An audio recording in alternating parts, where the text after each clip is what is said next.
It is finals day. Ladies and gentlemen, welcome. Good morning, good evening, good afternoon, wherever you may be. It is time for day 3 of the Quake World Championship. 6 players enter today's final day. We're going to have 8 matches, but we will leave with just 1 champion. I am your host, DJ Wheat, and so excited to introduce our panel of talent who are going to help tell the story for this final day. Gentlemen, it has been an incredible 2 days. Welcome. I am so excited, and I cannot wait for the matches that we've got going today. I'd just like to say hello to you all. Lethal, good morning. Hello. Morning, Wheat. Yeah, it's the final day now. We've got even more incredible matches. So many upsets throughout the entire weekend, and there could even be a lot more going ahead. There could be. ZSX, good morning. Good morning. Yeah, equally excited. We were excited to see what storylines unfolded after the dramas of Stage 3, and there's been a whole host of stories we wouldn't have expected. So I'm sure there's going to be more twists and turns as this novel develops throughout the day. 40 Lions, good to see you. Good morning. Good morning, man. We made it. Championship Sunday. It doesn't get better than this. It doesn't get better than a Championship Sunday. That is true. And Catch Up, good afternoon. And to you as well, although I'm sure it's very early morning for you currently. A little early. And, I mean, it's a celebration, isn't it? QuakeCon at home, this is our final day. Hopefully everyone this weekend has got some GGs in, whether it's Quake, Doom, whatever. I hope everyone's had a good time and are excited for a day of incredibly good matches. I'm excited.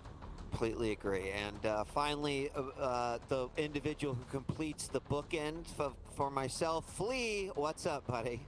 Doing great, man. A wonderful day ahead of us, no doubt. This is it. They're playing for keeps now. All of the money, the belt, it's all on the line, and I think we've got an unbelievable day of matches ahead of us.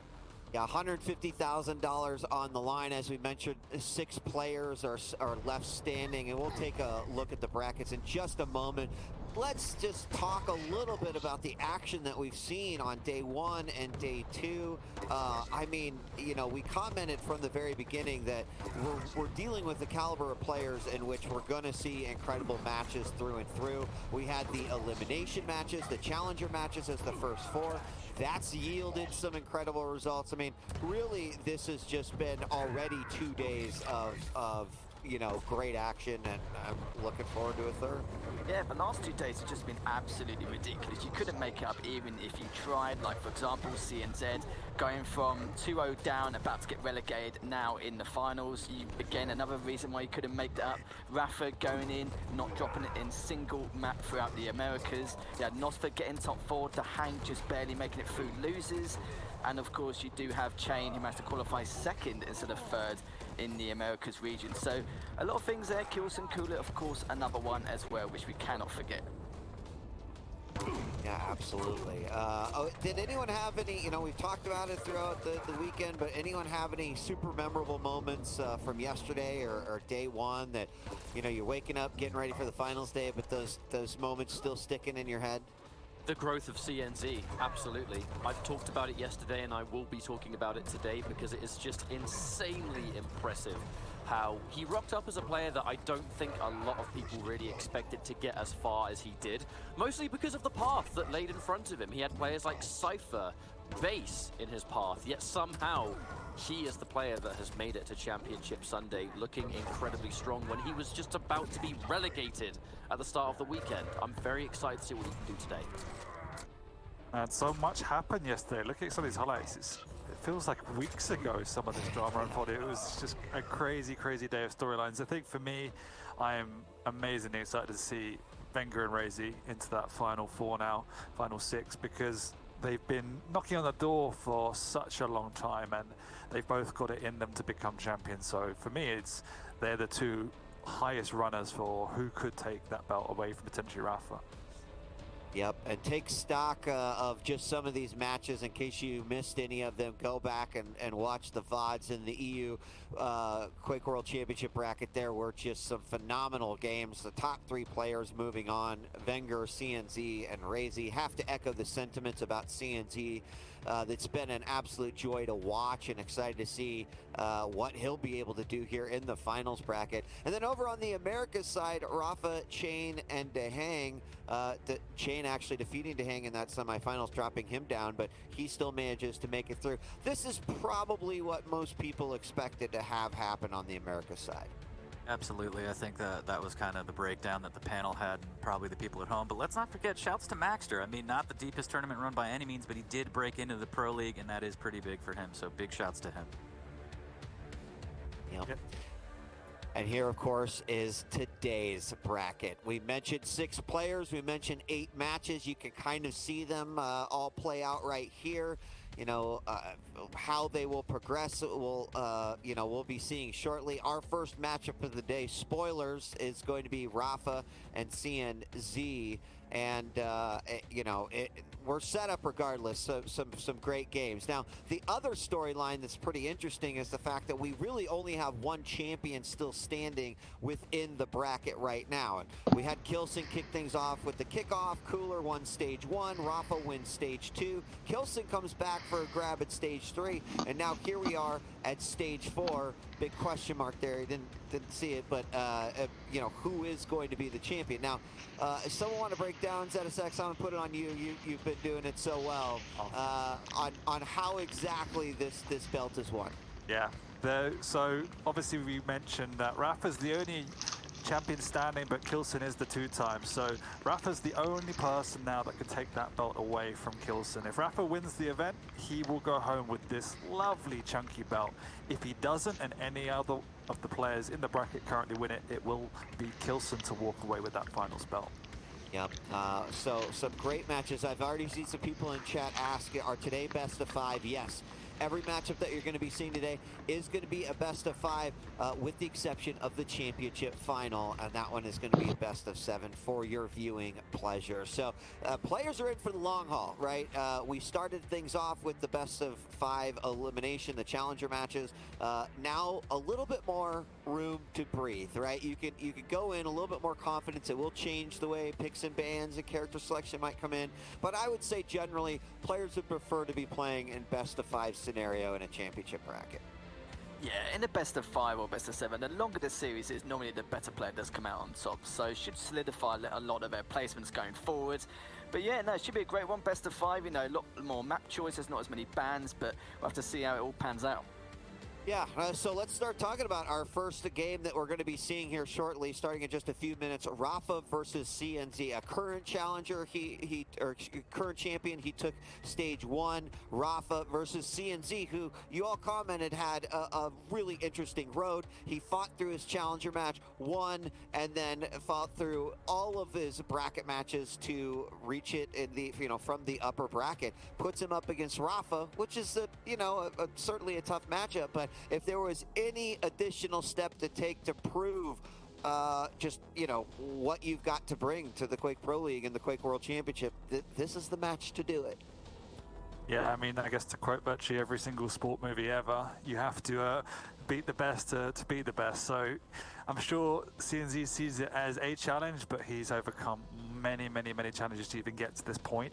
And I think he'll be quietly confident going into it. Obviously, he is the underdog by quite a serious margin, but at the same time, he wouldn't have expected to be where he is now, and I'm sure nobody put their money on him, and if they did, they would be lying, because he hasn't been performing out of this world. I think he's been a quiet underdog for quite a while, and the way he plays always lends him with a chance. So he's just stabilized, found new confidence, and I wouldn't even count him out of this series either. And here we have the picks and bans. The Blood Covenant, Awoken, Corrupted Keep, Molten, and Ruins if we need to go to a 5th and final map. Looking at the champions here, who has thoughts on this? First of all, CNZ has a tall order in front of him, facing the end boss right off the bat. Not only that, but also the end boss's Athena on Blood Covenant. Rafa, extremely good on that champion, on that map. If we look a little bit deeper, if we start getting towards the end of the map pool, we got Scale Bear coming out from Rafa on Molten versus Eisen. I'm interested to see that. And also Keel on Ruins. I love that champ, but on Ruins, it could be a little bit harder. We're going to have to see a lot of traps from Rafa, a lot of kind of cheeky plays, especially going against a Visor. CNZ could keep that distance, chip away as he wants, use that vision through the wall to make sure that he doesn't get trapped and avoid those nades. Yeah, for me, CNZ definitely needs to take one or two of the first maps to be standing a chance in this, as I feel that the picks certainly go against him in the latter stages of this. We saw yesterday Corrupted Keep, he picked Anarchy against Garpy, or maybe it was 2 days ago. Jesus, it's gone quickly, and he just got he just got absolutely steamrolled. He didn't seem like he knew the strategy or how to play that champion, and it does seem to be ever more favor in the favor of Rafa as the series develops. So if he's going to stand a chance to overcome Rafa, he needs to take early maps. Yeah, I'm going to echo what ZSX said straight away, because Molten Falls and Ruins isn't the best for Rafa. It's probably one of his more weaker maps, and I kept saying to people, if you're playing against CNZ, ban Molten. It's there in the map pool again. It's map number 4. So if he takes the first one, then he can take the 4th and the 5th one. Depends on the circumstances of how CNZ is actually playing.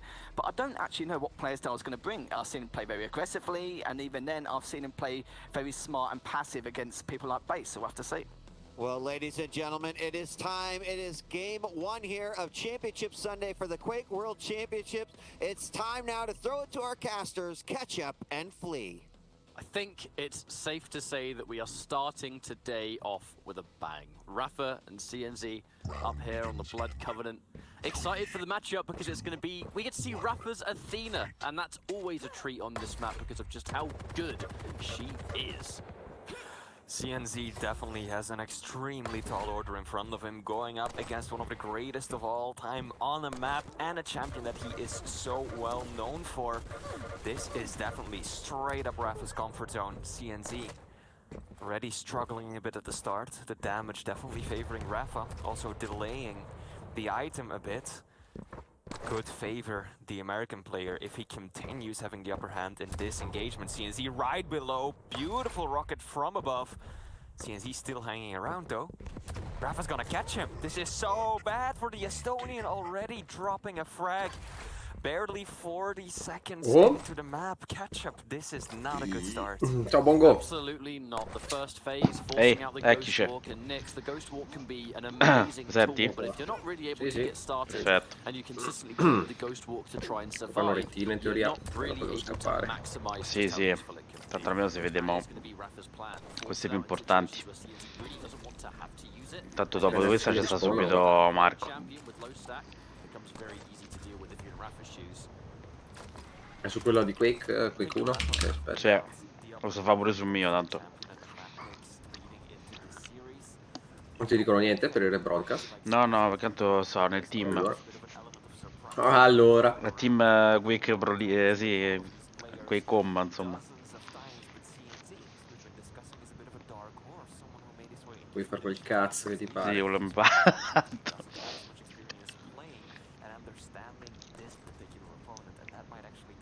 Che belle queste scarpe dell'Adidas. Adesso è bella pubblicità. Sì. Sono appena prese molto simili dell'Asics però. E mica 140 euro. Che puttana. Sì, costano uno Cioè, sproposito. vabbè, Adidas e Nike sempre così.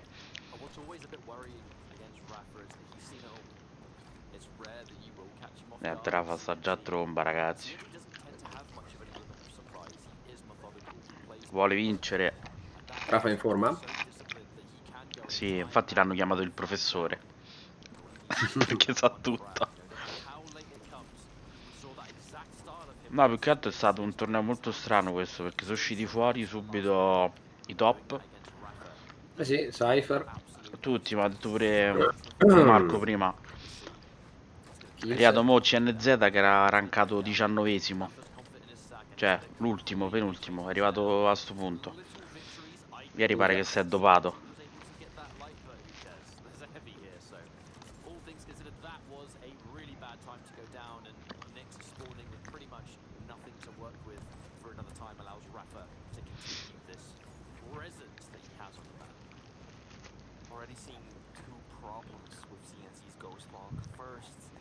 La DM6 poi, sempre la DM6. Se lo mangia. Se lo mangia a colazione proprio. Sì. Ma poi Rafa, porca puttana, se lo vedi quando fai streaming, no? Lui si fa 2 ore con uno, 2 ore con l'altro, 2 ore con l'altro ancora. Si fa minimo 6 ore di streaming e 2 ore a testa con gli altri top.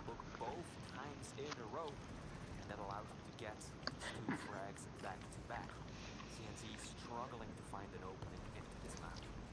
This might be somewhat of an opening. I feel like Rafa using those walls to stay safe, but that is a big deal because the Mega was taken.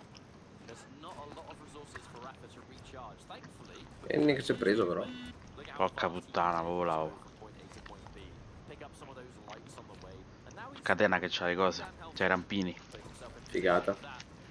C'è un sacco questo personaggio. TNT does miss what would have been a pretty significant shot here, chasing down the good 666, from Rafa, attenzione. having the LG Parito. ready. Now, can he get another good read? Where's TNT gonna go? Madonna santa. The light armor, the forbidden fruit. Vabbè. You know where you're gonna go. You Ha want fatto this? schioppare. Take it, I dare ya. Once again, waiting too long with using the ability and then going for a relatively predictable route of escape. As you mentioned yourself, CNZ plays by the book. Not the kind of player to really throw out any fancy, unpredictable strategies. And you need to do that against the powerhouse that is Rafa. Now CNZ is landing some pretty decent rails and that. E poi rimbalzi sopra, visto che cazzo fa. He needs to apply that damage. He had a very good showing earlier, a minute and a half ago, when he almost brought down Rafa. And that Io sto guardando la tua live, quindi mi dici le cose Sì. prima. straight up hope to Hai detto, guarda, cazzo è che salta? Tin, tin, tin. and then just slip on through, secure an item, and hopefully convert it into a frag. We've been checking things out from Rafa's point of view this entire map as he's the one that's leading the charge, but just look at how much he's been on these items, how long he's spent on the high ground. CNZ's been playing from behind for so long. My Now, god. as the damage continues Mi sembra che to stia pile giocando una up, sorta di training. TNT, he's got a couple of good rail Non gli fa sequences, prendere but not niente. able to finish No, it. no. Rafa, forever just playing slippery when the time comes. And here comes the push. Things like this is why Athena Madonna is santa. almost unmatched in her mobility on this map because of just I want to go this way Io sapevo. right now. Doesn't C'è il matter completo where it is, controllo how high proprio. up it might be. Assurdo. So Poi hard to usa, predict. And it's giustamente questi sono something champion CNZ leggeri, can play to quindi desire. se non What prendi you typically want to do is land one rail, l'armor, maybe two, and then get c'hanno positioned solo right, 75, covers rischi your di opponents shotti con route due colpi. towards the next major item. And that's what CNZ tried to do. He dealt damage and was first to Mega. Usually you'd say, really good play. CNZ is going to take this item. Not against Athena. Rafa Bang. grapples hook right on up there Madonna. and steals away the item while doing a tremendous amount of damage. And once again, CNZ is gonna Gli ha levato 1 miliardo con sta shotgunata. Sì, sì, sì. È così che deve Da fare. face. Tanto lo scopa. Vabbè. Shouldn't have been around at all. Rafa, his stack far too great for CNZ to challenge head on like that. I feel like Mitrino. this is a bit of desperation, Ketchup. Sembrava lo switch da ZTL. We have just over 3 minutes left on the clock, and he has to get 6 frags just to equalize. That's Che roba. Rafa won't get any more, which at this rate is likely to be another. And for another Oh, time, per 7 minuti non gli ha lasciato niente. Niente, proprio total control. really been able to make Knicks work the way we Poi da often buon do. professore gli aveva A big preso part of tutti i this does champ come down to peggiori. his mobility, that Rafa is always in a great position to push, to hit a rail, or just to Shotgun, put sempre, CNZ ce l'ha sempre in mano. positions. And now for another time he's weak. Proprio B-shot. I think this is likely to be all 10 minutes at this rate, Flea. I don't really think there's anything CNZ is going to be able to do here that throws Rafa off this flow. And this is Rafa we're talking about. When he digs his heels in and he's cemented a lead and he's got full control over the items, he knows exactly where you're going to be for certain weapons. As we've said, CNZ's retreats have been quite predictable. This is Rafa in his absolute element, and most players cannot throw him off this. Absolutely not. CNZ did he just burn a ghost walk? He did. He's Cazzo, mi sa che devo scappare un attimo prima. Devo guardarmela sul cielo. Va bene. Came pretty close, but of course, as we just went over, time is running out. He cannot wait for the perfect opportunity. Sometimes you have to make it look good enough. And unfortunately for him, Rafa. Cioè, ma che cazzo c'ha al posto dello shot?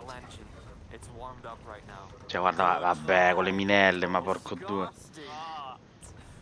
Perfect. Yeah, he shouldn't be there, and he knows that too. But on the other hand, what else are you gonna do? If you don't start. Ma questa dovrebbe essere una semifinale. Questa è, sì, la semi winner. Minchia. One item to the other. Nothing Povero more that needs to be CNZ. done. Poi due sono passati diretti in loser. e 4 in winner, che sono loro due, Avenger e cose Chain. It's not going to be as long range as perhaps this map has been, but I mean Rafa, I know a lot of people have been talking about Bang. Rafa having to be on top form this weekend because of the Vabbè, competition and how a lot of other players Madonna, here, raga. he's not on a perfect game, will have potential to really bring it to him. Off the back of this map where he's played pretty Bang, much perfect, bang. and CNZ has had such a hard time figuring out Che what do I roba. do here. Rafa indeed playing that flawless game we know. Non si può surrendare a sto gioco. No, devi fare rage quit. Vabbè, oh, cioè, è incredibile. Cazzo, è vero che l'anno prossimo è il ventennale di È il RTC. ventennale perché è uscito nel 2001. Allora sicuramente La lo demo, faranno. esatto, la demo è uscito nel 2000, però il gioco vero è uscito nel 2001. Sì, sì, me lo ricordo bene. La Era demo, settembre del 2000 che c'era la demo. Una roba sì, del sì, genere. esatto, è durata un anno, calcola. Cioè, che poi il gioco è uscito a, se non sbaglio, a maggio 2001, mi sembra. Non ricordo perché me l'ero preso per Natale. Sì, È poi a un buon Natale gioco di è merda. iniziato Natale. tutto. Oh, lo guardo un attimo, fammi vedere. Ricordo che l'avevo preso nel periodo dicembre 2001. Allora, data di uscita, sì, maggio, esatto. E su invece... Ah no, perché è uscito prima in America, esatto. Da noi 30 novembre. Ecco, io l'avevo preso a dicembre, quindi sì. poco dopo l'uscita. Esatto. E alla demo ci giocavo già La demo da già è un anno, settembre. perché infatti...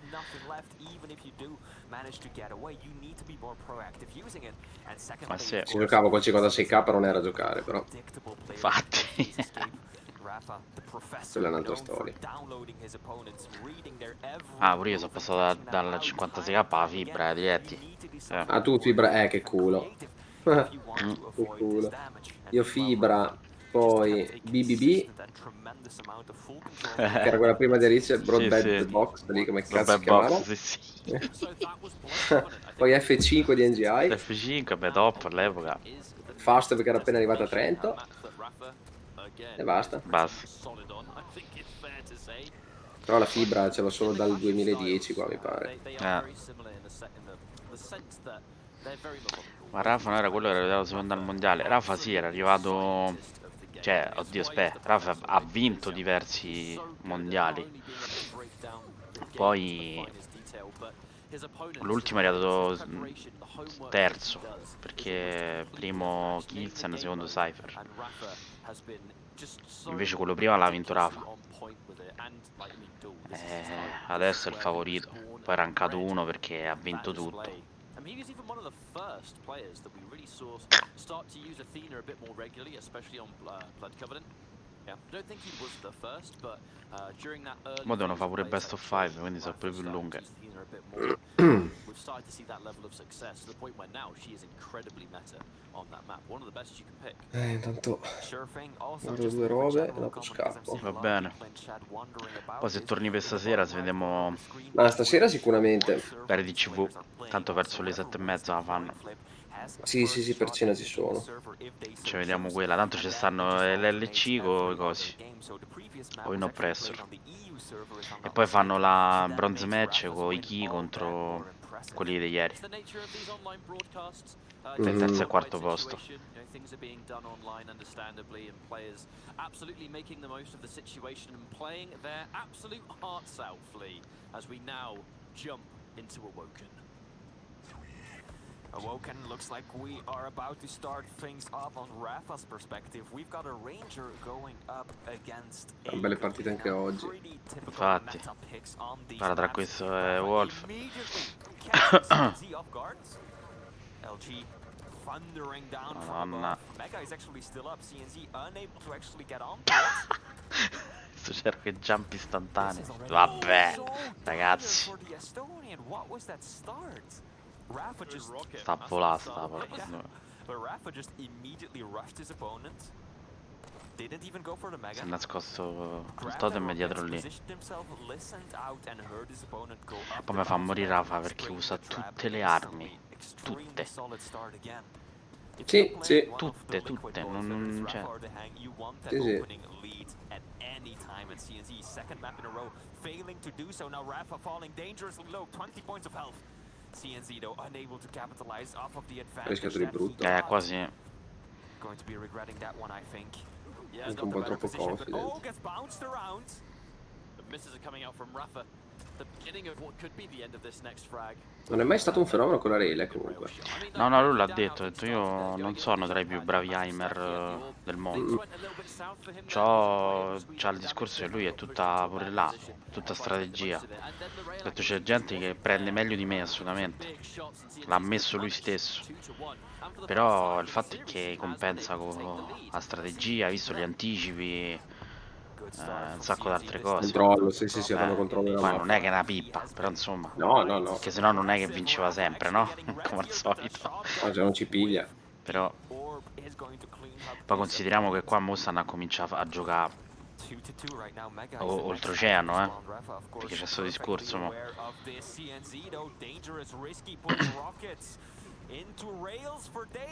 Madonna, gli ha levato 2 piotte, porco, ancora non è morto. Good defensive tribal though, and Rafa actually has to be a little careful engaging right now. Really good decision from CNZ actually to just stay up top. I think jumping down, it was the more attractive option when you're that weak and you think, I've got to get out of here. And it is what caused CNZ trouble in the last map, where his retreating paths were a bit too predictable. I like the fact that he's a little bit more tricky to read in these situations, but Rafa has been able to get control of this. It's one of the victories he's been able to obtain as he's got both of these items. Dio. That's a surprise. Spiral through the teleporter. Where you going? Get back here. That was a cheeky Mezzo play. teletrasporto. Bellissimo. Reasons why Ranger is such a powerful pick on this map. He is literally the only champion in the pool who could make his way through the teleporter like that. And it looks like CNZ might not have fully considered that opportunity. Vabbè. Capireva. Incollato lì. LOL. Goes for the pummel. Can't quite land it. You've been considering he'd just spawn. Sta roba tutta. That's the only chance he had of getting large damage output. Yep. And I mean, really Però la cosa figa di Ranger, porco due, che c'era che jump gratuito. those kind of encounters. It is what makes this Vedi? level of duel so Sì. impressive. Vedete, non si fa zero di danno quando li fa. The champions and their potential È comodissimo. È quella la cosa figa, che ti muovi come ti pare. Questa mappa qua. Infatti qua usi questo Doom sul top, che Doom fa il doppio jump. Esatto, doppio jump. E quindi te sali tutte le piattaforme. LOL. Ma che cazzo ha tirato? Near the heavy and not challenge. The defensive rockets don't hit their mark, but they create the distance. Rafa can't chase just yet. Misses the rail too, which means that as we now move towards Mega, both players are quite healthy. The dire orb's been used from Rafa as well, so he's not going to have that extra burst. Dove si ritorna has once allowed all'armor. again rather been put in a situation where Rafa can just play his own game exactly the way he wants to. Rafa Taglia il plasma, porco. in such a disciplined and measured Tutto, way. hai visto? Minelle, plasma, cosa. Sì, ha segnato 3400 cose. Fa morire, va. Tiè, vedi Rocket, teleport.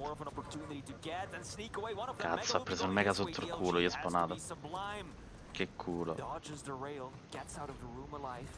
Rafa in a really good side of the map to get stacked up against CNZ. Fatica. Pretty much all of his tokens taken away.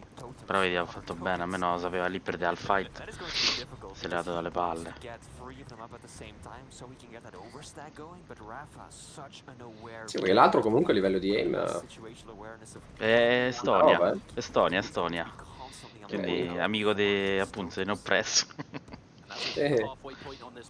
Amici estoni. L'anno scorso in Estonia. Ah sì? Sì. Non so un po'. Lodge. Manage those cooldowns and we should be able to move on. Doesn't have to concede this heavy, but he's got a 4 frag lead. He's already staying a little bit hard to catch. Oddio, lo stava prendendo faccia. For another time, he is continuing to play this very methodical game, not overextending too much, trying to play as Minelle. Mi fa morire.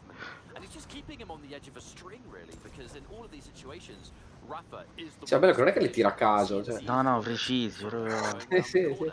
Porco due, poi noi il bello che da spect lo vediamo l'altro, no? Lui non lo vede, cioè, oddio. Che male. Fantastico. Mi piacciono quei rocket. Things are looking so dire here for CNZ. I'm not even sure at this stage what he's able to do to put that spanner in the works. Rapper is just outclassing him right now. The problem for CNZ's playstyle to work is that he needs to do the damage. He needs to dish out the pain and actually make Rafa really work for any of these advantages, but he isn't. Most of his rails again and again and again they aren't connecting. And Rafa, on the other hand, he is. And that is giving him such a leg up. Of course, Rafa, a tremendous methodical, strategic player. He's got the aim to back it up and match it just the same. And see Si raccorre col plasma a caso. Perché poi la cosa che mi fa piscia sotto è usa le skin tutte storte pure delle armi, no? Tipo questa che fa le pallette, no? Sto plasma che fa tutte le pallettine. Rafa is there to punish it. If CNZ drops, picks up heavy, he is going to be in pain. He should be able to secure it though. He's trying to bait out the shot so that if he takes damage, Grande, se n'è andato. he picks up the heavy and then Ancora try miele. and leave without taking anything more going Mi rompe tantissimo i coglioni con tutto lo spam che fa sulla Esatto, mappa. te. Nice Po'. little orb trying to divide attention, but actually Grande. CNZ standing his ground, holding his own, landing a good rail Sì, to spamma finish up tutto, cioè, Rafa. porco due, pare che sta a giocare veramente i firing for effect, sta tirando tutto. Sì. Spamma. Tutto, Ti infastidisce, no? Perché tu sei lì che lo miri con la rail. Niente, minelle.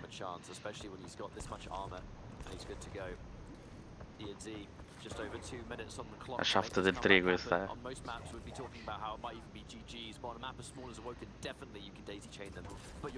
Che puttana, oh.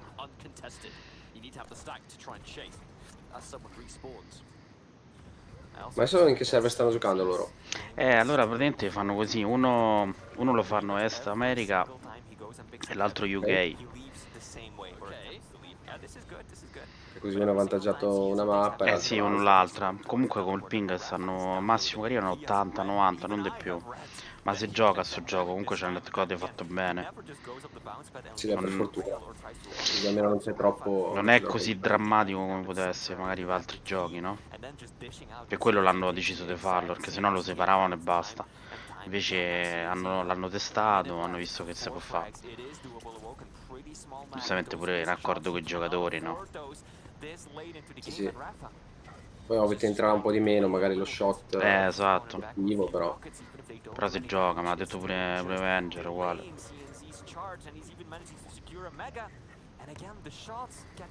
Sicuramente tra shaft e rail un attimino di difficoltà. Per forza. Non è LAN, perché non può essere la LAN, però insomma. Oddio. Spellaccio. 10-4 at this rate, maybe even get some more bonus frags, but while we wait for this map to conclude, I mean, let's talk about CNZ's path. Anche se è fastidioso. Madonna, gli sta sempre appiccicato al culo pure questo. In almost every map he was playing in, he kept things close, competitive. Incredibile. He had the clutch factor to win at the last second. It was matches against Cypher, matches against Base, all coming down to the same general kind of way. But against Rafa just isn't allowing this. He's in charge every step. LOL per l'aria. Teleporto per l'aria. Fantastico. GG. Cos'è, Bo 5? Sì. La prossima mappa è Prossimo, esatto. Mi sa che non c'è un cazzo da fare per quell'altro. Ha fatto già tanto, diciamo, dai. Perché comunque è arrivato fino a qua, porca puttana.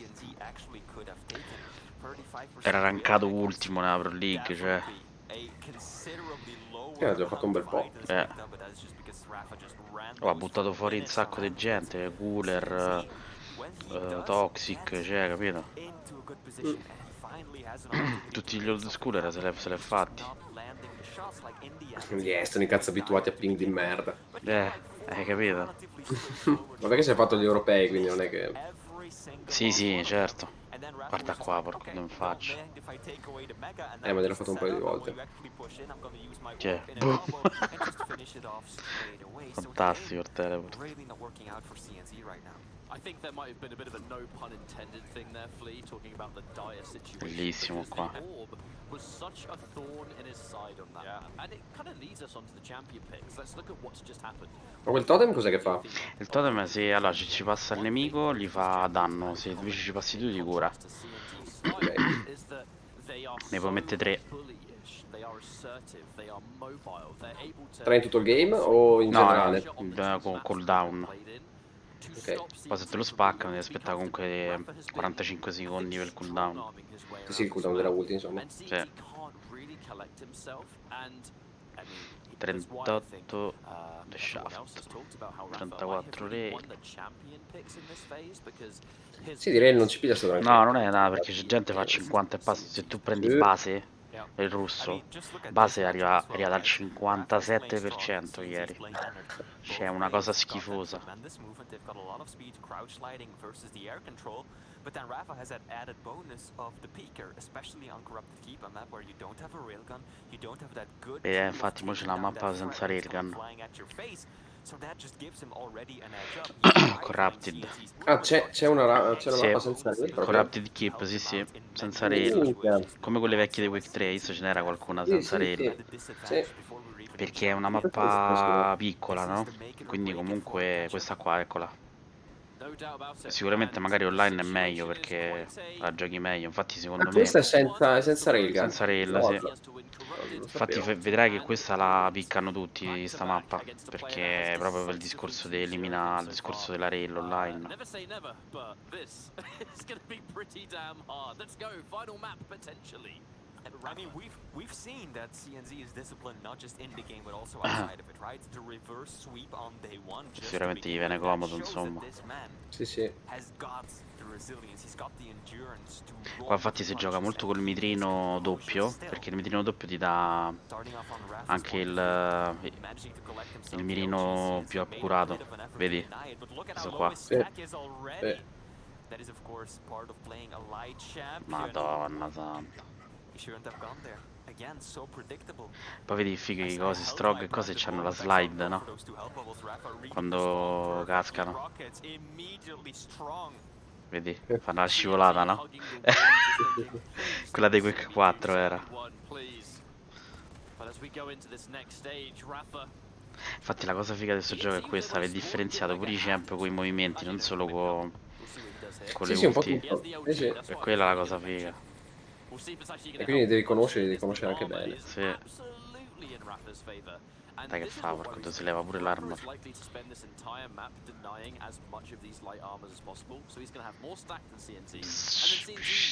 Scivolate. Not really an opportunity to fight back. Like if they start LGing each other and Rafa keeps up this great aim, I just don't see how CNZ is going to be able to win these 1v1s. Yeah. I love the disciplined play from Rafa right there. Just giving up mega like that. La merata sto coso, Nice rotation, but Rafa just instantly recognizes I'm in a lead. I have such a good situation right here. I'm at 100 health right now. What I want more than the health is the armor, because I only have 60 points of armor to work with. So instead of taking a fight that could go south for him, he just leaves up the item, peppers a bit of extra damage, and takes away the heavy instead. Extremely calculated, disciplined response right there. And that is something that both of these two players have in common. But Rafa, of course, he is the professor. He has perfected this playstyle. He was molded by it long before CNZ came onto the scene. This has been one hell of a breakout performance for CNZ so far. I know when discussing CNZ in the future, this tournament will always be mentioned as the time he finally stepped up and showed everyone that he is here to stay. But against Rafa, this was always going to be a difficult task for him. I know there are some people that definitely believe in CNZ. I've got to admit, I did too. I don't want to speak too much in past tense, because this matchup is taking place and there's always... Devo prepararmi, altrimenti faccio tardi. Vabbè dai, ci vediamo dopo, dai. Stasera. Sì. Dai, perfetto. Ciao, bella. Ciao, dai, ciao. As we have only a couple of minutes really happening on this map so far, there's time. And on Corrupted Keep, the snowball effect can be real. Absolutely. It looks like we're getting another split on the items. Things have slowed down a bit after that first engagement. CNZ actually in a good position, but the jump straight across Rafa, once again reading him perfectly, knocking him straight back down with a lightning gun, completely shutting down his opponent's opportunity of making something happen. And that hoverboard catch-up, we talked about it yesterday, it is loud, it makes a lot of noise, and Rafa is going to sit back, hold back, listen out, but he is caught in a bad situation. CNZ had the high ground, and we all know what that means. The rockets aren't as effective when your opponent is towering above you, and CNZ actually getting himself on the board with the first frag. Not looking too shabby right now. Question is, what can he do with this?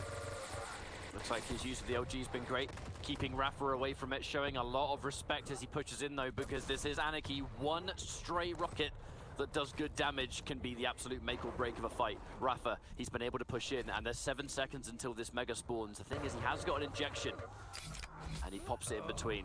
This is a nice time to use it, because the mega's still there, and it's still good to take. Now, he is trying to make that play. Does Rafa jump down and take the armor? He will do, but he's forced to back out. And because he used the injection, he can afford to get the heavy instead. I like that reward. Yeah, of course. Playing Anarchy means that you've already got a bit of a mega in your pocket. You've got an overcharged, overstacked health injection ready to go at a moment's notice. So if you have to decide, and if you're split between the two items, favoring the heavy, the armor is always going to work out in your favor. Now CNZ caught in a bad spot though, between a rock and a hard place, or a rocket and a hard place rather, as Rafa. Hey, the puns coming through already. TNZ going for a peek, wanting to do a bit of extra damage. Can't quite catch sight of Rafa just yet though. But this is the side of CNZ that has allowed him to play so well this weekend, always having presence. Now, that is an unfortunate rocket, because it's both information and, I mean, damage, the important thing. But he's making Rafa work for every corner that he takes. Nothing is free. Even that light armor, CNZ, he did take a lot of damage in return, of course, but he's able to punish Rafa in some capacity. Rafa's not just controlling the entire map and taking what he wants. Might change a bit now, because that frag happened at possibly the worst time. CNZ is going to take the mega, but with his severe lack of armor, it's going to be swiftly deleted. And as he comes around this corner, looks like there's no escape. He has the injection, so it's going to keep him alive, but armor, where is it? There just isn't any. Rafa has done an excellent job at denying most of it. He's just dancing around the map. Probably would have done better holding his position somewhere. Rafa reading the spawn again. CNZ, what are you going to do? He at least manages to take the heavy, but still, one shotgun blast at close range will clean him up. Rafa, second. Oh, again! Just started, yeah. And this is the snowball effect, just not the way CNZ was hoping to see it happen. But Rafa just reading the spawns time and time again, positioning himself after getting these frags just to force out a favorable respawn by his opponent. And it's paying off nicely. Oh, watch out! The teleporter and the peeker. You often do not see that get used. No. Nice little bit of extra utility, but this is the problem. The armor. There is none. Rafa has been soaking up every ounce of it, and CNZ is going to get melted again. Super shotgun. He gets one light, but that's not going to be anywhere near enough to save his skin. And where's the escape? Trying to be silent. A little bit of a fake out. No. He's listening out. You can hear it. Boom! There's another one. Right as the mega spawns. And he's not going to be able to get the heavy, surely. Where's his spawn? Now he has to try and steal this heavy, surely. Looks like he's just gonna go for rockets, and maybe LG instead wants to favor weaponry over trying to steal away any of the items. Caught against the wall. Rafa's LG looking to be on fire once again. Rockets flying around his face. CNZ, there should be no escape, and indeed there won't be. Rafa extending his lead ever more. We have seen a bit of a lack of peeker in this map, haven't we, Ketchup? We've seen it only once or twice really being used. Rafa just relying on the crouch slide and the positioning and the aim more so than that active ability today. Yeah, the mobility of Anarchy does also mean that the likelihood of just using a Pico right as Anarchy's come speeding around this corner means there's somewhat of a risk. Using it as he jumps down, that was a bit of a safer situation, and just going bad to worse for CNZ at this point. not able to really take anything. The only armor he's been able to really grab is that one light, and it's mostly been because he spawns down there. He's not... Everything else has just been non-existent now. The Mega does go to him, but the rockets are insane. His movement once more being tagged by Rafa. He's had a perfect call out on CNZ's escape plans every time. The cheeky little window almost hitting the splash, and CNZ likely to drop for another time still. These vials dropped by Strog, that passive, making, I mean, just insult to injury at this point. Extra stack. I mean, come on, you're already overstacked. Rafa With a shotgun. Ah! Yeah, Shoddy will clean it up again, and Rafa just sticking to the basics for these past few minutes. He's just controlling the top center area of the map, knowing that CNZ, no matter which side of the map he spawns on, has to come around there sooner rather than later. And if Rafa can continue just keeping his stack high, he knows that Heavy is lost this time around, knows that he has to give that up to his opponent. But the small armors will help him out, and the time just isn't there anymore for CNZ. We love it when there's still time to catch up, but this time, there's no time. I agree with that statement, because we're now going into the final stage. Definitely a victory lap for Rafa, denying even a single frag at this stage. CNZ was able to get one on the board at an early stage, but in classic Rafa fashion, once he's set up shop, it's been almost impossible. Air assault! Another frag, and this victory lap for Rafa, moving him into the next stage of the tournament in dominant fashion. He's going to go down one last time, but at this stage, it is, by all accounts, too little too late. CNC's just been bullied around every single map, and his style of play has just not been able to put a mere dent in Rafa's playstyle. Yep, the Professor, one of the absolute greatest of all time, once again proving that he is up for the task. Rafa has yet to drop a single map and is going to continue on that trend, as he will secure himself a spot in the next round on Final Sunday. Still though, not in the clear just yet, has to win a few more before he can take home the belt, and there is a lot of opposition on the way still. But it will not be CNZ anytime soon, as this is a convincing victory for the American. Well played, congratulations to Liquid. There's not really much else we can say at the end of that one, apart from congratulations, and we'll be seeing him later on. Now, it's not going to be the end of CNZ's journey. We will be seeing him a little bit later. However, we are going to go for a quick break while we get ready to break things down and move on to the next matchup. So, see you in a few minutes.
Welcome back to day 3 of the Quake World Championship. We are now online with Rafa, winner of our first matchup here for day 3. Rafa, congratulations on your win. Thanks, Marcus. It's great to have you back for Quake this year. It's great to see you continuing to do what you do best.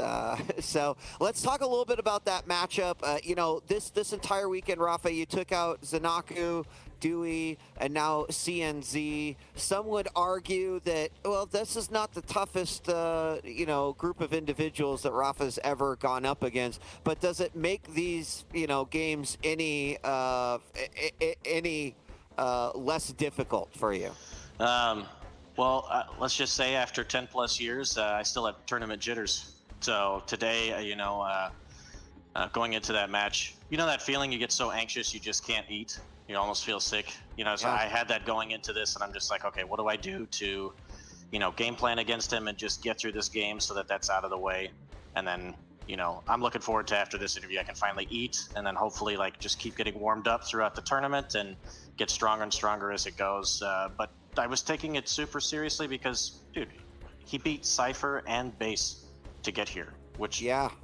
yeah, they're no joke. I mean, Base finished at the top of the leaderboard for this stage for Europe, and, you know, nobody expected Cypher to lose or to, unfortunately for him, you know, be out of the tournament at the spot that he was at. So I do agree. I think the road that I've had is a little bit, you know, been a little bit easier for me, but I really brought, you know, my A game today as far as like thinking wise in the match, and was always like trying to apply pressure and to play as fast as I could, and just find ways to, you know, make his life as difficult as possible. Right. Well, I mean, I definitely feel like what you just mentioned there came across perfectly in the gameplay, and you know, I think at this stage of any tournament, you've got to have respect, right? I mean, players did not get here by stumbling in through the doorway. They got here because they took out some incredible players. So that, of course, sets you up for a potential battle between either Chain or Wenger. Are you immediately then just you know, shifting gears and thinking about that matchup? Will you be watching it to kind of keep an eye and sort of, you know, getting an idea? I know you're familiar with both of these players, you've played them both, but how do you kind of set up your preparedness as you head into the winners final? Yeah, I'll be watching the game. Like I said, I'll probably grab some food and I'll watch, and then I'll just be thinking about, you know, I already have kind of like preset maps and champs that I want to pick, and it's just kind of down to like, okay, 1 or 2 champs maybe that I'm like, okay, this guy I really don't want, you know, Wenger to have these, or if I play Chain, Sure. definitely don't want him to have these, and this is my strategy going into, you know, the pick ban process to hopefully give me the best chance of winning. And so yeah, so I'll be paying close attention, you know, just looking at how their shape is today and trying to game plan around their strengths and weaknesses, and you know, hopefully, you know, getting that victory and making it to another QuakeCon finals. I know, unfortunately, we're not able to be at LAN this year, but it's still, you know, still really, really important to me. This is probably the most important tournament that I've, you know, that I'm trying to win. And Yeah. I mean, you know, we're still here together virtually. One final question. Are you surprised that you are the last remaining champion that is left in the tournament? Kilson eliminated yesterday, Cooler eliminated yesterday. Surprising to you? Yeah, I figured it would be at least 2 of us in the, you know, the top 6, but just the way that the grueling losers bracket, you know, portion went for them, where it's like they had to face each other, and then regardless of whoever won was going to have to face Razy, and as we all know, Razy can really, really bring it, and yeah, so, and he did. So I think Razy is looking primed to try to make it to the finals via the losers bracket today, and it's going to be really interesting to see how far he goes. So hopefully I won't have to meet him until the grand finals. That's what I'm hoping, if anything happens. Awesome. Well, again, congratulations on your victory. Enjoy the game. Get some food in your stomach. Good luck the rest of the day. We may see you later. Yep. Thanks, Marcus. All right. Take care, Shane. And I'm going to welcome back the panel now so we can discuss that game. I mean, 13-0, 12-4, 14-3. As always, Rafa very humble in terms of his own performance, but I think he said it best, right? You can't sleep on CNZ. Look at what he'd been able to do, and I feel like that's the most respectful answer that a player like Rafa could give. Definitely. Like, I think these two actually scrimmed against each other a couple of times before this event even started, so Rafa knew exactly what it was like, and Flea brought up a good point with the fact that CNZ was quite predictable in terms of his escape routes with the Ghost Walk, and I reckon due to the scrims, he knew exactly where he was going to go with the Nyx, so kind of got a flavour, like an idea of exactly where he was going to go and where he was going to push onto. But let's be real, Blood Covenant, Athena, Rafa, like you couldn't ask for a better combination really. Even on an EU server, CNZ could even get a frag on the board, which is just ridiculous in itself. Map number 2, I think it was just more the fact that Rafa had top mid control the entire time. He suffocated CNZ even though he missed quite a few shots here and there with a standard aim, due to his map positioning and the routes Rafa was taking, he was just dominating left, right and centre. Just absolutely ridiculous once more. Map number 3, numerous times CNZ did get pinned on the heavy. It was spawn trapped again numerous times in the red room and on the heavy machine gun. Didn't really get a get out of jail free card on quite a few of those occasions, but just one of those things. Rafa just kept him pressured the entire time, and I think one of the main points of map number 3 is that CNZ took the same route to heavy every time, and Rafa just realised straight away. Yeah. Ketchup and Flea, I want to ask you something based off of what Rafa said, where he, is definitely showing quite a bit of respect towards Racy, and kind of calling him out as, hey, I'm keeping a side eye on Racy, knowing that he could very well come through the lower bracket. I want to hear your guys' thoughts on his response. Razy is a player that has been able to bring it to Rafa in the past, so there is no surprises there that he's always going to kind of keep one eye open at least on Razy at all times. And it's also just the way Razy is. You can definitely say that he is determined this weekend. I mean, I know you can say that about every player, but really in Razy's case, that he's already redeemed himself from the last stage anyway, but now he's here, he has every potential to go all the way. So Rafa knows his opponents. He studies them, he watches them. He talks to them in tournament, like how driven these players are, so I think he has to be on his absolute A game for Razy, sure. Oh yeah, and he knows what Razy is capable of. I don't think anyone has forgotten how Razy has earned the nickname of the God Slayer. Back in Italy 2018, he reset the bracket coming from the lower bracket, so he had to win one best of 5 just to have a shot at doing another best of 5 to take down Rafa, who had not lost to anyone in that time period. So Razy, of course, is a man who can bring it when it matters most. Let's take a look at the finals bracket now with a single game played. We'll get to see the results as Rafa moves forward. CNZ now will drop down to the lower bracket. He'll be facing the Hang. And that sets us up for our next matchup, which is going to be Wenger versus Chain. And the winner of that will be going up against Rafa in the winners final of this bracket. Chain versus Wenger. Chain's played great this weekend. Wenger's also played phenomenal. I kind of expect this to be a very good matchup. Oh yes. Yeah, this is going to be a slobber knocker if you ever see one. Chain, literally, this is going to be his true test on how well he can perform. Like, he didn't play against Rafa in the bracket, playing against the Hang, but even then he played extremely well. We knew he was going to be top 3, at least top 4 in the Americas region, but we're never really too sure how far he'll come. Chain, we realised at the end of the Stage 2 finals, how was he going to progress? Is it going to be a fluke? No, it wasn't. He has been working extremely hard.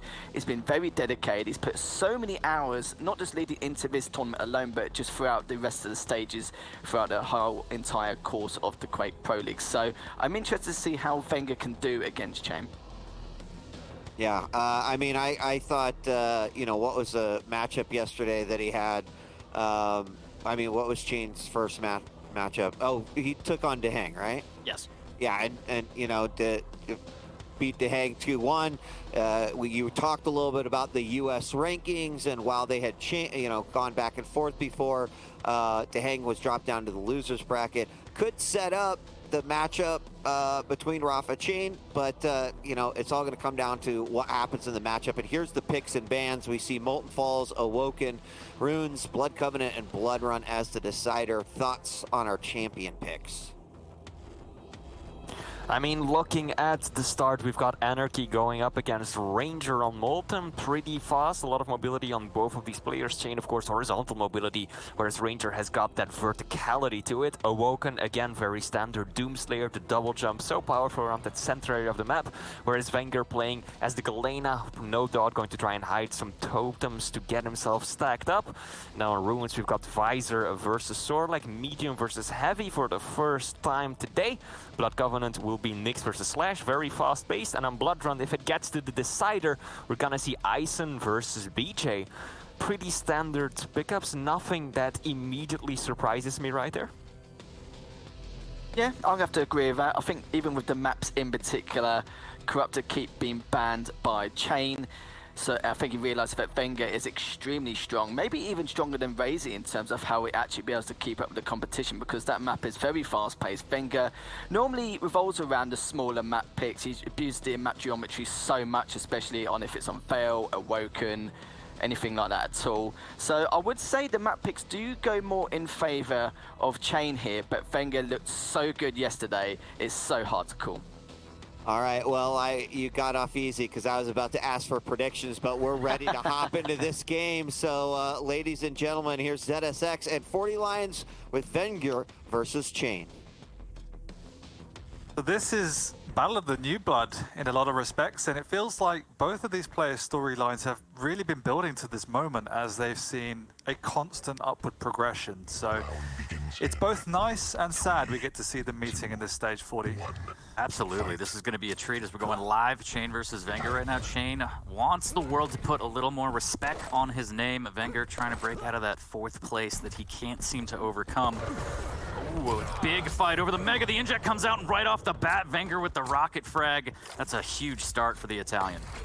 It is, and Chain actually being somewhat greedy off of that spawn over by the lightning gun, going for the Mega instead of the heavy, and it definitely came back to bite him in the behind as Wenger takes an early lead, and that's never what you want to be giving away. But got to test the water. We often see hesitation coming out in the early stages of these encounters, and it is a best of 5, so if he's going to take some risks earlier in the series, it's somewhat better than later in the series.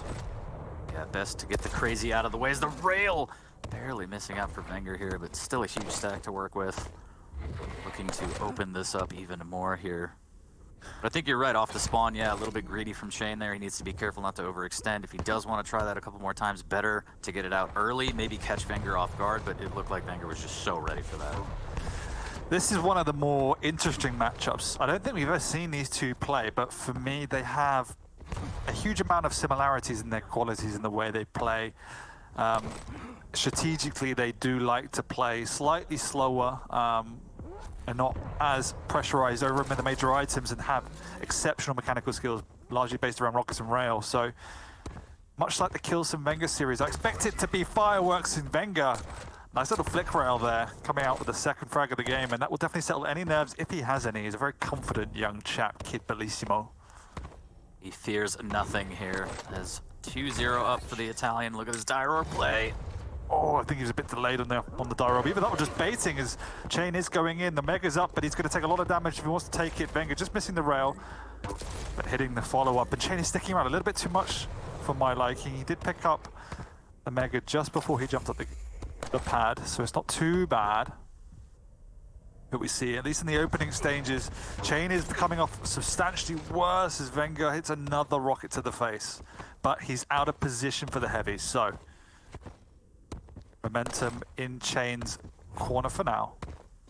Really good damage from Chain, but that defensive rocket fantastic from Wenger. Now the rail, 7 HP. The Italian is reeling. Can Chain find this frag? Doesn't look like he'll be able to. 225s available for Wenger to try and stack back up, but still needs to play extremely slow as he's still very weak.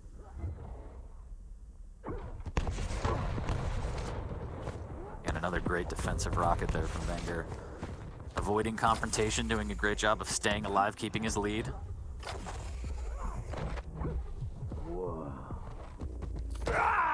Ooh, another great rail from Chain there. That's a fantastic angle. That's going to force Wenger away from the Mega. Chain's going to have both items, and after the chase, the LG tickle, Chain puts himself on the board, and now he has full control of the map as well. It's a good rail off the spawn for Wenger, trying to chip away as best he can and as fast as he can to make sure that Chain needs to be very cautious fighting for the heavy.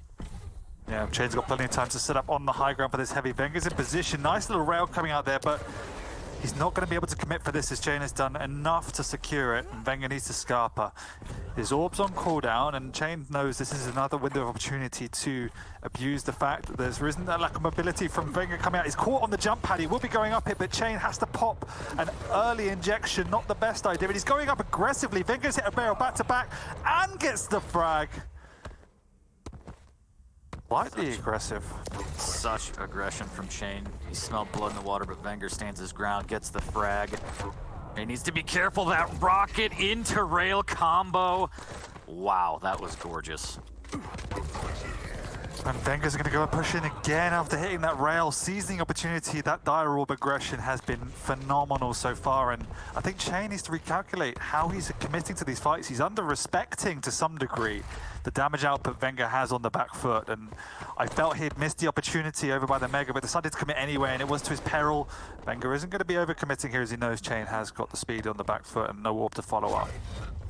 Well, that's a good rail for Chain, making sure Wenger thinks twice, but 4 frag lead for the Italian now as he was heating up for a second there, looking to try and extend the lead. As always, good rail from Chain, good positioning on that as he drops a little bit early to the Mega, but Wenger's going to say, you can have that for now, I'll allow it.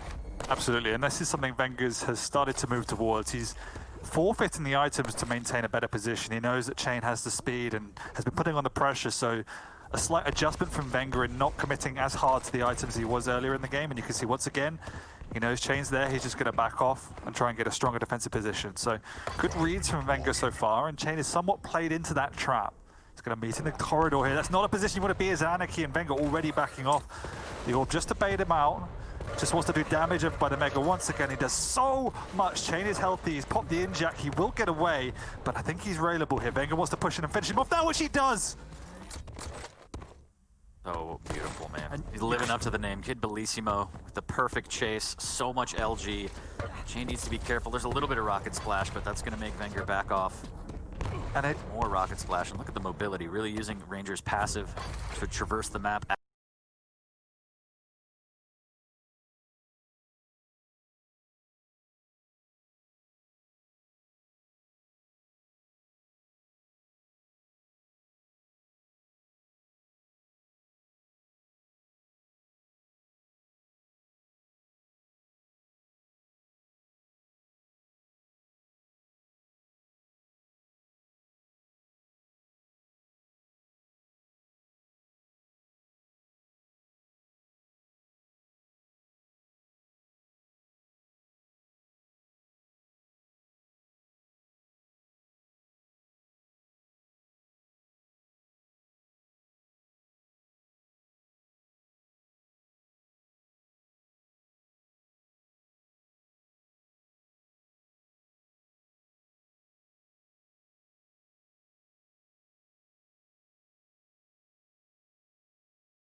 Defense here.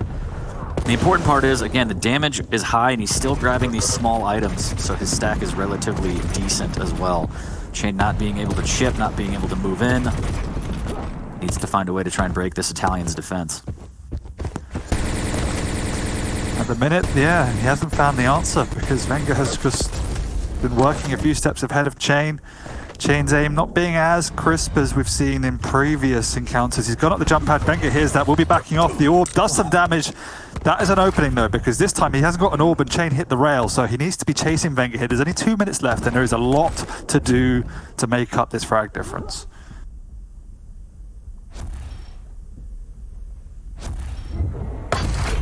Here's the TP in again. Just Wenger's playing this beautifully. 2 minutes left. Chain has to push, and Wenger can just play the plus back game as long as he keeps hitting good defensive damage. Chain is going to run the items, but again, needs to find the frags. Just missing out on that rail. Wenger gives away his position, but the chase has to commence for Chain, and there it is. There's the Dire Orb again. A little bit more defensive damage as the rockets are so strong. And that pretty much shuts down the game. That one rocket right there. Chain needs to fall back, he needs to restack. He hasn't got the inject. Wenger will be able to sweep up both of these items, and left there is some miracle rockets coming out from Chain. And Wenger doesn't even want to let that happen. He messes up the rocket jump, but it actually works out all right as Chain is enforced into this encounter he doesn't want to take, but has to take.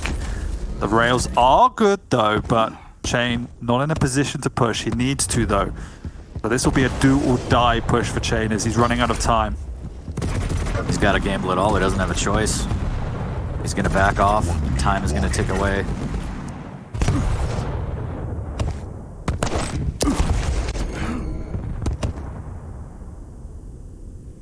And 40, I think we're out of time. 5 frags, 20, 40 seconds now. My sweet summer child, there's always.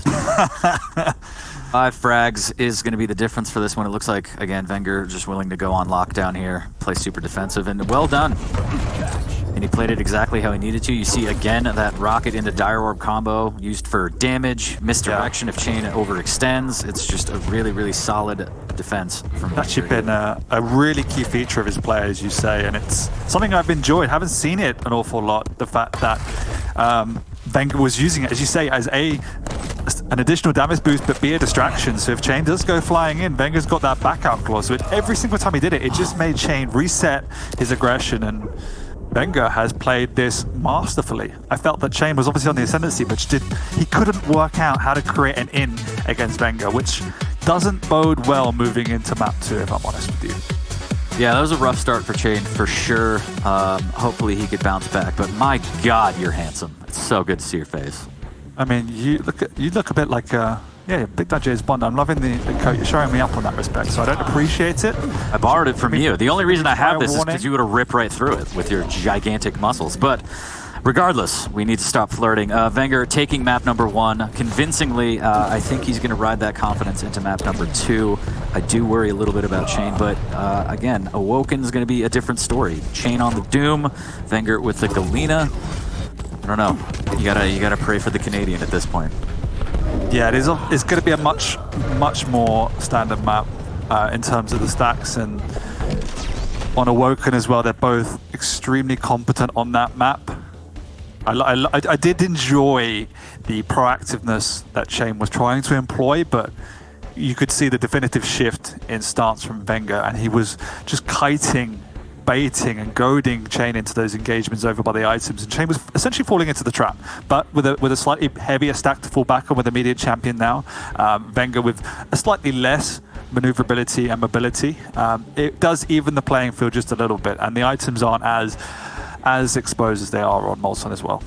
Yeah, the plus back rockets just around the corner, just always waiting for Chain around every strafe jump around the corner, just right in the face, 100, just keeping Wenger, you know, alive and keeping Chain off his back, and it was just really well done. We'll see if we're going to see more of that on Awoken. On this map specifically, Wenger, he's just found such crazy rail angles before, so it might be even more aggression from Wenger here. We might not have to see him play as defensive, but we'll see how it goes, and we'll see the start. I'd like to see maybe a more reserved start from Chain, depending on the spawns and how everything goes, of course. But you kind of saw he got off to a bad start, trying to go full aggression, and the defense right off the start on the last map was so solid.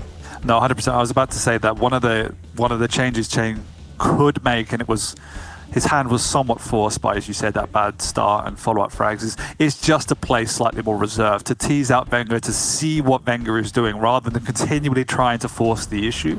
Because if he's doing that, he's going to be running into Wenger's traps all along the way. So I would like to see a bit more strategy from that perspective coming out from Chain, set up some traps of his own.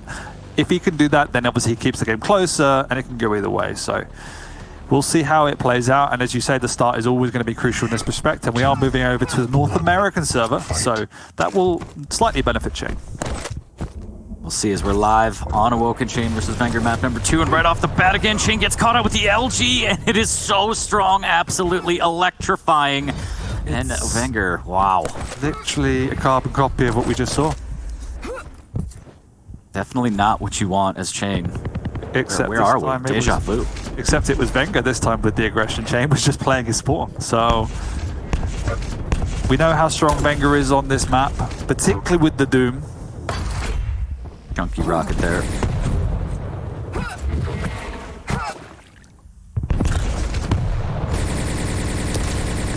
Chain with the rail advantage for the moment. Doom has a very easy time of getting that weapon though, but I would like to see Chain defend it. He is looking out for it and has to pop the Berserk just to get away as he's afraid of Wenger's Lightning Gun coming out, and Wenger retreats to the Balar area but doesn't need the light armor, so will go and try and reset and hopefully sneak his way around to this rail. Creative use of the totem as well. Haven't seen that one.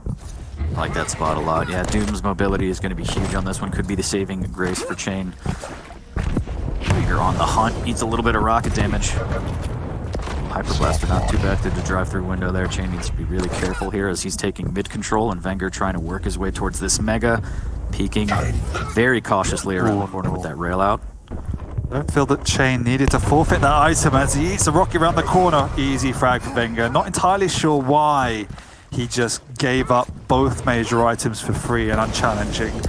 And Wenger instantly makes it pay as Chain is on the run once again.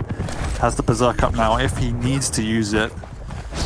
Wenger has a good split on major items now. Good rail there from Chain. And you got to think that he was close enough to hear the Mega get picked up, but he still peaked a little bit late. Yeah, that was unusual. Could have just tried to hide the 2-0 for Wenger. Chain trying to stop the bleeding here, doesn't want to get too out of control. It's a good jump over right there, almost getting some damage, but Wenger's stack still looking so fresh and so clean. Chain going through the telly, needs to be careful. Eats a rocket and a rail, extremely weak. Wenger looking for the angle, and he will find it through the telly. What a shot. What a shot indeed, and Wenger has just been crisp all series long so far. I think it does feel that Chain has adjusted by what we said he might be doing, playing a bit more defensive, but at the same time, he's gone completely the other way. I'm not putting any pressure on the items, so up until now, Wenger's had a completely free ride. That is some great defensive damage as Wenger walks away with his tail between his legs and licks his wounds. Chain should be able to sweep in onto this heavy and put some pressure on as he is healthy himself. And there he comes, flying in with the Doom double jump. Will be dropping down as well. Wenger's in a good position though. And actually gets away without taking any damage whatsoever. Now Chain, he needs to be careful. 2 missed rails there, a little bit rare to see on Wenger's end, but still 3-0 as Chain getting in on the items now, which is huge for him. Wenger playing slow in the mid-ground, just waiting for some sort of sound cue. Doesn't even want to grab the army yet, doesn't want to give away his position quite yet here. Tri-bolt and rockets coming out from both players as the battle for the heavy is unfolding here. Good rail from Wenger. Chain needs to be careful. Chain definitely needs to be careful. He's not got a lot of stat to work with. If he falls onto this heavy, he might be dead, particularly now after that rail, and Wenger gets in and will get out with both major items. Chain, that was not the play. Tried to force the issue and maybe get a little cheeky and steal one away, but Wenger, way too smart, way too quick, adds another frag. 4-0 now. Yeah, and it feels that Chain doesn't know what the response is at this point in time. Wenger's beating Chain his own game and playing a bit more defensive, and this range game is not working out in Chain's favor. So what will be the strategy and what will be the response, because he needs to make something happen, and that's a great start, getting in early. Wow. He had established the traditional route that Wenger was playing, the rocket jump up to hop across, and he set up early and blocked it. So that was the response he needed. Yes, it was a exchange, but at least now he's buoyed himself with a bit more confidence that he can make those plays work. Okay, almost a bit unfortunate there for Chain. If he would have just survived a little bit off of that, even if he was low, he could have tried to stack back up, but good trade from Wenger, making it count as we're getting closer to the halfway point. But any kind of opening at this point for Chain is going to be good, as you mentioned, as he's going to get back in on the heavy, starting to try and get item control again. Needs to be careful as Wenger waiting above on the rail to rain down some damage, but Chain's going to get out. Now with this stack, he should be able to work towards something here. Needs to get some damage going. First needs to figure out where Wenger is on the map. And there is a bit of split on the major items. Chain set up early for the Mega, which I like. Wenger caught out by that rail. The big delay from Chain actually causing problems as Wenger didn't hear it get picked up clearly. He will be going down here and misses the rail as well, so that's painful. Chain doubles back. He knows his opponent will spawn on the Mega side of the map, so he wants to shut down all major items. I like this choice. If Wenger wants to commit, which he does. He will be paying for it as he doesn't have any means of getting out of this area. He wants to be doing some damage from below. It's hard with the lightning gun. That missed rail, though, is crucial as Wenger gets out with the majority of the stack that he really didn't deserve to be picking up. Yeah, that miss is a bit heartbreaking for Chain there. Perfect position to try and capitalize on that. Wenger gets away. Defensive Hyper Blaster as he moonwalks towards the LG room here. Oh, that tri-bolt. Wow. Oh, no. Tri-bolt into LG for Wenger, perfectly placed. It's going to net him another frag, and that's very unfortunate for Chain. It really is. He wanted to shut down the angle. We knew that Wenger wanted to put pressure on, so Chain being proactive, but at every single turn, Wenger's making these aggressions count. And at the moment, Wenger's just doing a much more effective job of ensuring that there is clear damage going onto the pickups of these items. Feels that when Wenger is circling the items, Chain isn't anywhere to be seen, but as soon as Chain goes to pick one up, Wenger's there to steal it away under his feet. That stings. Absolutely brutal now. As the gap getting wider and wider for Chain. And again, with time ticking, as we've seen before, he's got to start making more Hail Mary style plays and taking engagements that aren't, 100% foolproof. That makes it, forcing his hand, that makes it so much harder. Interesting positioning from Wenger here as he heard Chain above him, just waiting for the rail. Chain trying to get the drop on him. Really well done there, not opting to go for the Mega, dropping on the Italian and getting that frag. The retaliation from Wenger, though, was significant, but not enough, as he's now missing everything. Chain with the push. Brought the deficit to 3 with 3 minutes to go. This is it, the comeback kid, trying to serve up some Canadian bacon here, 4-7. He's got to keep rolling with this. Almost spots him out, does get a little bit of LG misses with the follow-up rail, but that's okay. He's still going to have the location on Wenger. Does want a position for this Mega. Get that pesky totem out of the way. We don't need that. 2:30 left, down by 3. And now we'll just see the complete defense from Wenger. Ultra positional, ultra defensive. Use those defensive rockets around those corners. Play the rail game on pickups. It'll be a hard task for Chain, but he has got good control in circulating the items. He needs to make the most of these stacks. But he also can't allow Wenger to take position on them. He can't afford to lose that control with such limited time left. That's a good rail. It now opens up the opportunity to push. He realized that Wenger will double back over to this heavy. Wenger hasn't dropped those, so we'll be escaping. The rail is good. Chain can push. Threading that needle, that was a beautiful shot, but he needs to close out this frag. 2 minutes, less than 2 minutes now, still down by 3. Wenger doing a good job of staying alive. And this is going to be a frag shortly for the Canadian. Good rocket. Wow, the defense from Wenger just too strong. Great rail from Chain again. Keeping the damage high, but his stack is running a little low.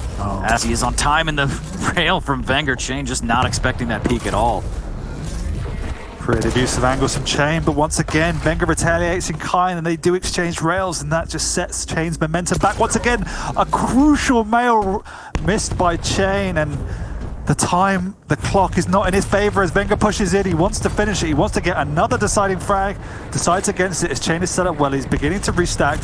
Wenger misreading the position of the Canadian as he does back off, back to that banana room, back to the light. Chain will get one more heavy, and then he can't afford to waste any time. He doesn't even want to pick it up.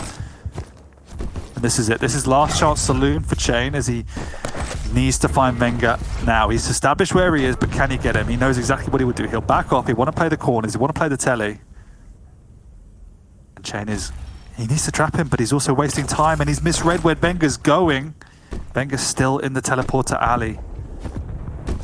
And this is heartbreaking here. Chain came down to a couple rails. The LG and the banana might do it here. There's one frag, 25 seconds. This is going to be extremely tight. If the Canadian can pull it off, it would be absolutely amazing. He's going to catch him out again in the LG room. Shaft on shaft. Hits him with the rail. Needs to finish this frag immediately. Around the corner does 2 HP, but only 12 seconds. And oh my God, the power of Christ just compelled him.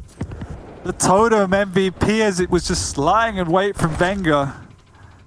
And he takes the map 8-6. That stings as Chain tasted the comeback after he ground out such a close map. It would have been extremely tight, but that totem is heartbreaking. That was just, wow. But Chain showing some more life than the first map. That's going to be big, especially as we go into the third map. And this is going to be possibly the decider. I think going into it, he's going to feel a little more comfortable, hopefully. But Wenger's still looking extremely strong. The defense was so good. The rail angles were fantastic. It felt like Chain was showing signs of life. It just came too little too late. And we said he needed a better start, and unfortunately he got an equally bad start to map 1. And it began to snowball really until right about 6-7 minutes in, where Chain got a bit better rotation on the items. He caught Wenger out, and then you can see it already here, 7-2. This was the engagement here. Chain pushed in aggressively. He got a good lockdown on the items, but unfortunately Wenger's defensive play was too good. He couldn't track him down. It took too long, and then, as you rightly say, totem heartbreak in the last seconds of the map. Just he hit some great rails, Chain did, but unfortunately he missed some of the layups, and those were the heartbreakers. Yep. As we look at some of the stats for Wenger again, up 2 maps now. We will get into the third one shortly. Ruins of Sarnath, Wenger on Sorlag, Chain on the Visor. Do you have any thoughts on this particular matchup? Yeah, Chain will have to check his aggression once again playing up against the Sorlag. We know how strong the heavy champions are, how powerful Sorlag can be, in particular with her speed advantage, and she definitely has that in abundance over the Visor. Obviously the Visor does favour the way in which Chain wants to play, using the information of the piercing sight, playing strong in position, up on that high ground, up on that choke point, and using those rails, but we need to definitely see more clinical execution from Chain to keep the stack of Sorlag in check, particularly now as we move back over to the EU server as well. I'm sure that Wenger will want to try and abuse that fact and that advantage. And if Chain, once again, begins to fall out of control early in this game, it's going to be such a long road to come back into it, as we've seen he struggled to break those defenses of Wenger. Yeah, I'm interested to see if we kind of start out with a bang like we did the first 2 maps, whether it be Wenger's aggression or Chain's aggression. I wonder how they're going to approach this map. Again, it could be the decider for the series. Chain hoping that he could send it into at least a 4th, but we will see one step at a time here for the Canadian. The comeback kid, we've seen crazy reverse sweeps before. This one is going to be very difficult, but anything's possible, man. Championship Sunday. Championship Sunday, and the comeback kid will need to live up to his name if he is going to stick in this one, as this is his last chance in the upper bracket. We do move into Ruins though. I don't expect this map to go as balls to the wall from the first minute or 2. It is, because of the split in the items, it is often a lot of trading in terms of allowing your opponent to pick up one while you trade the other. But if that split begins to widen, and if it is Wenger, then that maintains that control, Chain will definitely find himself in trouble. As we do start on Chain up to spawn, popping that piercing sight just to make sure there are no shenanigans from Wenger, and there already are shenanigans from Wenger, as once again he uses that spawn to get in. He does hit the rail off the, and what can you do? Chain once again. He even had perfect sight of his opponent, and you can see how powerful that speed is, particularly with the clinical execution of Wenger coming out, hitting back-to-back shots and following up the lightning gun. The Meister boy is absolutely feeling himself right now. He wanted to start off with a bang. He wants Chain to ride the Wenger bus, and 1-0 early. You could tell, I mean, he has the map advantage up 2 already. I was kind of thinking he might play super aggro just to test Chain, and that's exactly what he did. Yeah. And Chain already on the back foot. Again, as we've seen 2 maps previous, this is already looking a little rough for the Canadian here. He's got to slow things down. Already pop vision again. Just trying to stay alive and stack back up and just slow things down. 100%. There's already a huge split on the items. So Chain needs to work out what those timings are. And that's unfortunate to get caught over by the rocket. This is the choke point that Chain needs to be playing. He needs to be up in this corridor with the rockets and with the rail. Use the audio cues to try and chip away at the Sorlag, and if he wants to push, make it count through the choke point. But at the minute, you can see Wenger is catching Chain time and time again. And this is not looking good for the Canadian. As we're only 1.5 minutes in, there's a 15-second split on the items, and Wenger already has a sizable stack and sizable lead.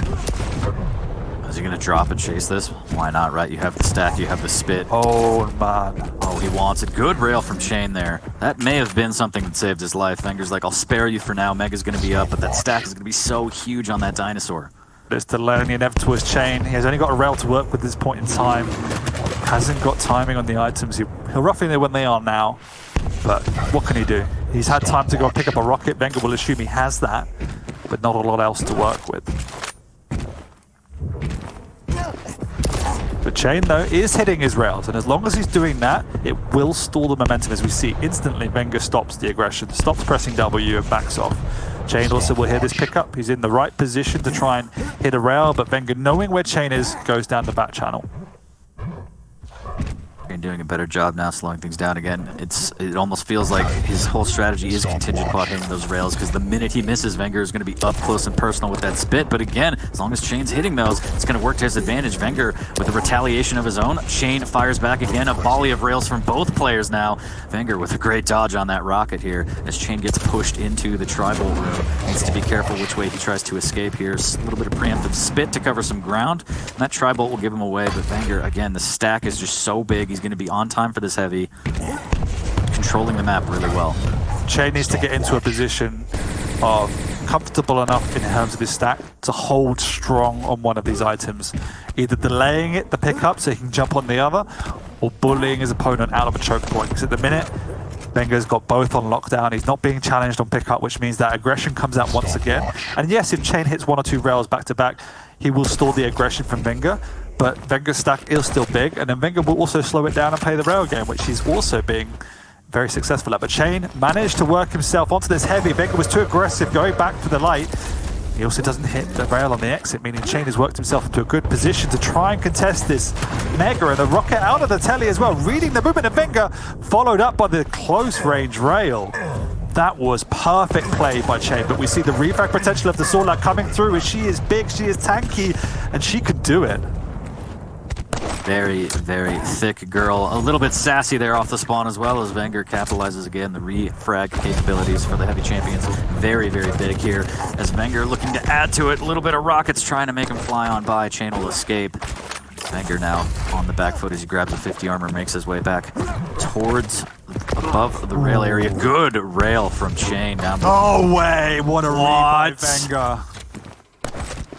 And that initial frag to get back into the game by Wenger just shows how difficult this matchup is going up against the Sorlag on this map, because as the lighter champion, even though you're a medium one, the most vulnerable time for you is when you've just killed her, particularly if she's got you low, because as we saw, he literally just presses W off spawn with no weapons to his name, and he's able to take down the visor. So you just need to check yourself, and it's the time when you're most confident and want to be pushing in to take back control, but at the same time, you need to reflect on the fact that, hey, I've got a big lizard who's just about to run at me. Maybe this is not the play. I've always said the scariest dinosaur is one with a machine gun. Here's Wenger fighting down below. Chain still down 4 frags as we hit the midway point. Wenger claims yet another heavy, making Sorbet even thicker here. Spits back up as well, and that's extremely dangerous for Chain. Up close and personal fights are not an option. Wenger slowing it down. Heard the pickup of the Mega as well, so we'll know what the timings are. He's also caught Chain around the corner with the spit. Good rocket opener as well. Double! And Chain's in trouble as the lizard is coming.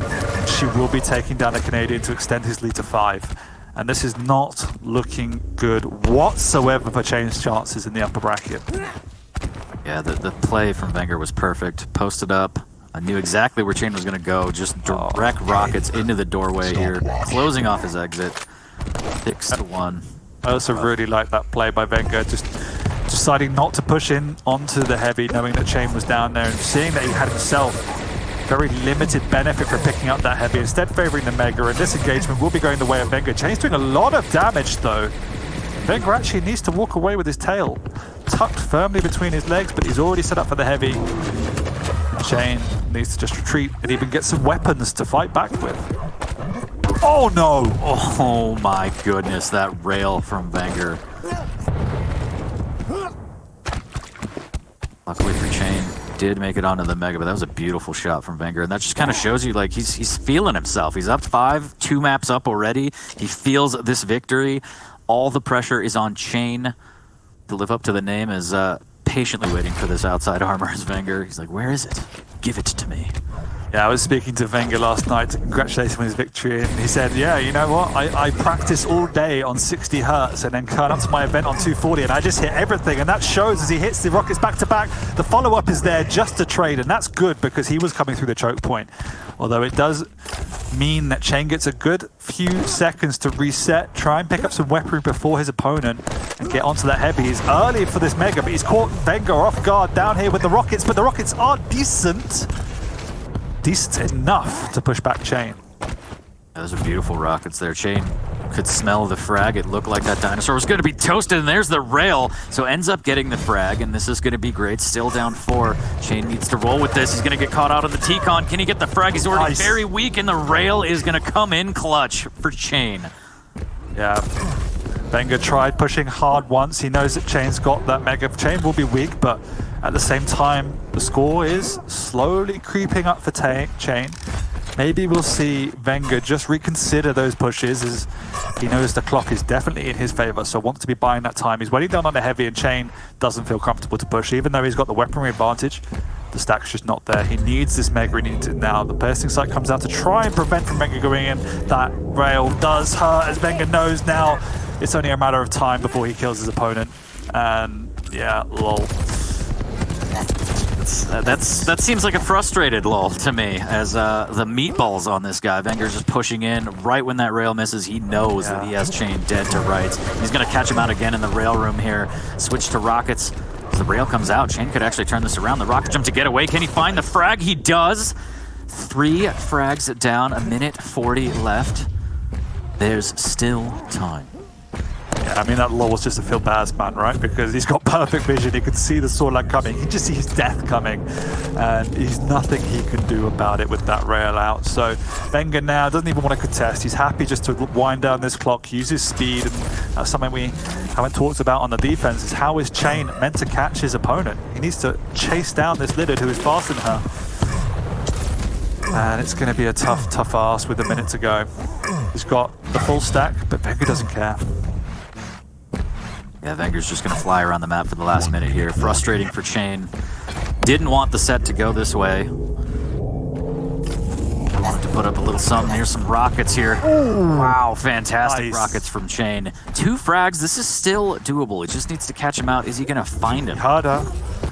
He knows where he is. The tri-bolt is there, but what? Wenger is actually low. He hasn't hit anything just yet. If Chain gets this frag, it's super possible. Wenger's gone back down. Chain will be choosing the right direction. No, he won't. He turns back around, but will he catch Wenger going through the teleporter? He does. This is so frustrating right now. Chain might catch him out. There's the spin into the rocket. He gets the frag. 20 seconds, 1 frag needed to send it to sudden death. Here's her. But look at the stack advantage. He needs to move, but he needs to hit everything as well. He's got 8 seconds. He sees the piercing sights there. He knows exactly where Wenger is. He's going to go around this corner. He runs into the lightning gun, and it's not going to be enough as Chain goes down, and Wenger will progress to the upper bracket finals to meet Rafa, and Chain drops down to meet somebody. Crazy. There we go. A certain somebody for sure. As it's just a little bit of life, a little bit too late, unfortunately. Wenger was ready. Again, as we saw all series long, the defense too strong. It was, and Chain seemed to progress throughout the stages and throughout the maps, but it was just too little too late, unfortunately, for the Canadian. He did put up a great fight, and Wenger just had that little bit of an edge towards the end. Some unfortunate starts to the maps, and nevertheless, it will be Wenger that progresses. And we will just cut to a break, but when we come back, we will be interviewing Wenger on that victory, which I'm sure he's very happy about. So stick around, and we'll see you soon.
Welcome back to the Quake World Championships. We just got off of our second semifinal, and sitting here with us is the winner of that matchup, Wenger.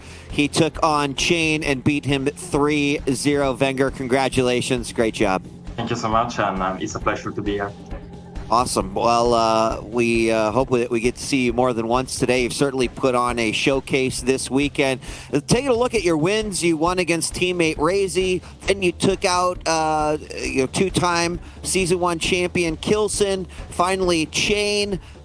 You've had a really reasonable run. How do you feel about your performance thus far here in the Quake World Championship? I mean, it's been a really incredible second day of the tournament for sure, with a lot of upset. So I think also for the people watching Quake, it has been really awesome.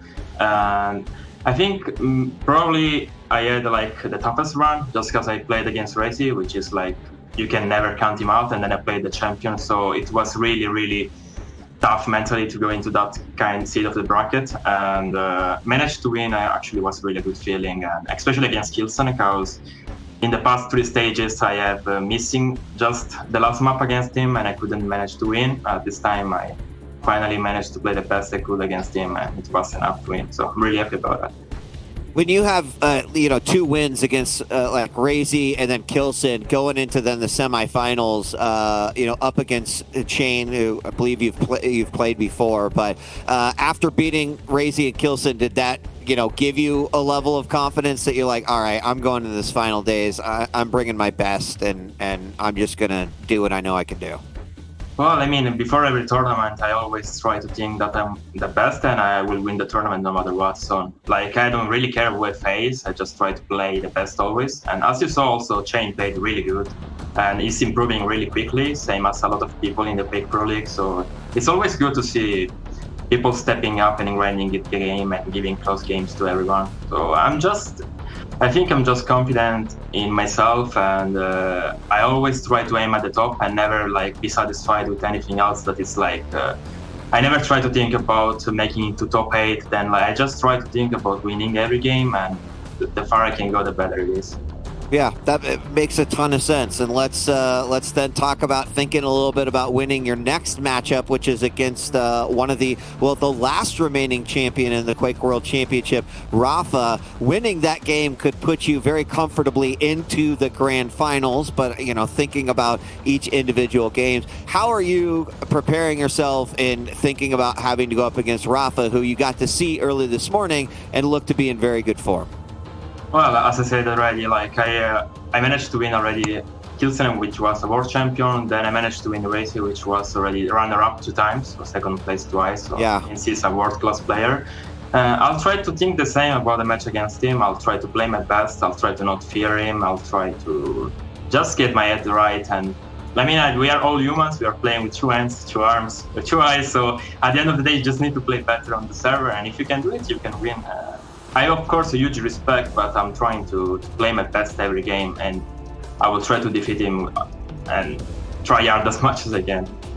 I love that answer, by the way. We've all got 2 arms, 2 hands, 2 eyes. I love it. That's great. All right, final question. You already played against a teammate once, but there's 2 Maestro players, in the finals day, 2 Team Liquid players. Do you see a world where Maestro sweeps this tournament? Well, for sure. If we have managed to win into that bracket, I managed to win that bracket, and Razy also, I want to really give credit to him for what he did in the lower bracket. Was insane for sure. Going against caliber of such players once and manage to win and go on top is incredible. So if we are today, I think both of us want to win. Both of us will try 100%, and no matter what, I think it's going to be a great tournament for us. And I think Maestro should be proud of our performance. I'm sure that they are. Wenger, congratulations on your semifinal win. Good luck in your matchup versus Rafa, and maybe we'll talk with you a little bit later on. Thanks for joining us. Thank you. All right, we're going to return now to the panel, talk a little bit about this game, Wenger versus Chain, before we hop into our next game, which will be Dehang versus CNZ. Welcome back, everyone. Lethal, going to you first, a 3-0. First map, not so great, but, you know, even Wenger said, as we were getting ready for the interview, you know, hey, Chain surprised me. He played well. Yeah, even though it was a 3-0 scoreline, each individual map was very close. Like the first map, for example, it just showed that with Wenger, he had such good defense. His combo kills were just a work of art. And you can see that Wenger kind of hit his stride around that 2-3 minute mark. Pretty much had his number, but his defensive rockets and just keeping in those narrow corridors due to the fact that with the Anarchy, he can chase him down, just keep him guessing all the time. But it was just perfect the way he played against his Anarchy. It was exactly picture perfect. You couldn't really ask for more from Wenger at that time. Map number 2, you can see that Wenger again kept the items segregated right from the get-go. Chain learns that with the heavy to mega route for Wenger, it took a bit of a while to learn, but he managed to understand it in the end and try to play a bit more defensively in terms of where Wenger was going to go. But again, Chain made a great comeback, but just didn't have enough time to clean up those couple kills, and of course that totem at the end, and it kind of made matters worse. But map number 3, again, Wenger was easier to trade frag with the saw lag, especially like with the default stack he has. But Wenger, again, the defensive play in the last 90 seconds was just textbook. You couldn't really make that up. Yeah, and I wanted to ask ZSX at 40 Lions about that one, right? In the final moments, you add another 30 seconds to this game, and we're seeing these final moments right there, but you add another 30 seconds to that game, and I think Chain might have walked away from it, but understandably so with the champion matchup, he just couldn't, you know, quite make it work, stretch those final seconds out the way that I think he wanted to. Yeah, it was just too little too late from Chain, as you rightly said. Like, the momentum had firmly gone in his favor. He had made clear adjustments throughout the series and was just progressing nicely, but at the end of the day, Wenger was hitting too many shots, and that final kill in the last seconds was the killing blow, and the prior map it was the totem. So Wenger did have his number. A bit more time would have made a world of difference, but you know, we've only got 10 minutes to play a duel, and Wenger played the 10 minutes better. Just unfortunate starts on all 3 maps for Chain. I know the first one was due to his own aggression, but then Wenger comes out on the next 2 and just gets a frag within 15 seconds on every map. That's a rough start. Yeah, I mean, in both those first couple games, it's not the way you want the rhythm of the game to go, and certainly an advantage to Wenger on that one. Let's take a look at the bracket now that we've had both semifinals played at this point. Both of them 3-0, but that's going to set up our next winner bracket final, Rafa versus Wenger. That should be a doozy, but we're not going to be going to that one quite yet because we've got to figure out how things are going to resolve here in the lower bracket. We've got Razy, Chain, and then our next matchup is going to be Dehang versus CNZ. Gentlemen, we've talked about these players extensively in length this weekend, but CNZ has kind of taken a few of the headlines just based off of the fact that he is the player left in the tournament who came from the challenger matches. Yeah, you got to remember he was 1 map away from getting relegated from the QuakeCon Pro League, and now he's in the finals, day 3. It is a Cinderella story. He can still continue on depending on how he actually plays against Dehang. Okay, against Rafa, he didn't have the map picks in his favor. I think Rafa was just a little bit too much for him, just adapted to his play style way too quickly. If he's less predictable than he was earlier on against Rafa, then he's definitely stands with a chance. All right, well, let's take a look at Quick and Bans and keep the conversation up because, you know, it is an interesting conversation, you know, given his results versus Rafa. But here we have Corrupted Keep, Awoken, Ruins, Blood, Covenant, and Molten Falls as the potential decider. Taking a look at the champs. Gentlemen, what do you think? I think it's definitely a lot better picks in terms of the matchups of CNZ than we saw against Rafa, less imbalanced. Corrupted Keep, we've not seen the best of CNZ throughout this tournament, so that's probably why Dehang picks it first. And I do like him going with Galena rather than the Anarchy that we've seen in the past. It gives him much more of a foothold in terms of combat capabilities to take Dehang head on. There's no really worrying matchups as I would have seen earlier, so overall there's not a lot to shout about in terms of the overall strategy choices from CNZ from my perspective. Well, great. Then that means I'm going to make you guys do predictions. How about that? Take that. Like that. 40 Lions are starting with you. Yeah. I think CNZ has had a great tournament thus far, but I think it might come to a close here. I don't think it's going to be as bad as Rafa, but a double dose of liquid back-to-back is rough. I think it might be closer to a 3-2, but I think it's going to go to Hang's way. I think the hang is going to be rough for CNZ just from what we've seen, particularly against Rafa early in the day. Like, the fundamentals of CNZ's play wasn't there. He wasn't able to get on items. He didn't look that sharp, and the hang plays so well around those factors. I think it would be a 3-1 to hang. Yeah, I'm going to have to echo ZSX's statement. I think it's going to be 3-1 as well. The maps don't really favour each other, but then again, the hang is way too good of a player. He adapts way too quickly, and it could be just a bit too much for CNZ. All right, well, it looks like we're ready to hop into this next one. It is the Hang versus CNZ. Let's shoot it on over to Ketchup and Flea. Well, things are getting pretty interesting here, Flea, as we're now going into our first map. The Hang and CNZ, two players that are methodical, disciplined, patient. And I am curious, knowing to Hang, he was watching these matches, and there's all the chance that he was able to really notice what Rafa was doing to make CNZ's life so difficult, right? I wonder if he's going to try and do the same thing. I definitely think it's extremely possible. Both of the Liquid boys have relatively similar play styles, and it is up to CNZ to put a stop to that. Personally, I'm hoping that we're seeing more of his aim form that we saw yesterday. His aim against Rafa, of course, the man picks his spots, his fights only on his own terms, so that immediately makes it more difficult for you to reach that full aiming potential. But I just didn't see CNZ dish out the same kind of damage that he had been putting out yesterday. So if he can manage that, he will have a much better shot at fighting the Hang. Now, relatively slow start, no major engagements just yet. Oh, the Hang actually taking a whole lot of damage here. CNZ still sticking around. He's got some armor to work with, has got the better health stack as well, but both players will break away. But quite wisely, CNZ's not going to overstay his welcome near heavy. There's plenty of optimization you can do before it spawns. To Hang using this as an opportunity to at least take one of these two items. Stack-wise, CNZ absolutely in favor. And there's no delay between the two of the items. And there's the initial push. The lightning gun coming out. Pika going to be so much more effective on Corrupted Keep because the lack of the rail means you can't just get it out, deal with it in the blink of an eye. But the lack of armor is a problem that the Hang is currently sitting on. CNZ is using this to push on. He wants to break that cycle. And the Hang forced to disengage. And there's like no resources in the nail gun room. And this will be a finish. To Hang. Oh, the trade! That was best case scenario for him. Absolutely. Yeah, CNZ is not going to be happy about that one. He absolutely should have walked away with a clean frag there and then would have been able to pick up either Mega or Heavy, whatever suited him the most in that situation. And now he ended up trading, doesn't have a lightning gun, finds himself in a bad position, but these rockets are lifesavers. Shoddy, a little more will do it.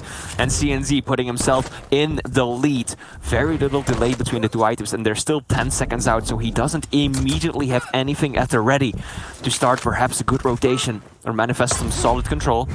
Small armor will be there, of course. He noticed the Hang pick it up during that previous engagement. And now CNZ looking awfully healthy, but of course, playing Galena, what he wants is Heavy. Mega, of course, it's always nice to pick up, but Heavy is what you want when you can generate your own health. That was quite an irritating Pika, though. Those Hyper Blasters doing so much damage to CNZ when he had a nice stack to work with originally. Pretty even, all things considered, but...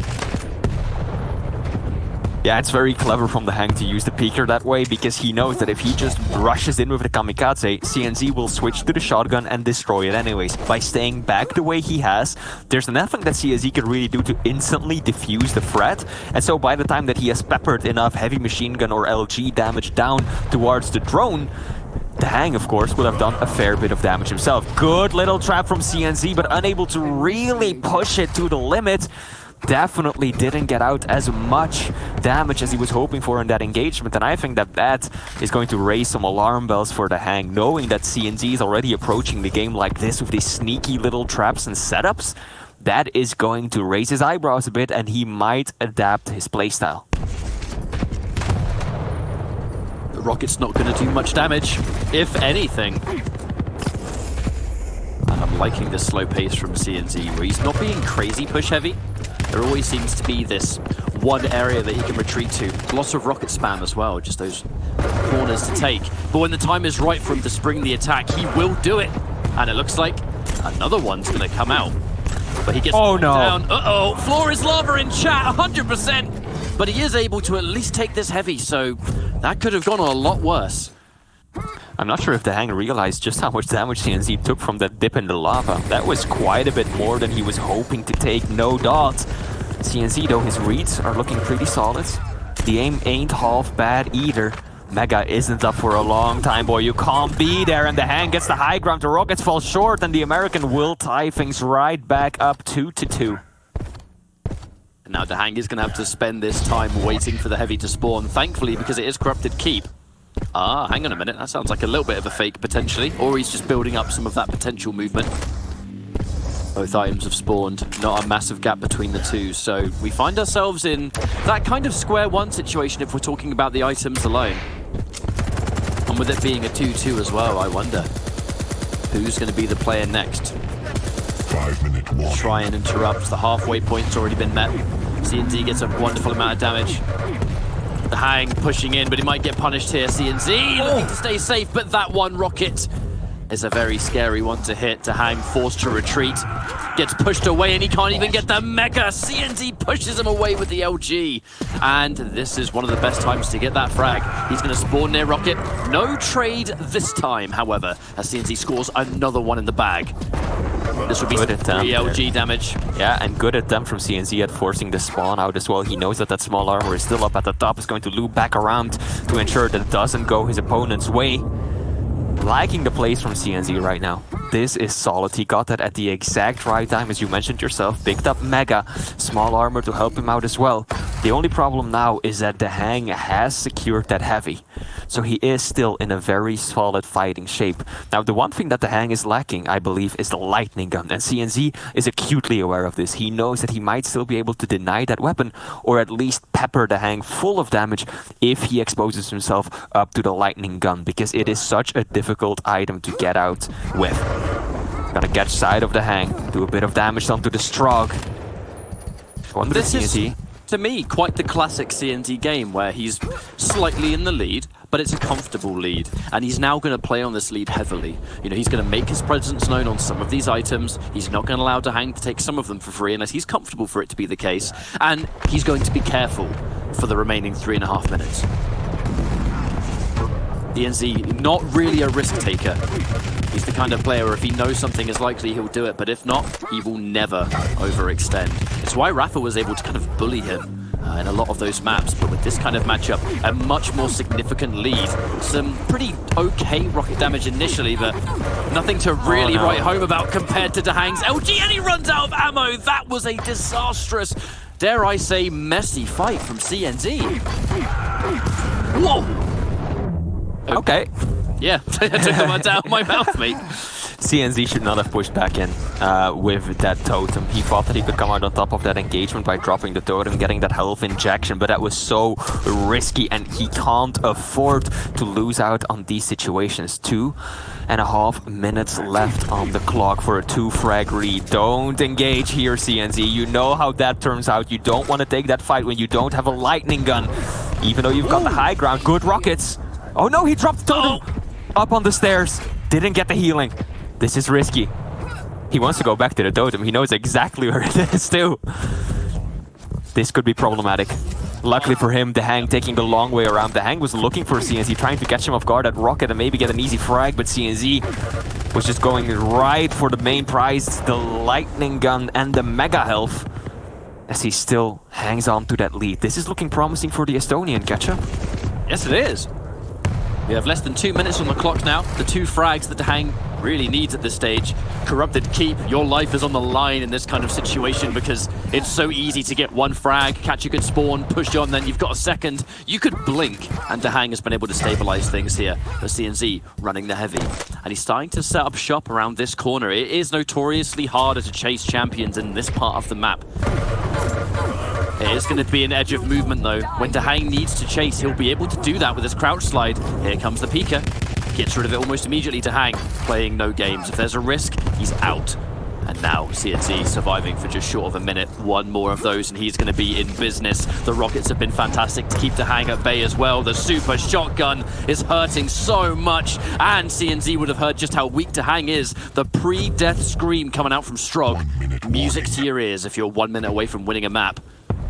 I like the decision to still apply pressure and not just run away for these past 2 minutes, because we know it's corrupted keep. If you drop one frag, it is so likely that your opponent is immediately going to be able to follow that up with another kill. So CNZ wants to continue doing damage and stop Dahang from getting too comfortable and just outstacking him tremendously. And he did a good job at making sure that there's no delay between the items. So if Dahang goes for one, he might be able to just steal away the other, and that could prevent his opponent, the American from Liquid, to just get that massive stack and bully him around.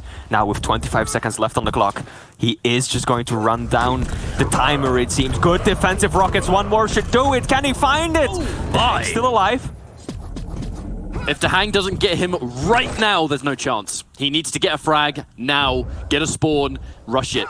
But with this time being wasted, it has just become a GG. CNZ, those defensive Rockets were everything. If he did less damage in that exchange, there would have been a fight. The 10-minute mark has hit, and it's going to be CNZ taking that first map. And it was much more of a CNZ style map, wasn't it? Oh, yeah. He was able to play that game, that slow, patient, careful game. But when the fights happen, he takes the fights extremely well. His accuracy is really strong. Those Rockets at the very end, saving his skin. That was the time Dahang needed to score a frag. There was no other time after that. I'm surprised to how close the items were. 19 majors versus 18 for CNZ. You would expect Dahang to just completely overrun his opponent when it comes to that aspect of the game, but CNZ held his own terribly well. Really solid positioning, evasive plays for days, and also, of course, he had the endurance. There were a few mistakes like this situation. He never should have went back into the room hoping that that totem alone would give him the victory, but still, overall, extremely solid performance on map 1, which was, of course, corrupted keep. CNZ, I think he, you know, the impossible might just have become a little more possible for the man from B100 Esports for Estonia, as we are about to load into our second map. I really like that team's jerseys as well. Their jerseys and their like jackets and stuff like that. The branding is on point. Maybe I'm just biased for red. Don't know what gave that away. But as we're going into our next map, it's going to be Awoken. Now, Dahang is, for lack of a better term, pretty damn good on this map. And if we're talking about the picks alone, another one where it's as you expect, right? So Dahang's got the Doomslayer, the utility of the double jump. One of the few maps where the Berserk can actually be used aggressively too. We've seen it the last few weeks where players have started to really play Doomslayer, not differently as such, but it's just when you can work the Berserk into part of your combos, people are doing it now because there's hourglasses that you can shut down for other people. If you're against Ranger, you don't want him to have orbs free of charge. You know, if he's able to run around and take all the hourglasses for himself, it's a nightmare situation. Absolutely, and I think we've actually seen Dahang use the Berserk successfully on this map yesterday against some of his American brethren. There was one situation where he was caught down at heavy. I still vividly remember it. I don't remember exactly who it was up against, but Dahang was down at heavy, shot a rail, and then he was just caught off guard because his opponent just jumped into the room, and rather than try to switch weapons, wait for the reload, he just popped the Berserk and went for it. Pummel, and that was it. So it definitely is a viable ability in certain situations, even offensively so. So as you mentioned, Dahang has got that base mobility, but CNZ has got the orb, and the orb gives you more of a vertical edge over your opponents. You can use it to go through that hole in the wall down at heavy, or as we've seen Rafa do earlier today, actually just go straight through the teleporter and completely catch your opponent off guard. So CNZ had that happen to him earlier today. Hopefully he is better equipped to deal with it now. As we go into this initial start, this is where the map will often be at its slowest. Neither player wants to push too hard. Dahang able to get some of that base stack back up, and it is the armor that's going to help him a great deal. The Dire Orb, as long as the orb exists, CNZ's going to have that extra trump card of a burst that he can just pull whenever he wants. But you have to make that choice though. Do you use the orb for mobility? Do you use it to chase? Do you use it in combat? There are many layers to it, but many potentials to get an orb at a bad time, right? So you need to be pretty confident in your play. Rockets being exchanged. The Hang will drop down that orb. CNZ rightfully hanging on to it until he got in the perfect situation. Of course, playing Ranger also makes it so that you take less self-damage from your own explosives. And that, of course, helps out tremendously in these close quarter engagements where you can just get face-to-face with your opponent, giving them a big smooch and then a rocket plus orb for good measure. And that's exactly what CNZ did there as well. He has a stack advantage, but positionally tremendously outplayed right now. The Hang is up above. Good little rail. CNZ actually railable, sticking around a bit too long. Didn't want to run straight for the helpable, knowing that that would be a little bit of a predictable path to take. But the Hang nails him nevertheless. Ooh, the surprise attack. CNZ not really getting as much mileage off that orb as I think he wanted, and having the tribal almost instantly. The idea was there, but he just wasn't able to obtain that damage. Here comes the Hang, those rails. CNZ's going to have a rail of his own, actually, so he knows he's going to have to show that quite a lot of respect. The Hang is the one that controls. We've said it so many times, that rocket was the money shot. Love it. Yep, the Hang already getting a solid advantage, and now it is so important for CNZ to stop that liquid diesel engine from finally kicking into gear. He cannot allow his opponent to just cycle through the items. We know that the Hang virtually never, ever mistimes an item. This man is a human clock. And if he gets control, if he asserts himself around the center area of the map, there is so little you can do about it, especially when he's rocking the Doomslayer. He's got that double jump to work with. He can just sit on that T portion of the map and hold that for as long as he like, constantly punishing CNZ every single time the Estonian shows his face. I think the picks have absolutely favored the Hang in this situation. That double jump's going to allow him to have this mobility to get to these items so much quicker than almost anyone else, and it is the items that Hang is famous for playing around. This is quite the classic Hang match so far, where he's, for the past 3 minutes or so, he's been able to run this cycle. A fight's going to break out, but of course he's not going to push in. CNZ had the LG position at the very least. And Hang's going to just play this carefully. A big push from CNZ and some pretty damn good rockets to boot. But the rail is good from Hang. He's pretty notorious for rarely using his zoom as well, is Hang. I'd love to see it. It's such a simple thing, but there's something that I really love watching about it. Just the flicks. I think that was a bit of a disappointing encounter for CNZ though, because he had started so well on making a comeback happen. First, just by staying on the LG side of the map, getting small resources up to 100-100, and then just through clever positional plays, set up towards the Mega, and just cut off the Hang completely. His opponent couldn't make a move onto the item, because he knew that he had to push through a bad choke point to do so, and that gave CNZ the stack advantage to then move onto the Heavy as well, and have a really sizable stack advantage. But still, the Hang holding his ground. The rail to the face repeatedly, so even shut down our B100 players' advance. Good little rail though, CNZ. Needs more of them, but it's a start. The Hang absolutely in a favorable position. He's got the center of the map, and that's a lot of information on Awoken. And this is his go ahead to back out. Here, coming around the corner. It's just a game of surviving. Bit of a fake. Ooh, maybe setting up a little bit of a trap. Using the jump pad and then popping that double jump. One of the underrated tools of Doomslayer, being able to use a jump pad and double jump almost instantly to fake out the movement. 5-minute warning. Very patient plays by the Hang. He's actually a player that sticks around towards that bottom heavy machine gun area quite often. I feel like more so than many of the others. There's a lot of players who just completely avoid that area like the plague, but the Hang knows that it is a strong position on the map, gives you a lot of information as well as some decent escape routes if your opponent were to catch you out. And now the Hang, using that mobility from the Doomslayer perfectly, landing a nice rail. Every single time CNZ is picking up one of these major items, the Hang is right there to punish him. That timing perfect from the American, Ow! But the orb right back at you, CNZ says. Really good play from the Hang though, just waiting there, hearing his opponent jump down, and then he springs that trap through the LG. Once again an LG fight, and it's looking like the Hang reigning supreme though. CNZ unable to really get footing even when he gets a frag. That has been a consistent problem. CNZ's frags haven't really meant as much as the Hang. As when the Hang gets one, he's near an item, he's able to establish dominance that lasts a few minutes. of this exchange, this back and forth. This should by all means be another frag. But when CNZ lands one, Dahang's able to refrag within the next few seconds, and we're pretty much right back at square one.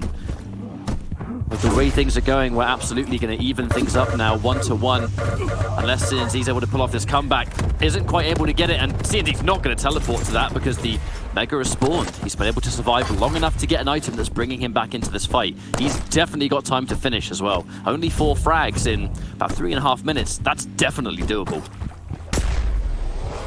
Dahang, though, not in the greatest of positions right now. Outstacked quite severely, so one more rail should take him down. CNZ. Are we going to see a bit more aggression? CNZ was waiting on the teleporter for a moment, hoping to catch Dahang running for that small armor. But Dahang, smart player, the accountant, very well practiced and seasoned veteran. He knows exactly what his opponent is up to and just held back ever so slightly before jumping across, thereby evading a lot of the damage. That rocket, it's going to be more information than anything else, given how CNZ is just running the items right now. Perfect split on them too, around 15 seconds between Mega and Heavy. CNZ continues this. There we go. Aggressive push through the doorway, or teleporter rather. Copying exactly what Rafa did to him earlier. Slightly less effectively so this time, but nevertheless, these kinds of pushes are what's needed to keep Dahang on his toes. You need to start pulling that stack. That is not the way to go about it, though. A rocket from that far away when you're being chased, hitting for 97 is a damn good shot. And Dahang will continue to play this more reserved style of play as CNZ is swiftly running out of time. And the rockets continue to be a thorn in the backside. CNZ just cannot mount any kind of position here on Dahang. But this is the benefit of Dahang. His double jump is helping him reposition faster, always ready for a rail or a rocket. The rockets have been a real pain the past few minutes. We have less than 2 minutes on the clock. He's going to put himself in position for this heavy, but the lack of HP that he's working with is not going to save him from a rail. That one little bubble might help, but this is still a fight that Dahang can win. What a rail as well, to put him even more behind than he was before. And the more behind you are, the more time you have to spend to lick your wounds, recover, get the stack back up, and that's time spent not fighting. And with less than a minute and a half left to go of this map, this has just been Dahang showing his dominance. Yeah. The daisy for good measure, and I think this has to be a GG at this point. Unless there's a miracle comeback, I don't see it. 2 words, rockets and rails. That is all that Dahang needed. Of course, much more went into his game than that. Those were definitely the deciding factor in those final few minutes of this matchup. Every single time CNZ made something happen, Dahang was right there for him. Now, 4 frags, 1 minute, possible in theory. But that mobility, the Doomslayer, so sneaky, slippery, evasive. DNZ has absolutely no clue where Dahang is at. Dahang is just waiting patiently around the Mega area, burning precious seconds of the clock, and it doesn't look like CNZ is able to do anything about it, and indeed catch up. With this little time left, there is just no way for the Estonian to catch up with the boy from Liquid. Looks like Dahang taking that first map loss in stride, resetting his composure, and taking it home on map 2. Goes in for the Berserk for good measure at the very end. Rare footage of Berserk being used to escape for good results. And with 5 seconds on the clock, this was 100% a done deal. And Dahang really felt like Awoken was a map that he had a really good chance on. Dahang has been, sort of tournament proven to be strong on this map. It plays to his strengths, the quick levels of control you can play. He's always got a nice short and snappy rail, which means a great deal on Awoken, but the double jump is just insanely strong, and the orb from CNZ wasn't able to have as much presence as we do sometimes see. And a big part of that is that when CNZ's far away and he has even a shred of a chance to make something happen, Dahang hits a rail, Dahang hits a rocket, maybe 2. And any stack or chance that CNZ has built up, you click your fingers and it's just been taken away. So then he has to kind of spend that time rebuilding his resources back up to try and make the next push, and then the exact same thing happens again. Dahang's positioning was nearly flawless on that. CNZ definitely made a few precious mistakes here and there as we were watching the frags back, some of the highlights of this game. It is very clear sometimes his positioning wasn't quite on point. Like that first frag that he gave up sitting down towards that heavy nail gun, rather than just making his way through the teleporter right off the bat where there are health bubbles available, he stuck around trying to get that extra rail in, even though the Hang had secured the major item, and in doing so, he just dropped the frag for essentially nothing. And that is a big problem when you're playing someone as calculated as the Hang. If you make a mistake, he's going to pounce on it. He's going to make the best advantage he possibly can out of any flaw in your game. And so CNZ just dropped the ball a few too many times, and then by the time that he finally started hitting those shots towards the end, the Hang just ran away with the lead he had. So let's have a quick chat about the next map, which is going to be Ruins of Sarnath. I do believe we're actually getting ready to load into it now, and the players have connected. Matchup-wise, a bit of an interesting one. Anarchy versus Ison. It's not one that you see every day. There's going to be that immediate stack difference, but on a map like Ruins, the mobility can mean so much in this kind of setting. If you do have the lead, and you're in that position where you can kind of take your foot off the gas a little bit and start playing more of a defensive game, that shift of gear, those fast champions really benefit from that. If they're the ones that are running away and you can't chase them, we have seen, even with a couple of minutes left on the clock, some champs, especially on a map like Ruins where there are so many possible ways you can go, you're just a real pain to chase down.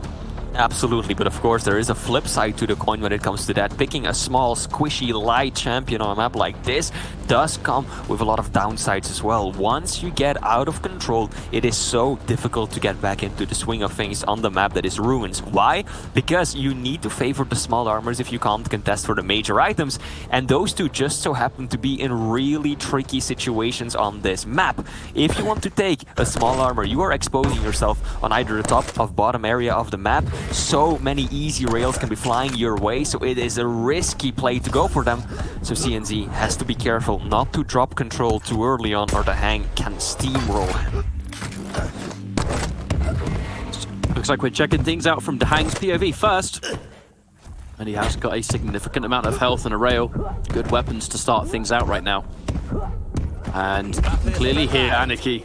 He's always going to be the noisy boy. Yeah, his jumping sounds, his hoverboard, passive hum. Ooh, but he gets immediately pounced on by CNZ. But that is the defensive rocket that has been such an annoyance for CNZ all series long. And another one of them shuts down any hope of a push. The Hang definitely a bit of a stack advantage right now. Will be the first person to position himself down towards the heavy as well, CNZ. I don't think he's up for the challenge, for the task of moving in to contest. He should just set up for Mega, maybe try and land the rail. The Hang is even gonna go for it. Good positioning from CNZ.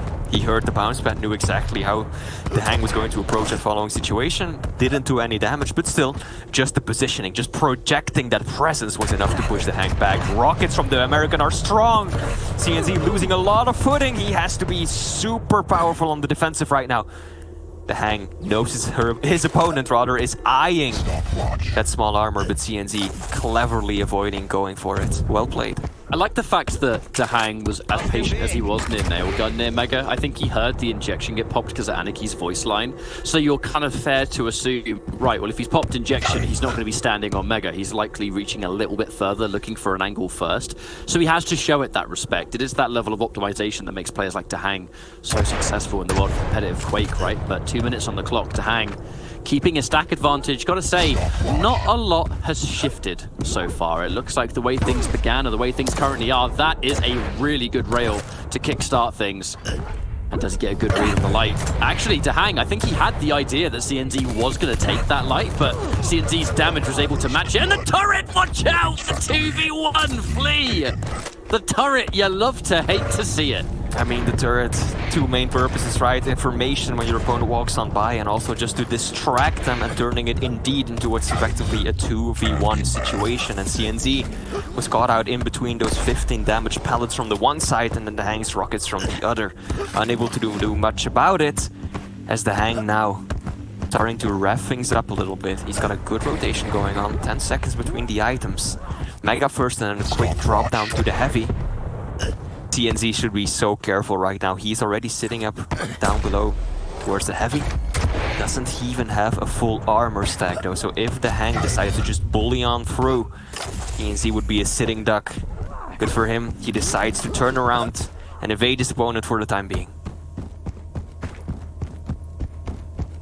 With the Hang in the center of the map and the stack that he's currently working on, this is his advantage. Just listen out for Anarchy.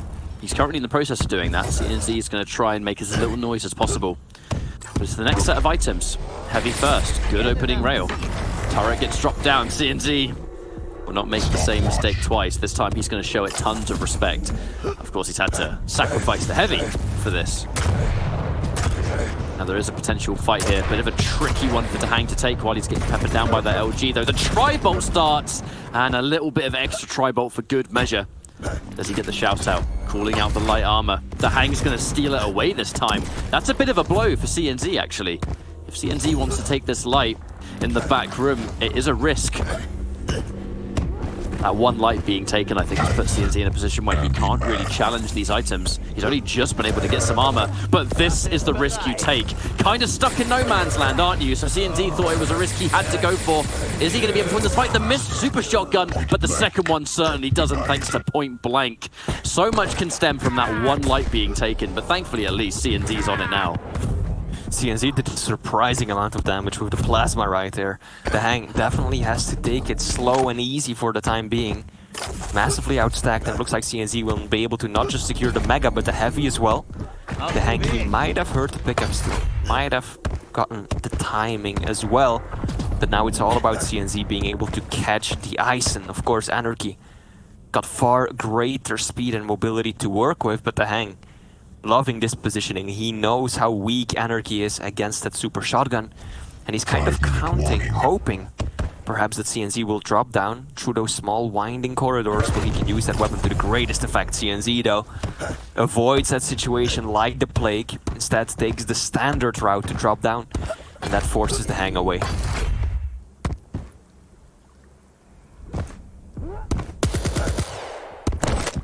And there seems to be very much of the same taking place here, Flea. There hasn't been really a shift of gear from either side.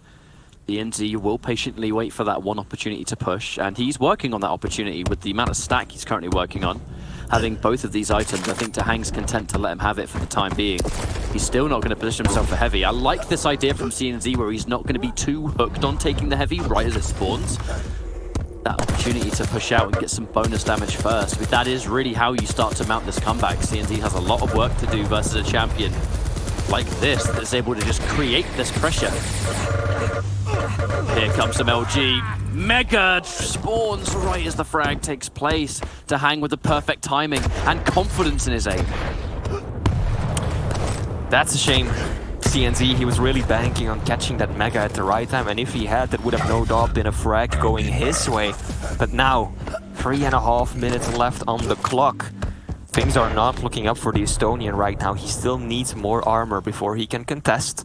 I don't think he has the rockets yet. The Hang, sitting on those like a hawk, is going to favor those close quarter engagements all the more right now. But still, he's going to have to give his opponent an opportunity to secure those other weapons as well. This is great from CNZ, though. Doing tremendous damage. The Hang missing every last shot of his. CNZ, can he pressure any further? Down to 10 points of health, but it looks like the Estonian won't chase just yet. Might be a bit of a mistake. He needs to land this shot. He will miss it, and the Hang will land 2. Catch up, another wasted opportunity for CNZ. Back to the drawing board he goes, as it happens at such a bad time that the Hang is able to immediately capitalize and pick up the major item due to that superior positioning. That is a catastrophic miss, because now we have less than 3 minutes on the clock. The Hang has been able to get so much stack on the back of that. And CNZ, as you said, he's kind of having to go back to the drawing board here. Hitting that rail would have spelled so much momentum, the chance to push. He would have been quite healthy too, so pushing straight off a spawn would have been possible. Speaking of pushes, we're finally going to see one, and he can't get a bonus rail. That would have been such an important rail for Hang to land. The Mega is going to spawn now, CNZ. I mean, sure, he needs armor. He needs armor bad, but... yeah, Heavy's about to spawn. Hang probably heard that, so that's information. I think there were two of those blast sets connected too. Now the Hang, though, he doesn't have a lot of mobility to work with. He can play a bit more of a defensive game as CNZ with that increased speed that just comes with the Anarchy is in a pretty good position to chase him down. If the champion picks were reversed, this would have been incredibly difficult for CNZ to catch his opponent. Excellent use of the turret right there, forcing CNZ not to push into the room. If CNZ had rushed in, that turret would have been pelting him constantly in the back, and that is what the Hang was counting on. CNZ had to turn around, give up some ground, but in doing so, he let his opponent pick up the Mega. And giving your opponent free stack this late into the game when all the pressure is on you is just about the last thing you want. As like you quite rightly said, if the tables were turned and it was CNZ that had the lead, this would be a scary situation for the Hang. Because it is the Hang that's in the lead. CNZ's the one that has to at least use the speed to maybe chase down, but there's no way the Hang's not aware of this exact situation, right? It's why his defensive positions have been so on point. Another good rail's gonna hit his mark. 2 rails! This is bad news for CNZ, who I'm pretty sure didn't expect him to double back there either, and I think that's gonna spell GG to Hang. His defensive shots have been too good. Nice call out on the spawn and a cute little angle. Didn't get the shot, of course, but it was a good idea. And with this Mega being taken, the stack is immense. And with the turret ready to rock and that rail, this is just how you play that advancing game. The Hang, very likely to win. There's so much work and really no time to get it done here for CNZ. He needs to get these range shots, no damage in return, have enough stack to push as well. And he's just not equipped to do any of those things. The Hang has played this so well. Absolutely, and he is hitting the shots when they matter the most, while CNZ is just dropping the ball when it comes to every one of those engagements. He had so many opportunities this map, Ketchup. It breaks my heart to see him miss those crucial rail shots time and time again, while the Hang just dances barely out of sight and then just retaliates with these tremendously painful rockets and rails. It happened on Awoken, it happened just now on Ruins as well, and CNZ. There were a few signs of life in there, but the Hang basically ran with this map from start to finish, it felt like. There's no way CNZ isn't at least a little bit kicking himself after that one, because it's quite like, it's like you pointed out, we don't even really need to mention it because it was so out there, but that moment CNZ had, he hit 2 rails, he just needed to hit the kill shot. He had plenty of stack to work with and he was in a position to get a good spawn as well, and he just missed the shot. And that one miss meant that Hang got his base stack right back up to nice and healthy. Started to play that game of strong defensive positions for another time. This was when he actually got the frag, but look at the clock, right? 2.5 minutes. He was supposed to have got a frag a minute before that as well. That would have been the moment to push in. And it is tragic for him that he wasn't able to land it, but it's great for the Hang. And he's probably feeling good as we go into our 4th map here. Yep, absolutely. That 41% railgun accuracy against the small and speedy Anarchy, I mean, that just says it all. The Hang constantly applying pressure, CNZ unable to retaliate. There were a few times where, as we discussed before jumping into the map, right, CNZ needed that small armor. Every time he made a move for it, where was the Hang? Ready to punish it. So often, we saw it time and time again. The Hang is down below, picking up heavy, goes up the bounce pad. CNZ is up there, trying to secure the small armor at the same time, and the Hang's like, oh hey, you're right here with nowhere to run. Let me either kill you or do so much damage that you have to continuously run away, and I can just keep gobbling up every single major item on the map.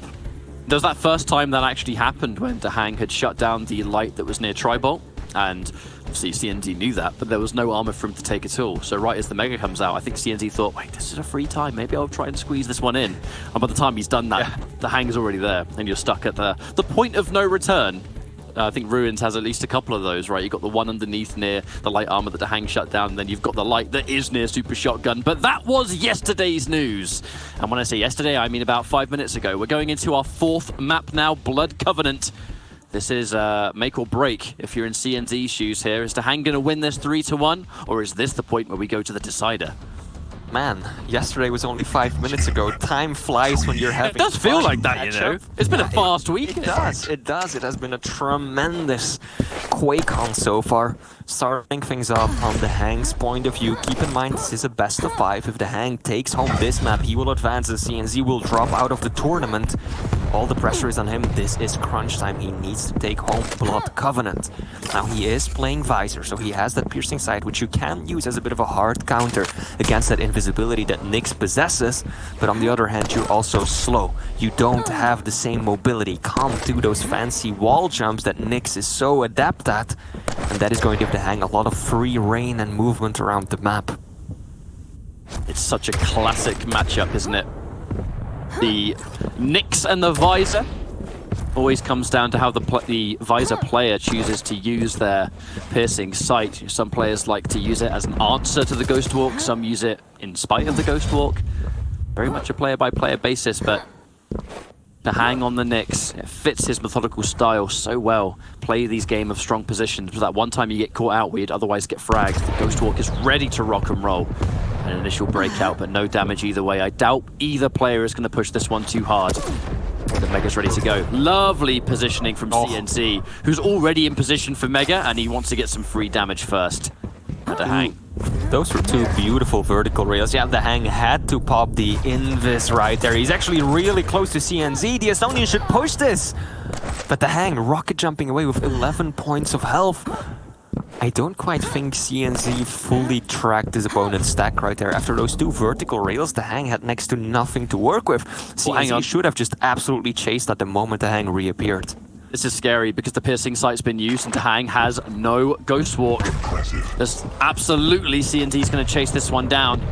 And he's going to look to control the Mega once more. This is still not bad for CNZ. As long as he keeps a stack lead, the Hang has played an intelligent game of just sitting pretty, building on that base stack. He's not going to push too hard to take anything that puts him over because it's more obvious, more risks involved, and he's playing it nice and slow until he becomes healthy enough that he can start playing the rail game once more. If he can hit uncontested rails, all of the stack that CNZ's built up will be non-existent and not important. Okay, that rocket information more than anything. Oh dear, big fight, and the Ghost Walk. Can he escape? That is the question. CNZ, he has not been chasing very hard, but that's just CNZ's way. He's not an aggressive player. The problem is that I worry how that might end up going for him. He came so close to killing the Hang twice already, and yet the American player from Liquid is still just running around as free as ever, getting back up to that base stack of 175 instantly. And CNZ is no closer to getting the frag. The Hang even have the Ghost Walk at the ready once more. So I feel like there's definitely been a few wasted opportunities, and the way that I can see this going is that if CNZ keeps wasting these opportunities and the Hang keeps doing that, it's just gonna backfire tremendously, because the Hang is just gonna play the passive game. He's gonna be very restrained and measured, reading his opponent very nicely, dishing out the damage with those rails, and then before you know it, a situation like this arises, the Hang landing some good shots.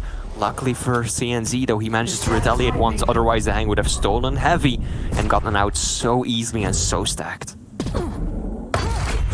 To Hang, I have to say, he's been playing incredibly well to stay alive in all of these encounters.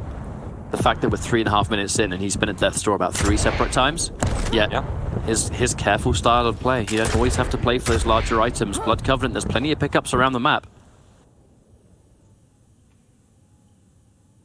And now he even has managed to steal away a Mega. The Hang, if he drops down to pick up that small armor, he'll basically have a stack advantage to work with as well. Heavy is up, he's eyeing it. CNZ, knowing that he isn't in the best of shape right now. But CNZ's aware of the Hang's playstyle too. You're noticing that he's kind of leaving these items up now. He knows that the Hang's not pushing in for them and he's looking for range damage. So CNZ's kind of like, okay, well, if you want to do that, I'll just hit you first and then take it. He has been able to pick up the Mega though. We're watching this from the Hang's point of view the entire time. He's having to play with extra caution as well because of the piercing sight. You always have to be on the expectation that when I go around this corner, there might be a rail in my face. I think CNZ has definitely realized his mistakes from that initial few minutes, leaving the Hang alive so many times while just going for the items time and time again. He's realized that that is not the way to go about this. He's giving his opponent too much room, too many rooms for error. Rails masterfully. CNZ now the one on the run. The Hang right above him. Can he catch his opponent out? CNZ, you don't want to go up to this heavy, brother. makes the smart decision to turn around, and now to the drawing board. CNZ has to restack, is only at half of his base armor, not even at 100 points of health. And the Hang wants to turn this around, and quickly too. Beautiful little flake right there, and that is going to guarantee him an uncontested mega, as CNZ simply lacks the resources to make a move on it. Now the tables have turned. The Hang is the one that leads the charge in terms of stack, but CNZ is going to have that all-important resource of the piercing sight. He's going to have the extra information. He's going to know how to stay safe here. But while staying safe, likely that he's going to get information from this heavy if he used the piercing sight now, but it doesn't look like he did. It does seem like he's holding on to it. There it is. It has now finally been used. The question is, does the Hang know it's been used? Because there wasn't a lot of dead giveaways that it was activated. I think the Hang's mouse just malfunctioned. He zoomed in. Ketchup, did you catch that? Surely that can't be right, as he pressures CNZ mercilessly, of course. Visor, not much to work with in terms of mobility. Has to get out quick. He knows that the Hang is railing. Yeah, rails exchanged. One more will kill either player. But the Hang gets the better recovery instantly with that heavy right behind them. They're both able to somewhat stabilize, though. Ready for the double jump. That is an impressive set of preparation there from CNZ. The fact that he had that angle set through the teleporter means he knows this matchup. This is bad news for the Hang. Only 7 HP left to go. A little bit of health thanks for the light, but we have to go back to where we began. But he's ready for the Ghost Walk. That was a clutch activation. Any later and he would have been toast. Whew. We're still at 0. I can't believe we're still at 0-0, by the way. I feel like we've had frags, but we haven't. The amount of damage that has been exchanged for this to still be a tied game at 0 points is pretty obscene. Catch-up. Now, the items. Basically a perfect tie. Doesn't look like either player will be able to establish control of this. We've seen control exchange hands a few times. It's mainly been CNZ, at least at the beginning of the game, who's been running the items, but unable to make anything happen with it. I actually think this might be an interesting setup. To Hang heard that piercing sight, and he's going to know that it's down for a fair while. So if he wants to use an aggressive Ghost Walk to get that surprise attack, especially now he's got heavy, he has a higher success rate of doing this now because CNZ can't just re-answer back with a piercing sight to shut it down. He's still got 20 seconds. I do wonder if the Hang is going to continue to hold it, or whether he's going to use that downed piercing sight to his advantage. Looking like it's going to be a bit harder to do it now, though. Some tri-bolt damage to undo most of that heavy progress. The longer it stays 1-1, the higher of a chance CNZ tends to have, though. Remember, his clutch factor displayed yesterday, his patience all the way until the bitter end, has led him to this far in the bracket. If we go into sudden death, I'd almost say that maybe it favors CNZ. Oh, the miss! That's information as well. Oh. This has been the longest standoff in this situation I've ever seen. Tri-bolt finally meeting rail. Both players breaking away. Looks like the Hang. Extremely good read from the American right there. Heavy is actually still up. CNZ, if he goes to the bounce pad now, he might be in trouble. No, he takes the right route to secure himself this piece of armor at least. This might as well be overtime. Catch-up. We're running out of time as we're about to enter the final minute of this ever so important map, at least for CNZ. He needs to win this one or he's out of the tournament altogether. Little did we know that this has pretty much been sudden death for 9 minutes, the way things have been going. The Hang, he needs to be able to get some light. That one rail, I mean, pretty much means there's nothing CNZ can do to stop that. And he's going to get an even bigger burst of it thanks to the heavy. The Hang, he's not going to rocket jump. He's going to keep as much stack as possible. And here comes the potential attack. Has to use the Ghost Walk to go through the LG. That would have been scary to get caught in that position. But the Hang knows Ghost Walk's ready. We can afford to make the chase. Good escape from CNZ right there, turning to the right and jumping through that doorway. That made it so that if the Hang had decided to follow, the American would have to push through that dangerous choke point, and a barrage of rockets would no doubt be coming his way. So instead, he decided not to risk it, instead just turning around, repositioning himself cleverly, heavy as a pickup, while as CNZ takes away the Mega. Now the Hang had an advantage, had the better stack and rotation for a while there, but CNZ cleverly managing to reset it by positioning himself in a way that the Hang couldn't realistically chase on through with the Ghost Walk. And we are, by all accounts, entering sudden death. This is going to be a one-frag Blood Covenant. Not the first time we've seen it. seems like a Quake Pro League Finals thing to have these kind of situations. Now, this is where the patience gets tested all the way through.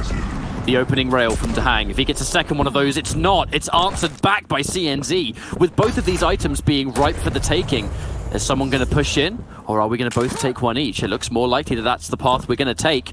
A tiny delay between the two items, so there is going to be that nature of a player maybe breaking the cycle. Scary to do so in a sudden death situation where one frag is going to be the decider, but remember, the pressure really is on CNZ here. He's 2-1 down to Dahang. If Dahang wins this and gets this frag, he will be moving on and CNZ will be out of the World Championship. But if he wins, we're going into a final map. Chat, if you prefer either of these two players, let us know right now. There might not be much time left! That defensive rocket was so clutch from CNZ. If he had missed that one, I think Dahang would have chased. Now Dahang, of course, is a bit more comfortable taking these aggressive encounters because he knows he still has the Ghost Walk up. When it comes down to it, if a situation turns bad, Visor has nothing to help him out, whereas Dahang, with that invisibility, can escape, reposition, restack very easily. So he will probably be playing this a little bit more aggressively than his opponent CNZ. Quick use of the Ghost Walk right there. This is not bad for CNZ. Manages to force out that ability, and now he has a window for action. Prioritizing it so he stays near the hourglasses, though, shaving off a considerable amount of time from the cooldown. It's already going to be back in 20 seconds, and as the heavy is ripe for the taking, 15 seconds, he's going to have that utility ready to rock. I like how Dahang was able to manage this. He's going to have Ghost Walk a little bit before CNZ actually has his piercing sight. Not that I really think it's going to mean much. Dahang in sudden death, it looks like he's more likely to hold on to it. Misses the rail shot. CNZ looking for another one. That is a really big rail to land. Watch out, Dahang. Making us all wobble with that one. That was a clencher. It's a scary time to be caught. He hears the jump pad. He is way outstacked. Oh, I think he got a glimpse of his opponent right there, though. Rockets flying around his face. He's railable. Mega spawns at just the right time. CNZ can't get the shot off in time. He's still railable. Yeah, he still is. Only just not now. The 100 health. Still rocketable. Still rocketable. A direct to the face. Flee, there's no armor to be had. This is a very scary game to play. Dahang is in big trouble. He has to play with his cards. Get his cards right, that's what I meant. That's actually the term. I don't even know why I did before. CNZ, this is the chance to chase it down. He goes the rocket jump, but he loses the angle. This could be make or break for CNZ. Can he hit the shot? No, Dahang. He's still railable at 60 HP. CNZ goes for the chase. There is no Ghost Walk, no backup plan for Dahang. If the rockets come through now, they will take him out and move us on to a final map. But there's plenty of time for Dahang to maybe get out with his life. The light, it's too predictable. There's no way he's going to go for it. He's going to go for heavy first, but CNZ has the right idea. He's now going to be able to tank at least one. He has the Ghost Walk. It's back. What a fight that was. And if Dahang wins now, this will be ridiculous.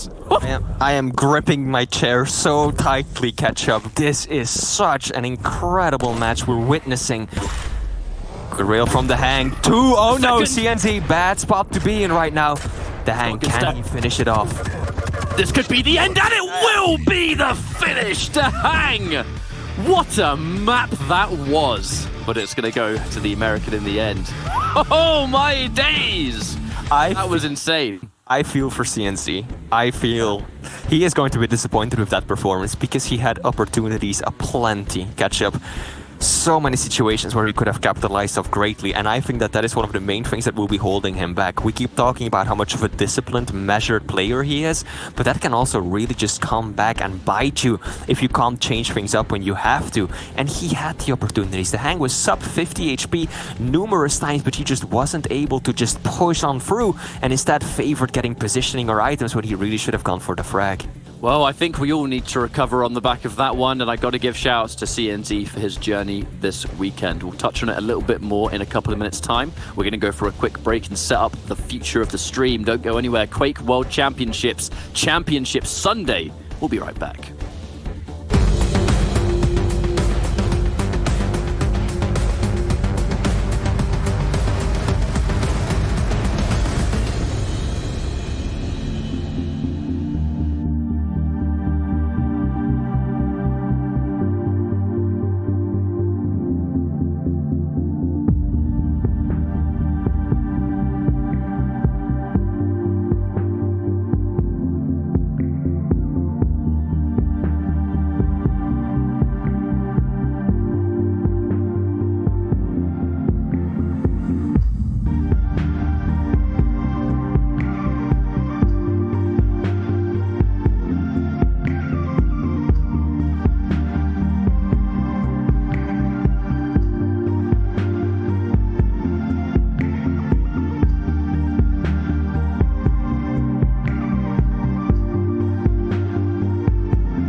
Welcome back to the Quake World Championship. This is day 3. That's finals day, and we're here with the winner of the last matchup, DeHang. Tim, thank you for joining us. It's good to have you.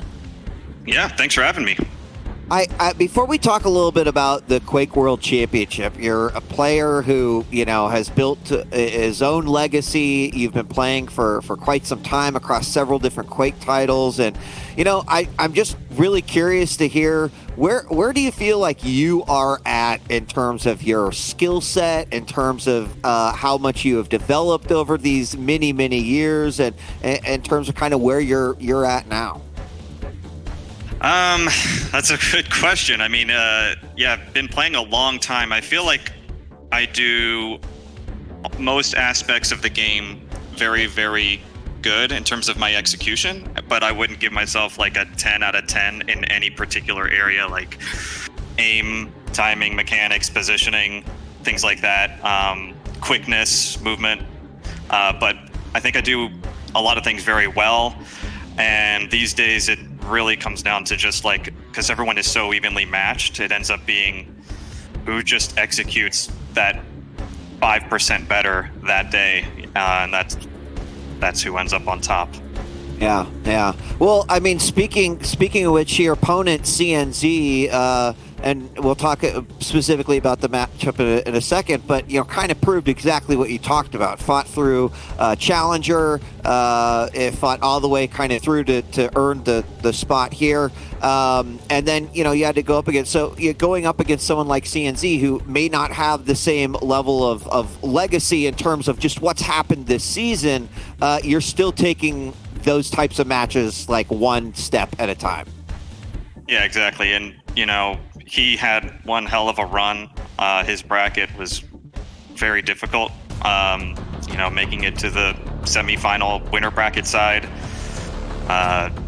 It doesn't get any better than that going into day 3. So, yeah. Really good job by him. He's one to look out for in the future. Definitely, we've been impressed by him this weekend, but impressed with Mini. Just like you said, everyone's playing great. It comes down to that execution, that 5% you're trying to grab in the middle of the match. And let's talk a little bit about the match, because game 1 went in favor of CNZ. And you start a best of 5 series like that, you lose the first game, it's not the end of the world, but that was still a close one. Mindset change, anything on your strategy or any way you were approaching the game change as you went into game 2, 3, and 4? Same overall approach. I played a little sloppy in terms of some of my choking off the opponent, and also when I had an opportunity to offset on Corrupted Keep, the first map, Heavy and Mega, I never actually did it. So it was like they were constantly within 2 or 3 seconds of each other in terms of the timing. So coming from like a 2-3 frag deficit, I wasn't able to create an opening kind of the traditional way by just controlling the items. And I kind of got punished for not executing well there. And then I just, same overall mindset, just made sure I didn't do that specifically again, which it's a lot harder to do on Awoken because the rail's at play, and that throws things off. But yeah, just gotta take the loss and move on to the next map. So I want to talk about map 4 a little bit. Nail biter down to the final moments. I think it went about 3 or 4 minutes into overtime. Was there any point in those final moments, because it was very close from where we were sitting, and I'm sure you'll go back and review the tape on that one, but any point in that matchup where you thought, oh, I'm screwed, I might have dropped this map? Yeah, I mean, toward the end, like maybe 30 seconds, a minute into overtime, I forgot the exact timing. I mean, he definitely had the upper hand.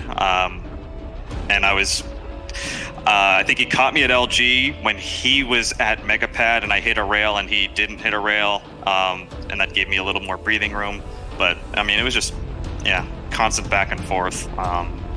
So I was on the ropes for a moment there. Well, congratulations with that 3-1 victory. Want to throw one more at you. You know, we're in this unique finals day where we've got 2 members from Maestro, we've got 2 members from Team Liquid.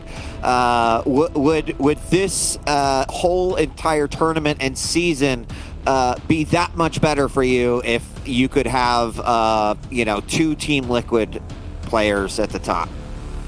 Yeah, absolutely. I mean, we all want to win really badly. You know, I'm just very grateful for Team Liquid's support, and so to represent them to the fullest and, you know, hopefully take the whole thing, that'd be great. They also have Rafa, so I know Team Liquid's excited, and hopefully we both get top 2. It'd be nearly a LAN final for us. Yeah. Well, Tim, thank you so much. Good luck on your upcoming matches. You'll be going up against the winner of Chain versus Razy. I'm sure you'll be keeping a close eye on that one. But thank you for the entertaining games, and good luck for the remainder of the day. Thanks, Sweet. Take care. Take care, Tim. Talk to you soon. Let's bring the panel back and talk a little bit about that. We got to hear some comments directly from Dehang on that, but Lethal, definitely excited. Anytime there's chatter post-game in comms, I'm like, oh my gosh, I can't believe, it's going to be good. Lethal, your thoughts on that 3-1 victory with Dehang over CNC? The whole story of that was CNZ needed to increase the tempo, especially on maps 2 and 4. But going to map number 1, CNZ did a great job. He was keeping his distance throughout the entire time, waiting for the first mistake, but also contesting the items, hiding around the top red room for the majority of that game. Map number 2, Dehang played very methodical, keeping CNZ guessing with Doom's double jump, just faking a lot of the audio cues the whole time, holding him back on so many different occasions.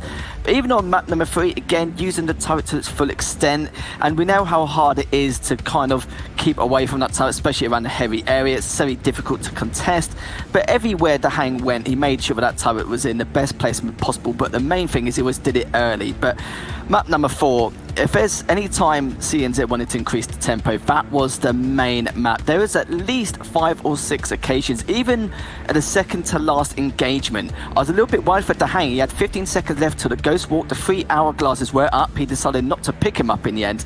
Managed to get away, but in the end, CNZ just dropped a little bit. It just seems like, I feel like that could have been a 5 or 6-0 victory for CNZ if he just increased the pace and his movement.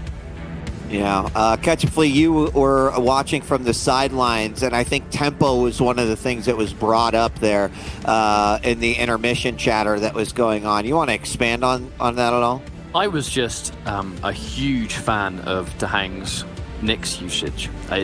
He has a style with Nyx that fits him really well. He does like to play extremely calculated, and I'd even mentioned it right as the map began, that the Ghost Walk, where the moment you get caught in a bad position, Nyx is kind of that get out of jail free card. Not to sound disrespectful, it's just the kind of utility that she brings. Sure. And how many times did Dehang get either caught in a position or decide to make some kind of push that he knows he has the safety net of the instant invincibility that allowed him to either push a little bit, take one of the items, or just survive, that led to that one frag map. I loved it every step of the way, and it's a real celebration for how skilled and composed Dehang can truly be.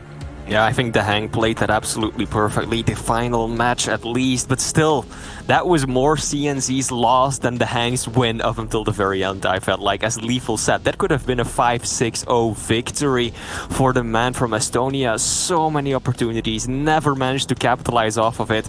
I just feel like he's going to be very disappointed about that one, and we could have been so close to seeing that 5th and final map.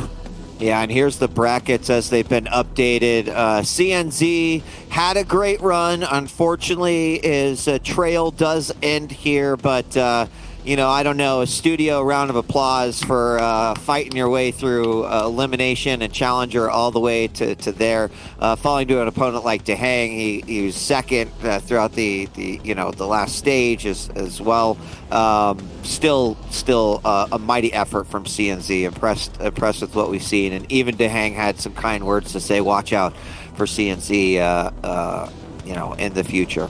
So we've got our next matchup, Chain versus Razy, that is right around the corner, and that's going to set up whoever Dehang's next opponent will be. Meanwhile, we've got Wenger and Rafa waiting patiently up top for their moment to go head-to-head. But let's talk a little bit about Chain and Razy as we enter into this next best of 5.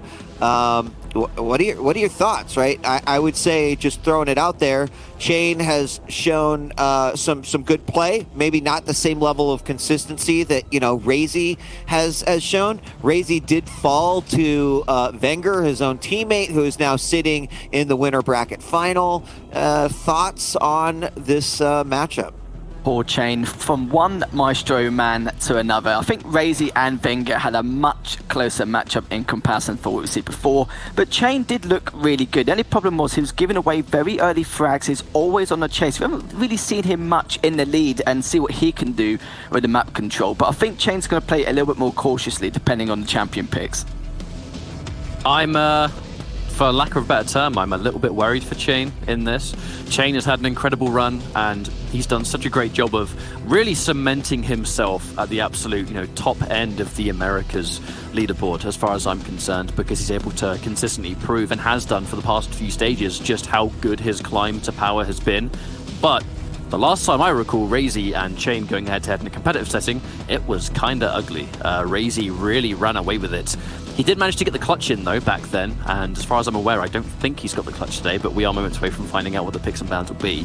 But if we're going by history alone, Razy has a really good chance to move on.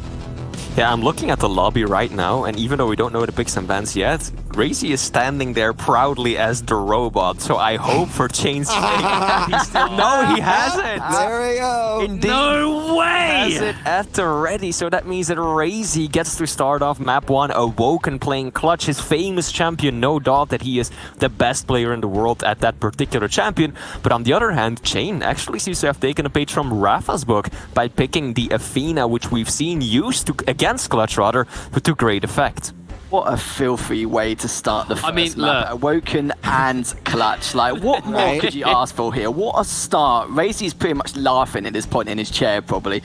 But looking at the second map as well, Chain does have the eyes and nods. He has the top mid control and the mega setup. He should be okay, depending on if it gets that early frag. But yeah, it should be a lot of close games here, depending on how things will go. But Ruins as well, kill versus slash, that should be a fast one. Yeah, I mean, it is funny to see that. Maybe it is just like, well, this is a best of 5, right? A best of 3 that's a little bit rougher. I don't know if you do take that out of the equation, right? Does it throw off another pick later on? I mean, hard to say. We've seen a couple of consistencies with a few different players throughout this, and this is one consistency that everyone seems to just let continue to happen.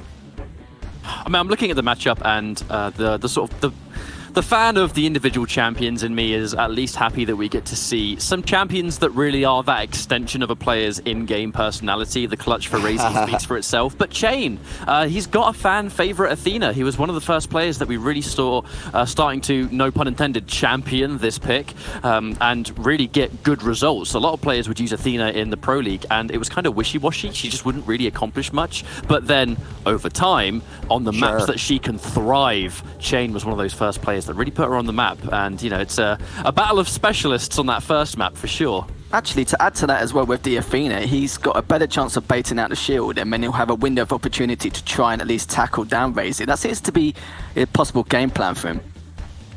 That's a, interesting thought, and I'm excited to kind of see what will happen here in Game 1. Certainly, this is going to be a series about momentum, talking a little bit about their previous history. If there was ever a place to step off on the right foot, Chain grabbing that Game 1 would probably change the tune, right? A level of confidence, a level like, okay, the past in the past, we're here and now.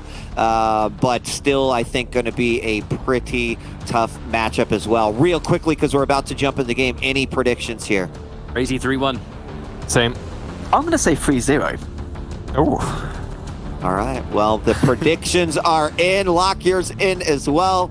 We'll find out from our casters here in a moment what they think. Ladies and gentlemen, thanks for joining us for day 3 here, the finals day of the Quake World Championship. Let's kick it off to our casters, ZSX and 40 Lions.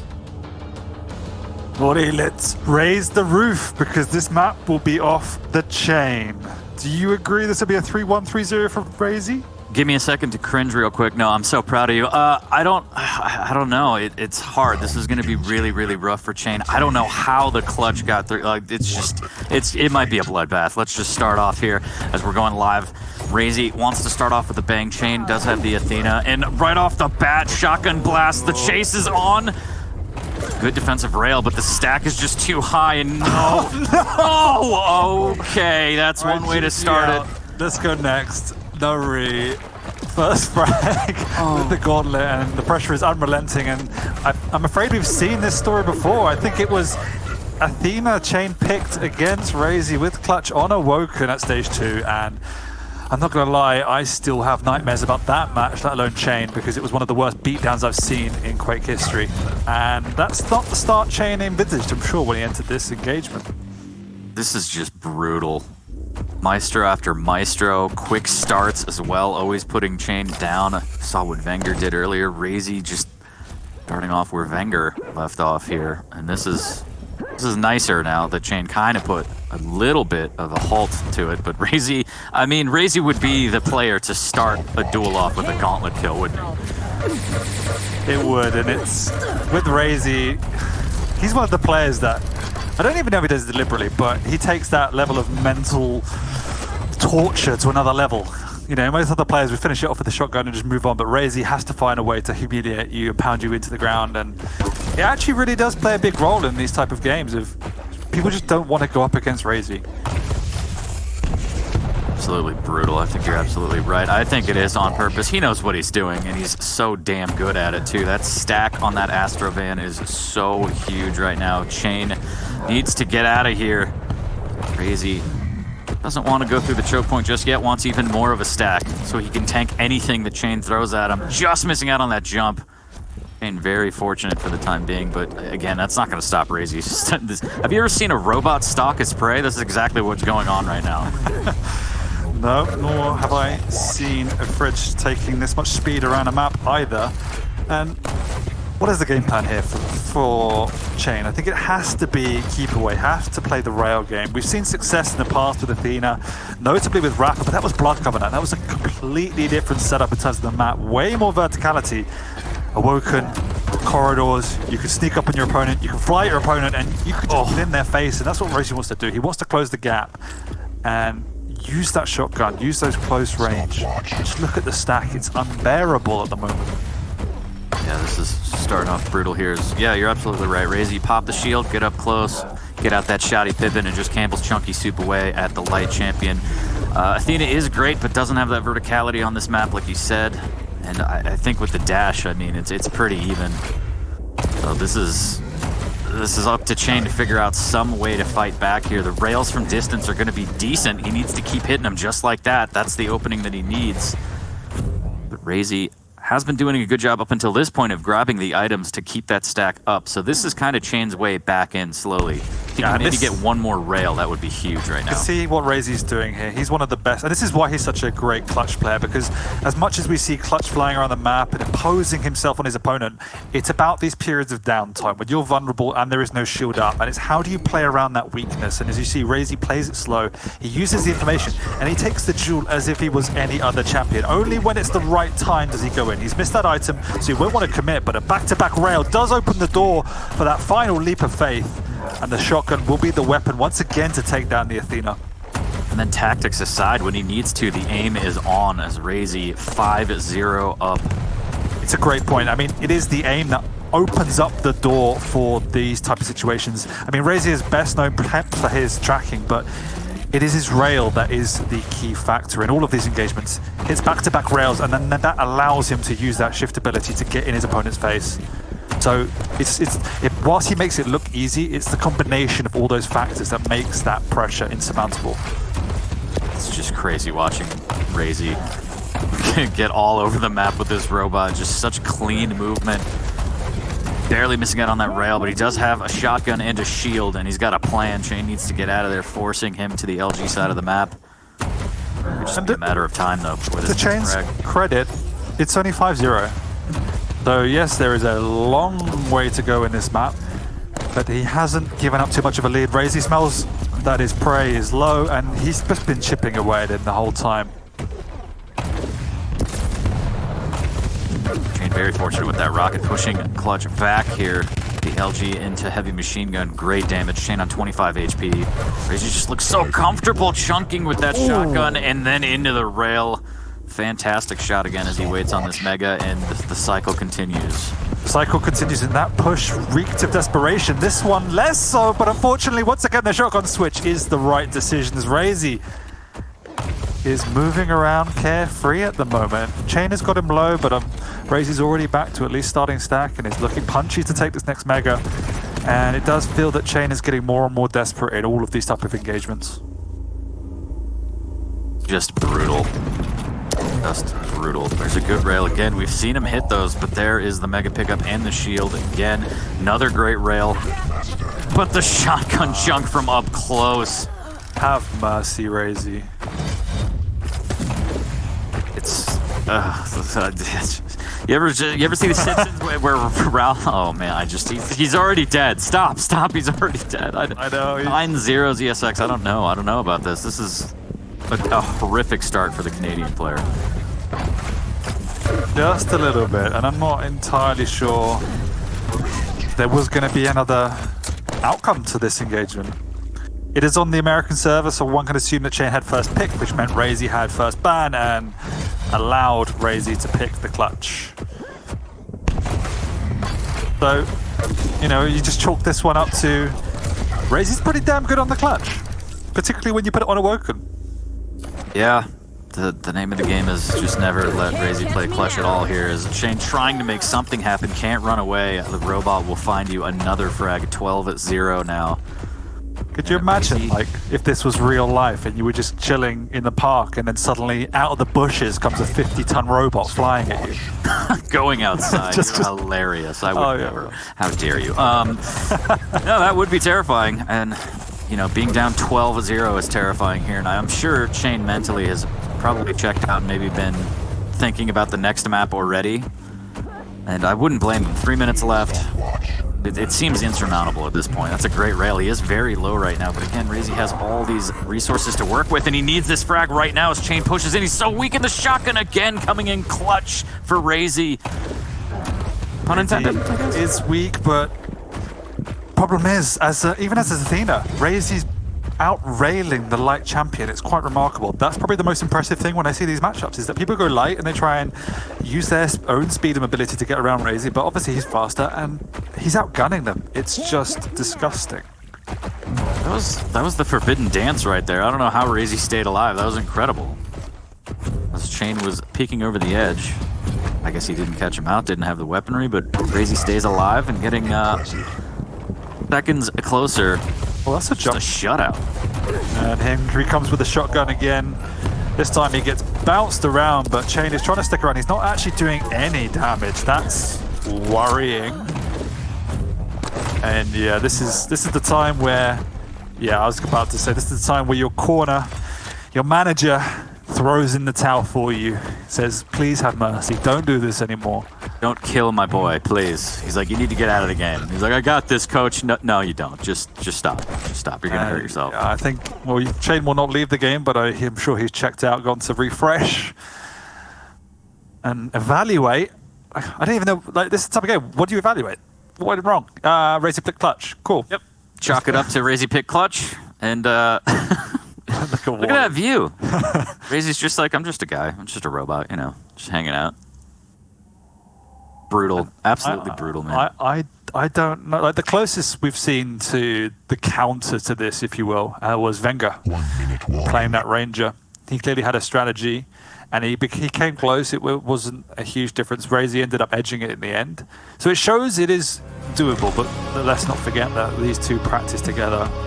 countless hours. So Wenger has a much more intricate detail of how Razy plays it and how to expose it. And when the clutch goes wrong, it looks awful. So we saw that with Garpy CNZ. There are times and places where you can expose the weaknesses of the clutch. And Chain does not have that answer. Didn't have the answer there. I mean, again, I go back to the way these maps have started for Chain, both in the series with Wenger and now with the gauntlet kill against Razy. It's pretty brutal, and Chain has to do his best to just mentally reset and be like, that was just a clutch thing. That's it, I swear, and get back into this map, because that is a rough start. I just think Athena has such a small margin for error. Like, at least if you have a Scale Bear or a Sorlag or a Keel. We saw Keel against Razy with, I think it was clutch as well. Like, at least you have that foundation to build off and just run at your opponent to try and man fight them. But the Athena, as we saw, like Razy was hitting more rails on the Athena than Athena was hitting on clutch. So there's nothing you can do. Yeah, he hit all the rails he needed to, but clutch just huge stack, plated armor on that robot, and yeah, you hope to see Chain bounce back and try and fight back for this, because it's starting to creep into my head. There could be a world where he kind of goes 0-6, and nobody wants that. Nobody wants that. He doesn't need that. Oh, the double dose of Maestro is just too strong. I mean, the panel said 3-0, 3-1. What is your prediction? I feel like Chain could... I would wipe that map clean. That didn't happen, right? Let's forget about what just happened. The series starts now. I feel like Chain can put up a map, at least. I believe in the kid. The comeback kid will put up a map, and those are probably famous last words, but here we're just seeing the highlight reel of Razy. It's Shotgun Central, and just really well played by Razy. I mean, not taking anything against him. Just, again, as we mentioned before, just because you pick clutch doesn't mean you automatically got to win. You have to know how to use that champion. Sure. Razy, by far the best in the world on clutch, and proving time and time again, ban it if you can. Get it out of there. Maybe even start counter-picking it if you can't ban it. Just get it out of his hands, because he is a monster. He is rather scary. We're going to move on to Vale, which is Chain's pick. Ison against Doomslayer. On the EU server. Chain is definitely exceptional on this map. We saw him play it yesterday to incredible effect. He has such creative use of the angles on the map and understands in detail how to play it. I think he even picked Ison, so we've seen him come to the fore there. Razy with the Doomslayer. I'm sensing more aggression from Razy. Yeah, aggression, and then since you're up close and personal, a lot of rocket fights, so the double jump can aid him in kind of missing some of those direct and splash damage. I'd really like to see Chain set up those turrets over by the Mega. That seems to be super effective, kind of protecting the tele exit and just causing chaos when you try and go up there and actually fight for the Mega, and that's exactly what Chain needs to do. He needs a good start to the map, be it slow, be it getting a frag early, but just do not give up a frag early. It's happened far too much. Please do not start playing from behind. It's just not going to be good. So that's what I'm hoping for his sake. Yeah, poor Chain has started 4 maps on the row now, conceding a frag within the first 30 seconds. So it's been an uphill battle the whole time against Maestro. I do feel, though, that his style just struggles against Razy. Obviously, he's developed a lot as a player since he last met him in a tournament environment. But even still, the way in which Razy plays, he likes to be on the front foot and get into Chain's face. It does counter Chain's slightly more reserved rail-based style. And even when Chain wants to play that rail-based style, as we just saw with Razy, he's quite happy to resort to playing that man fight battle with the rail, and he often comes out on top. So Chain definitely needs to adjust somewhat. And obviously, this is going to be the map to do it. His home pick, he has Ison. And he has to make something happen now if he's going to stay in this event. This one is going to be medium on medium champ, but I have this lingering feeling that Razy's still going to start off super aggressive. I feel like he's in his head a little bit, especially after that gauntlet frag. I don't think he fears anything. The God Slayer, he just wants to get this over with. This is just another day at the office for him. Chain, send Chain your energy in the chat as we're going to go live on map number 2. On Vale between these two, Razy versus Chain. Chain fighting for his life here. Rank 7 versus rank 8. And already we have an engagement straight away. Razy pulling out and bullying Chain away, and once again Chain's going to go down very early here. He might be lucky and get away just for now. The rockets are good, but he's missed out on both major items. That's still huge. The fact that he stood his ground and forced Razy off is a victory. I mean, it's small victories, right? Start off small. What is give up full control, but with Chain and starts, what is it? It must be reflecting and saying, what am I doing wrong? It feels like he's just getting bullied. That's it. Like, he's not expecting that kind of aggression. On that one, he did. He got a little bit lucky with the good defensive rockets, and he had obviously the rocket available to him, which helps immensely. But he needs to be careful. There's the turret as Razy gets the high ground. He can deal with the turret easily. No. Oh no, and can back away from that. That could have been disastrous there as he pushes through the telly. Interesting push by Chain, maybe thinking Razy was moving off earlier than he was, and he's missed out completely on that Mega. Got free, taken away, and stolen by Razy, as is the Heavy, and Chain is now vulnerable. Chain, this is the time where Razy wants to push, but he also wants to evaluate the best course of action. Razy, extremely creative in the way in which he approaches fights, often catching his opponent off guard, and Chain is just retreated to the catacombs, doesn't want to show his face. So Razy says, that's fine, but early days, I don't want to lose this stack.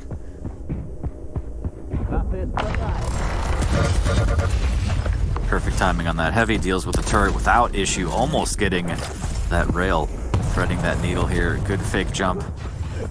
Take the rocket and avoid it, and this is the slow start that I think Chain needs. Nothing crazy. Crazy. Holding on to the upper ground, that information from that rocket is going to give Chain kind of an exit strategy here, as he knows exactly where Razy is. Razy's doing a great job of maintaining high ground until he absolutely needs to drop, and he finds his prey. Can he hit the shot? Very patient with the rail, but neither player will land some damage. Again, another cycle goes to Razy. Another cycle indeed. Chain setting up for this Mega, and this is a good chance for him to do some damage to Razy, as Razy's on the low ground and Chain set up perfectly. He's got that turret in position. He himself is perfectly placed. Razy using the speed boost through, perfect rocket to rail. The turret is going to get in the way, and doesn't matter. Razy just hops up above it and picks up that first frag with relative ease. I really loved that use of the teleporter speed. That was beautiful. He knew exactly how the defense was set up. He read it perfectly, and he capitalized. And Chain will get a Heavy, but at what cost? As the LG float from down below is so strong. A little bit of rocket damage with a follow-up rail hit. LG's out instead. Razy still hunting. Tri-bolt from down below. Sending Chain packing it towards the rail room. Can he get away? The shotgun almost chunking him there, as we saw so much use of that on the first map, but Razy wins out on the Mega, and that's good enough for him with the Heavy coming up. Chain can't really fight for it, maybe set up for a rail if he's lucky, but it doesn't look like he's going to be around. No, he shouldn't be around, as we've seen the power of Razy when he gets that stack and he finds Chain in the vicinity. Chain's already setting up for this Mega, but it is very early. I'm not sure if Chain has miscalculated that timing, as he seems to be standing on it, and Razy's going to be pushing in here, realizing that Chain is around. Nice rail and dropping out the way. It does allow Razy an easy pickup here. Stopwatch. Oh no, Chain gets boots into the air, and the combo is there, and an easy finish. Chain, realizing he was going to die, wanted a last lick of damage, can't even get that. I do feel that Chain needs to just craft more substantial openings. I mean, that was a vulnerable position to be in, and Razy understood what his opponent's up to. He thought he could make him ride the lightning. Razy with a great rocket, rail, shotgun combo, just hitting everything. Very unfortunate for Chain, but still early, only down 2. This is the slowest game that we've seen on Chain's end, which again is good, but Razy is just so dominant right now. Full control of the map again, maintaining high ground, only really dropping down to pick up that Heavy. And the rails from Chain are good, but unfortunately they seem to be right before the major item, so it's all useless damage. And if you looked at Razy's heat map, this is pretty much the first time he's been out of that central area. As you rightly say, his positioning has just been so alpha. And it's forced Chain away, but for the first time they did exchange rails, and Chain has won himself a scarce item. They're going to contest here over the Heavy. Razy's got the low ground, and Chain's going to find it difficult to get up there. The double jump is not enough, as Razy's taken a lot of damage. He is very much railable. He snuck himself away, but Chain, being low himself, is skeptical about making any sort of advances. He's going to come on through, but eats a rocket for his troubles and shouldn't be pushing through here, because Razy is now healthy and will pick up the Mega. And despite the good work of Chain, he needs to start from square one. All undone rather quickly there, and Razy does a great job of dealing with the turret immediately. Doesn't want to fall for any shenanigans here from Chain, as Chain taking position down by that lower jump pad. Good rail, but again, the heavy's right up there, so again, you hit those rails, but you're giving up the items right after. You need to try and find a way to hit those rails after the item. Exactly, and this is the problem, is that he's not doing enough in and around the pickups. It's a single rail here or there, and as you rightly say, it's generally just before the item pickups. Now, for the first time in this map, more or less, Razy is vulnerable. He will have to back off here. Chain should be able to get onto this heavy. I'm sure Razy will try to hit a rail, but now he's going to be vulnerable. Chain knows he can push in. He's gone through the high ground. Nam's going to come out. Razy's been cornered here. Chain should be pushing in, and he does. He wants to get a relatively clean kill, and that is nice. Right in time for the heavy, right in time for the mega. Might even rocket jump up to try and get it. Razy's in position. He hasn't got any weaponry, though. A little bit unfortunate for Chain, did have to give up the mega, but still he put a frag on the board. He's firmly planting his feet in this one, not gonna let it slip away. Still down by one, but looking a lot more solid here as he's patrolling this rocket area. Doesn't want to give up anything for free, makes the jump. Always terrifying to see that. Yeah. I am somebody who would miss that and then try to score. I wouldn't judge you at all as Razy jumps down. That's a good rail from Chain there. Again, the mega giving Razy that overstack. Stack's about even, all things considered. The turret's going to be up shortly. And yeah, Chain's got to know that rockets are in possession. If he didn't already, Razy with the flare right there, zooming past his head. Still up one frag, 7 minutes in. This is getting a little tight here. It is indeed, but Chain's done a good job to stabilize. Obviously, how much control Razy had for the first 3 or 4 minutes. To not give away any more frags than he did is a feat unto itself. So step one is complete for Chain. It's about now how he can maintain control for himself. Try and get the item split a bit more, which is exactly what he's doing. Next objective will be trying to steal away that heavy. He drops down, but he doesn't actually take the mega, and now he's worked himself away from the mega, overcomplicating that situation. And that feels bad, because now he needs to retreat. He shouldn't be showing his face. Yeah, that's unfortunate. It's one of those things where if he would have hit, 2 great rockets, it might have looked great, leaving the item up, dropping down onto his opponent, but instead he just gives it up for free. Full map control back to Razy. Chain now on the back foot, needs to be careful. That's a good rail in the Thunderdome there as Razy comes barging in. Chain's going to need more. Blocking that potential cheeky play through the teleporter with that turret, as he does, knocks Razy up for an easier rail. Nice positioning. I think he hoped it would actually stall him in his tracks, but instead it just floated Razy. He kind of used it as a jump pad, just right over, leapfrogging over it, but he did miss out on the mega. Chain gets full control now. And as we inch closer to the deadline here, Chain looking strong to try and equalize it too. And Chain is so heavily reliant on his rail at the moment. Every time he misses it, it's extremely painful because he's letting Razy off the hook. And as many, for all the nice rails he's hit, he's missed an equal amount of potential easier ones. He's going to have to start hitting some more as the time is already approaching 9 minutes, and he's obviously the one who needs to be chasing Razy. Good back-to-back rails from Razy. Chain's taken enough damage, will jump through the teleporter and retain position up on this high ground, which he actually hasn't been enough for my liking. He's lived predominantly on the low ground. Really good rail. Smells blood. He's going to double back onto the mega and have time to get back to the heavy. Is Razy going to stick around here and risk the equalizing frag? No, he's going to be out of there. 45 seconds left. Pressure mounting for Chain. He does have the stack, but now he needs the frag. Heard his opponent. He knows he's in the acid room. He's caught him through the jump pad, but Razy's already gone. Razy doing a great job of playing keep away. 30 seconds left. Chain needs to speed up here and try and find Razy. He's going to get one more cycle of items, but after that, it's go time. Caught him here in the rocket room. Razy's got great damage. Rockets are rare. Once again, Chain needs to pick up an item. Razy knows he's low, but won't want to commit. He's going to be hiding here through the acid room once again. Will be retreating as he hears Chain on the chase. Chain doubles back, goes towards the jump pad. Razy once again will hear him. He's hiding in the corner. Rocket! And GG. That was unfortunate. Chain a little bit too slow near the end there, but very, very close. That's the kind of game I want Chain to play. And you saw right out of the gate, Razy put on the aggression, and the fact that Chain stopped it, Razy was like, okay, I understand. I can't just bully you right now. And I think that's what Chain needs to do. Like on the third map, I expect Razy to be just as aggressive right off the spawn. It felt like there were times in that encounter where Razy was living in Chain's head rent-free, that Chain was second-guessing himself on where he should be standing or what he should be doing at certain times. And I think the ending showed it perfectly. Like, there was a time and a place to play slow, and he was obviously trying to trap Razy. But Razy countered that by playing slow himself and wouldn't move his position unless he hurt his opponent. So I think Chain definitely second-guessed himself quite a lot throughout that encounter, and that was one of the reasons why he just narrowly missed out on tying that up. Very, very close to that equalizing frag there, but Razy up 2-0. Is the panel going to be right? Is this going to be a shutout? We're going to move on to the third map shortly here. Razy's going to be on the Galena, Chain's going to be on Anarchy, and we are going to Molten Falls. Yeah, we saw Chain put up some decent performances on Molten Falls, but likewise, he is going up against Razy, and when you get to this stage of the competition, the margins are always so small, you can't really put it down to a map pick. But we do, as you say, have Galena against the Anarchy. What's your feeling of Galena on Molten, as it's a little bit of a rarer pick on the map?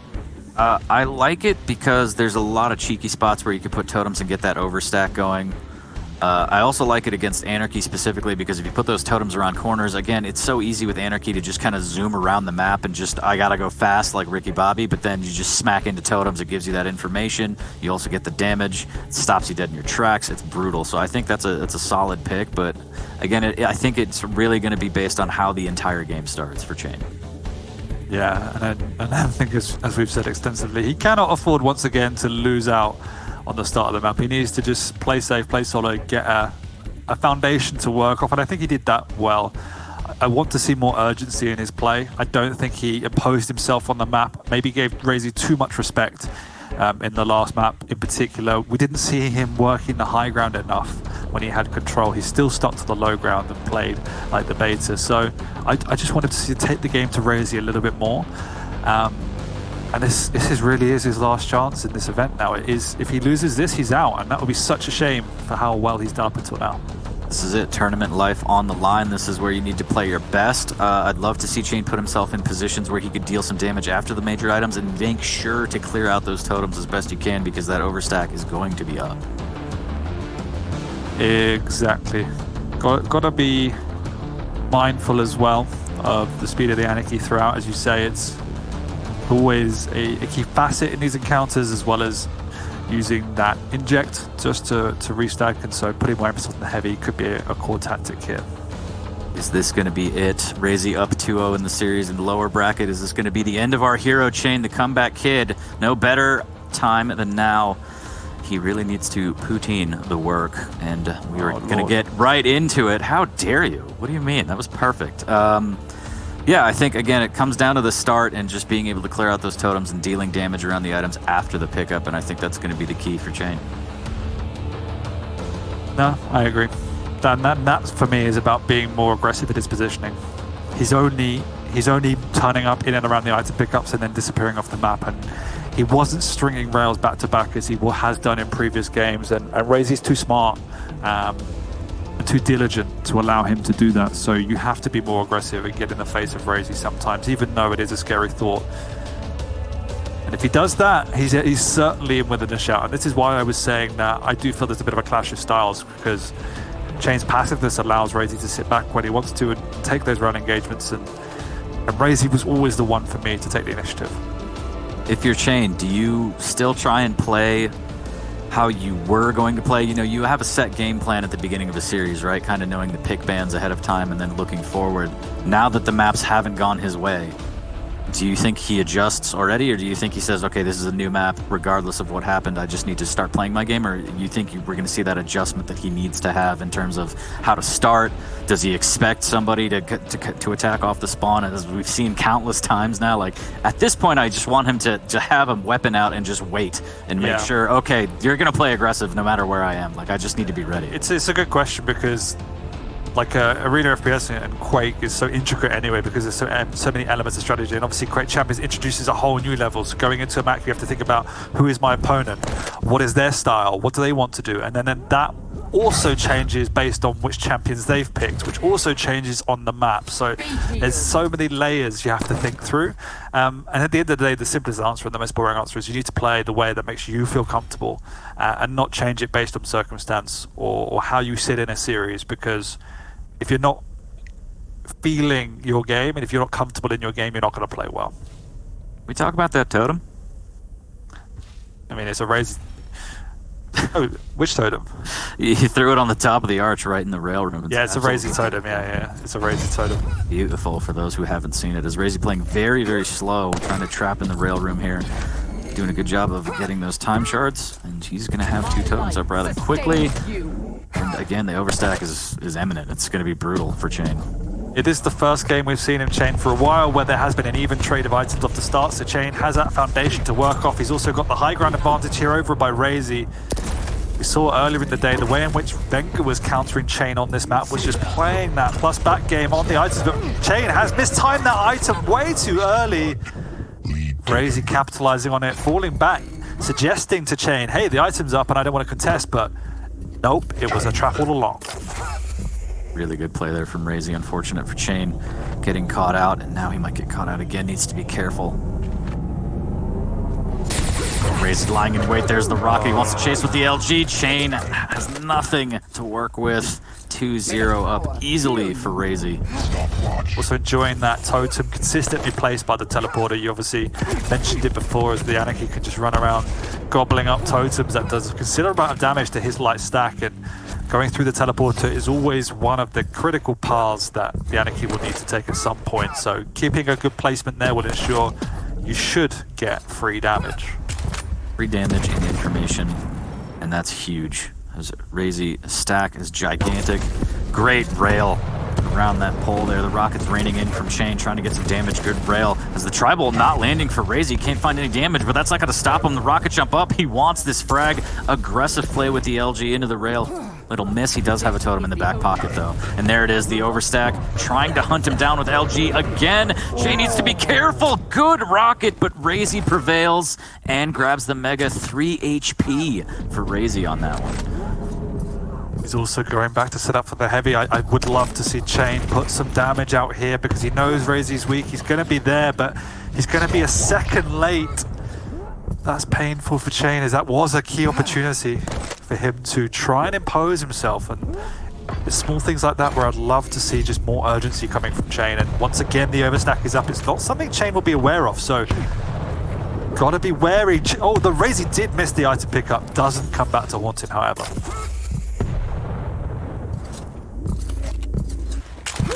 Making his way back over to the heavy, which will be up shortly. Lots of nail spam. Chain's gonna be down below, and he's gonna get the heavy, but he's gonna take so much damage. That follow-up rail doesn't land, luckily for him. And actually, the return rail is fantastic from Razy. Hits one of his own, and now it's gonna be a fight to the death. Totem comes down. The overstack saves his life. Still very weak. Tribolt isn't gonna prevail. Oh my word. Wow. Tense moment for both players. Exchanging rails once again. This is one of the reasons why Chain finds it so hard to catch the Galena out in the open. And it's Razy that actually comes out by exchanging rails time and time again. It nullifies the way Chain wants to play. Great back-to-back rails. Can't finish off with a third. He is low. They're both low. Razy switching to Tribolt, forcing Chain away as he is scared of more of that splash damage coming out. And Razy is now weak and will miss out on the mega. Okay, that's how you get that totem. That's so cheeky. Razy, he's just getting so much mileage out of those totems. You saw in the middle of the fights too, the pocket totem, the ones that are already down, the overstack healing him. They're saving his life quite literally. Here's the Tribolt spam coming in. Again, overstack already ready. There's a rocket from above. He's gonna chase with the shotgun through the telly. Chain dropping down too early. Oh. Why are you dropping in that situation? It's unnecessary. And I want to point out exactly what you said. It's remarkable how Razy's had 3 overstacks already in the first 4 minutes, and he's only had one of these more creative positionings of his totems. So, I mean, it's hard because there's so many things to be doing at once within a duel like this, but Chain needs to be taking out these totems. shotgun to the face. Chain will need to back away now. Wants to deal one more. Just careful that Razy pushing up. And I don't know. To me, it feels Chain's a little bit rattled again. Razy's playing so solid, and the totem placement is everything, right? Hide one, really cheeky, have one at the telly exit, and then keep one in your pocket, and that's exactly how Razy's playing. Again, just the self-damage to sweep up the map, and this is what happens when Razy feels momentum. He does just begin to eat all resources, and Aniki's not left with a lot to live off. He is using the overstack fairly often though, and it will be back up again for the next engagement, but as is Razy's own overstack, and he's also been eating up all major items. If Chain goes through, there we go. He knows the totems are there, Rocket jumps around, clears out 2. It's methodical, you have to take it a step at a time, and coming in, this is a dangerous push as he doesn't seem to have the lightning gun. If he does, it's not out, and he's trapped himself in a corner. Razy buying his time. He lets Chain get away, but Chain popped the injection, he took the mega, and he's out of position for this heavy. Does get back to deal a little bit of damage, but nothing too crazy. As Razy still a firm 4-0 lead, 6 minutes in. And I do like that play from Chain earlier, rocket jumping around, doesn't trust the telly, but part of me thinks that Razy saw that, and now he's going to set a trap there, knowing that Chain is going to want to clear out like that. He might float him with LG or something, so Chain has to be careful. As again, using all those time vials very well, and again, overstack for Razy.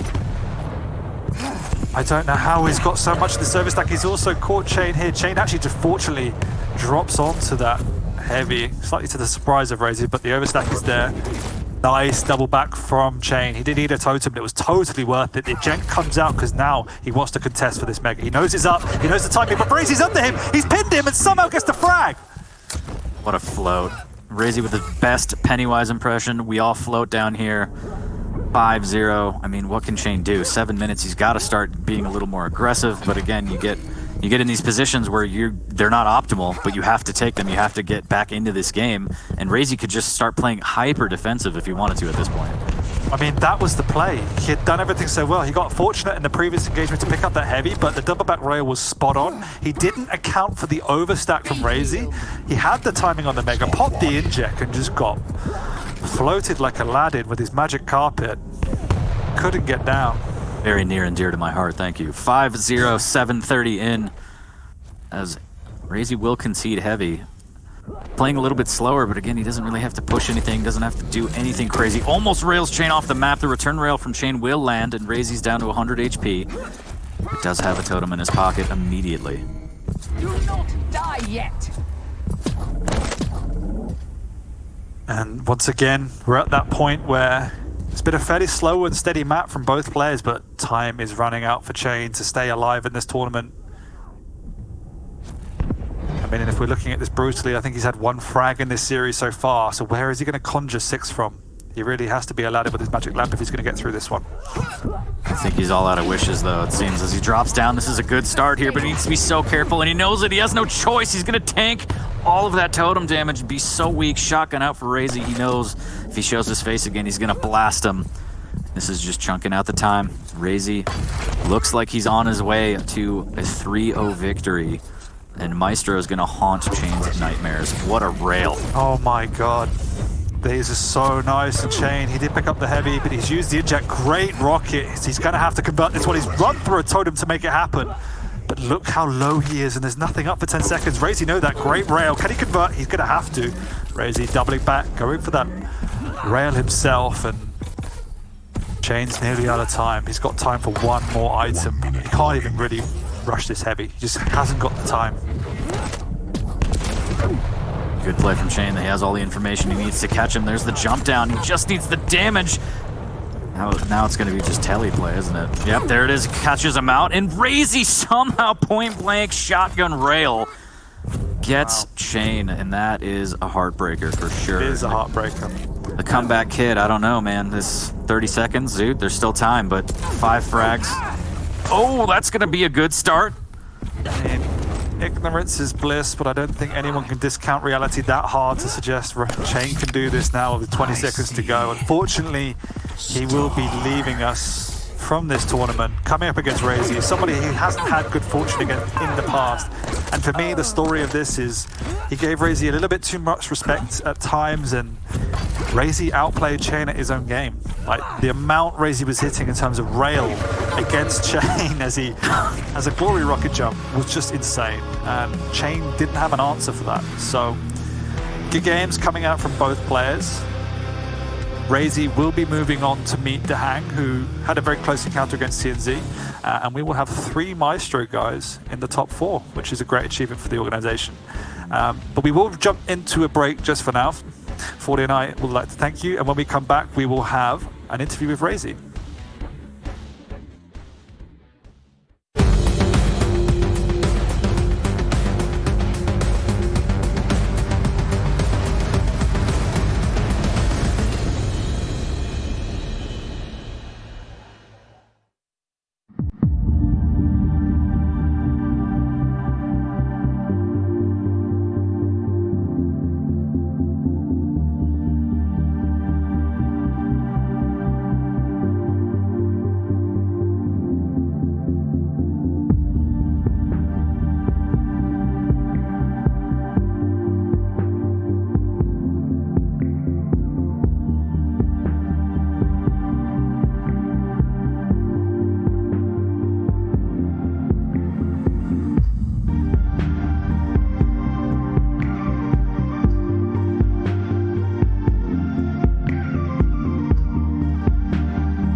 Ladies and gentlemen, welcome back. It's day 3, finals day of the Quake World Championship. We're here with the winner of our last matchup, Razy, taking on Chain, defeating him 3-0. And in fact, the Maestro team effectively in 0-6 Chain out of the tournament. So congratulations, Razy. It's great to have you with us. Hello, thank you very much. So I have to ask just the most obvious question, which is why do people continue to pick or allow you to pick Clutch, and maybe specifically on Awoken? It comes down to the coin toss. If the coin toss goes in my favor, then I'm most likely gonna be able to pick Clutch. And if it doesn't, then they can get rid of it if they want to. I mean, is it weird to you at all that there is such an association between you, your play, this character, and then also just how much difficulty it seems to give some of the other players? Clutch is a lot of work, and I think if you put some time into it and learn how to play him properly on this level, then he can grant you advantages no other champions would. But as I said, it is really hard work to make it viable. But I did put a lot of time into it, and it pays out. Maybe it's just because you make it look so easy. I don't know. Maybe that might be it. I want to talk a little bit about your day 1 and your day 2, because I've looked through all the brackets. We watched all the games, and I would go up and argue that you had one of the most brutal runs through the entire day 1 and day 2. You won against Toxic. You lost to your teammate Wenger, but then eliminated Avic, Base, and Cooler on your way to secure yourself for the finals. You're here lower bracket, but having gone through, you know, such an incredible roster of players, how are you feeling about your performance so far here during the Quake World Championship? I'm just happy I'm not repeating what happened last stage finals, because that was a disaster for me. Yeah, I'm trying to play it solid. I'm not trying to risk too much, and trying to play it calculated in a way that, you know, normally I would probably go for higher frag games where I just run at my opponent, but now I'm a little bit more restrained. Trying to play it safe to make sure that I'm gonna end up winning, and it has been working so far. Not necessarily against Wenger, he's insane in a good way. Happy for him though. But yeah, I just hope that I can keep carrying this play style, and it's gonna grant me, you know, good results. And so we have 4 players left in the tournament, 2 from Team Maestro, 2 from Team Liquid. Each of you is playing one of the members of Team Liquid. Let's talk about your next matchup. That would be versus Dehang. Your thoughts on that one? I've met Dehang a few times already at LAN tournaments, and he has knocked me out of tournaments on more than one occasion, so I must play my best if I want to be able to beat him. It's gonna be tough for sure. He's a really good player in ways of how calculated he is and how well he understands mechanics and certain aspects of the game. So I must respect that.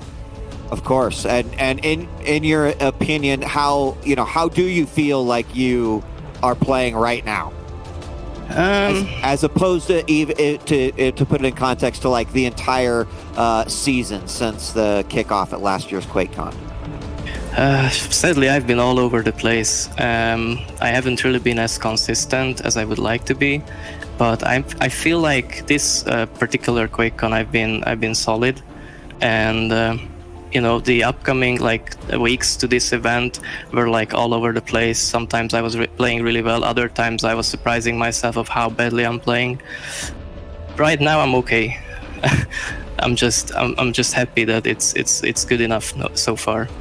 Well, it's definitely been good enough and entertaining. The fans at home have been enjoying all of your matchups as well. You certainly gave us a great action to watch during day 1 and 2. So we want to say good luck to you in your upcoming match, and thank you. We're excited to see how you'll do here for the remainder of the Quake World Championship. Razy, thank you so much. Everyone in chat, give some hearts out to Razy. He'll be going up against Dehang next. Thank you for joining us, Razy. Thank you. And now we're going to bring the panel back in to talk a little bit about that matchup.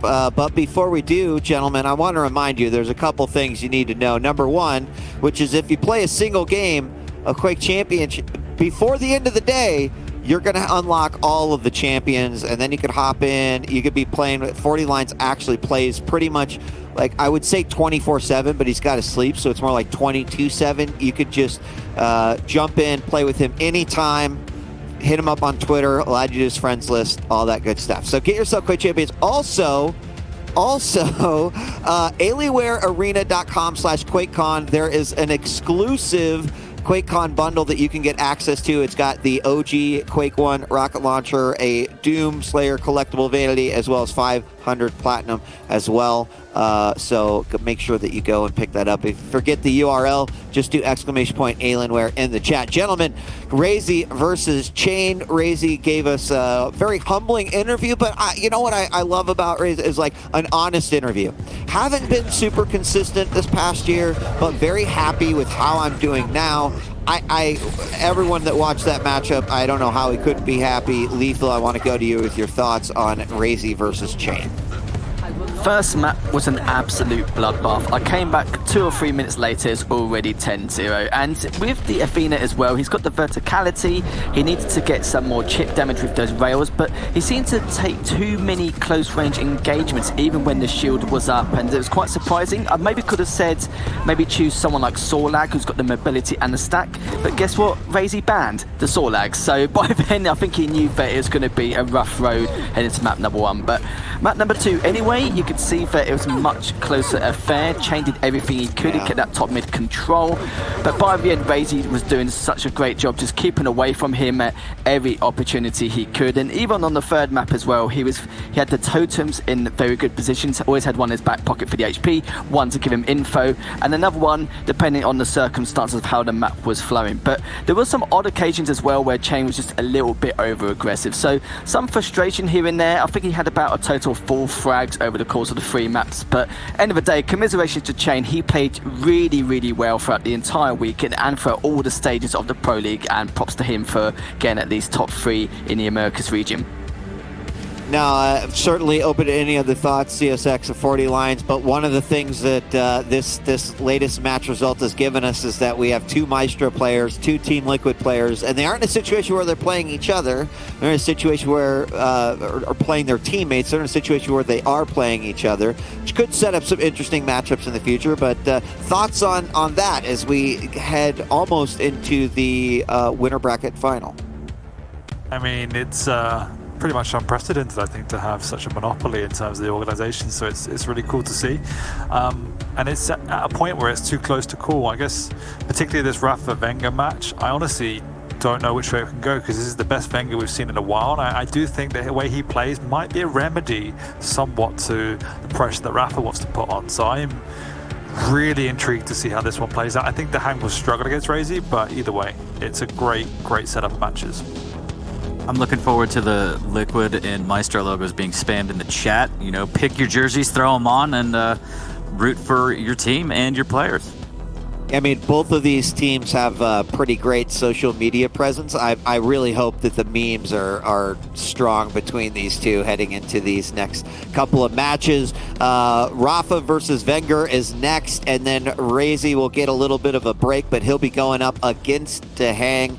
It sets up for some very interesting situations because the Razy to Hang game, of course, someone will be eliminated, but we could see a potential team kill down the line here, as happens when you've only got 2 teams and 4 players remaining. But let's talk a little bit about it. You know, the XSG said, hey, I'm not quite sure which way this one will go. So I'll put Lethal on the spot and ask him, like, you know, Rafa definitely played well compared today that we saw, seems to be in the right mindset, but Wenger is beast mode right now.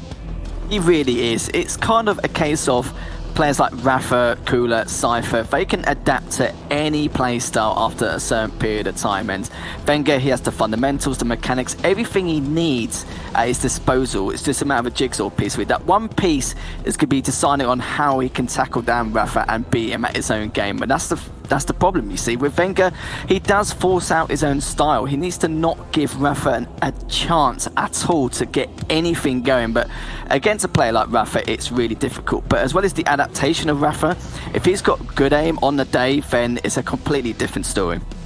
And here are the picks and bans. Corrupted Keep, Awoken, Blood Covenant, Ruins, and Molten Falls. Thoughts on what we're seeing here? I think that I like the pick from Wenger on Awoken with the Sorlag. I think he can definitely take the pressure to Rafa and Athena. Rafa obviously plays an amazing Athena, but it is, as we just saw with the clutch, when you have that stack advantage against a light champion, you can force the issue. Likewise, I do feel that Wenger will struggle on Blood Covenant just because of how well Slash plays on that map in the hands of Rafa and the pressure he can put on with speed. But the rest of the maps, there's not really anything to tie them. It's really nice picks coming through. Anyone else? I really like the straw pick on Corrupted for Rafa. Looking forward to that high-flying speed and maybe some cheeky peeker plays. The Doom guy should be pretty good to kind of counter that. And again, the double jump is so good to kind of avoid splash damage and rocket fights up close. I'm just really looking forward to the series, man. We're getting close to it. Someone's going to take home the belt. And it's going to be, well, it has to be Rafa, but someone's going to win this whole thing. And Rafa, again, wanting to win this so he can take home the whole belt. So it's coming down to the wire. And the great thing about all of this, it's not Liquid versus Maestro, it's the old guard versus the new generation of Quake players. Adaptation versus the mechanics of some of these newer players. So it's going to be interesting to see how things will tie up. I love that perspective on it. I mean, certainly a storyline that I always love, looking at, right? But it's exciting, right? Because for so long, people were like, oh, it's just the old players are always dominate, and it's just not the case, and it hasn't been the case for a while. But it looks like we are ready to jump into this one, and we're going to give Flea a chance to take a break. Catch up. I would love to join you in commentating this match if you're down for it. It's going to be an honor, mate. I don't want to get into this too much because we're about to jump in, but I've looked up to you for quite a while, so this is something I never thought would actually happen. But as we go into this first map, the Rafa and Wenger, a match that people have been waiting a long time for. Rafa, can he be a two-time champ, or is Wenger going to finally get that big result? He's already crazy far into this bracket, and you know he's out for number one.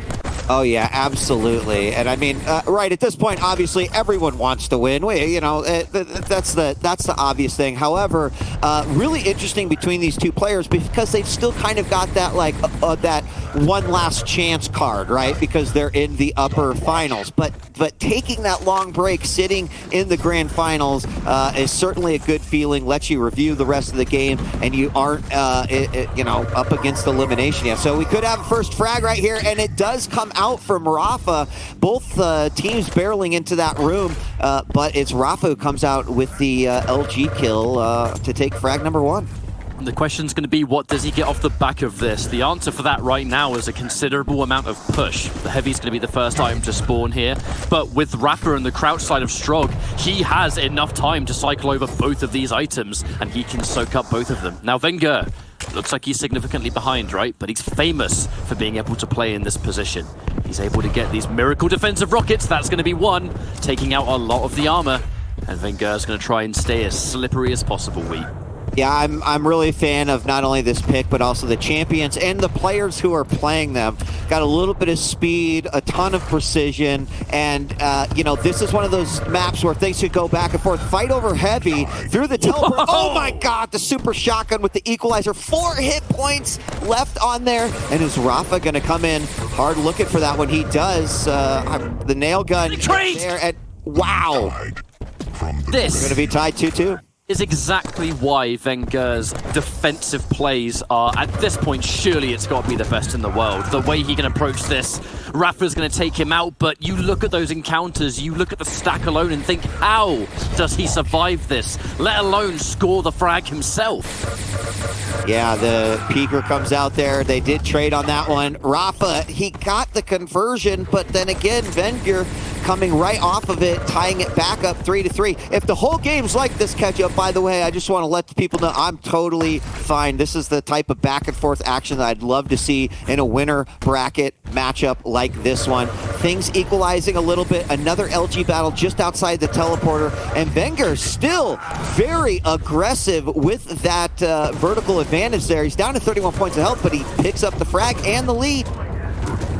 He has run out of lightning gun ammo though, and that's going to be a bit of a problem. Hindered his damage, and it forced him to weapon swap right as the Pika was coming out.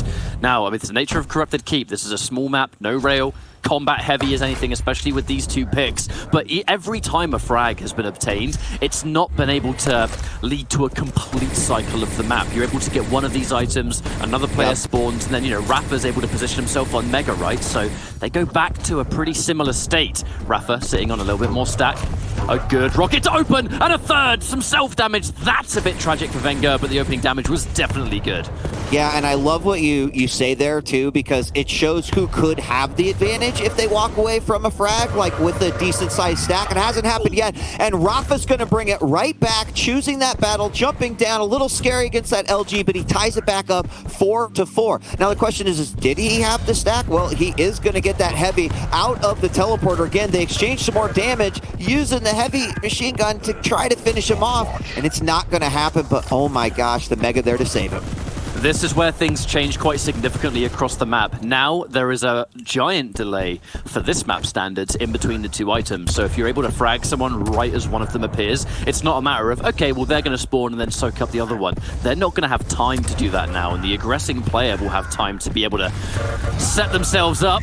Now Wenger does get a frag. There is going to be no heavy, and he's going to be able to position himself towards this Mega. And like I've said, there's enough of a delay that Rafa's not able to spawn and position himself there first. He has a lead, it's a slight lead, swapping to the LG, knowing that Rafa doesn't have one. A lot of faith going in for the Pika, challenging the weapon swap. Both players pretty weak and no armor. Rafa likely to soak up that light that's in the nailgun room, and he will take it. And the next call to action is going to be the heavy. Wenger respecting it. Yep, and he's just going to back off a little bit. It's going to allow Rafa to take it, and I think that was a smart move there. He got quite a bit of LG damage from up above. Nice rocket. You've been talking about those perfectly placed rockets from Wenger throughout the entire weekend. Another one there, but no armor. Not a battle he wants to take. He's going to give away his position there. A direct rocket does nice damage versus Rafa, but once again, back off. Light picked up by Rafa. Going to head on over to the heavy. There will be a battle here. Wenger drops down one rocket and says, okay, I'm out of here. Now that right there is the exact reason as to why timing light can be an underratedly important tool as well, because Rafa had timing on the light, Wenger didn't. Wenger thinks the light's going to spawn, overstays his welcome, and then right on time, Rafa appears, knowing Wenger wouldn't have any armor, so he pushes his way in, takes the armor, and now he scored another frag, and an extra light to boot.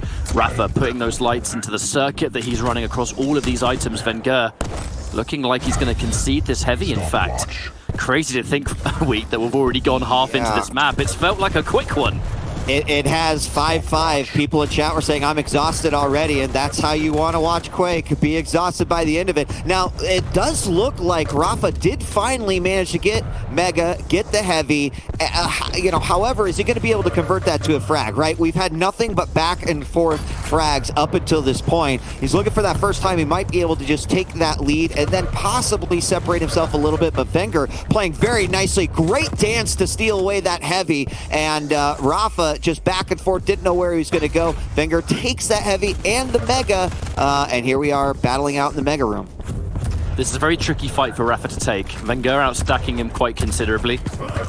He's trying to go for that range damage. Very minimal damage on that rocket splash, only getting 10 of it. The stack is actually completely even here.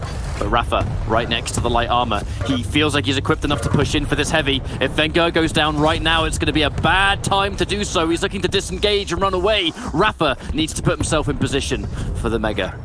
Should be able to soak this up. And he gets both, and this, again, this is like only the second time that we've seen Rafa with full control here.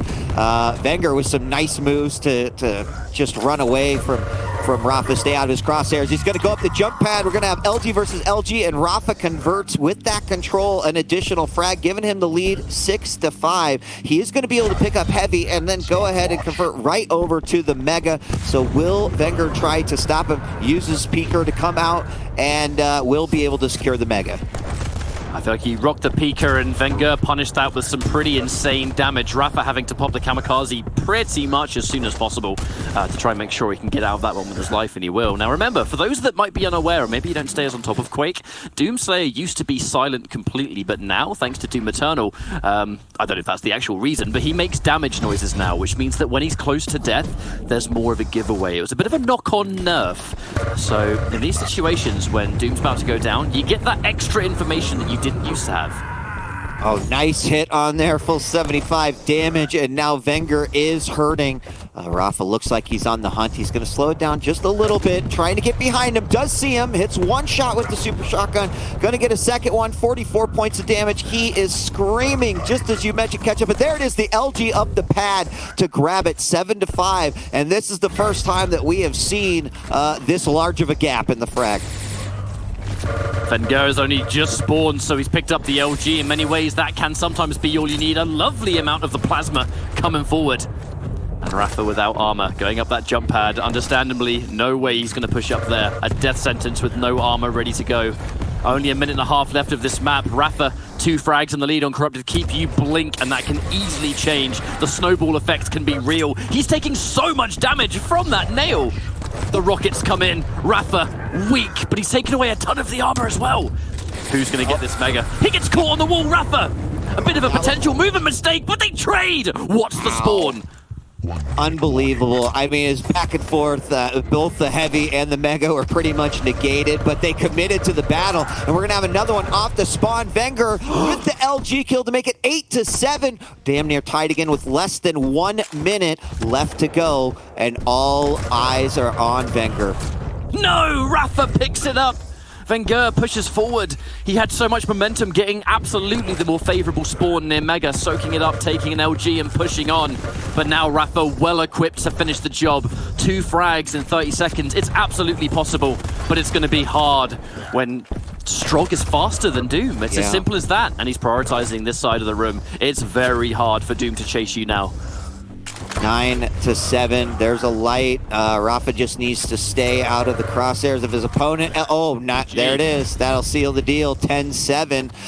But my goodness, what a close matchup. You know, we were at the 5-minute mark when we had nothing but frag trades back and forth. Neither player really able to grab control in those opening moments, and it wasn't until later on, right around that 6-7 mark, where Rafa finally was able to grab some control, pull away with a bit of a lead, and he will take that first game 10-7 in this best of 5. Wenger did so much more damage than Rafa in those endgame stats as well. I think for me that's more of a testament as to how much consistent stack Rafa was able to stay in control of. It's very Rafa-like to play around that, but they were evenly matched as far as combat is concerned, I think. It really did an exchange. It was only until the last couple of minutes of the map that he was able to pull away to a degree. And just checking out this highlight reel, the amount of frags that they just traded. I take one, you take one, and we just rinse and repeat that. Yeah, it's pretty nutty, but again, like that's exciting Quake. And you know, I would make the observation that this is exactly the shape that we want to see both of these players in, right? Confident in their own skills, respectful of the opponent, but still it's do or die, right? And you know, we talked about, well, will Rafa bring his best game? Will Wenger bring his best? And both players bring in their best game for sure. We are going to be moving on to Awoken next, and it's going to be Athena for Rafa and Sorlag for Wenger, and this should be an equally interesting matchup. The gap is starting to shorten a little bit when it comes to Wenger's dominance on Awoken. I think this time last year we'd be talking about how Wenger was just shy of unbeatable on this map in the online world, and he was proving in the LAN environment that he's able to be just as dominant. But he has got a favorable matchup here if we're talking about the ability to do damage, have a good restack. The movement is a big part of this. Wenger is going to be able to fly around the map. But on that note, Athena from Rafa, he's shown us many times that he is one of the best Athena players in the business, and it just helps him reposition. If we're talking about movement versus movement, that grappling hook is going to be so good to stop Saul.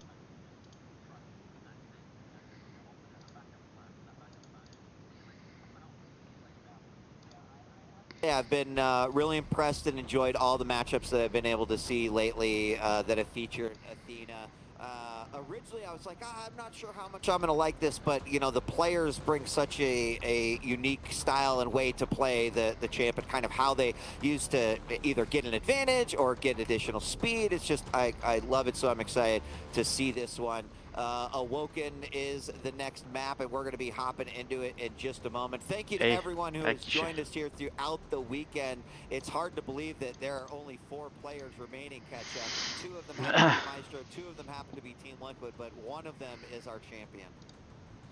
And we don't have a lot of time left until that champion's going to be crowned. It could very easily be one of these 2 in the grand finals, if we're talking about chances. And that wasn't me stating the obvious, I promise. I mean, if we're talking about player versus player, I wouldn't be surprised if either of these are able to take it. Rafa absolutely has gone into this weekend as one of the favorites. Yeah. And Wenger, I think it's more of a case of he wasn't one of the clear-cut favorites, but there's a lot of people that want to be that way. You're always Sì, era la prima. go from result to result.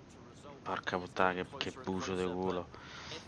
È rimasto con 6 HP 2 volte. Lo so, però ha giocato bene l'altro. Ti credo, vabbè, Rafa, porco 2, cioè. Sì, comunque secondo me è partito e... però adesso aspetta. This is a player who's going to reach that status, and if that happened to be at the Quake World Championship, amazing. And we are officially live. Non sentivo niente. All'inizio Wenger è partito un po' easy. Sì, sì. Dopo è partito cattivo. Dal secondo frag è partito cattivo. Perché gli altri con cui ha vinto finora erano un altro pianeta rispetto a questo. Beh, ma Rafa è una number 1 mondo, cioè, quindi... guarda, è quello che ha vinto più roba a Quake, lui. Pure Quake Live quando è uscito dopo, cioè.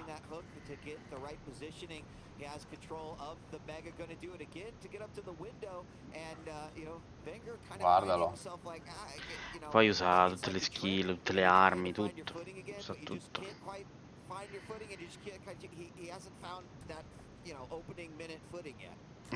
Dove cazzo? È come... Spitta. Questa mappa è bruttarella. Sì, questa mappa è bruttarella. Più che altro c'ha le piattaforme, quindi se c'hai il champ come ha scelto lui, che c'ha la cosa, no? Il rampino. Col rampino che ti sali subito, boom.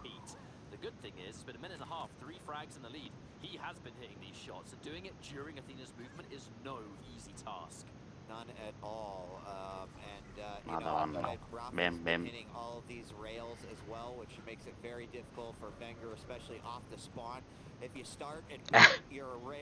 Sta spopolando. Ma perché non ha preso un altro campione, scusami? Perché hanno fatto il ban. Pure qua, pick e ban, quindi bannano sia le mappe che i campioni pure, giustamente.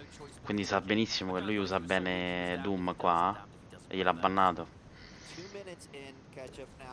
Allora si è preso il lucertolone.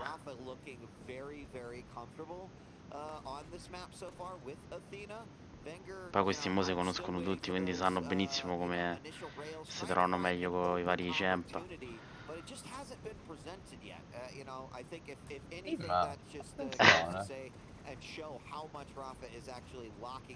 Cioè, so già gli bloccare a passaggio. Sto con le minelle.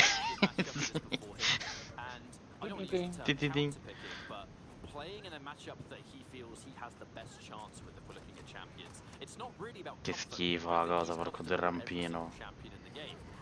Oh, un HP. Dai, su.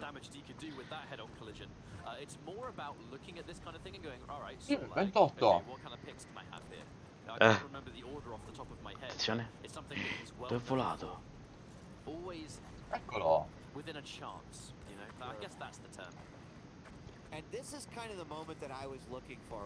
No. Oddio. Che è successo? Comunque Twitch è una merda. Sì, Twitch fa schifo. Ma perché io se lo streamo con la HDMI sulla TV scatta tutto, lagga? Lo sai perché forse se lo prende come secondo, come secondo monitor, che ha risoluzione diversa e c'ha refresh diverso. Ho capito, ma deve streamare su una pagina web. Porca Lo so, lo puttana. so. Cambia. Stream a non rompere il cazzo, no? Già. Invece sul monitor del PC va a bomba. Bah.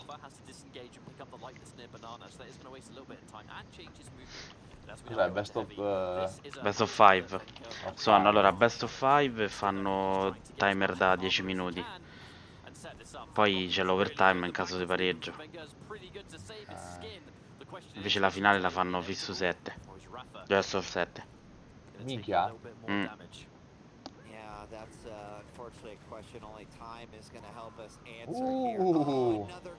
Che c'ha lo sputo. Oddio. Oddio. Guarda che culo però, porco due. Cioè non è morto con tutta quella roba. Preso.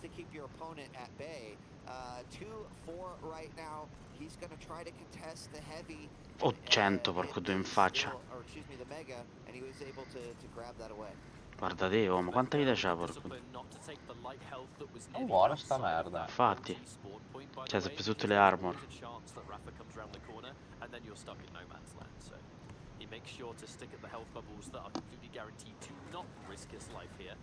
And he's done a wonderful job of stabilizing how weak he was and how much stack he's been able to bring back up. Very impressive indeed. In the nature of a Woken, you can easily pick up these 2 frags. It takes 1 good frag with a good stack and then maybe a favorable spawn, and that's it. Clicky fingers, he's made a comeback. Rafa knows this. He's going to play the careful game, making noise that Wenger will be listening out for. But the question is, where's he going to go?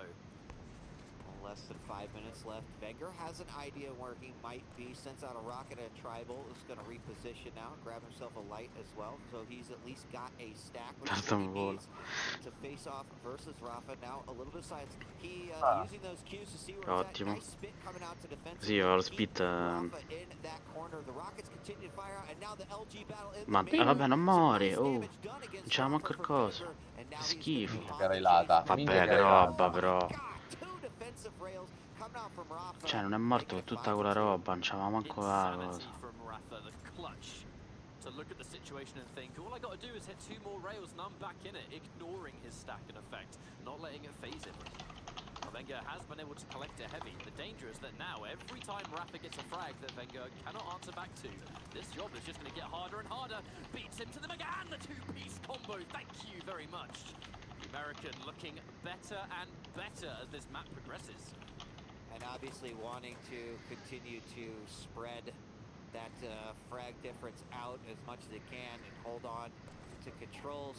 6 minutes and 39 seconds on the clock. There is still plenty of time. As you mentioned, a fast-paced match, 1 single frag, a little bit of control. Guardalo. Che vola col rampino. Ho esagerato sta mappa. Atena è esagerata.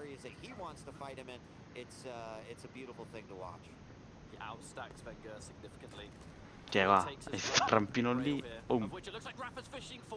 I think he actually knocked Wenger down. Did Wenger even have a chance to pick up a rail there? I'm not so convinced. Capirai. Oh, Risey picked up the rail. Va sopra, si fa l'armor. Pushes him off the ledge. The combos again. Super shotgun is going to max the damage. Super shot. Especially now this gun is beefy in the current version of the game.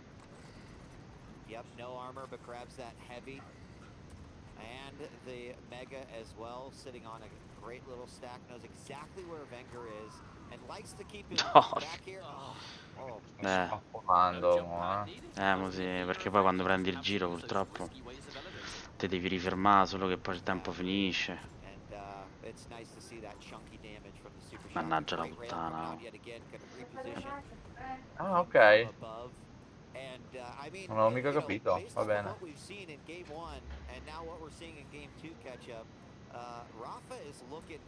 Che bam. Damage to open things up. Remember, there's a minute 50 on the clock and Rafa's 6 frags. Vabbè, Rafa è un mostro, ragazzi, cioè. You have to take time to get your stack back up, and that's time you don't have anymore. Yeah, now Rafa A parte questo, gli altri se li ha mangiati, Sì, sì, ma sempre così. Lui c'ha la sua bestia nera e solo Rafa. Finora l'altri a giro l'ha ficcati tutti male, però Rafa non c'è mai riuscito ancora. Guarda che roba.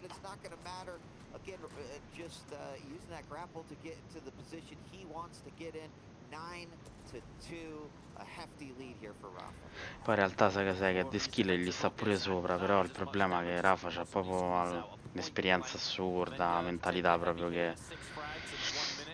la conoscenza delle mappe, le cose. Perché se stanno a pari stack comunque l'ammazza. Non sta a volare. Yeah, and I mean, think about that, a best of 5 here in the winner bracket final, keeping yourself in a little bit of safety, and I mean, this is like the best position that Rafa could possibly ask for, right? 5 aveva. 5, esatto. Così è rimasto prima un sacco di volte. Con 3 HP in croce. Soprattutto la mappa di prima. Spit.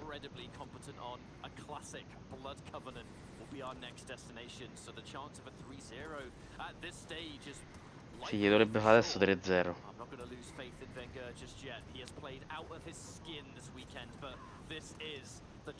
Finita. GG, dai.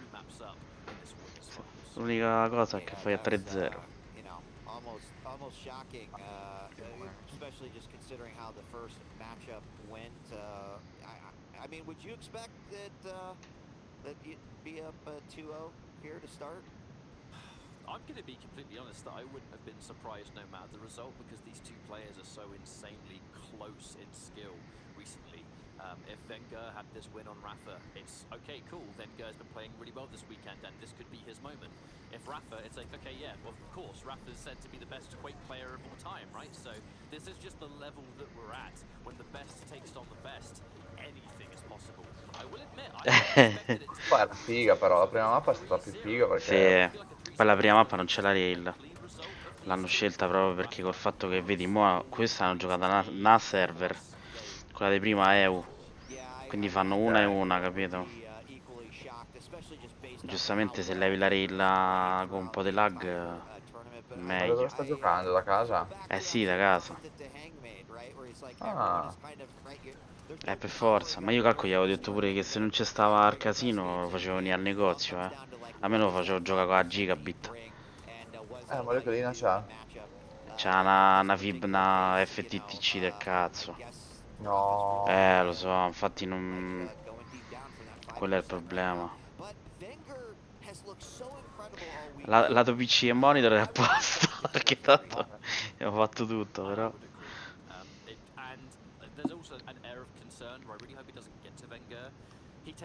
Infatti quando è venuto a giocare una volta che è venuto al negozio ho detto porco due è un'altra cosa.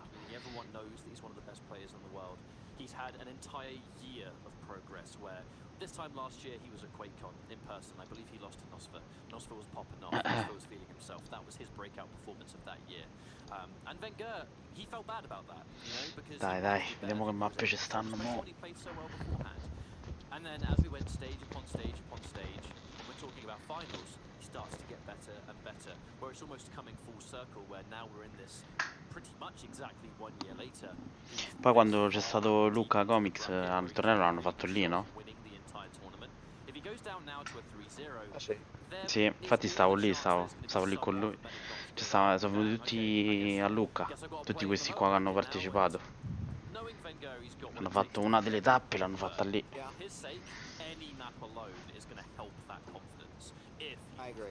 I agree. And you know, like 3-0s happen in this position. We've seen finals that have just been complete shutouts before. We've seen semifinals, like winner bracket final. The thing that would worry me more than anything is Wenger losing 3-0 and then having to drop down to the losers, battle through that, and you know, just like carry that. Vabbè, comunque la top 3 minima ce l'ha adesso. Ma tocca vedere come va. Se perde questo è terzo? No, va in loser. Perché questa è poi la winner final. In caso va in loser poi devono vedere che fa Dang con Razy. vede chi vince dei due e lui gioca con loro, quindi comunque c'ha la possibilità di fa. Perciò male che va, comunque arriva terzo. L'ha distrutto. Sounds like we should be loading into this next map soon. The matchup, I believe, is going to be Slash versus Nyx. Wenger on a Nyx. We've seen all weekend long how amazingly he can play that defensive game when he's conceding those items. Dovresti raddrizzarti gli occhiali, amico. Chi cazzo? Ketchup? Ketchup, Sì, zio sì. porco, fa un fastidio, Sì, è occhiali vero. storti. Zio canta, non ce l'hai un ottico a casa tua? Perché c'ha le cuffie. Ah, ok, dici che è sì, vero. perché con le cuffie, con l'asticelle, lo so, quello è sempre una palla quando che c'è monocchiali. Sì, però non...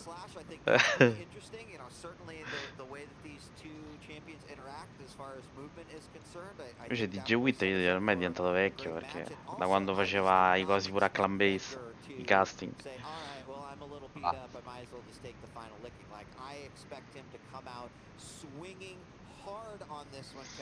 DM6, attenzione. Questa è figa. La classica DM6. Vediamo chi si prendono più che altro. Kid bellissimo l'hanno chiamato. Brutta. Allora lui c'ha coso. C'ha Slash che fa le scivolate, vedi? Praticamente ti fa mezza mappa con una scivolata. Guarda, ti è. Il salto del ponte. Decolla sto personaggio, no? È infermabile. Vedi? Se vola. Sghiscia, visto poi scivola per terra, no? L'unica cosa buona è che c'ha poca vita, quindi se riesce a non fargli prendere le armor, lo shotta con due colpi. Eccole uno. Dai, ammazzalo, zio porco. Non c'aveva rello. Non c'aveva rello, porco due. Che palle.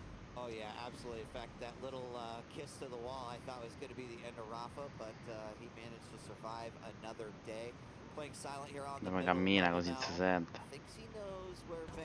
Porca puttana, il pelo. Due. Lo sguiscia. Guarda. Lo sguiscia. Ti vedi la scivolata. Schifo, porco due. Se ti fai mezza mappa. Vedi se storci pure l'arma quando scivola.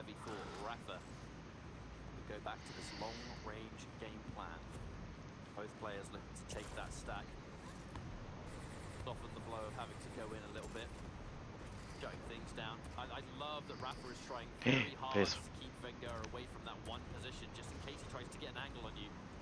Trying to really force him towards the left. Both players miss. Good choice from Wenger to go for the LG. If Rafa's going to miss these rails, let's get some free damage.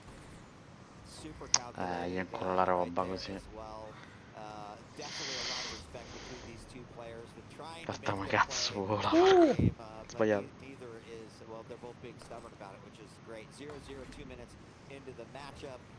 È capace sta mappa finisce tipo 1-0, roba del genere. Ecco, non scappa. Quando fa sta roba lì cosa fa? Se uno gli passa sopra Bravo. lo danneggia. Esatto. Ti shotta proprio. Lascia la scia, no? Ma merda. Pim! Attenzione. Due. No! L'ha missato. No. Gliene bastava un'altra, porco due. No, guarda che gli è spawnato il coso sotto il culo. Ok che ce l'ha timerati però. Dai, switch. Dai che ce l'ha Evi là dietro, la devo annappiare a lui. Ne annappiare all'armor. Questo c'ha solo 50 di armatura. Preso. Da un'altra. Ottimo così. Very good. Stopwatch. Lo stopwatch sarebbe il mega. Sì.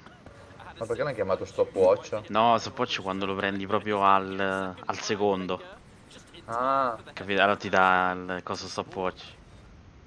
Invece questo l'armor quando la prendi che c'è pure la cosa ti dice tank.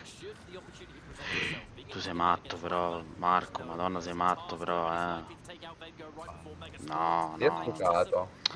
Non può salire il pad così, perché quello lo lasera con la shaft, cazzo. Che vi ha regalato una kill. Oh.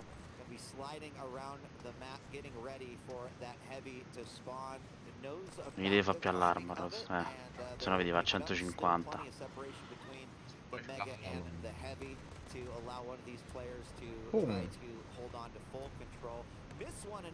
Guarda che roba, al pelo proprio. Madonna, comunque è un macello da prendere al volo questo. Va troppo veloce.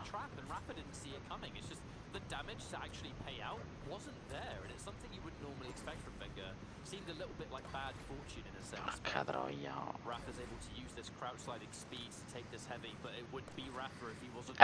Scivola porco.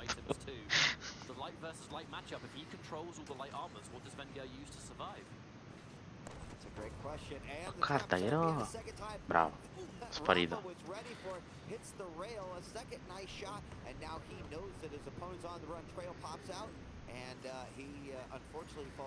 Coraggioso, via quella. Far giro di tutti gli idem, cioè.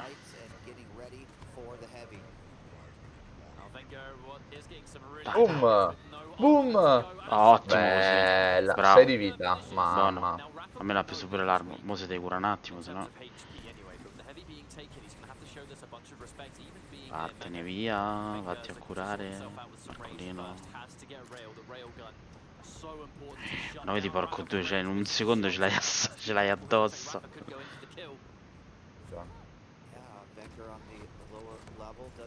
Guarda che roba. No! Ma corre troppo, questo corre come i pazzi, porco due. Ecco, non sta pieno di roba.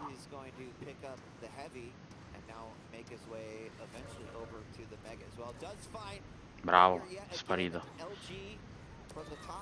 Dai, dai. Ottimo. L'ha railato con 10 senza paura proprio. Sì, sì, bravissimo. Vabbè, lì sì, forse non c'aveva il rocket, mi sa. No, infatti non ce l'aveva. Che se no al massimo mi tirava una rocchettata giù. Dai, dai, su, su. Fa un paio di kill in più, così almeno te comincia a scappare. Che lui c'ha la cosa buona che può sparire con la ulti sua. Buono. Che danno. Sì, ha una shaft che fa paura. Sì, lui sì. Lui guarda, te lo dico, la skill ce n'ha pochi dietro, Cioè, magari, ripeto, deve affinare un attimo il discorso di... tante volte è troppo impulsivo, c'ha voglia di chiudere presto la cosa, capito? Quelle cose sono tutta roba che deve affinare un attimo, perché ci deve fare un po' più di esperienza su sta roba. Però a livello di skill è mostruoso lui, Ce n'ha veramente pochi dietro.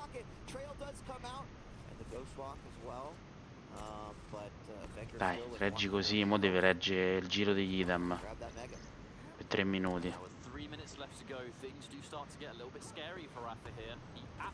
Se deve nascondere, non deve challengare. Perfetto. Dai. Buono. Altro pim, un'altra pimmata lì. Ce l'hai sopra? Vai, levagli questo. Bravo. Levagli l'armor così. Giusto. Madonna santa, come l'ha attraccato là. Nice, very, very nice. Bravissimo, ma. Lui era un po' assopito dagli altri avversari. Adesso si sta svegliando un po'. Sì, sì. Poi sempre così, ti fa strippare fino all'ultimo, poi magari c'ha quella cosa,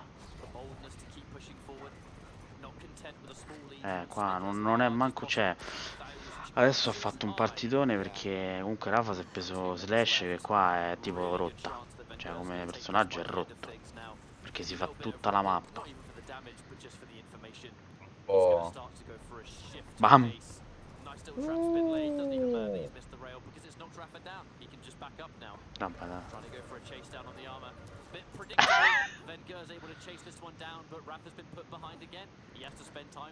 Vabbè, ma gli ultimi 10 secondi se li passa col che sparisce. Sta a posto. No.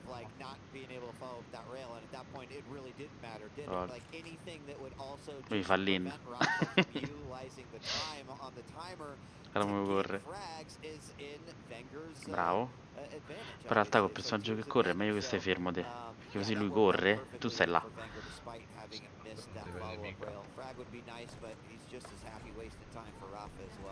Bravo. Così sparisce. 10 secondi. Armatura, te ne va, 10 secondi. Si riappizza a campere un attimo. Vattene, vattene. Fallo sparare da solo. Madonna, che belle rocchettate. Proprio sui piedi Pim questo. GG. Bravo, bravo, bravo, bravo, bravo. Dai, su, su, altre due. I mean, Vital is absolutely right. Everyone in chat was saying, all right, it's time for the reverse sweep, but it has to start somewhere. And being up 2-0, that could be crushing. That could really be mentally crushing. But an amazing player who is in the winner bracket final of the Quake World Championship here is going to have the mental fortitude to be able to say, whatever, I just got to win the next 3 games. Per sprintare così. Che con slash? Vedete, un quando... sprint. No, proprio quando tu stai per atterrare, devi usare il tasto per abbassarti. E ti muovi col mouse, così ti fa la scivolata, capito? Ce l'hanno lei e Coso, e Strog. Lo Strog è di quello dei Quake Wars, no? Non mi ricordo mica. Quando avevo giocato a Quake Wars, il gioco quello lì, Enemy Territory. Ma sì, vabbè, però. Sì. Quelli là che c'erano tutti i Strog. Bam. Che c'ha il drone e c'ha cosa? Lo sprint. Invece lei si arrampica sui muri. Questa qua. Sparisce e si arrampica sui muri.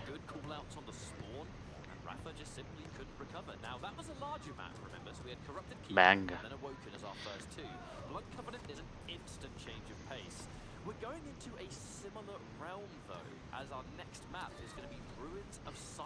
Da qua, porco due. Bello, bello. Bella roba qua. Dai, su su.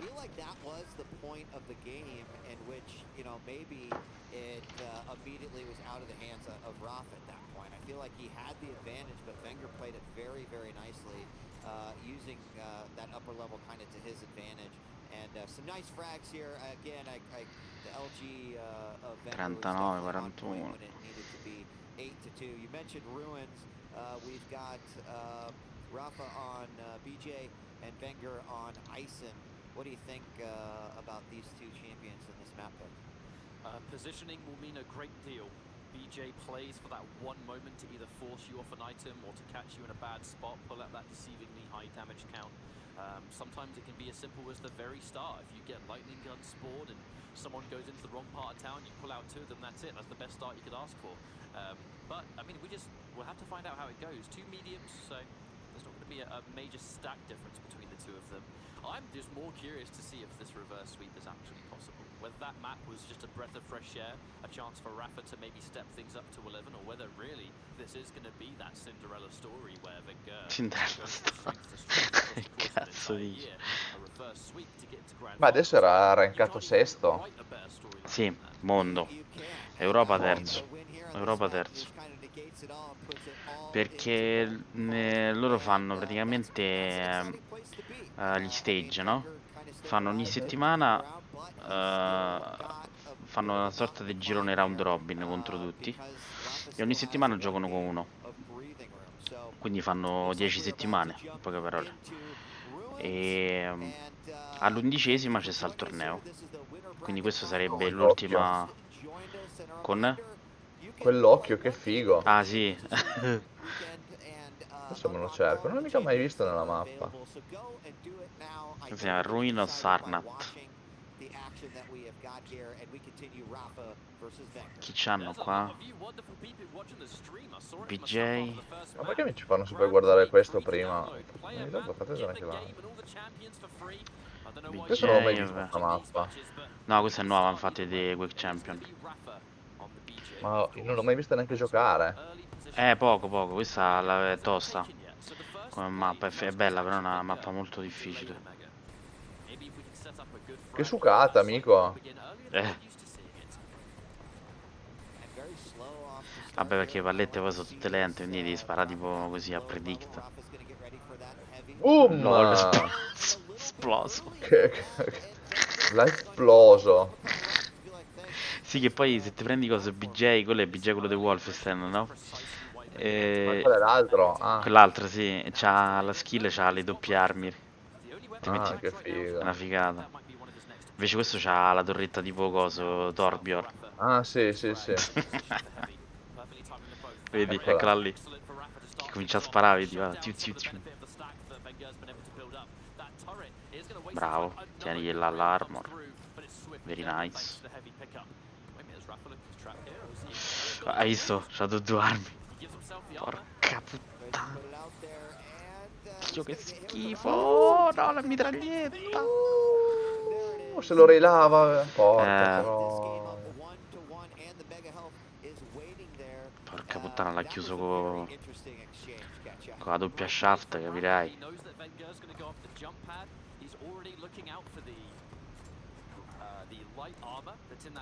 Poi tipo quando sta basso di HP ti dice medic. Questo qui.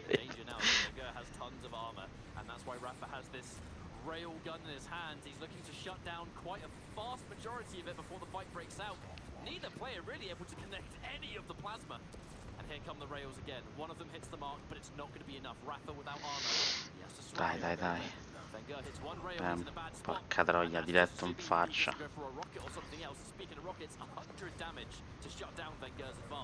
LOL. Goodbye, little friend. Knows the position at least for a moment. Goodbye, little friend. That turret came from up Well, above. for now. Dual wheel coming out, and is not going to be able to do much of anything with it, but does take control of that room. Still following Wenger. Rafa misses that rail, tries to follow with some more LG damage. A rail from above as well. But didn't want to drop down there. Is going to drop down. No. He does get nailed with the Ma guarda che palle, cioè. heavy and get the frag, putting him in the lead in this game. Follows up with another rail, a second rail, and Venger is in some trouble. Absolutely, 2 rails fresh off the spawn. All Wenger has is a machine gun. Getting the Mega at the right. Ma guarda la porca troia, però. Che rosicata, l'ha fatto volare dritto. Looking for a rail. Wenger gets tagged and he's weak as anything in no position to take this heavy. Good thing he didn't go in the LG room for too long because that rocket almost hit him. That would have been rough. He just had a few hit points remaining. It definitely would have killed him. Oh, and damage with the super shotgun, and then the Akimbo super shotgun. It's a nightmare. Making it 4-1 here, and Rafa feels like he's found some comfort now. Che schifo questo cazzo di shotgun. Ma quello shotgun lì fa malissimo. Sì, era il boomstick quello di QuakeCon, capito? Madonna. Esagerato proprio, cioè. Porca tua. Vedi che fa poi se ripiede HP. Ma se li riprende? Sì. Quando stai fuori combat li riprendi tipo 50 HP. Perché doppia. Pim. Rocket launchers coming out there again, not really doing much damage, but you can see he's almost just using Madonna, un macello sta mappa, porca tua. areas or into areas where he would like him to be, allowing him a little bit more control over Mega and Heavy. But now going to head back in, sees the turret. Quante zozzone, Rafa, mamma mia. Ne sapevo peggio di Satana, porca due. Dai. Now, if Rafa is going to choose to disengage, there could certainly be worse places of the map he could choose to prioritize. There are plenty of hourglasses around here, super shotgun. You've got down in the LG room. the super shotgun itself, and if you're looking for a dual wield to fight fire with fire while they're starting to outstack you, dual wield swiftly deal with any lead you might have. It's a good place to go. Listens out for the Mega. He's going to have perfect timing on both of the items now. But Rafa's in a better position with this heavy. But he doesn't quite know where Vengar's going to advance. He's looking out for it. Here comes the fight. Oh, He's going to go dual down wield. from above the Extra rockets. spam. Yeah, and Rafa down to just about 25 health, picks up 50. Wenger was able to capitalize very nicely off of that. Io l'ho preso dietro. Oh, Nice. ma 5-2. Ah. Ce la può fare, 5 minuti, però non devi fare più puttanate. Bravo, Kitarm. Devi fare più puttanate. Cioè. No. Rafa, just the bravery to know I know you're going to chase, but if I hit this rail, you 2, can't chase me 1. anymore. A lot of players would not stick around there. Their objective is to run for the hills. Andy Man, bravo. Yep, shutting it down right there. Porco Dio, si sono incrociati. Vengar's gonna come on. No, cazzo, quella era free era. That would have been huge as Rafa is struggling to kind of get back on his Bravo. feet after these Ottimo. last frags. Another great rail, and now they're finally coming out from Wenger. He's really using Dai, comincia a scendere giù che mo c'è l'armor. Sceni. Rafa's having to play quite a slow-paced game. Vedono i timer. No. Ah, ok. No, esatto, quello è il solito gioco di testa come con lo spawn dei nostro, capito? Sì. 11! Dai, che mi spawna questo? Eh sì, 42, 30 secondi. C'ho 30 e 30 tanto. 30 qua. Stopwatch. I don't think so, at least not at this point. In fact, they're just going to leave one another alone. Heavy picked up by Wenger. And, Dai, su. you know, some great exchanges in these last two fights that we've seen here. Wenger definitely hitting more of his shots than he was. Dai che sei entrato nel giro, su. But an interesting sort of situation now, looking at 10 secondi, scendi. and then of course the amount of time, about 2.5 minutes. Valla a prendere, ma tanto non sta a correre con Slash. LOL, che volo. Wow, huge chase coming up here. Wouldn't be Wenger without a cheeky little rocket jump with it. One of the players that uses them to the greatest effect that we see in the Nice. Porco, dai, Piero, rincorrilo perché è morto. Ecco lì, cazzo. La shaft non ci arrivi là, no? Yes. Va a prendere l'armor, sbrigate. Dai, su, che stai facendo il miracolo, dai. Dai, altre 2 kill del cazzo. Madonna, dove è volato?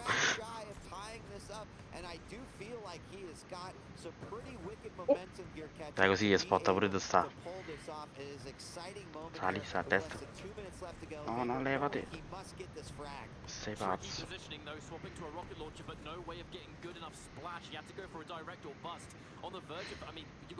Ma gli ha inculato l'armor, guarda Dio.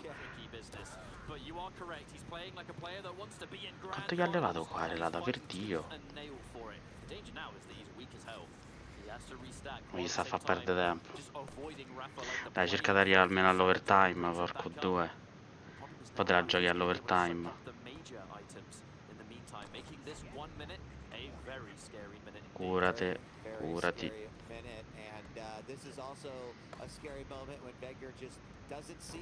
Ottimo. Madonna, vattene via da là. Porca troia. Ah, si è preso, porco due, la cosa. L'ultima in faccia, porco due, ma quando te fermi così? Ma guarda Dio.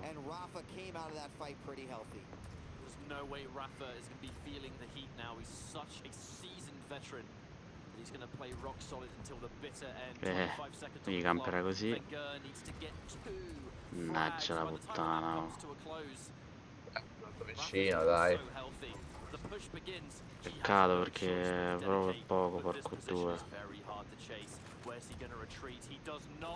Comunque ti dico, è l'unico che in tutto il torneo gli ha tolto una mappa. Comunque, finora, a Rafa. Vabbè, dai, ora va giù loser, vediamo che succede.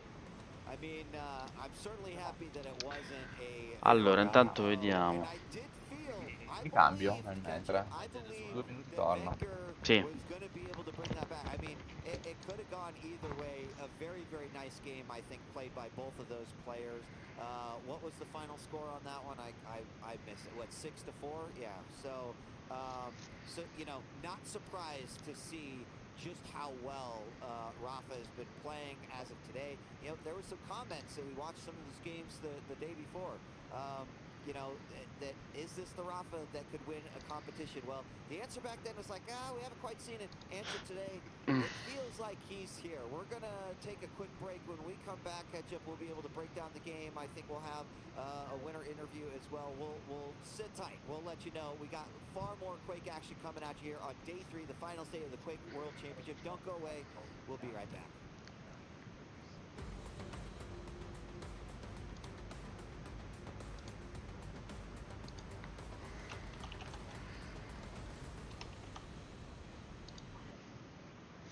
Tanto vediamo un po' le DCV. They had to blow a few cobwebs out of the system to get themselves set up. 7:20 to go. This is already a 3-minute flag hold, and that's plenty. Chris has spied a stray Fro, and Fro shows him how it's done. Chris and Toxic both wiped out. Toxic will, or what? Chris will get a revive. Toxic's gone. He's not coming back. Well, he's not for 30 seconds.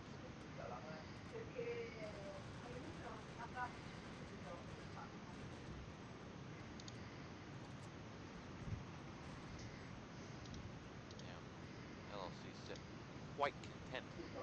Quite content. We're going to stay on board with that Elegant Gazelle as he gets ready to go up to half charge.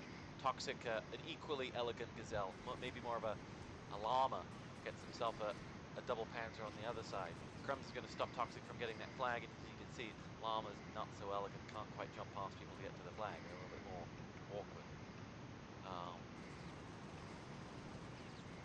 Crumbs is going to come on through. We've got Chris to pick himself off the kill. Or get picked off by Crumbs, sorry. Fro takes a stray bullet. Kevin has eyes on spawn. Stato l'ho messo sopra dove c'è la costiera. Kevin, binoculars and all, make sure of it. And if you're MP at this point, things are about to get frustrating. Because no matter what, you've got a crap time to defend now. And from this point in, when LLC have their spawn synced up to yours, and they're pushed out in both tunnels, and not really, there's no real chance of getting through, life kind of sucks. And that's what it's going to be like for MP for probably the next 5 minutes. This is what KIH went through yesterday. It's a form of torture.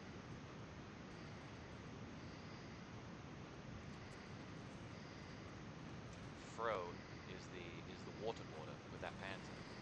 He jumps down, picks himself up the kill onto Oxy, exchanged with Toxic, who got himself the kill. Now will make his way through. It's so refreshing to watch Toxic with a 50 ping. He's so much more fluid with his pistol and SMG when he does it. We do have a push now through. The allies have been pushed back.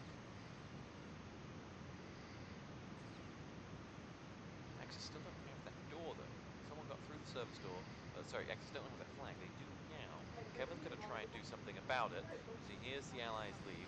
Waiting for him is one.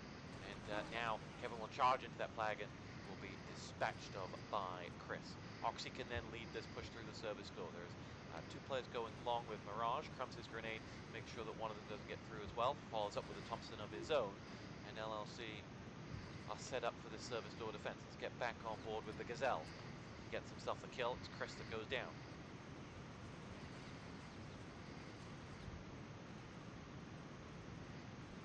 Fro pushes in, just leaves a little Easter egg for one of those players, and the Allied respawn happens. Kevin picks himself up the frag onto Mirage. Throw onto Matt. You know when I hit one-man pants, I got flamed back in the day. Just saying.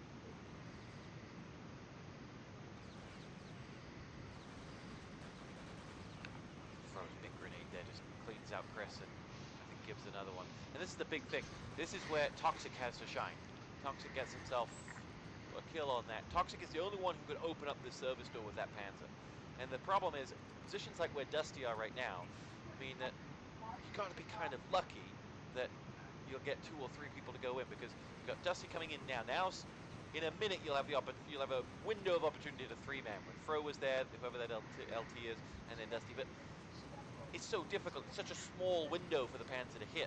And until you hit that or a grenade, you're just 3-on-3 and the defending 3 of the crossfire, and there's no way through. So MP have a thankless and painful task to break down this next crossfire, which will take a minute, and there's not many minutes left. Chris tosses out a support fire. They have broken out that crossfire. No sooner do I sing its praises than it's actually broken. We're on board with Toxic. Matter and Jam have both picked themselves up kills, and this is the moment for Toxic, as he will go looking with that Panzer onto Allied spawn. Makes his way through. Here's Fro's wine. Now we'll take out Fro. Big moment from there. Objective picked up. Toxic's opened up, and he's got someone he can Luger in the back as well. Adetto is the person who's pushed forward, though. The Allies reclaimed that flag, and Adetto's going to try and meet the dock carrier at the service door. First frag is onto Jam. Second frag is onto the carrier. It's Matter, and Adetto, absolutely stunning, stops the rot for the LLC side, who now have the flag to boot. And that was MP's moment to win this, or to set a time.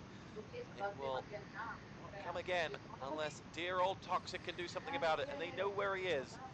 He and that Panzer will connect onto Fro, which is arguably an important kill to get. He'll sit and he'll just be a distraction now. He's got a minute 40 and he's taken out by Chris. Oh dear. He probably wasn't going to get past Dusty, but it didn't help that he was taken out by Chris. Now we do have someone going for those objectives in the shape of Chris, who falls to his death. Should be racing those for the bottom of the stairs. It does. It's Matter who's going to go for it this time, and we stay on board with him. Is Adetto lurking once more? Don't think so. The Axis have that flag. We will move through, and we'll see whether there's anyone who can catch up with them here at the second exit in the MG. It'll be Crumbs, but Crumbs is squared out by 2. There's one player left standing. It's Dusty. Dusty versus Matter. No bullets coming his way, and Matter will push in and set this time. It is going to be 8 minutes and 57 seconds. They will be frustrated. They were heavily frustrated by LLC being able to push out and hold onto that flag for so long. But they did what KIH couldn't, and they punctured a hole in that flag defense, and eventually then set a time. Given that they're around to the good already, they'll feel like this is a doable situation for them.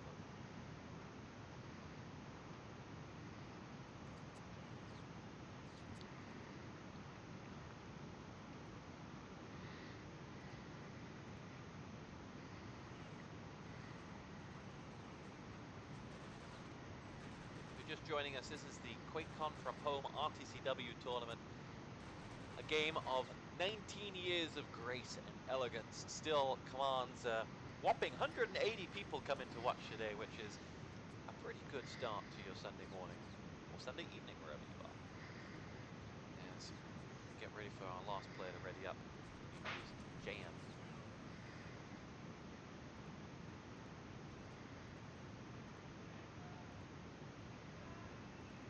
Was, if you've just joined LLC's choice, they absolutely smothered KIH on this one yesterday. NP's choice with Village, which we also saw yesterday, and if we need it, the decider base. Non è successo niente. No, vieni sul canale di Tospot che hanno iniziato coso. Wolf. Sì, intanto là dobbiamo aspettare che c'è sta la pausa adesso. Intanto ci vediamo a finale. Oh. Sì, io fra 20 minuti esco. Eh sì, Però... tanto vediamo se un po' di finale. Allora, calcola, hanno fatto il primo giro, coso, i no pressure hanno portato su Ah, Ice. ok. Ah, quindi... Hanno iniziato mo comunque, cioè ci hanno messo 5 minuti. Ma invece no pressure difesa.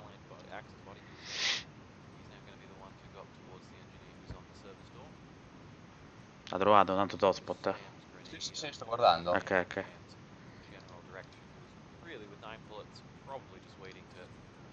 Foul. Esploso.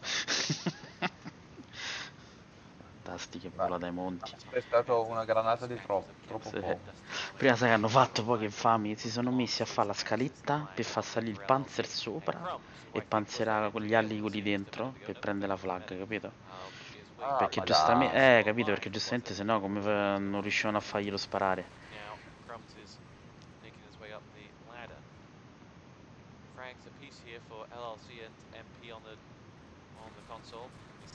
Lol.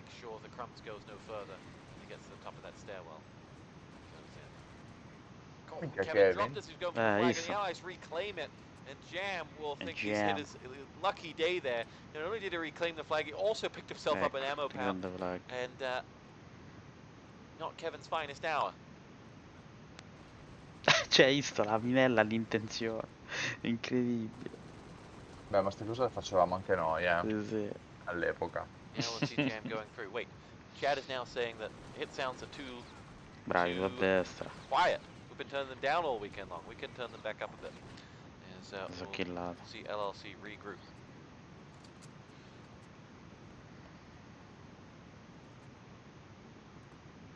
Vabbè, guarda questo, è volato Chris. MP reclaiming that flag and setting themselves up for a dig in here as they wait. Fro with the Panzer does dispatch of one. We got 2 frags apiece on this latest exchange, but MP answer with more of their own. In fact, Matter and Jam helping themselves. Oxy here has to get himself out of trouble and make sure no one makes their way through the service door as he goes in. And we'll see that kill revives come through, but MP looking good. Vediamo l'altra, può essere che l'altra faranno frostbite sicuro. Comfortable. Here's the bone I have to pick with Toxic. During all of ET, we were like, wow, Toxic's such a great player considering how high his ping is. Can you imagine when he's got a real internet connection, how he'll do and how good he'll be? And then, ever since he gets this brand new internet connection, he's just playing bloody Panzer. Which is the weapon of the unpinged. I do not understand.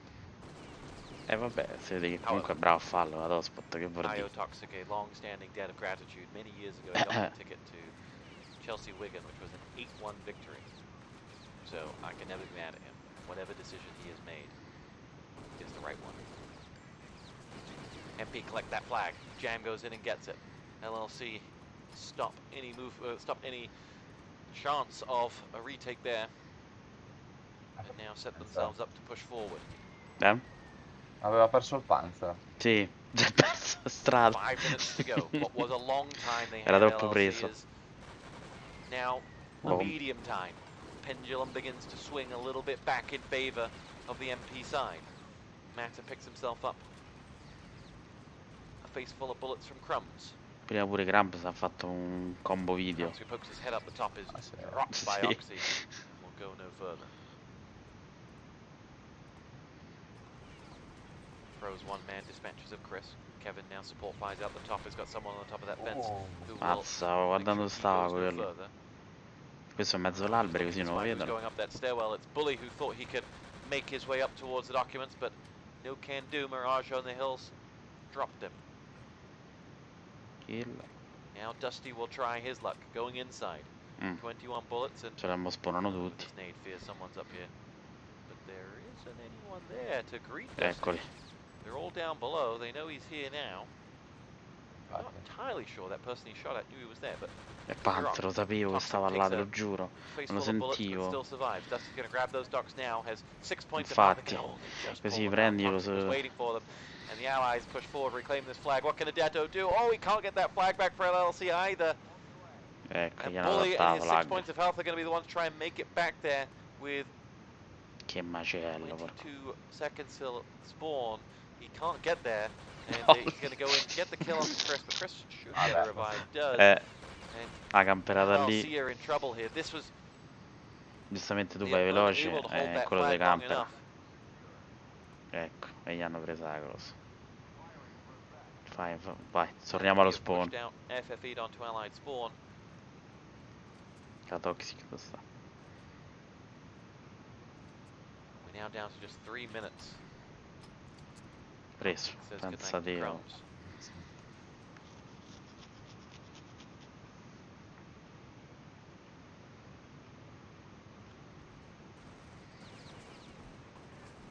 Benedetto is the one to move through. Jam, Chris, Oxy, Jam again. They all pick up kills in this NP defense is looking resolute. Comunque ti dico, una cosa che ci è mancata effettivamente è pure il discorso di così, il medico volante, capito? C'era giusto Terra, capito? In genere quella roba la facciamo io e Sengo, capito? He's gonna launch it into that doorway and takes down a teammate without getting an LLC player. E il Poro Simone ha fatto quello che poteva. No, ma Infatti. Already back at it. There's the wine of Froze Panzer. Doesn't connect onto anyone this time. Kevin and Adetto go long. And there's this the moment for them to make their way Tra una through. meccanica del gioco dei 20 anni è dura, sì. 4 unanswered frags for MP. There's nowhere to go for them. And all things look pretty Poi in resolute. difesa si sono messi che il medico che guarda corta sta fuori e l'LT dentro, così quello che panzera al massimo prende solo l'LT. E gli buttava i pacchi sulla porta, lui tornava indietro e si piava i pacchi. Così almeno il panzer non può fare più danni là. Si sono studiati tutto, raga. Lots of unanswered MP frags. Lots of dead bodies. As LLC do pick up a couple of kills, but they're now going to try and go through with Crumbs and Dusty. Assume someone else is going to collect that flag. Dusty waiting to pick up his compatriot Crumbs. It's Adetto who will be on flag duty. I think he heard someone walking there. Yes, and now certainly hears the shooting. And goes back to collect that flag. No, it'll be whoever that person was on the other side.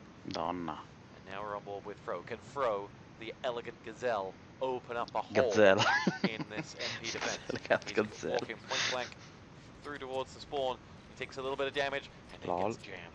MP had 3 frags before that. Can there be a revive? Don't think there's a medic there. There is someone relay racing up towards those documents, but that FFE has made sure that that the relay race is over. Mata picks up 2 kills. Axis players dancing in front of allied spawn. 30 seconds left to go. Oxy on top of the documents and sits on them like a mother goose as he waits for any incoming LLC players. But Toxic's double panzer dispatches of 2, and this looks like close but no cigar for LLC.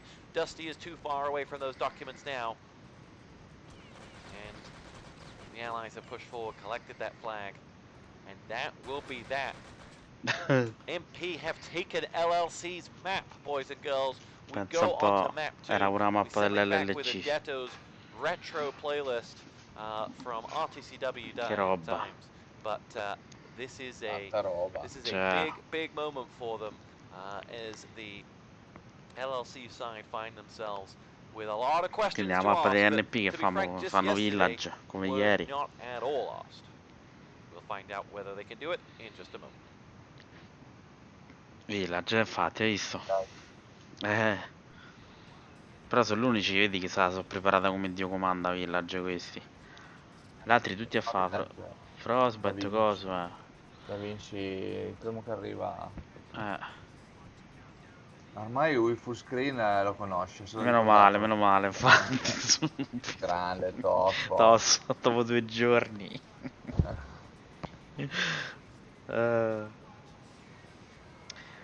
Poi dopo fanno pure match di bronzo chi contro quell'altro. Sì, gli fanno per il terzo e quarto posto.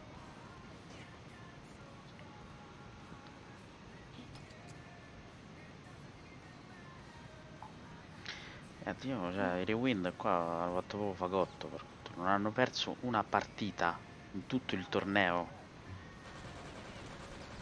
Cioè, manco un side hanno perso. Minchia. Cioè, è una cosa assurda, oh. Perché si sono magnati?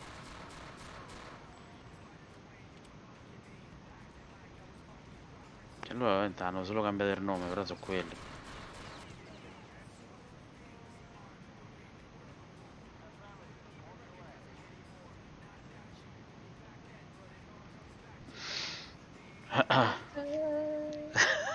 Giustamente periodo 2002 era quello lì. Infatti. Con Linkin Park.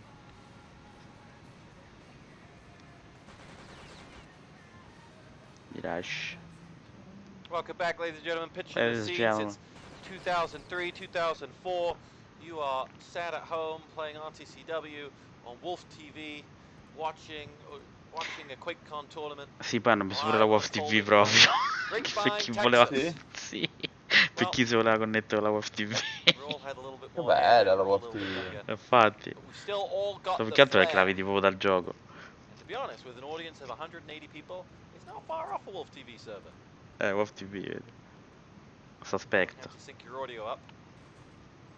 And you don't have the questionable ethics of a shoutcaster back then. I wonder how many more Woolwich jokes I can get. MP take on LLC. This is NP's map. They are a map to the good. Remember, having one ice in. Oh, it's a tense affair. We'll see whether this LLC side can show them how it's done. Now, we did watch NP on on Village yesterday, and so we'll have LLC in there overnight. And there were holes. There were plenty of holes in their defense. So we'll see whether they've learned anything overnight or whether there's an opportunity here. I would say this is a far from a foregone conclusion. But I don't know whether this LLC side and all of these old names have it in the locker to pull this one back. We'll see. If we need it, it's base, and you have to admit the neutral in you wants us to go all the way to the third map. Base, penso te. There is a bronze place match that takes place after this. E chi? I think we'll cast it. But we'll find out. But it's good to see a lot of good names back in the chat from many a year ago. Let's see who's still stuck around. I do get a lot of every so often I get people who reach out via LinkedIn or something like that to connect, and it's just the nostalgia associated with this game is Here we go, map 2. We're live in 3, 2, 1. We are fight, and away we go with MP taking on LLC in the QuakeCon Grand Final, map 2. LLC on the Axis side will race their way over. The dulcet tones of the house are all set up. Going short, there are frags already for Kevin. Vanno forte. He was trying to push in. And Fro is sat back. You see that Fro sat back waiting to go through. MP actually trying a short attack here. They've got 2 players coming short, and then more. Kevin is helping himself to 2 there, and if that could leave MP with only a handful of players going the other way. The attack is now coming in through the houses. Fro's Panzer will get himself 1 onto Jam, and he'll push through with that grenade. Mirage still alive, trying to make his way through the houses. Super bait. Walk onto the MP40 of Crumbs. Pensate. MP attack, which has still players going through short. Oh, Fro dropping down, still connects onto Oxy, and will stop anyone from camping in that spawn and making their way behind. MP's problem here is, I think what you'll find is at any given time, 1 or 2 people are dead as they split between short and long. Sì, short and long. Sounds the alarm. As the courtyard is filled with allied bodies.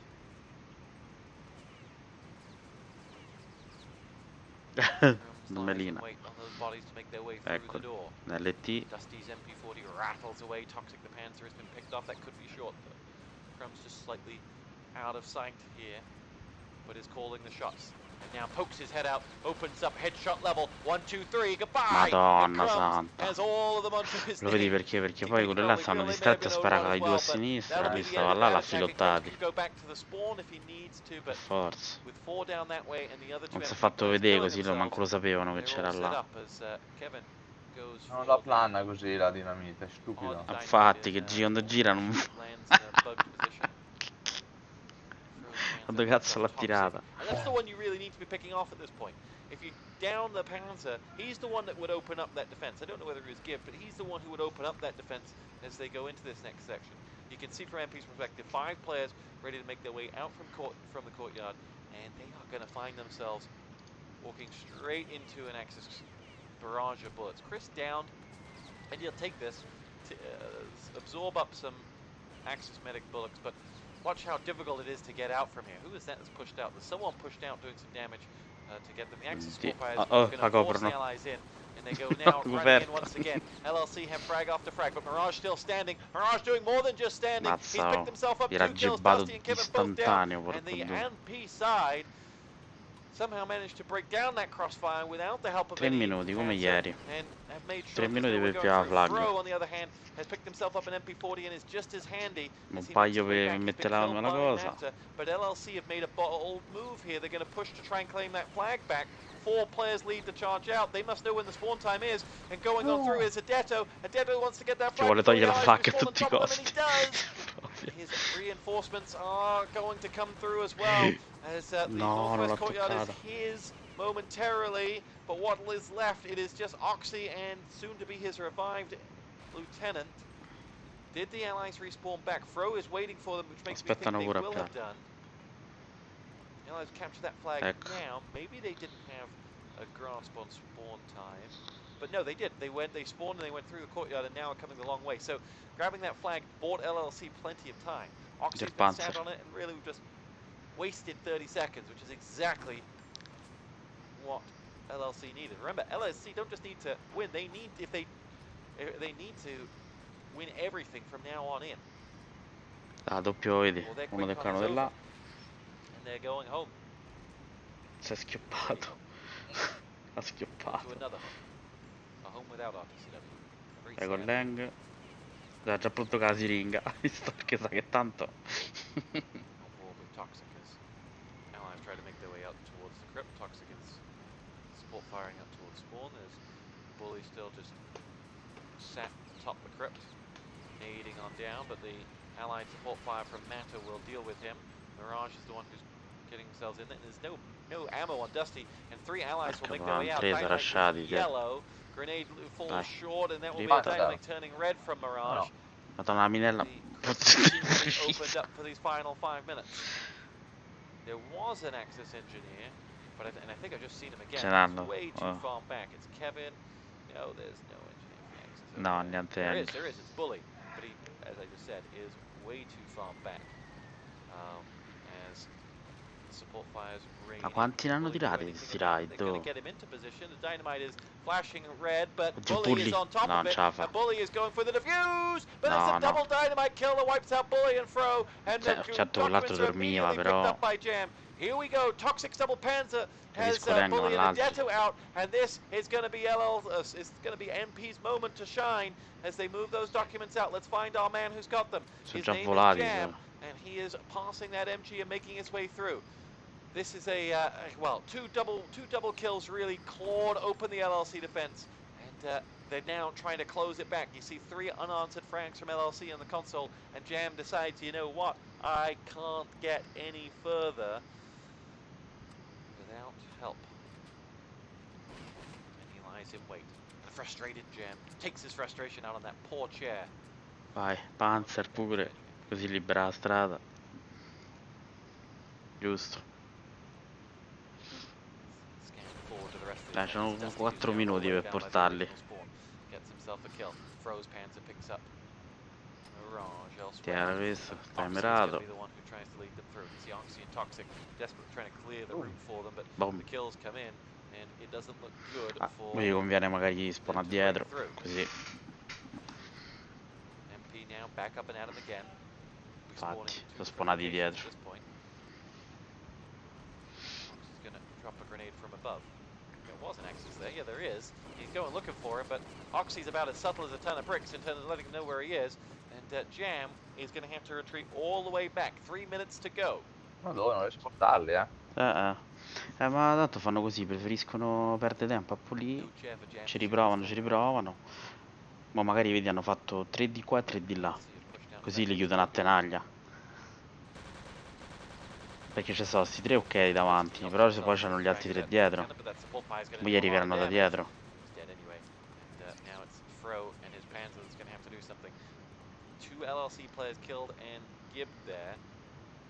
Vedi? Infatti ci sta quello pronto. Eccoli.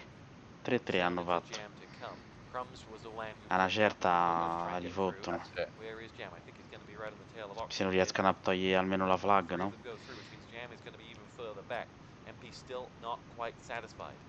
Però si nasconde bene. There's a Detto waiting! And Detto could go no further. Jam has made his way out. Jam has reinforcements in the shape of Oxy to help him out.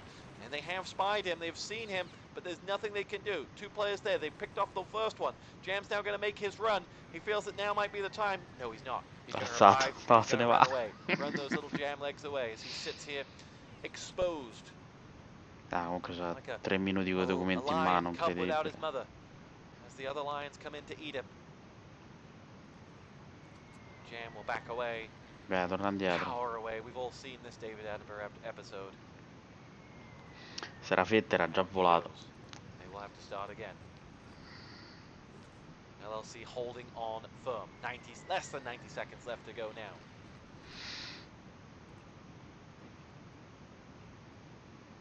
Kevin hooks his way out. Runs into a lot of trouble there. But the big Panzer from Fro takes down Toxic and Oxy. And MP have lost numbers. Fro in his grenades, ready to come firing onto Mirage. He's gone. Toxic jumps out. Can he get 2 of his own? Gets just 1. It's a Detto. And Detto will go no further. But Jam is sat lonely and unable to move. He may have to go on this attack. 3, 4, sempre così stanno a fare. 50 seconds left to go. They've got maybe 1 spawn left after this, the Allied side. 1 meaningful spawn.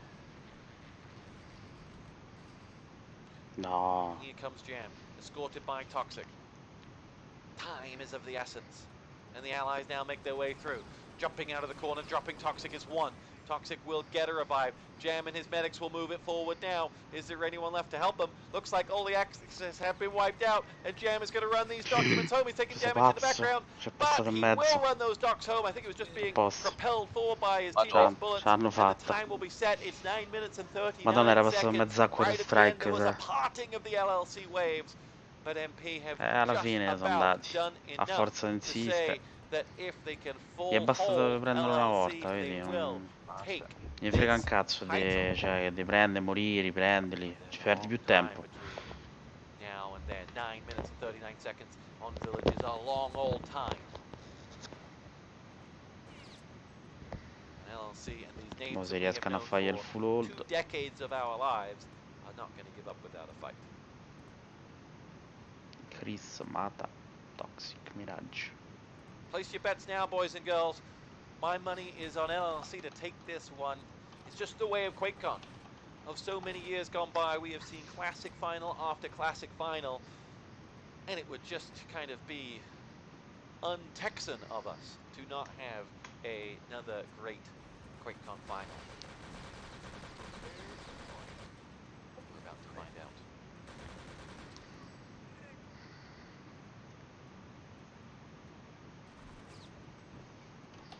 Here we go. As the Union for Promoting Panzerfausts would say, you feel like this is going to be a round where one of Fro or Toxic can decide the flow of this. We start with Toxic. Can he block this LLC assault? Interestingly, Fro, when he played this position in the last round in his defense, he stayed back. Well, there's Fro, Panzer onto Toxic, and the Elegant Gazelle has done his damage. MP picked themselves up the frags, though, with that Crossfire doing its job, but the revive train is up. There are 3 allied revives in, but are there many? Are they even doing any damage to the Axis? Yes, they must have done, because they got the kills and the Gibbs, and they move on through now. Adetto down. Mata helps himself to 2 more MP40 frags, and it's the Luger of Fro that does the damage. Dusty goes down, and we are still seeing the revive chain going on, and we're starting to run out of Axis bodies, and starting to run out of syringes, as Adetto will get picked off, gets a revive. That's 120 hit points, whoever this person that's alive has to deal with. And of those 2 players, it was Mata, and Mata down, and LLC may have got that flag. They have got that flag with Kevin. There's ammo with them as well. Buono. They will hold on, and that's the perfect start for LLC if they can hold it, but Kevin's taking damage. He got a kill before he went down. The support fire is in on a full allied respawn at the flag, and MP with a bit of a long spawn here. Well, they're going to spawn now, but they got caught 3 players up, and Toxic is now just going to have to spam those grenades in and hold that crypt. He's going to do more than that. He's going to get that kill onto Kevin. But that support fire is going to wedge those MP players back. 3 players haven't quite made the crossover yet, and the allies are on top of the crypt. There's a yellow dynamite somewhere here as well, as I think Toxic did his job. He more than did his job, in fact. He got the Panzer onto the engineer, and his Luger frag dispatched off the last man. And well played to the man from Malta. Tutti camminello. Volato, porca. È volato fuori. Da reti CV almost more popular than Valorant. LLC tracking ahead of time at this moment.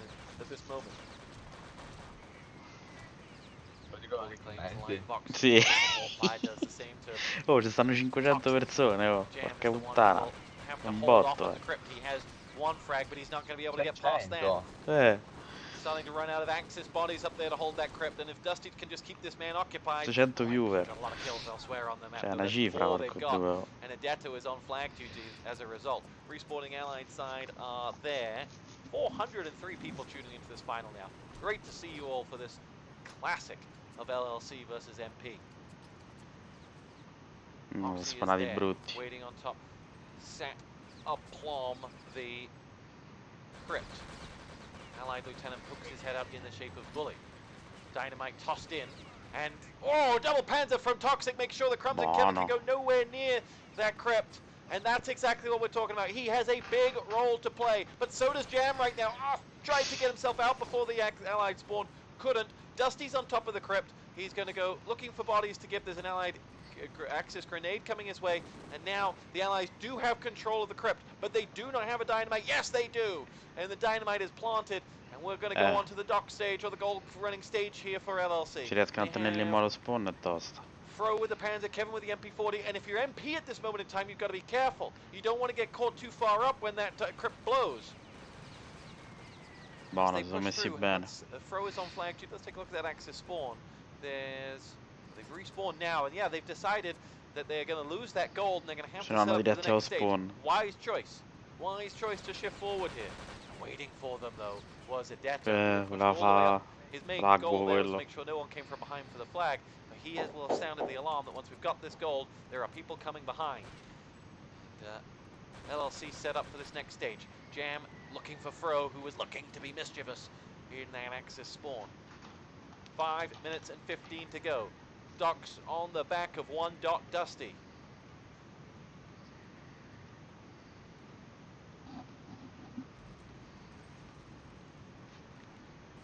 Dato is with the assault force. He's going to make his way out to try and take on Oxy, but can't.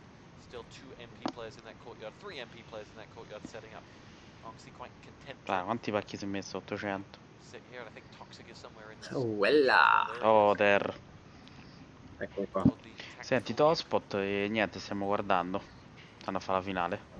Com'è andata con Veng? Ha fatto 3-1 con Rafa, mo sta il loser. Dobbiamo aspettare che gioca. Ha fatto una bella partita, peccato per un po' di errori, cose, però se l'è cavata veramente bene. Devo andare io, ragazzuoli. Ciao, DM. Capi Diego? Ciao. Ciao, dai, ci sentiamo tutti i giorni tanto. Sì. Ciao.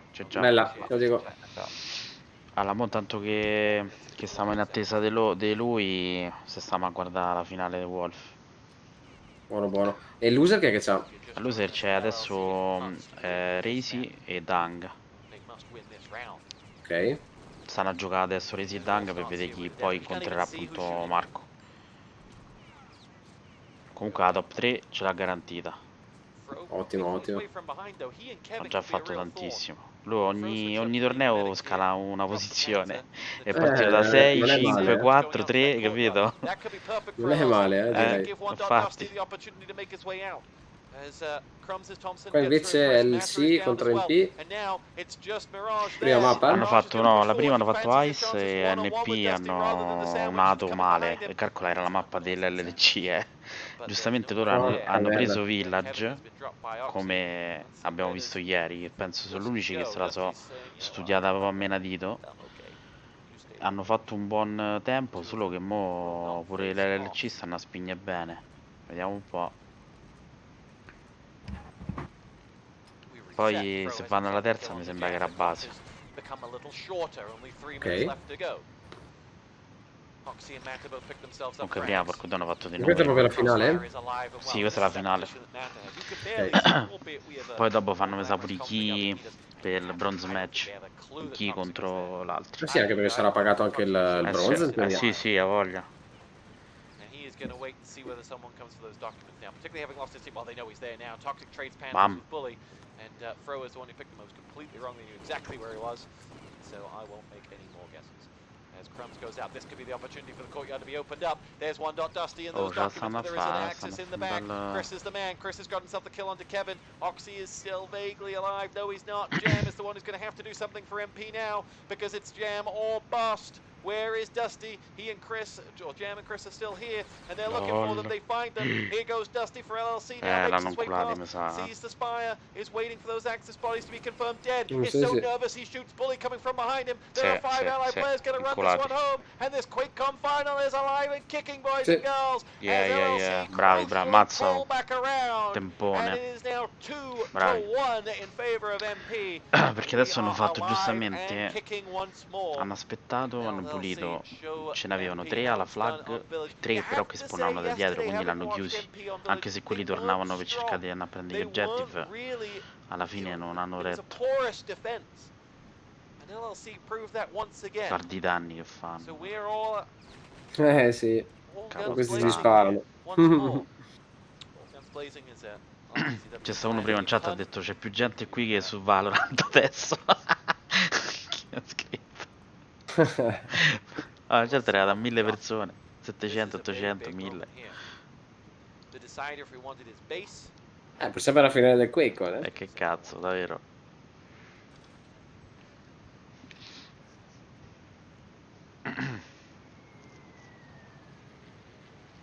Mazza, l'hanno inculati, porco due. Woke up this morning thinking it wasn't going to be able to cast this final, had a power outage, sent good old homie a message like, there's no power, I can't get here. Thank God that was a temporary issue. As we go live. 3, 2, 1, we are fight. And let's see what LLC have in the locker.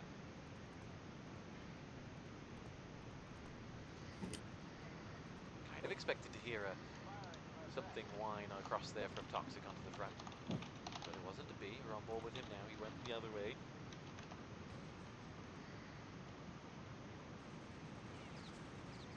The crossfire is up and at, but Froze Panzer comes in and connected with anybody. Toxic nades through. He's still got that Panzer to shoot. And he will go for it. No, yeah, now's the moment. And more important than anything is Panzer gift everyone. Mirage's grenade had already killed them. And that first assault is absorbed by NP. Allies respawn, and there's a boatload of time for that Axis team to get ready.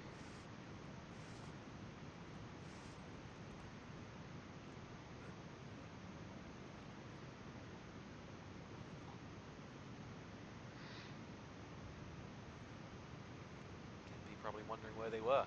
They wouldn't have had the spawn timer yet, so like, where did they go? Did they go short? But no, they just... Ehi, ciao Simo, stiamo a vedere la finale. Sì. Di RTU? Sì. NP versus LLC. Any kills here for LLC will put the MP players on a long spawn. However, Che canale? Tospot.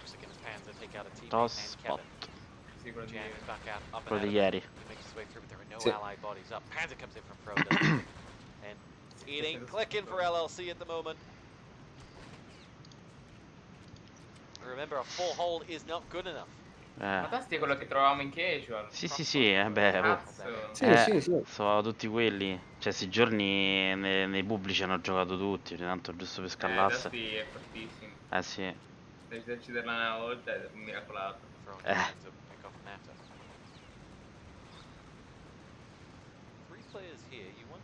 Sì, ma oltre a essere forti di skill, sono proprio bravi. Quella è la questione. C'hanno Super clone assurdo. organizzati, esatto.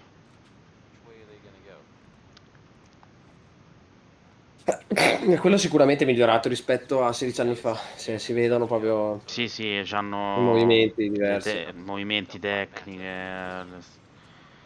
Cioè, comunque è normale. C'è poco da Guarda, noi là fare. dietro secondi.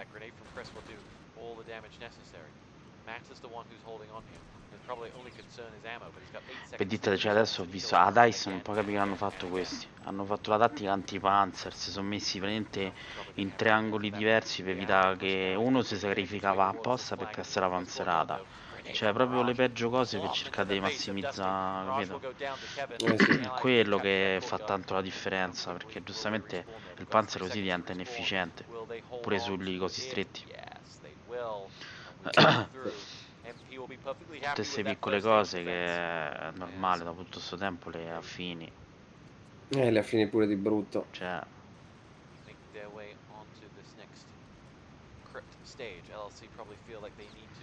Pure prima hanno fatto qua, quando hanno tirato giù i firing, tutti e due sincronizzati perfetti, hanno preso due persone, sono saliti in quattro, le peggio cose. Vedi pure Panzer ha sparato all'intenzione qua, no? Cioè. Sì. Boom. Granate.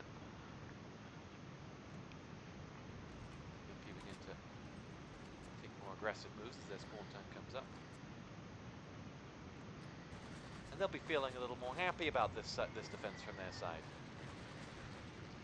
Oh, l'ho volato. Cioè, l'ha fatto saltare. Here we go. Grenade comes up from Cioè, hai visto Bim? Hai visto che minella? Sì, è bello uscire con Grenade, me lo ricordo. Cioè, proprio tac, è volato. Quella la si faceva. Per entrare lì era una delle uniche chance, cazzo. Hai visto mo double support perfetto, almeno riesci a uscire. Lang, ecco Lang.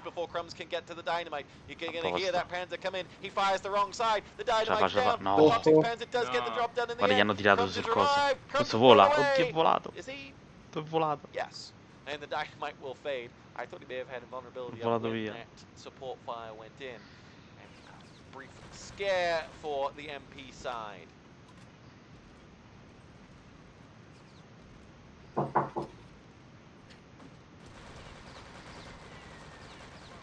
goes looking at himself. No, Bully. Only 4 minutes 45 seconds to go. This is slow. There's no two ways about it. It's not clicking for LLC. Every time that their attack peters out, it seems to be on a really long Non è che sono i favoriti. Gli NP. Mi sembra che anche gli altri però siano belli in forma, Sì. A Dice sono a dormire un po', però qua si sono svegliati parecchio. La bella cosa è che hanno scelto le mappe e hanno giocato meglio quelle dell'altri. Mi fanno vedere queste cose. Ma ci sta, dai. Holding on to that crypt like it's his own property, and he will get himself the next one. Toxic's double panzer will return fire, and we're running out of magari una mappa ti senti troppo confident. Sì, poi magari fa la cazzatina perché sottovaluti le cose. Sì. Quello. 13 seconds spawn. There is an opportunity for the Axis to push in. There are 3 ally Axis players set in their own spawn, held back by someone's FFB. It's Kevin's. Come facevamo con i primi rage su base. Oddio. Guarda questo. Catches all three. Oh, didn't spray the lieutenant. Chi è spawnato lì? Si è cagato in mano. Now they know exactly where he is, but he's got a great position here. Kevin raining down MP. No, guarda Only Kevin. has 8 points of health to play with, but he's done his job. Oh, if only could have taken out Toxic, but Kevin will go down in the end. Fro's the one who's gone. And there can't be many MP players left at that crypt. They're out, and the Dynamite is planted with 3:15 to go. The game alive once more. Vabbè, c'è tempo, dai. Dusty must Perché sit on that poi Dynamite. Like an aggressive se fanno animal, come prima now recovering their child. devono solo pulire un po'. Se già comunque fanno un bel lavoro adesso sullo spawn, che li tengono fermi, piano piano avanzano e ce la fanno. Per quello Village è una dei più tosti per questo motivo che... LOL, esploso.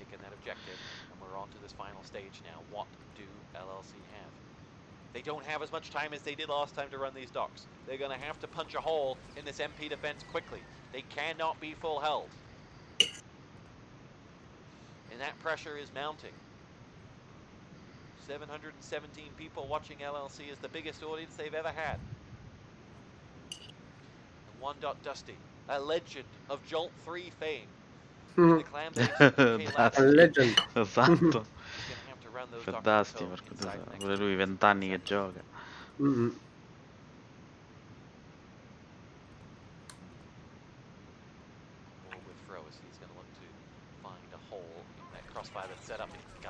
Madonna, c'è manco porco dai, se l'ha messo per muso fuori. Detto also got a frag elsewhere. Crumbs with the Thompson gets another one. That's a kill and a give. And now they can push out. Comunque io One Dot Dusty who's going to show his face, and as he makes his way out, se Dusty's coming through. fosse possibilità un paio di sere a settimana me ne giocherei volentieri. Ma io gliel'ho detto a Diego, mo raga, invece di perdersi di vista, almeno una, due, dai. Quando non c'è un cazzo da fare stiamo tranquilli, molto scialli se inizia, no? Poi piano piano, capito, sai cos'è? Già solo il fatto che ci siamo fatti vedere, no? È un po' di gator con qualcuno. Ci piano in considerazione comunque, perché loro gli interessa che la community rimane attiva. Dio. Quello è il discorso, infatti molti mi hanno scritto pure dopo, ho detto ragazzi vi va nei prossimi giorni quando volete, gator, cose, scriveteci, capito? Comunque è quello. Alla fine voglio dire, no, parlamone, se dobbiamo stare giocando un giochetto del cazzo da adesso, giusto per è meglio giocare a questo, cioè Esatto, sincero, 1000 volte. cioè 1000 volte. mi diverto miliardi di volte in più, no? Sì. Per quello, quindi una volta a Almeno ti si rifà un po' di settimana, skill. metti caso che veramente tra un anno c'è un'altra cosa, però ti sei comunque tenuto aggiornato con le tattiche, con le cose, per tutto l'anno. È diverso da passarne 20. Cioè che... Poi intanto Simone si skilla con lui e via, no? Esatto. Tanto lui c'ha 17 anni, cazzo si mette lì, che gli gioca, frega, un rivalizza attimo. con tutti. Un attimo. Poi si partecipa a qualche torneo, lo sponsorizza un pochettino anche in Italia, giusto per farlo seguire un po'. Sì, appunto, dai. Fa qualche streaming qua e là. Magari con un monitor 144 Hz. Appunto, che santa, brucia all'occhio. Almeno 120, dai. Io sto tenendo la media di una tachipirina al giorno, fai te. Almeno a 30 anni il mio fegato è diventato... Ti basterebbe almeno 120, visto il 125. Esatto. Tanto ormai quelli nuovi li fanno tutti a 144 al minimo, quindi... E io ce n'ho qua uno da darti, Yes, it does, and Kevin is the one who's going to see it. And they're going to go short, or they're going to double back. C'è un vecchio Zoe. Io c'avevo il 120 vecchio, mi è schioppato, era un Acer. Anche se è il più vecchio, guarda, meglio ben tutto. Una persona che sta contenta, non vuole robe nuove. No, per forza. Anzi, le cose vecchie mi piacciono di più perché raccontano una storia, sono vissute. Sì, ci guardavo un sacco di porno su quel monitor. Hai capito? Sicuramente racconta un po' di storie. Che taglio. And it's often those crossfires are one thing, but it's often però voglio anche la firma where is the revive coming in from? That's Autografo, quindi. 9 times out of 10. Like, does the revive Le block the firme sono su crossfire bonifici. long enough to stop people from actually getting Boh, through. se vuoi farmi anche quello lì, nel senso. No, guarda, vai tranquillo.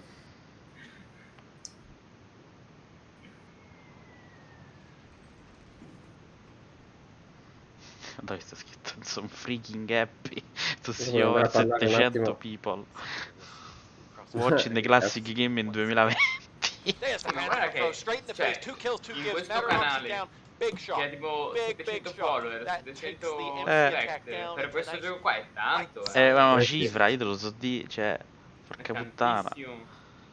Che non è il canale ufficiale, lui la sta solamente streamando. Sì, sì, esatto. Quindi devi essere a conoscenza che lui fa lo streaming, tra l'altro. Esatto. Sì, allora sul Discord vabbè l'hanno messo, ma voglio Sì, ho dire, capito, se però gente la che gente, sa che gente casual non c'è. non c'è, non c'è. Magari anche un po' di casual piacerebbe vedere. Questo mette gente che ci gioca probabilmente. Sì. Ma che fatica entrare, Sono messi bene mo qua, vedi. Defense is looking good. Normally after 2 or 3 failed long attacks, people will go short. Cioè, già gli ha messo pure lo spo. Firing là.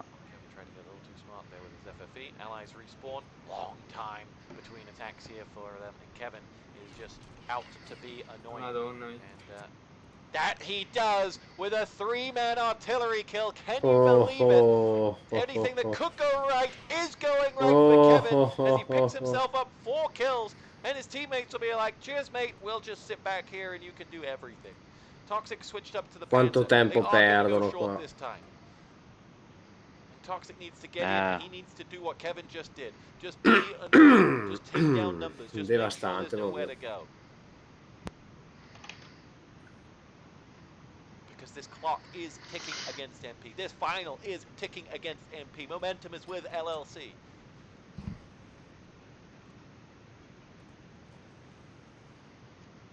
Anche qua una best of 3? Best of 5? Sì, best of 5 pure qua. Non è Bio 7, cazzo.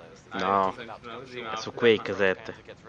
Sì. Qua Non sono ce ne lunghe, sono sono lunghe tante, perché poi ti fanno ABBA comunque, no? ABBA.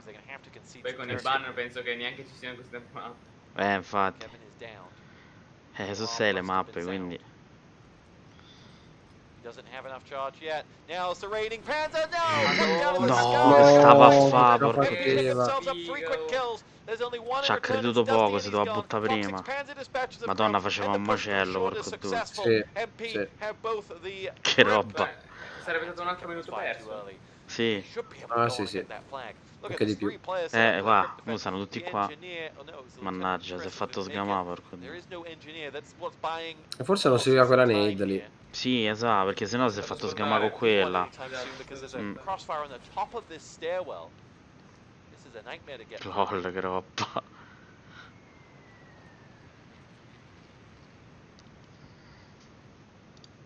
Dynamite yellow. Matter is the one who's going to do it. He must have come short to get there. Vai, ma splendid. Have this locked down right now. 2 players push forward. They lost. Adesso hanno un po' meno di 4 minuti. Yes, they can. Sì. Is there a LLC engineer? There is, in the shape of Kevin. Let's see where he is. Però mi sa che pian piano inizieranno già a bunkerarsi. Un minuto in meno di più. Crumbs is there. Kevin's been revived. He's a ways away from that dynamite. There's probably about 15 seconds left on it. He's going to go. Crumbs is going to keep that revive chain going, and then engineer that is Matter is going to keep grenading. Let's see. Kevin's on top of it. Kevin's going No, la throw with the Panzer picks off Chris. Boom. Doesn't quite get Toxic who Sta gets out. diffusando. Remember, the Allies still, despite having the crypt, do not have the flag. MP Mirage is the man who's going to try and get there. Does he fight or does he go for the flag? He's got to go for the flag. They need reinforcements, but 3 players. He had no choice but to fight. Vero. Lui la prende la 3 minutes flag. and 30 seconds to go. Fantastico. Albeit the crypt is open, very little has been achieved by NP, and so they lie with this still very much against them. Froze double Panzer is another big thorn in the side of them. Oxy's the one going for the flag. Where are the rest of the players going? You can see MP getting pulled left and right here. Do we go short for the objective, which we need? Do we go long for the flag, which we need? Either way, that's splitting their defense up, and that's splitting their offense up, and it will simultaneously be splitting the defense up as well. Dusty is atop that Ah, si è messo tutti i pacchi là. Mo stanno messi bene. Vuoi riprovare? 45 seconds to run. Don't know the exact time. And so we've got maybe 2 minutes of real play time left for LLC. That will take us to base. All your base. Base sono interessato, voglio vedere che cacchio creano, porco due. Gli ha tirato in testa.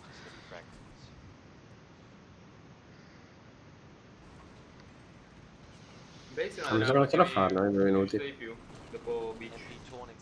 Sì, pure a me piace. Base è molto bella, molto bella. Molto difficile, molto bella. Sì, è strutturata bene alla fine. Mi sa che non gliela fanno. La paragonerei a Downville di Code 1. Sì. They'll run it. They'll maybe feel confident they can run it and then hold short.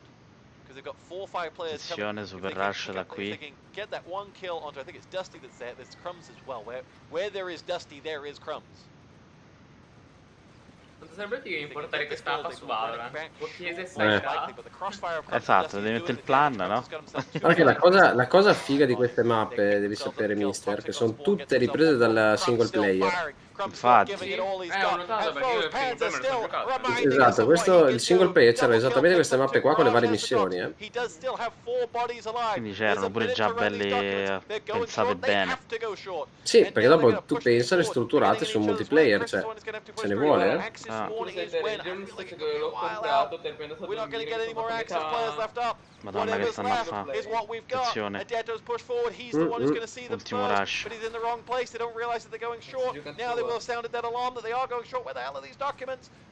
Cos'è these documents? No, no, no, si incastrano tra le porte.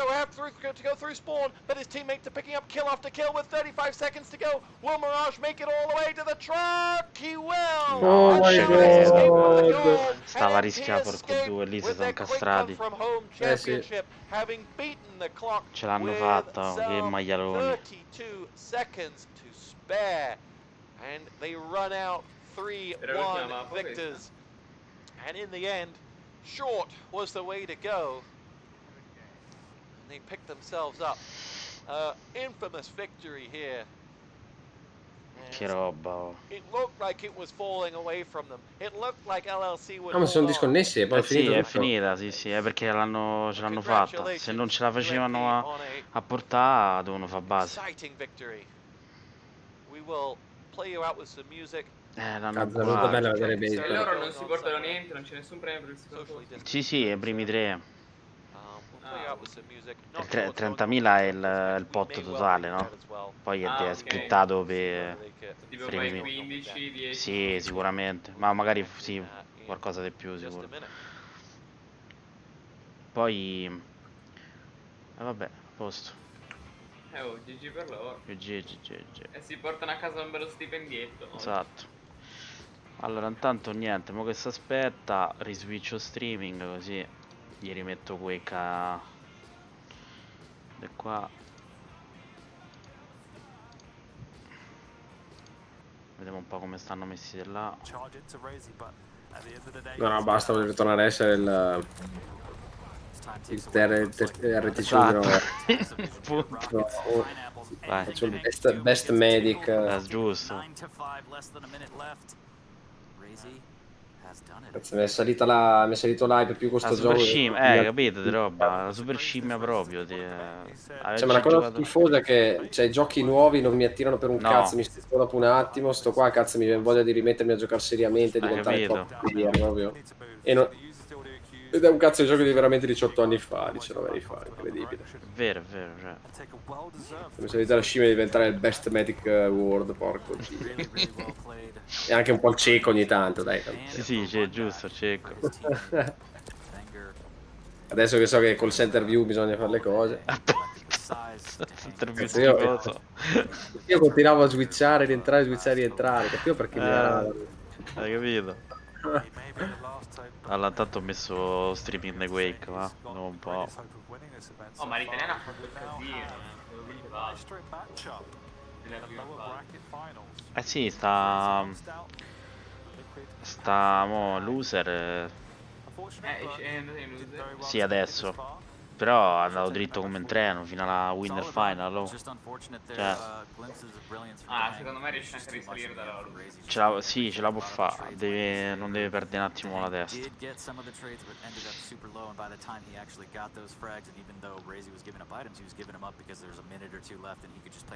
Però in teoria ha qualche round di vantaggio, no? Essendo passato dalla E c'è Rafa che sta in winner, che sta in grand final, e lui ha un set di vantaggio rispetto a lui.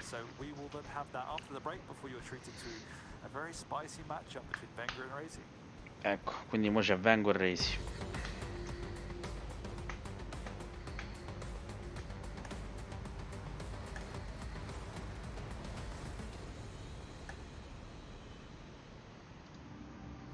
Si sapeva tanto cosa ha buttato fuori. Vengozzo.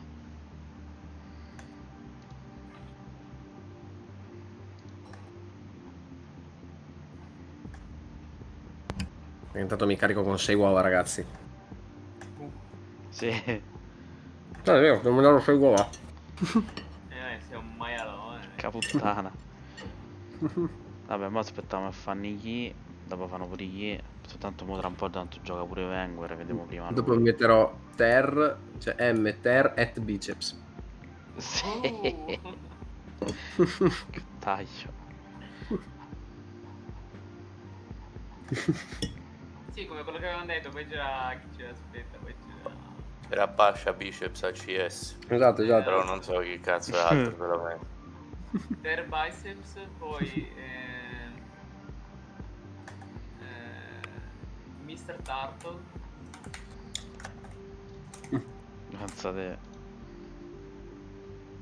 E poi Fat Boy.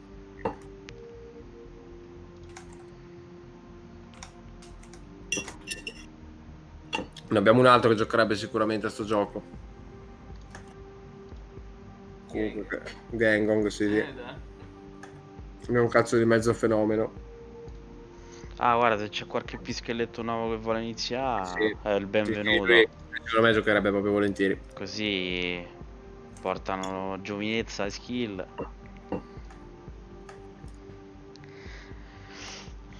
Oh, mi left part split nel coffee. Ok. Lo vediamo chi che fanno pure. Secondo te che parte Wenger? Adesso sta... Eccolo, vengo a resi, è uscita adesso. E niente, mo... potrebbe vincere, però... Devi ripiazzare un attimo da cosa di Rafa, perché... Dai. Rigi ha già battuto il group stage. Come cazzo era? Sì. Ossa pizza. Oggi quella alla carbonara sempre. No, quella è il cadavere mi ha preso. Ma margherita per che mette in sesto lo stomaco. È leggero, vabbè. Esatto. Ti vado a prendere l'acqua.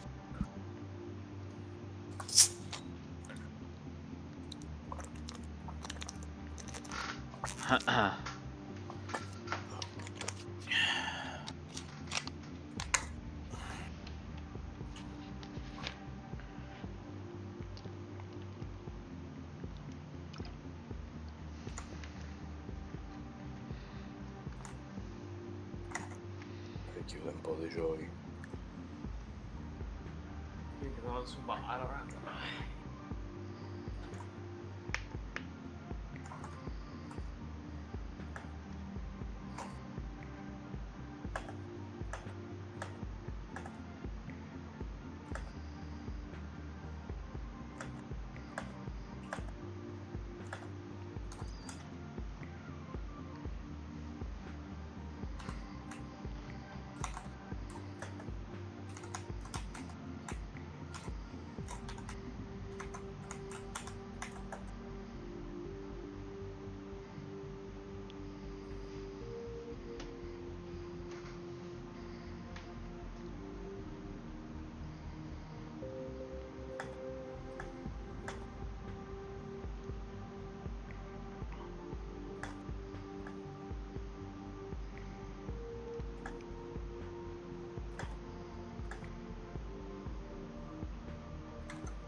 che sì, però.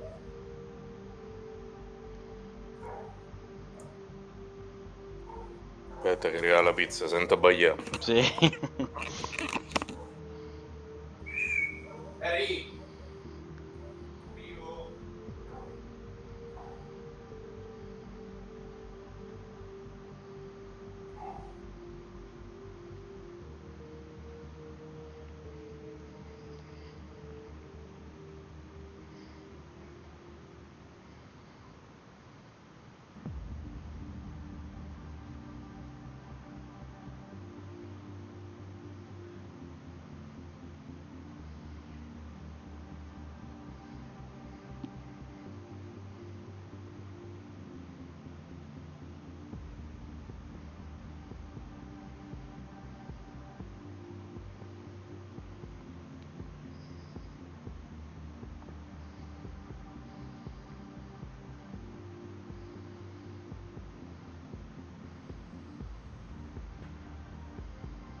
Ma a che ora comincia? Allora, mo hanno fatto LLC e coso, e no pressure. E hanno vinto no pressure. Poi tra, penso, una mezz'oretta fanno i key contro quell'altri. Quindi è finito, cioè quella era la finale? Quella è la finale, sì. Poi mo fanno il terzo e quarto posto. Ah. Poi stanotte fanno pure quelli americani. Però hanno il fuso orario tutto sballato. Mo stiamo a vedere quella dei Quake perché c'è sta Vanguard tra poco sul canale di Quake.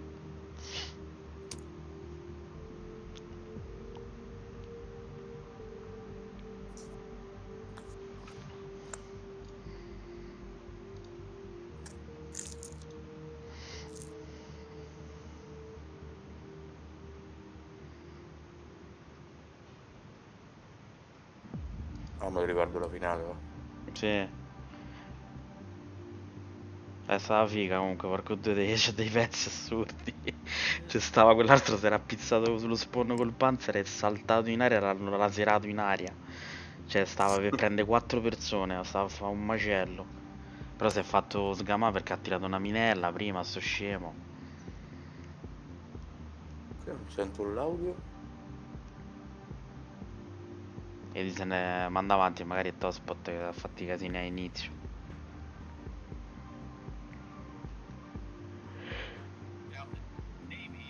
Questa è stata figa, figa. Era senza audio. Dopo l'ha messo, quindi se magari all'inizio. Era messa la musichetta, no? No, no, il muto più totale. Ah.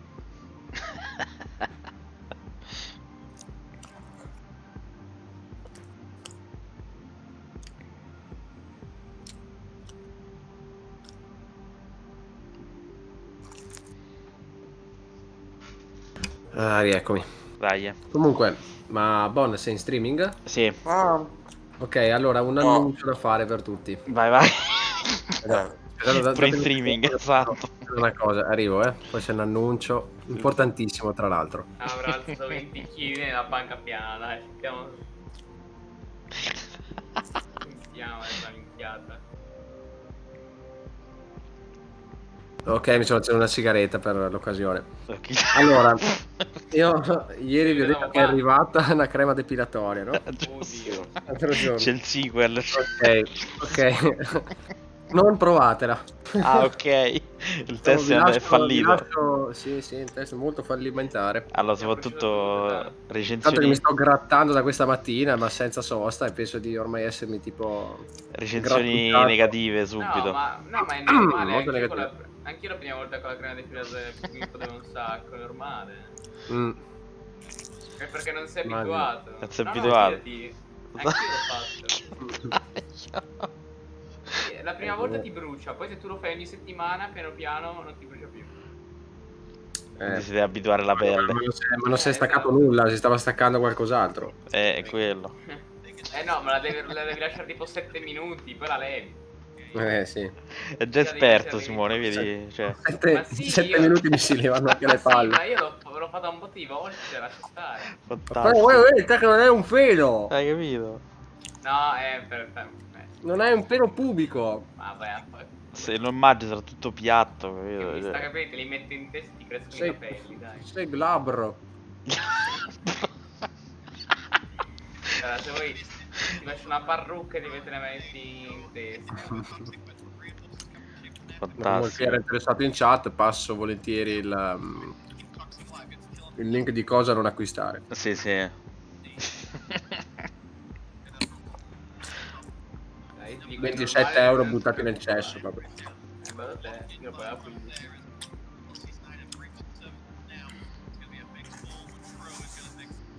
Anche economica, Economica. Insomma. Di cosa 15 euro a baratto. Mazzaresi ha scassato a Dang, porco 3-0 secco. Sì. Incredibile. Mo c'è il derby Mizro. Però ce la può fare. Ah, sì, sì.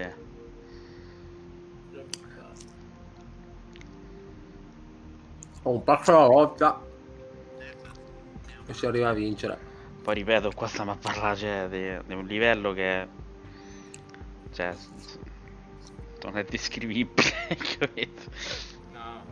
Dopo il problema con Rafa comunque sia per Bang che per Razy sarà sicuramente il server. Il server, sì, infatti prima hanno giocato 1-1, no?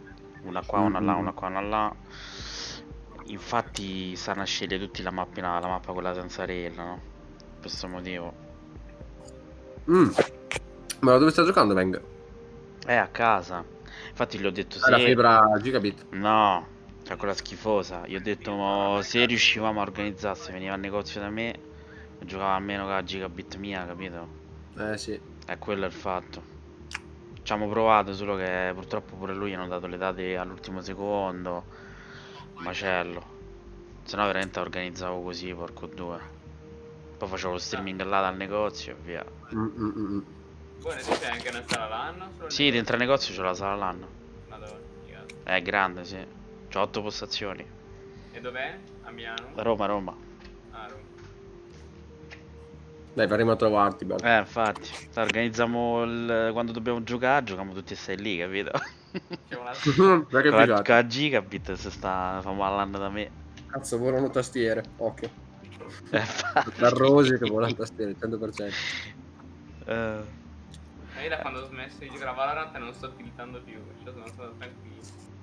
Fantastico.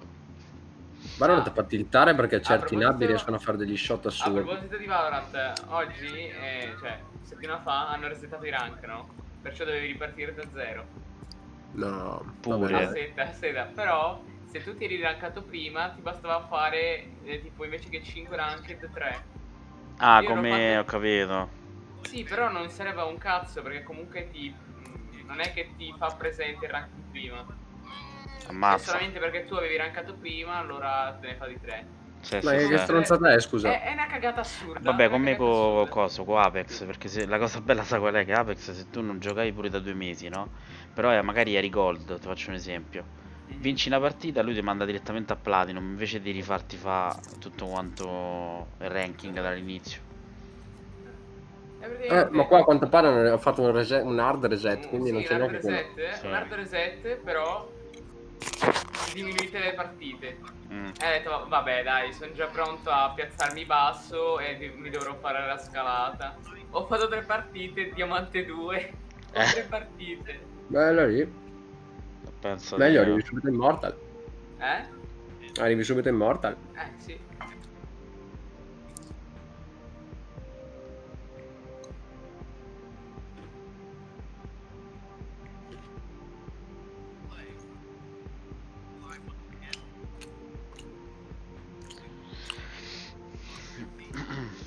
Ecco qua, 2020 QuakeCon EU Champion. L'ho preso.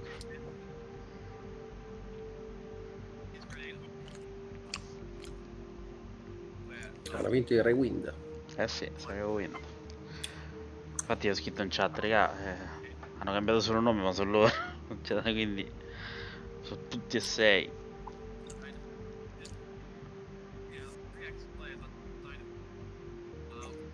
Quelli che erano in dignità. Sì. Perché Rewind, la tag era bellissima tra l'altro. Lì sì, infatti, tutta nera con i cosi, con i freccette. Sì. Nera e bianca.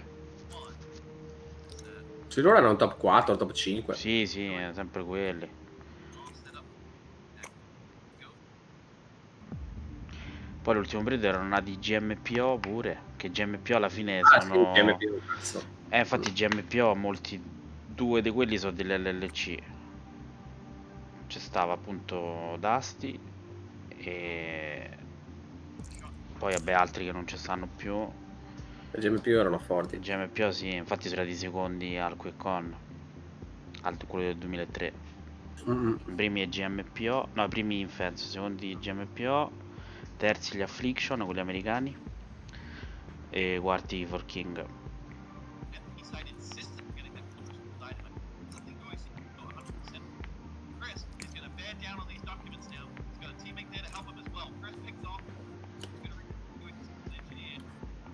Rafa è praticamente sicuro di vincere comunque. Sì, sì, ma come quando hanno giocato a Katowice, no? A Katowice lui ha detto io non perdo manco una partita, non ha perso neanche un set quella volta.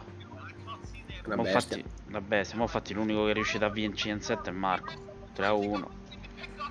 Però non basta. Tocca... E il fatto sa che Rafa è uno che studia da morire, cioè... Si studia gli avversari, si studia le... Lei deve essere migliore così difficile. Gioca benissimo di cose, di ban e pick poi, capite? Questo è il fatto. Si studia pure quelle cose, nel senso che lui già capisce che quello tanto poi gli bannerà quello, prenderà quell'altro. Si studia le 3 alternative su ogni mappa, di ogni champ, di ogni cosa. È un vantaggio assurdo. È quello che fa, lo vedo, cioè gli altri non lo fanno questa cosa, lui sì, lui se per esempio, che ne so, una mappa veloce come DM6, no? La DM7 ti muove veloce, lui ha preso sempre i champ che facciano la slide così, corrono tanto. Il problema è che giustamente gliel'hanno bannati tutti e due, al terzo si è andato a prendere Atena, che è quella che c'ha il rampino. Così praticamente c'ha il backup del backup, già c'aveva pronto. Quindi lui magari, io l'ho visto pure nei streaming, si è fatto una sera intera a giocare con 5 persone diverse Atena su DM6, basta. Cioè una sera a fare DM6. È una cosa, guarda, che è enervante, perché porco Dio quando arrivi a quel livello ti fai 6 ore di una mappa, diventi stupido. Poi Rafa c'ha anche una certa età, quanti anni c'ha lui? 33. Vedi? Perché non funziona più la tua scusa per di merda. Vabbè. Dice, beh, io ho 33 anni, è ovvio che non riesco a fare l'essere forte. Ah, fai. Vabbè, i Quaker sono tutti grandi, cioè, la maggior parte. Tipo Kills e cose c'hanno 36-37. Cooler 37 e Toxic 36. C'è gente che ha iniziato prestissimo a Quake 3. Dang pure, Dang uguale 35.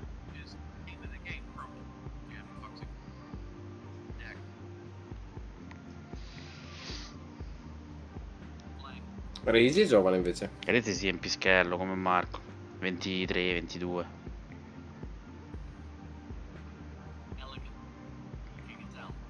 Che massimo possono aver iniziato con Quake Live. Sì, è l'ultimo anno di Quake Live, si sono fatti tutti e due. E basta. E poi in realtà hanno iniziato questo gioco.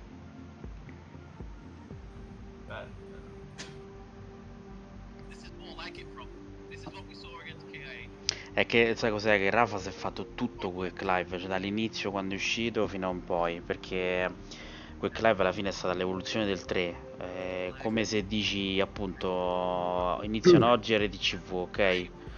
Se fanno tutte le tattiche nuove, Quake Live alla fine è uscito pure quello, porco due, ho 10 anni dopo dell'uscita del gioco, pure di più, del gioco originale.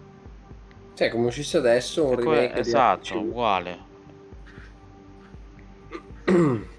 Infatti Rafa Quake Live ha vinto tutto. Ha vinto di tutto e di più proprio. Perciò quando è arrivato qua a Quake Champion ha trovato subito strada giusta, capito? Anzi, per me la marcia in più che c'è avuto è proprio questa dei campioni, dei champion, perché gli ha dato motivo di studiare ancora di più, essendo il tipo che studia, no? Sia un pazzo lui. Sì, lo vedi? Per quando stava alla Lucca, porca puttana, stava là dietro, non si è schiodato da giocare. 12 ore là dentro, alla cameretta. Vabbè, potessimo farlo tutti. Lo so, certo. Il suo ormai è il lavoro, poi sai Io cos'è? posso, lo faccio infatti. Il punto è questo, stanno i Liquid, no? Cioè, Liquid è top team del mondo, fra un po', si può dire. Lo strapagano anche. Lo strapagano, c'è stata una vita con loro, quindi giustamente c'è pure un rapporto, I capito? Liquid adesso anche su Valorant stanno cercando di A LoL pure penso che fare i hanno il top potenti. team, se non sbaglio. Adesso messi bene anche. Pure, esatto. Su Valorant con Aegis e Scream. Quindi Cioè che Valorant pigliano i più forti. anche là c'è un discorso di mentalità, no? Lui lo fa ormai da più di 10 anni, questo lavoro, no? Chiamiamolo così. Quindi Beh, è un lavoro a tutti gli effetti, è ma quello che lavoro devi ormai il suo, fare è capito? un lavoro a tutti gli effetti. Proprio. Esatto. Poi presenziare alle LAN, agli eventi e tutte queste cose, cioè non è che è un lavoro vero e proprio. Sì. Non per niente, qualche anno fa era venuto fuori la storia del burnout dei giocatori. Sì, esatto, uguale. Ecco, Quindi back in 2 c'è una minuti. pressione assurda. Sì, assurdo, ma io mi immagino loro pure oggi da casa, nel senso che, cioè da casa sì, ok, stai comodo a casa, però c'è il problema che non riesci a comunicare bene, comunque sia non stai in LAN, comunque sia, cioè, Là non è neanche l'ora di connessione. è quello, no? Ecco, 2 minuti e iniziano. Cioè magari qua Razy aveva la connessione migliore e Wenger. Sì, perché lui purtroppo c'ha la connessione del cazzo. C'ha una brutta connessione. Purtroppo per colpa di sto virus del cazzo, sennò veniva veramente da me, cioè, come è venuto l'altra volta che già l'ho ospitato, sta in Sicilia. L'ho ospitato io 3 giorni, è venuto al negozio, è venuto a giocare al negozio. Anche lui è siciliano? Sì, è siciliano. Sta a Palermo. Quindi già c'è una connessione brutta, più istradamento ancora più schifoso, perché è quello il punto, no? Per chi arriva fino su comunque già centro Europa si deve fare 3 hop minimo, capito? Quello è il punto. Mi stavo immaginando che muore per sbagli, che minchia male.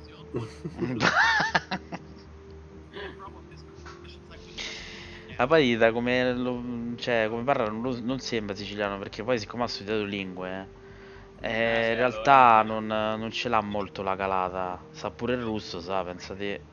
Quando sai tutte le lingue con...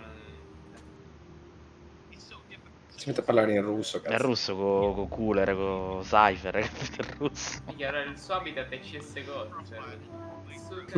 Sì, Suka. Suka, il di nahoi.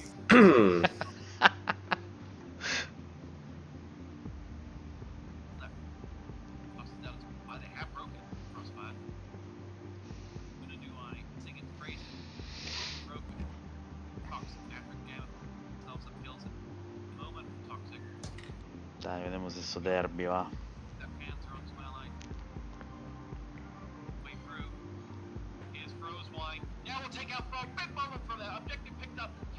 Oggetti più tardi.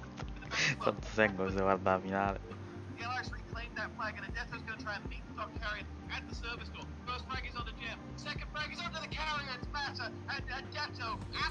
Sì, si senti con le casse.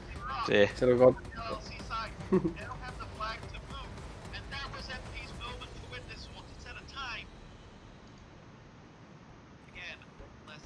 Ladies and gentlemen, welcome back. This is the Quake World Championship. It is the finals day, and coming at you now for Partiti, a vai. second time. Congratulations, Razy, in your victory Congratulations, over Razy. Great job. Ah, sono nella stessa org. It was hard work. Sì, loro due sì. Well, I mean, let's talk about that a little bit. We get the opportunity to focus a little bit on the game. You said it's hard work. What exactly? Break that down for me a DJ little bit. Witt. All right. Well, as I mentioned previously, the Hang is someone who is very aware of all the aspects of the game. So to be C'hanno able to Logitech. get the upper hand against him is really difficult. You have to do so many things so well in order to gain a frag. And sometimes I was hitting shots that, you know, I wouldn't always hit. And I kind of depended on those shots to hit in order to get the upper hand, which was hard work because, you know, the Hang won't give it to me for free. Yeah. And one of the things I saw in chat, not just one time, but several times. DJ Witt sono 3 giorni che c'ha sta ferpa. Oh. Razy just looks like he's Sì, può anche cambiarsi, ho capito che sta a casa, però. Tre uguali. Tre uguali. Vabbè che sta dentro casa, però insomma. Sti cazzi. I still am, and I'm gonna be against Wenger as Vedi well. cosa. Risi c'ha l'altra cosa che gioca pure la ragazza qui, pensa te. C'ha l'altra sedia. When I could have died, like when I let him go past me, when I was very low on health, I just gambled and it worked out. Gamble.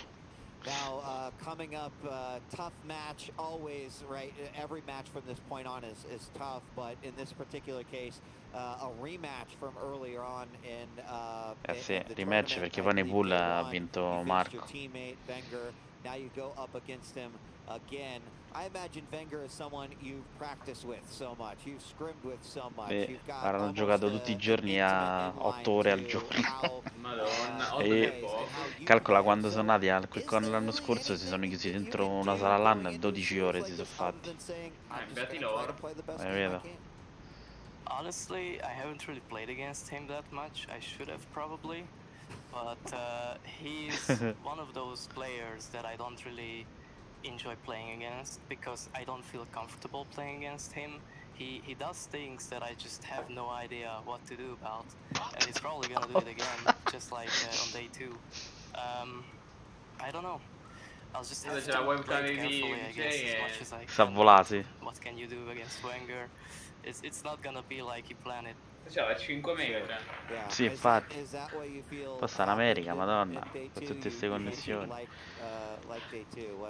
Yep, definitely.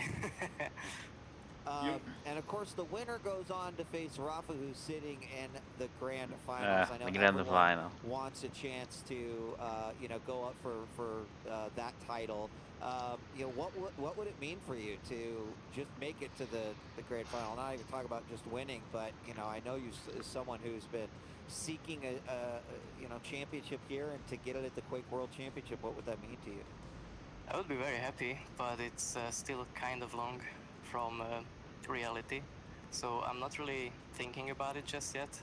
First I have to go through Wenger, and once it happens, if that happens, then I'll start thinking about how to approach Rafa. I completely understandable, and I also want to give my favorite quote from the commentators during your last match.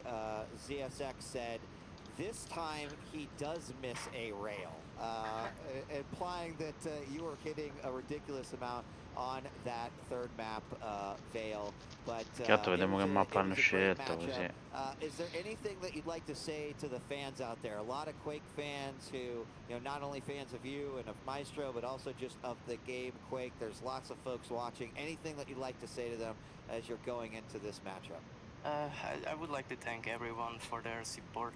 I've been supported by so many people, by players, by community members, you know, family members, Maestro members. Just, you know, they keep pushing me forward, even if it's really hard to, you know, keep focused and just do my best. And they believe in me, and it helps me perform well. So thank you, everyone.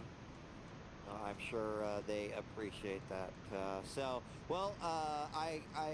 I know that this is a tough matchup coming up. Anytime there's a team kill in a matchup, I know that's tough, but we all wish you the best of luck, and we know that you'll play your best and give us some great Quake entertainment. So again, thank you for your performance all weekend long, and good luck in your upcoming matchup.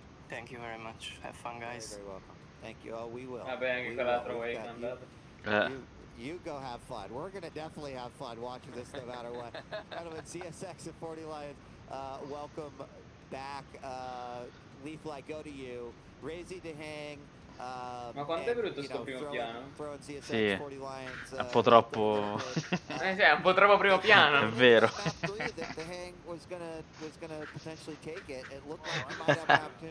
All right, fair enough. 40 Lions. I'm trying to hold it down for NA, okay? I'm trying to do something to support the boys. Cara che ha fatto prima, ti è. Bing. Mamma. Bing. Vabbè. Bing. Hai capito? Guarda. Bedeng. Flick. E via. Ma prima l'ha preso col pummel, lascia perdere, cioè. Gli è andato addosso, gli ha fatto l'agguato col pummel. 3 di vita gli è rimasto. Sì, ma un sacco di volte succedono. Madonna santa. Sbang. Sparisce. LOL. Mi sarei cagato addosso. Guarda qua. Che ha camperato, non l'ha visto. Con 3 HP. Che roba, che succede? Sarebbe bello anche mettersi a giocare a questo, però qua è molto più competizione. Quasi piuttosto. Sì, ma a livelli medi secondo me... All'inizio ce la fai, quando sei bronzino. Io ci gioco a questo, ci gioco regolare, calcola che all'inizio vai come in treno. Quando cominci a arrivare verso il Platinum è proprio tosta. Perché molti giocatori che manco conosci però sono pure fenomeni quelli. Mo lascia perdere questi della Pro League che stanno proprio su un altro mondo. Vabbè, questi non Però i primi, cioè già a Platinum c'è gente che è assurda. Io non ti so dire i rank perché non Io ecco, sono arrivato a una volta sulla Platinum, mo sto a Gold, perché ci ho giocato un po' di meno, però con molta fatica.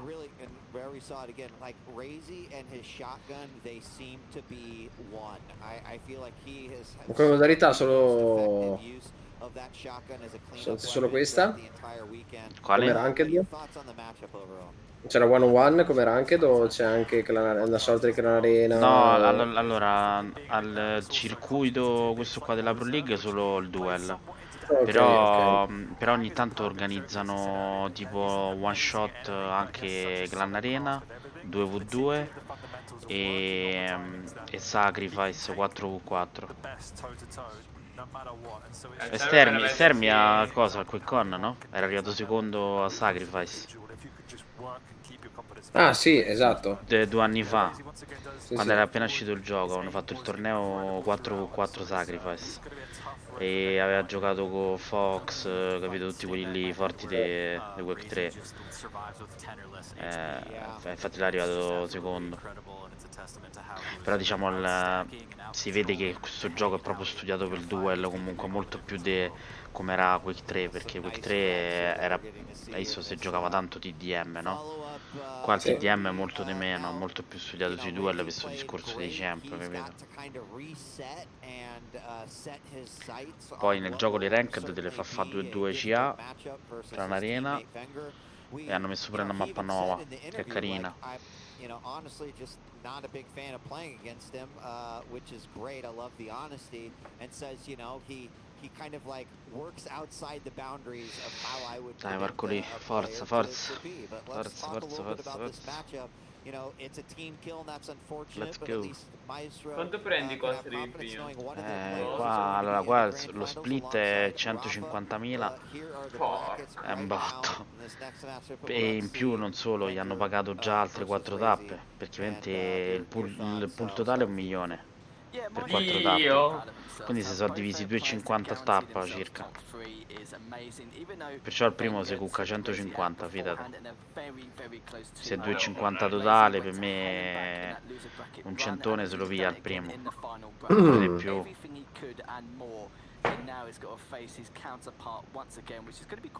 Marco già terzo, fidate che prenderà soldini. Poi vediamo, secondo terzo, vediamo. Secondo me non arriva terzo. Secondo... Infatti, non vediamo, dai. Speriamo, guarda, io sono contento se...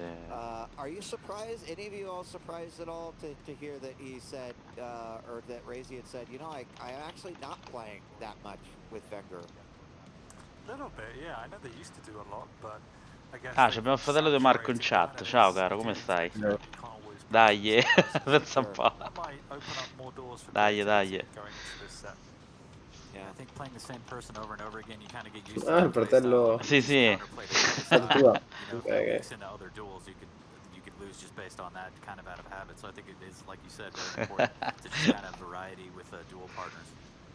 Got a few extra Dai, moments dai. here, so I just want to, you know, we'll go into the pick and bans anyway. I'll save that question for later. It's a question about the grand finals. Let's Se la connessione non gli va a puttana, secondo me... Wenger versus Razy coming up. Awoken, Ruins, Corrupted Keep, Bloodrun and Molten. Allora, vediamo che c'hanno. Awoken, Doom gliel'ha fregato. Quindi già subito pick. Poi Rasarnat, buono. Corrupted Keep, brutta per Marco. Bloodrun, buona per Marco. Molten Fall, buona per Marco. C'ha 3 mappe su 2 che potrebbero essere buone.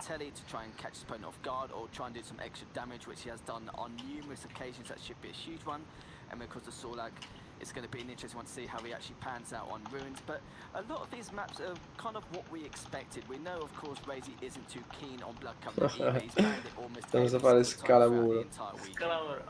I'll be honest and say I haven't seen Razy play Keel or Slash an awful lot, so that'll be super interesting. Grande.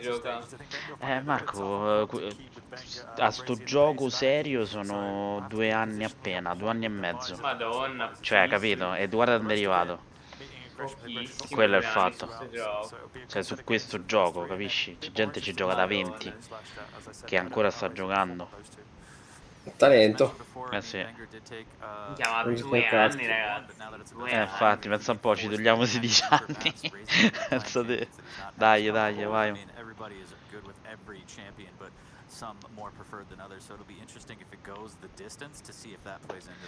Dai. Quando il talento c'è. Esatto. Non vuol dire niente, anch'io talento. Vabbè, sto zitto. Stai zitto. Sto zitto, non c'è la figura. Well, as we're about ready to hop into it real quickly, any predictions across the board? I'll jump in and I'll say 3-2 FIFA 98. I'm going to go 3-2 Wenger actually this time round. Grande. Siamo tutti più o meno lì come te. Sì, There you have it, ladies and gentlemen. We're about to hop into the loser bracket finals. The winner of this matchup will be going up against Rafa in the grand finals. But there's a best of 5 in front of us. In order for that to happen, it's now time for us to shoot it over to our commentators. Dai, let's go. For Ketchup and Flea. Thank you very much, guys. And, questa Wogan, che sarebbe pick di Marco. È la sua top. Solo che giustamente gli ha fregato il champ, Razy. Quindi uno ha scelto la mappa e l'altro ha scelto il champ.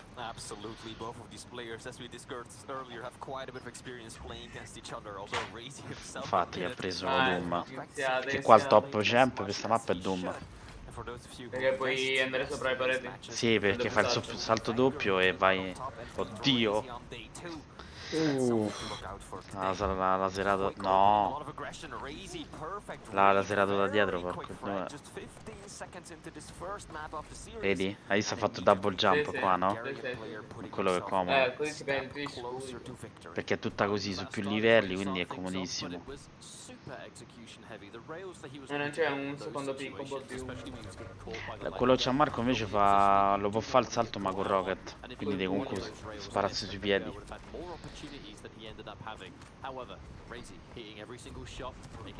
Minchia. Che predica, infatti. Very crucial rail from Vanker earlier. Come vai, That was the only weapon he really had. Didn't have LG, didn't have rockets based on where he spawned. So if Razy had rocket jumped himself straight up the bounce pad, he should have been able to steal Mega and probably get another frag. But Vanker landing that shot sent his opponent spiraling backwards. Quick exchange, orb flying on by, and it will be Vanker using that orb expertly to get himself the high ground and a better position on that next major item. Non mi cammina. Down below. Both players just slowly walking around, Razy even avoiding picking up the hourglass. No, ring out, non ci credo. L'ha spinto fuori, non ci voglio credere. Madonna, Razy, che c'hai? Che te sei magnato? Non ha preso la cosa. Non ha preso l'arma. Volata. This is a good opportunity from Vanker. This little slip up could put him in an advantageous position. Guarda che roba con Doom, porco devo far saltello lì. Io a sti livelli sapevo che scappavo in giro per la mappa. Non finiva il tempo. Lo so. Però c'è una certa ti trovano. 8 minuti in giro. Allora poi gira sulla stessa Rafa che giri con. Guarda che roba, cioè. Non ne vista uno, Cioè, lo aspetta proprio. Poi gli sta a levare tutti gli item. Madonna di Dio. Vado. Attenzione, buono Marco. No, non ti metti là che muori. Qua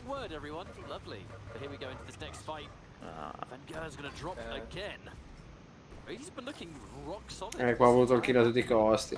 Sì, cioè, purtroppo glielo dico sempre, devi avere meno voglia di pushare quando, perché poi se stai sotto the stack, anche che tu hai fatto più hit, però lui ha più vita e più armor. Qua la vita fa tutto. Soprattutto l'armor conta. Ho sbagliato. Actually messing up that little jump, one of his signature moves. I feel like he uses it more than any other player in the league. Still though, difficult to pull off. Razy clearly demonstrate he is just gonna go for it, clutching the top of that bounce pad. Grande, bravissimo, se n'è andato via. Catching the rhythm of the rockets in between, minimal damage dealt. Now he's gonna look to put himself towards heavy for another time. La madonna. Vabbè, raga. Cioè, che cazzo sta facendo? Cioè, hai sta la seconda. Che schifo. Direi come forse che pulla che via. Vanker waiting around the corner, just trying to react to whatever Razy might come up with, but unfortunately for him his positioning got around. Ma Doom qua, raga, così si è preso tutte le posizioni. 7 HP, che dai, che sfiga però. Ma non ha missato nulla, ragazzi. Ma allora è al 100% direi. Sì, esatto, 103. Come dire estate, 100 rail. They've meant so much. Vanker consistently getting kept behind. He's still railable from this health. 66 is not going to save you. Razy being careful now. Absolutely, his life depends on it. Oh, he's around the corner. Can he get the armor? Yes, he can. Vanker doesn't choose to push it forward. But the Mega about to spawn, he's prioritizing stack. Remember, 6-0 may look like quite the deficit, but on a map like Awoken this small, with 6 minutes left to go, that is plenty of time. Razy indeed, just playing it safely right now. Mo si è preso il vantaggio, comincia a camperà. Sì. 6 kill sono sufficienti per camperà. 5 minuti. 5 minuti. È quello, cioè. Oh, ho sbagliato una. Oh, incredibile, 90%. 90%. 99. Ok, 98. Ora 98 via. Attenzione, agguato da dietro. No. La serata. Lo doveva pushare ora. Sì. Mi sa che ha finito pure le ammo. Non si fanno pushare così tanto, eh.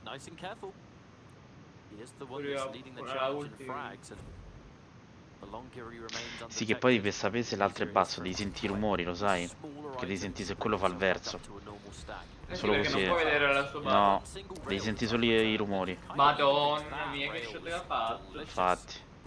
Qua infatti l'audio è tutto sul gioco, cioè. Vabbè, devi giocare anche da solo, se non è audio così. Infatti. Ora cerchiamo il Discord dov'è e metti io con la soundboard la Racing. Il coppola Call of Duty. Sto andando a cercare, mo, vedi? Lo si Sta nasconde. scappando, Sì. Fa come ha fatto prima con Dang. Guarda come lo sta cercando. Prende vite e scappa. Sì. Yeah, unfortunately it didn't hit its mark.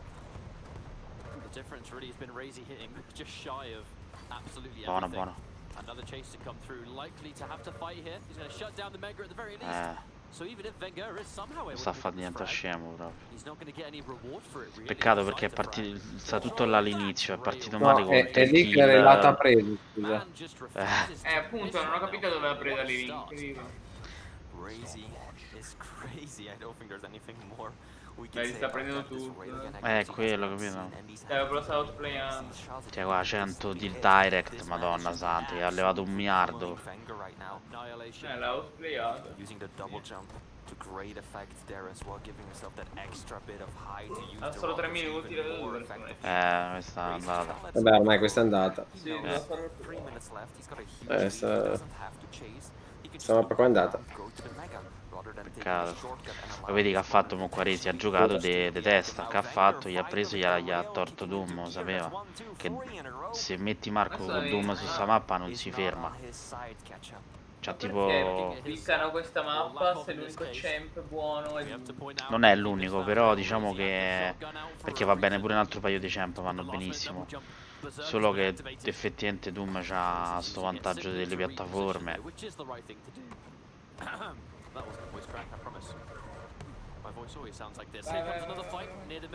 Buono. Guarda adesso se fa tipo il mostro, super mostro, non deve aspettare manco l'armor, deve andare. Oddio! Bella. Col teleport al volo, vedi? Questo deve fare. Queste sciccherie in 2 minuti. Ma come si muove? Sì, sta a volare. Sta a volare, raga, il monitor gli ho dato 0,5 ms. Sto volando.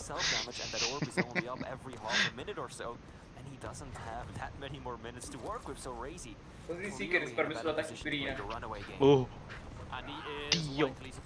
Aia che legna. It's put Wenger behind again when now the frag can be perfectly set up. No. He's already absorbed quite a few. Un attimo cura. Health and all things considered. Madonna santa che flick. Che cazzo ha fatto? What a flick. Assurdo.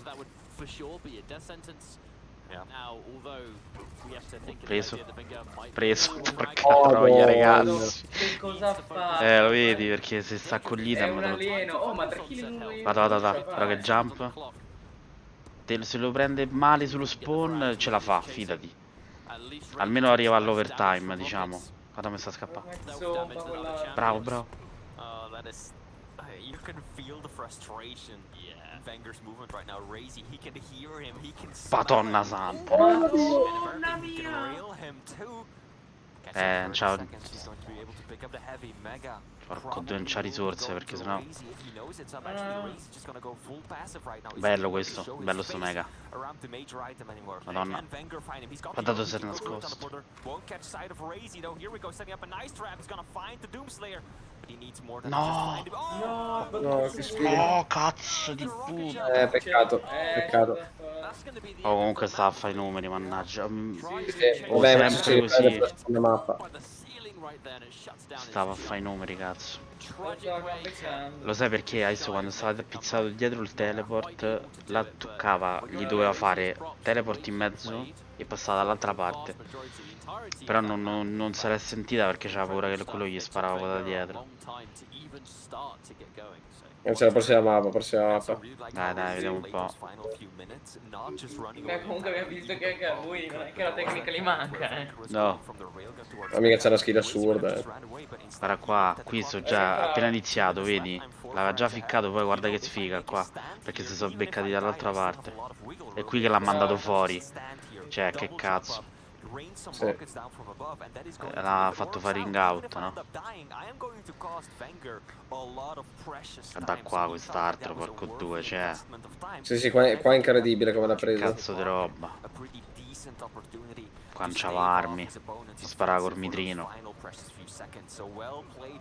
Go Venger, esatto. Yeah, go Venger. Go. Lui si era sconcentrato all'inizio, poi ha capito un cazzo e si è rimesso con la testa. Ah sì. Bing, guarda qua che ha fatto. Col qui. Strang. Madonna che assurdo, è un pixel, Cioè questo è combo video, ragazzi. Tiè, bim. Fallo tu col 60 Hz però, fallo, vai. Una cifra. Vai, fallo. 54 di rail, vedi? È comunque un boato. Che tanto, come ci volevo dire. Sì. Io ci ho giocato poco, ma è tanto. Yeah, indeed, Razy. I mean, we were talking about that, right? Razy's rail was such an instrument of destruction, a tool of death this entire map. We even talked about him using it effectively earlier as well. So, absolutely beautiful shots. And you asked the question during the map, what do you do against something like this when every single time you show your face, you take that 90 damage blast? Sarnat, questa è bruttarella. Questa è quella bruttarella per Marco. Vediamo, non mi ricordo i champ, vediamo un attimo. This was really warm up from last match. Yeah. And I wonder how this is going to go down on Ruins, ABO? because this also tends to be a pretty 5, sì. If Razy is hitting rails like that on this È la finale 7. quite the advantage fresh off the starting line. But Chi c'erano di champ fa tempo? Wenger is said to have been he's been a bit of a tournament favorite this weekend. Ok, questo è buono. Questo è buonissimo, Marco. As we start things off, it's Wenger that gets the rail side spawn. He's Che la conosci bene already, thanks to the noise that Sorlag's making, but it seems like he has a bit of a fair idea himself. Per tutte le volte che poi abbiamo parlato. Se never the kids in that final, you never stop missing, yeah. Or rail shots. And we have been talking a lot about Razy so far, but we also can't lose track of the fact that Wenger has beaten his team twice this LAN as well as the previous Grand Finals as well. So oddio, dove è andato? No. Ormai là. Porco due. Invidiato. Ma che cazzo gli sta a tirare tutto, porco due. Mitrino. Bella. Poi con lo Strog. Questo è lo Strog di Quake Wars, ti ricordi? Sì. Sì. Best start again, yeah. Vieni allaghi. No, che era la serata. Questi sono tutti e due champion veloci, quindi sarà il gioco dei rincorsi. Sì, sembra painkiller. No, guarda che buso, sempre 20 HP. Challengeare, va, madonna santa, esploso. Vedi, slide, no? È troppo figo, porco. Bam. Bella, cazzo. Ha pigliato pure lui. Oddio, no! Oddio! Che Guarda che bucio di culo. Questo è bucio di culo. C'è 2 HP. Che bello, aveva fatto mid-air con rocket in aria. smart decision because we all know Sorlak, she's a fake lady. She's got that Oh, la serata. La serata. Vai, bravo. L'ha fatto esplodere. Sì, sì, mo fai pesante. Devono prendere l'armor però.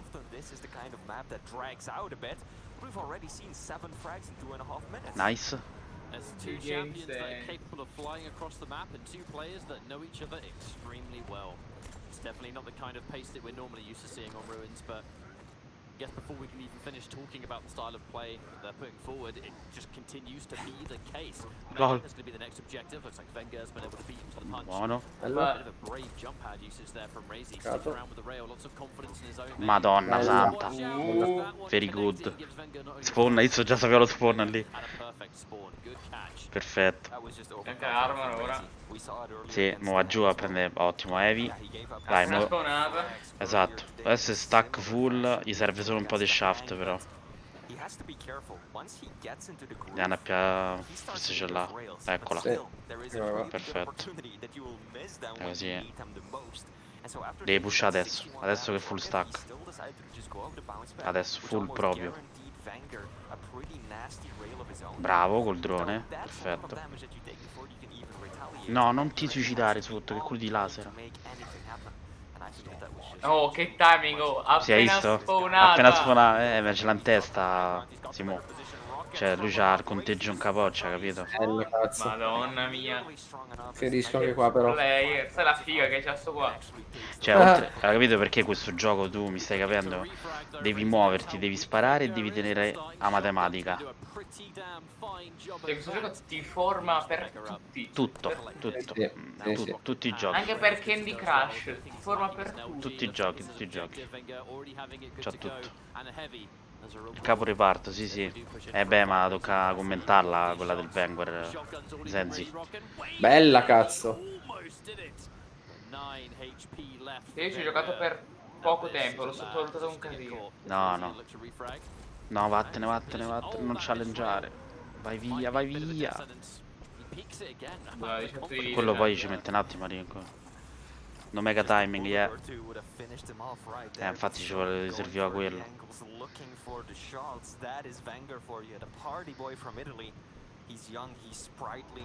Oddio. No. Poi ha sputato addosso. L'ha chiuso. Mega.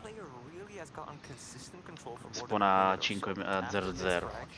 Quindi il prossimo a 30, capito? Giù che la serata.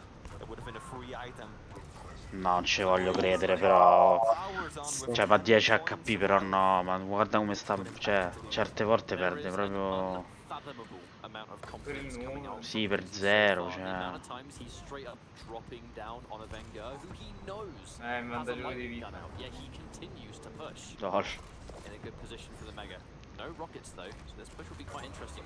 La serata. Bellissimo. Bella cazzo. Quando bella. ti butti da sopra sei morto. In aria, l'ha traccata in aria. Quello quando lo chiappi in aria e via.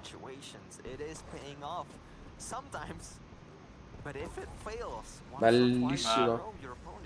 Sì, Doom perché c'ha il double jump, Zenzi. Nice. L'ultimo è morto. Nice shot. Però quello c'ha il mega.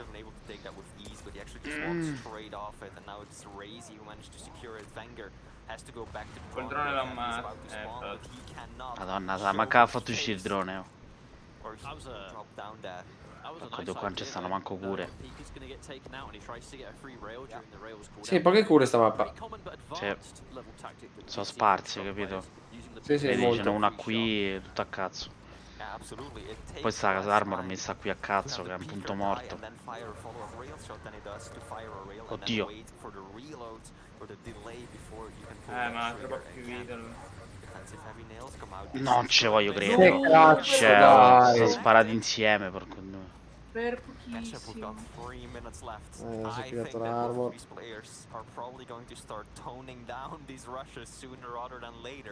Because that's all fine and then when you've got seas of times ahead of you to still make a comeback happen. but when we're getting this close to the end, if your opponent all of a sudden gets that Guarda come sta a volare. Sì, veramente. Lo vuole cercare perché per forza. Guarda, già sta cominciando a camperare. Beh, perché ha molta più vita, proprio. Certo, poi c'ha una di vantaggio. Madonna santa. No vabbè ragazzi, Se l'è però. scopata perché l'acido sotto l'acqua. L'acido sotto l'acqua non si vede, l'acqua Sì, sotto l'acqua. esatto. Che poi ti lascia il dot. Sopra. Ti lascia pure il dot l'acido. Quello è il problema. Dai, challengelo ragazzi. If Razy now just sticks to the basics, get himself the base health as he just did, and secures 2 small armors, he is really not in too bad of a shape to play the passive and reactionary game for the remaining 2 minutes. Yes, Wenger has the stack advantage. Razy, he's a heavy champion. Even with his base stack, he's pretty damn tanky. And then, of course, he's got that air control movement as well, with a lot of nice Oddio l'ha laserato da dietro. Pure Relato pure. Porco due, non gli ha levato niente. Fatela prendere. 2 HP. Ragazzi, ma che Dio, ma come fa ogni volta con 2 HP sto qua? culo nella faccia proprio. Io. E lui sta ancora a fare danni, Col dot. Sì. Mezz'ora gli fa danni, ma. Vai, è lì. Allora nel TP se lo scappa. Qua ci vuole una relata fatta bene, capito? Che lo chiappa quando sta a volare. Bravo. Dai. Bravissimo, dai. Bravo. Adesso lo devi pigliare al volo. Vai, chiappa sto mega. Devi sentirlo, devi sentire dove cazzo sta. Dai, sei full, porco due. Va più a shaft, esatto. Adesso. Guarda che gli ha sputato dietro sul tuo spawn. Qua, no. Qua si doveva nascondersi al drone prima. Madonna, non ci credo. Insieme. Insieme, cazzo. No, ma lo sai qual è? Porco due, che roba. Sì, vabbè, questo mi spawna davanti al mega poi. Vabbè, secondo me c'è più culo che anima comunque. Dai, Rocket, Direct in the air.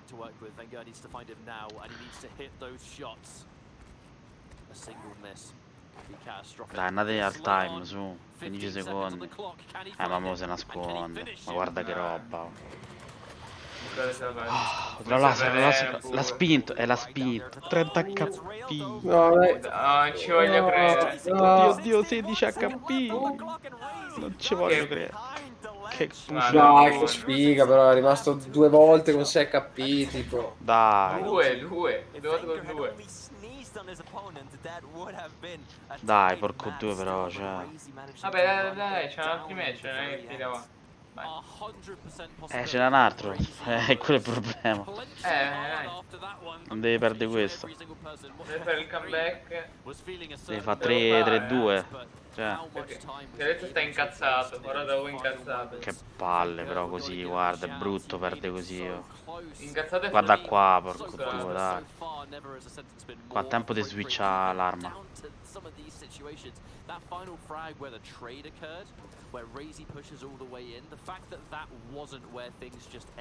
Ma Zenzi gliel'hanno bannato, cioè c'è il pick and ban sulle mappe, capito?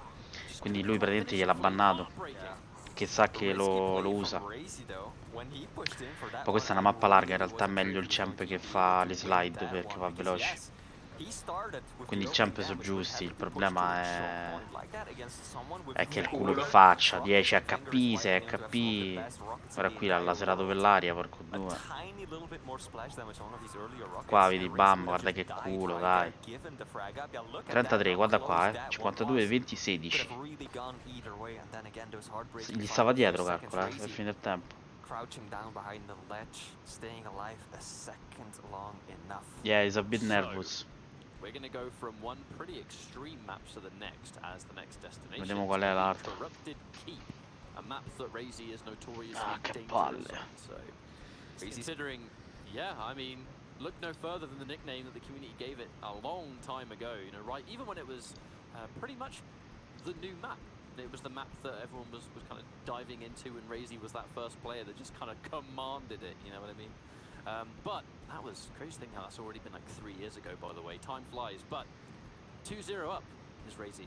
If he wins this next map, we're going to get somewhat of a dream finals as far as I'm concerned. Oh yeah, I am a little concerned about the Visor pick. Wenger is running Visor on Corrupted Keep up against the Anarchy played by Razy. And of course, Visor, very strong pick. That piercing sight gives you so much information.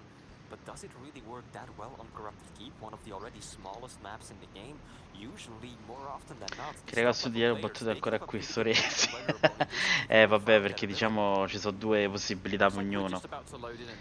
Quindi l'ha battuto lui all'inizio e l'ha buttato giù alla loser bracket. Come lui, Marco ha perso la prima con Rafa, quindi c'è una seconda possibilità. Ultimamente l'ha battuto sempre poi, quindi penso raga chi mi ha good chance on keep. Yeah. Una domanda, Razy è andato prima rispetto a Wenger in loser, no? Sì. O sono andati insieme? No, ce l'ha buttato proprio Wenger. Ok, perciò Wenger non dovrebbe avere qualche punto di vantaggio. No, perché stanno tutti e due in loser adesso. E quello è il fatto. Il vantaggio ce l'hai solo nella Grand Final, come sempre. Eh sì. Esatto, visto che lui era andato più avanti. No, lo so, ma non... a tutti i tornei col bracket, col double elimination, l'avvantaggio c'è solo in Grand Final.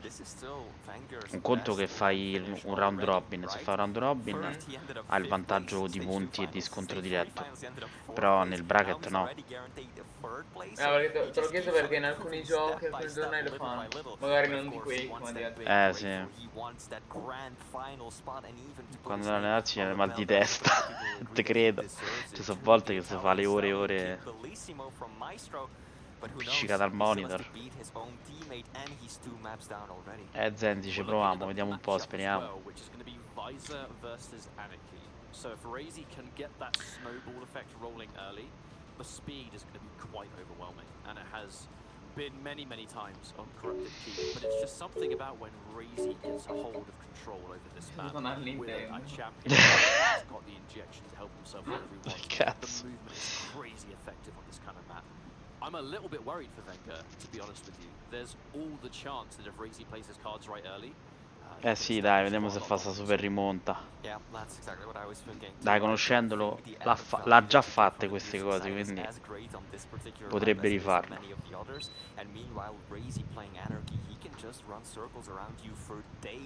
Dai, questa è una mappa che conosce bene. Molto conosciuta, no, è classica, è un po' conosciuta. Ecco. Ha avuto anche un sacco di sfighe. Tanta, raga, soprattutto a sta mappa, cazzo. Dai, vediamo questa. Chi c'ha Visor? Non è buono il champ. Non è per niente buono. Perché Visor è buono nelle mappe dove si campera. Perché c'ha il wall hack, no? Qua non serve un cazzo, qua serve roba che fa danni. Infatti secondo me gli conveniva via tipo il Death Knight o qualcosa del genere. Bella! Allora, a sta mappa è un trattore. Bella lì. Lui a questa mappa è un gran trattore, quindi...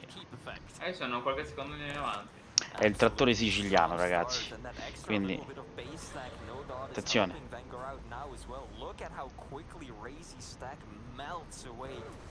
Ma dai, porco, ma quanto gli ha levato? 1 miliardo. Super shotgun map questa.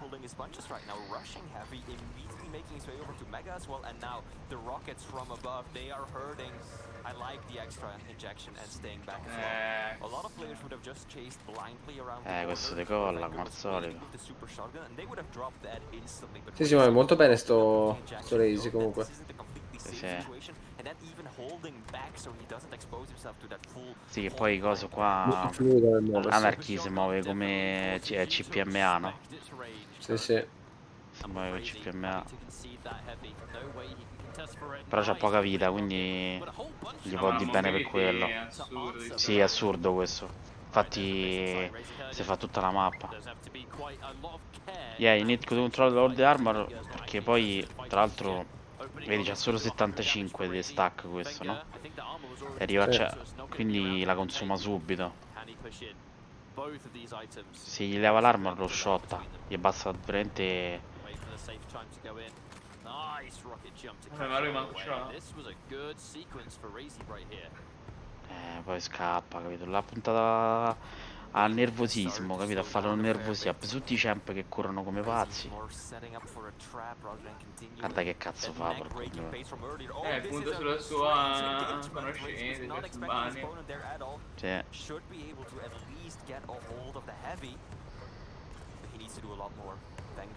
Ottimo, crochettata. Dai, non c'ha armor, dai.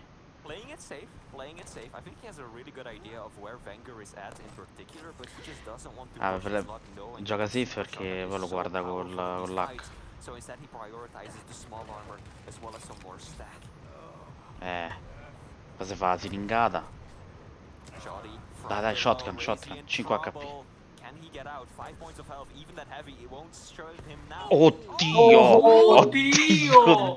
Oddio che viso, ragazzi. Questo è visage proprio, Cazzo ha fatto? Oh my god, what a visage, proprio questo.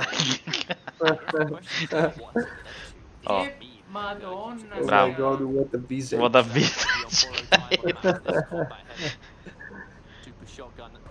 Oh, porca troia, che Il problema, vedi qual è? Che questi qua che volano, li spingi, capito? Quando li tacchi. Questo è il problema. Madonna santa. Vai. Oh, non muore. No, vabbè, dai. Dai, 4 HP. Basta. Ma che, cioè, ti prego, trovalo. Cioè, trovalo e sparagli un mitrino, un colpo. Ecco. Ma sputagli No, dai, bella, l'ho trovato. Dai, che cazzo. No, dai, basta culo. Basta, cioè. Beh, tutto, Va però. bene, ma...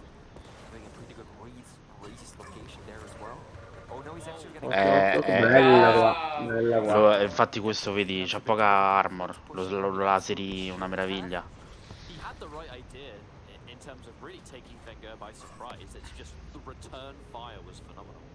Madonna, quel missile. Cosa ti disterrai quasi il Wallach? Sì.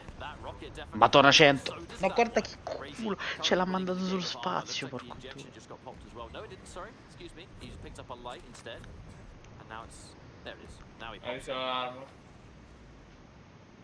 Attenzione. Very little armor to work with right now. That is going to hurt Razy more, as he is indeed the small champion. Wenger first on to get positioning on heavy, but he has to be careful. Razy coming in aggressively, and this is where the piercing sight does help out so much. LOL. Might not be as effective as some other maps. No, vabbè, che chi sta a tirare. No, fermate, che lui lo sa. Gli serve lo shotgun, però. Perché lo devi shottare con lo shotgun questo. Dai, mo l'avevi video, se lo scopa, dai. Madonna santa. No, ma quanto video sei? Anche qua aveva una HP. 6 HP, assurdo. Gli serve lo shotgun perché lo devi chiudere con lo shotgun questo, perché vola troppo. Lo prende coi rocket a terra e shotgun in aria.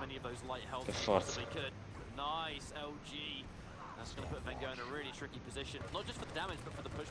Madonna, a 1 millimetro gli è passato quel rocket.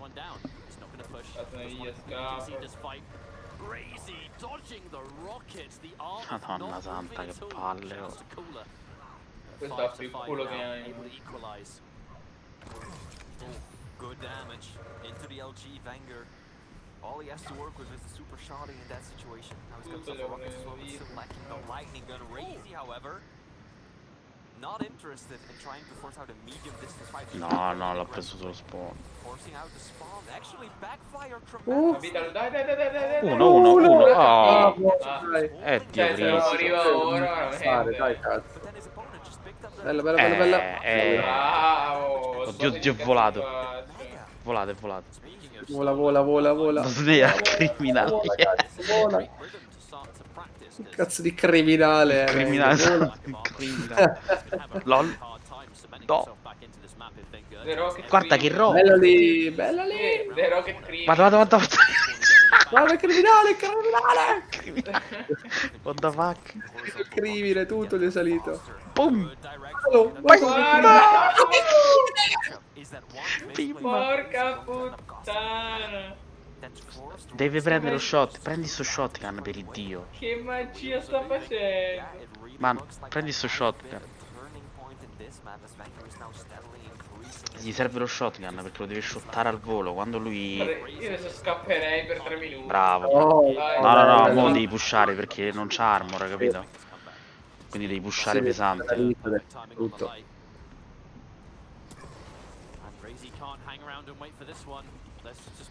Però te la rischia da 3 minuti, 4 punti di vantaggio. No, lui lo campera col coso, il wall hack, no? Vedi? Wall hack, vedi dove sta, campera. E lo va a pià. Oddio! Madonna che razzo! Vabbè, un fire, oh. Adesso sta sparando i numeri proprio. Tipo, è bene sopra che ci sono le fiamme. I numeri! È partita. Sta a tromba. Sì. A tromba. Sì, ma infatti l'ha detto, lui con Rocket a sta mappa è pazzo. Impazzito. Io sarei volato giù. Sta a volare. Sì, questa è la prima pure. La prima perché non c'ha il champ. Ma è bella sta mappa, mi piace un sacco pure a me. La seconda l'ha persa di una kill e 3 volte è rimasto con 2 HP. No, è bella perché è veloce, capito? Una mappa proprio senza rail, ignorante, che devi spararti, capito? È proprio old school come mappa. No, si è suicidato. Deve scappare. Mo deve scappare come i pazzi. Sì. Vabbè, adesso ha anche arma, perciò deve pure provare. Perdi tempo. Devi usare la skill così, vede dove sta e scappa dalla parte. Sì. Esatto. Io hanno dovuto sto qua col bunny lo raggiungi in tempo zero. Sì, però vedi che fa? Lui si copre coi rocket, no? Si copre la strada coi rocket, deve fare quello. Un minuto deve reggere. 4 kill è impossibile, dai. Guarda che culo! Oh, finalmente! No, che culo perché con Rocket l'ha fatto risalire sopra la piattaforma. Vai.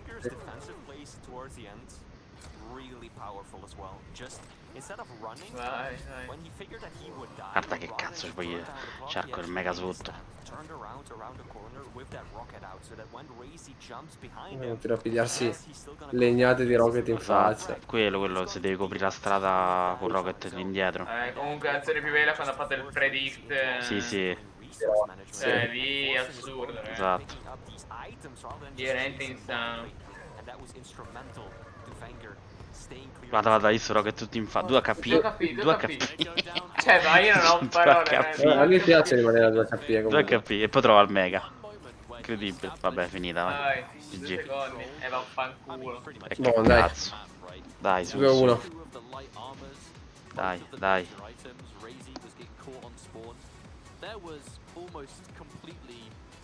Io ho detto che faceva il comeback nella terza mappa, l'avevo detto. Sì, dai, fammo un altro comeback. Bravo fratellino, esatto. Dai, fratellino. Cazzo di criminale. Dai, cazzo. Io ho detto che era incazzato e sulla terza mappa si ribellava. Boom, che bucio di culo, però, porco due, incredibile.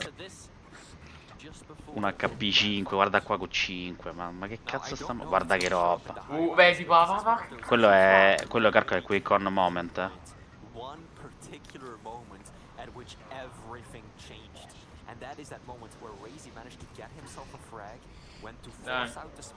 Tocca vincere altre 2. Sì.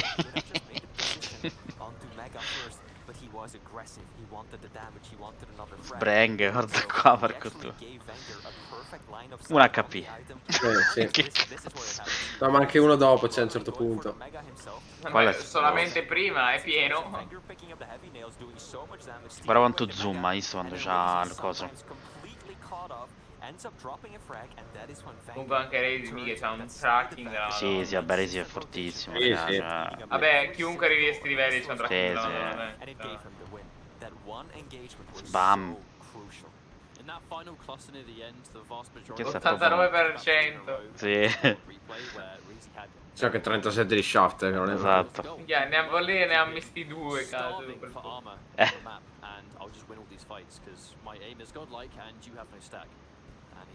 3 quarti di mappa, sì, esatto. Si è sparato sul muro, si è fatto tutta la mappa. Fantastico quello. È l'unico modo per avvicinarsi con quelli che corrono.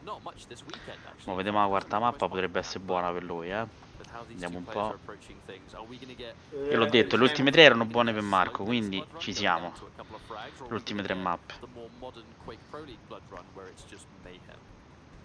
Ah, ok, Bloodrun, perfetto. Oh, ZTN questa, quindi old school proprio. E vedi ZTN. ZTN, allora ZTN vediamo chi si piglia. Mi sa che c'ha cosa? Se c'ha Galena è top. A me Galena. sta proprio cagare. No, ma questa è proprio la più tecnica del gioco, calcola. ZTN. Che è troppo chiusa. Però. Sì. Vediamo chi c'ha lui. C'ha Kill. E Marco c'ha, sì, buono. C'ha Aizen, buono. Perché copre i punti con le torrette. Quello l'unica cosa è che c'ha un boato di HP, raga, Kill. C'ha un marea di HP. Sì, molto tanky. Sta mappa è tutto così, è campera, tutto sentire gli spot. Qua non si corre, qua si fa molto piano sta mappa. Porca troia. Non ci credo. Bella lì. Che azione. Mega. Preso. Ma che bucio di culo però. Ci ha preso il mega, gli è spawnato lì. Questo è lento come le zucchine sto champ, quindi guarda che spara tutti. Guarda che cazzo ha fatto, porco.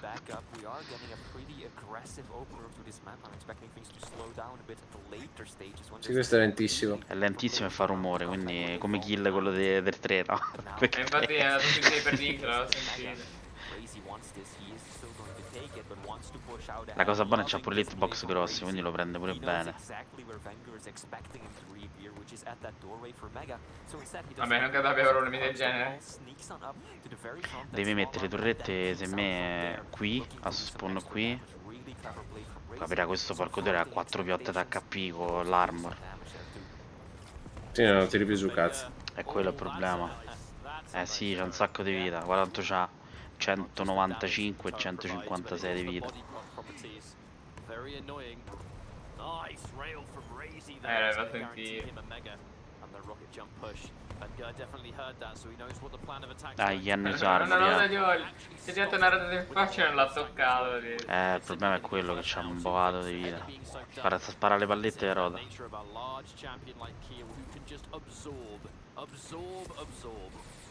Infatti gli devi togliere un po' di armor col plasma. Sì, vallo, prego. Che bucio di culo però, sempre così. Cioè è morto perché porco due gli è spawnato in faccia.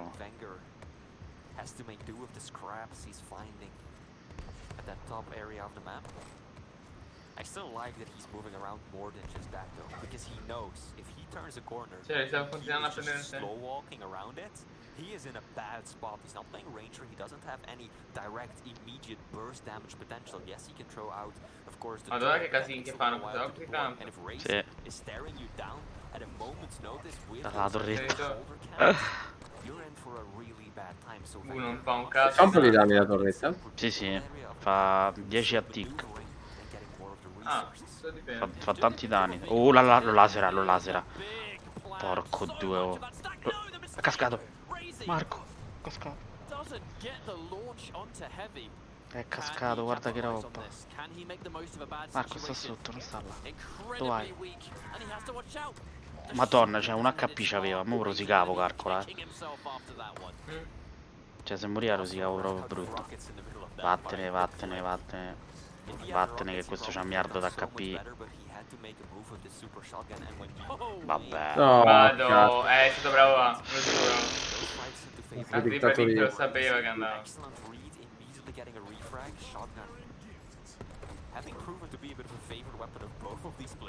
Guarda che cazzo di spam, porco di sta a tirare i miei. Ho distrutto. Stopwatch. Armor. Cioè questo de base c'è 125, raga. Ecco. Dubbiotto. Ha fatto il nail jump, non so se hai visto. Sì. Yeah, he usually he picks it with clutch. Vabbè, ovviamente lui giocava in difensiva, cazzo. Porca Basta che troia. lui perda una volta. Raminelle, cosa. Mo firing for effect, tutto. Cioè, tutto gli sta tirando. Nel jump, bellissimo, porco. Ah, hai sbagliato. Tra sbagliare proprio anche lui. È brutta così, porco cioè, non riesce a fargli tanti danni, capito? Devi evitarlo 20 volte. Vedi, poi via, cioè, porco tu, guardiamo full, c'ha 500 HP, raga, ma di che parliamo? Super full stack. Può fare poco niente. Devi prendere il controllo della mappa. Sì, non devi far prendere assolutamente, non la heavy.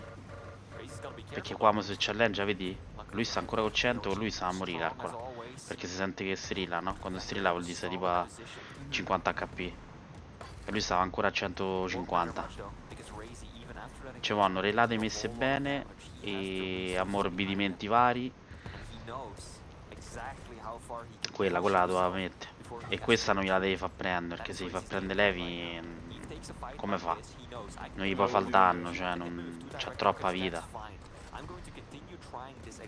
Vedi che fa? Guarda che fa Resi, gli ha levato l'altra, visto? Si è sparato per terra, così si è tolto la cosa e gliel'ha tolta. Così se le pia tutte lui. Guarda questa sotto, si spara e se la prende, visto? Qua ci vuole la relata. No, proprio c'ha il controllo lui da una... Di tutte le armor, vedi là, eccola lì. No. Ma porco Dio, l'ha preso con la cosa. Si rispona. Non ce la fa, cioè col danno che gli fa lui, non ce la farà mai a buttarlo giù, capito? C'ha troppa armor questo cazzo di personaggio. Adesso è una prima salita. Sì, ma sta a 120, raga. Cioè, l'ha laserato sta a 120. Vai. No. Cazzo. He was about to rocket jump or nail jump first, 4 minuti, this is a bit too risky. I can easily suicide right there. That is not something he's up for right now. That turret gives Wenger information. More of that range damage coming through. Razy trying to shut down any of these advances. Gli ha detto sfiga pure su questo, pure su Champ, porco due. Guarda Deo. The pressure is on Wenger here. Remember, Razy 2-1 up. All right, Armor. Ce ne vuole un'altra così, ce ne vuole. Se riesce a prendere l'ultimi 2-3 giri di armor, buono, perfetto. Adesso deve pusharlo come non mai, proprio, come i pazzi proprio. Non deve sbagliare un cazzo. Sì, così. Bravo. Questa è giocata bene. Madonna santa, Marco, tu sei scemo, porco due. Sì, non so perché è andato a prendere prima. Tu sei pazzo, porco due. Quello ti spone in fascia della leva. No, non ci andare. Che quello porco due vicino ti sfonda. Gli serve sta armor qua sotto.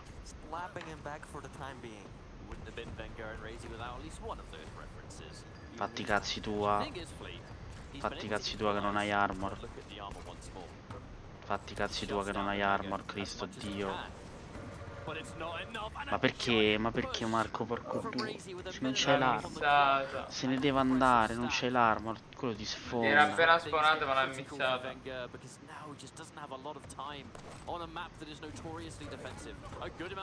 Guarda che culo l'ha preso con la minella. Sì.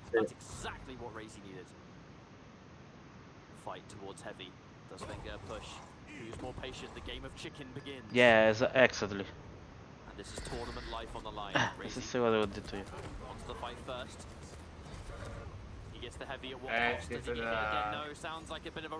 Sì, pure la vita. Pure che culo. Ma perché si è messo lì a... Gridi. Là devi andare via, porco, non c'hai l'armor, te ne devi scappare. Non puoi fare sti errori del cazzo. C'ha troppa fretta, capito? Vabbè, il tempo non è che ce l'ha. No, ma bastava ritornare un attimo indietro, prendere l'altra armor piccolina e allora andavi verso l'altra cosa. Così Devo fare il miracolo, se l'è fottuta. non c'è abbastanza tempo, 20 secondi, questo scappa. Morto. Niente. Mannaggia la troia. Mannaggia. Che peccato, guarda. Ti ripeto, sta facendo ogni torneo scala una posizione. L'altra volta è arrivato quarto, stavolta è arrivato terzo. Hai capito? No, vuol dire che tra 2 volte arriva primo. Sì, come gli ha detto Rafa. Rafa ha detto tra 2 volte arriva primo. Gli ha detto così Rafa prima all'intervista, Cioè, raga, pare che legge il futuro. Conosce bene Rafa, mi sa. Li conosce molto bene. Allora, mo ci vediamo la finale. Fidatevi, Rafi, guarda come cazzo si sarà studiato tutti i pick. A menadito proprio. Secondo me non dura neanche tanto. Ciao. Grazie per essere passati, per chi è stato. Tanto noi ci vediamo alla finale intanto. Secondo me finisce 5-0. Faccio la mia previsione.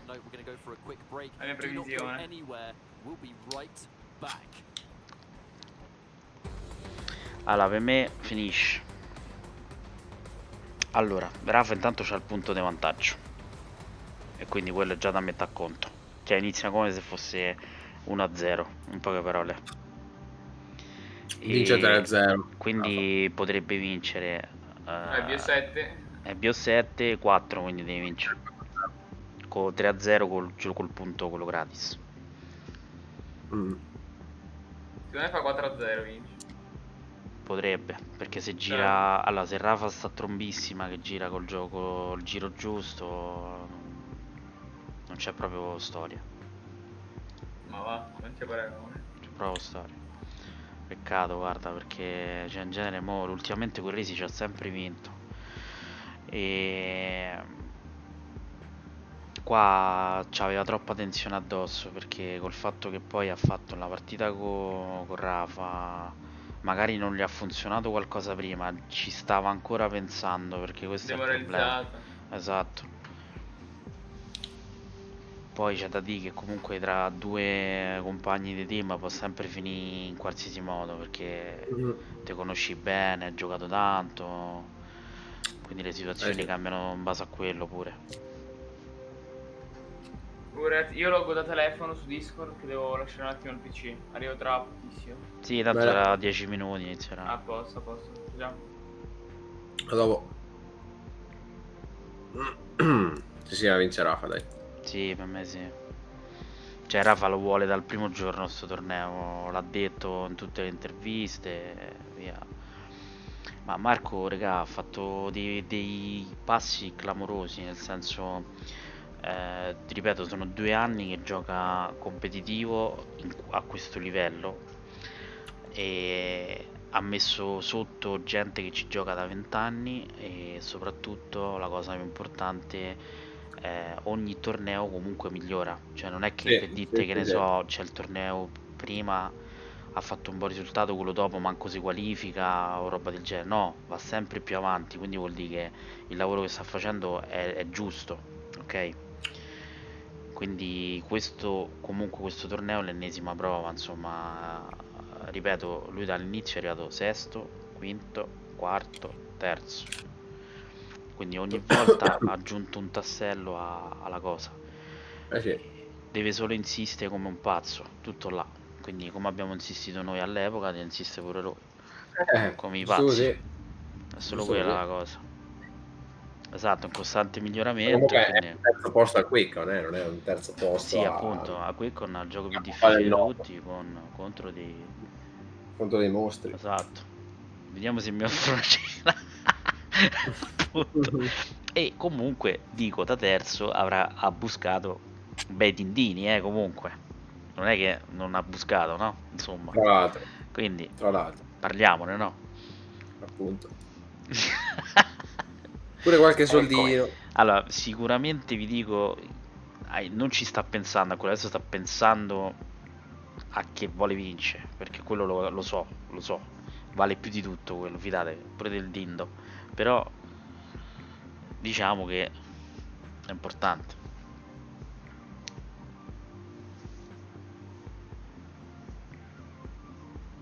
Ter, secondo te come finisce? Vince Rafa 4-0. Proprio secco.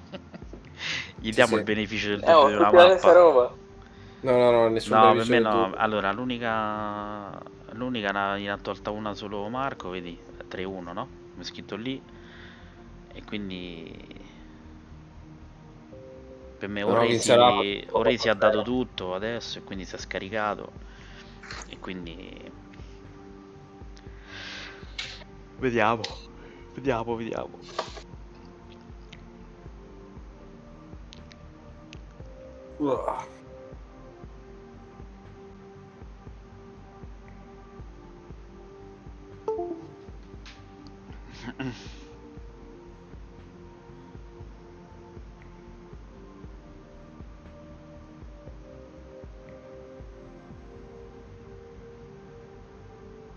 Oh, che bella notizia, Yoshihiro Ono lascia Capcom, bravissimo, levati dai coglioni perché hai fatto solo un disastro con Street Fighter, li mortacci tua.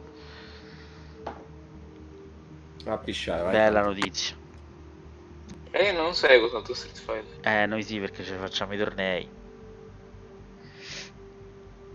Pure Street Che Fighter invece non ci ho mai giocato, ho sempre giocato a Tekken. Pure Street Fighter è un altro discorso uguale, simile, perché comunque è sempre un gioco molto difficile, poco seguito, però un gioco dove serve skill, non chiacchiere. Skill e studio soprattutto, tanto studio. È una frecciatina a Tekken. No, anzi, no, pure Tekken, per carità, anzi, è forse anche più tecnico, però è diverso, comunque sono giochi diversi. Perché comunque Tekken è 3D, no? Tridimensionale, invece Street Fighter è bidimensionale. Sono due giochi differenti.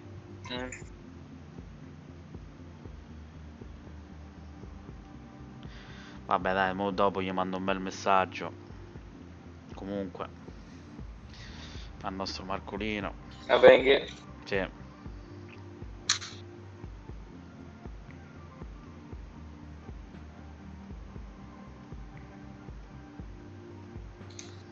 Beh, tra i pochi che in Italia italiano che è riuscito a esaltarsi Sì, nel ma panorama soprattutto mondiale. esatto, e poi soprattutto in così poco tempo, capito? Perché se tu vai a prendere il suo diretto esempio che è Stermi, che negli anni ha fatto tantissime cose, però comunque ci ha messo molto di più rispetto a lui, no? E piano piano, quindi comunque so pure epoche diverse, per carità di Dio, però Cioè, se devo dire gli italiani che hanno partecipato a livelli alti li conto su due mani. sì. Basta. 2, 3 massimo, cioè chi è? Jizuke con LOL. Sì, esatto. Cooksir. Esatto. Raynor ovviamente con StarCraft. Basta. Stop. Per me sono questi i pro player, poi il resto è, come dice Stermi, è fuffa. Mo te mando una clip. Te mando una clip e mo ricalcola. Che stavo in chat, lo fomentavo, dicevo che ne pensi Ale di questi? E lui faceva fuffa. Ti giuro, ho fatto sbragare, ma...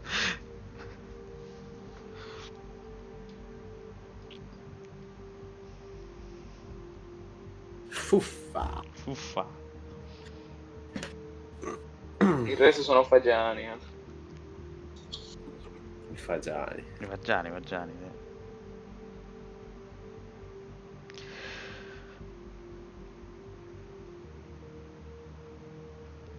Sì. E poi un anno di competizione è stata questa, cioè un anno di Pro League. Quindi l'ultima tappa ormai è quella proprio, capito? Mo' ci sarà, vabbè, il circuito per l'anno prossimo, solo che con sto cazzo di Covid infame non ci fa Bisognerà sapere capire. niente. Grande, sì, tanto mo gli mando un messaggio io di quelli che sa lui, insomma. Mo glielo scrivo.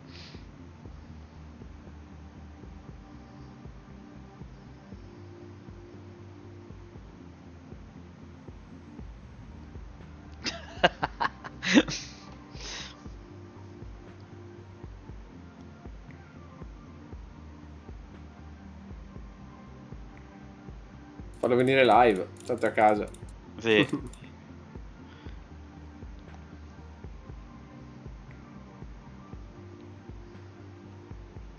Solo la colazione, però niente cena.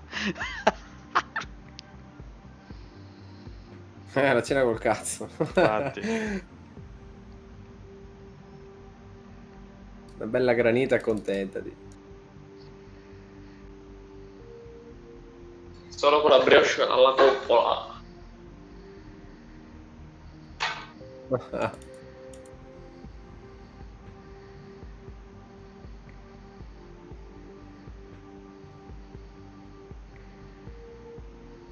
Mica comunque che sfiga, oh. 3/4 delle volte scappava via con 6 HP. Sì, 6 HP, cose, ma tanto Lì poi era se... veramente sfiga. Tanto poi gliele faccio rivedere, cioè...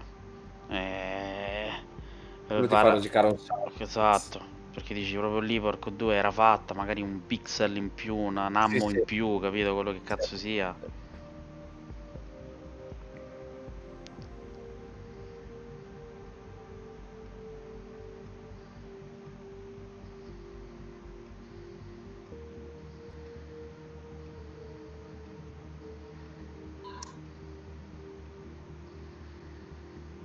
Tanto poi, come gli ho detto, una delle prossime settimane ci facciamo l'intervistina sul canale,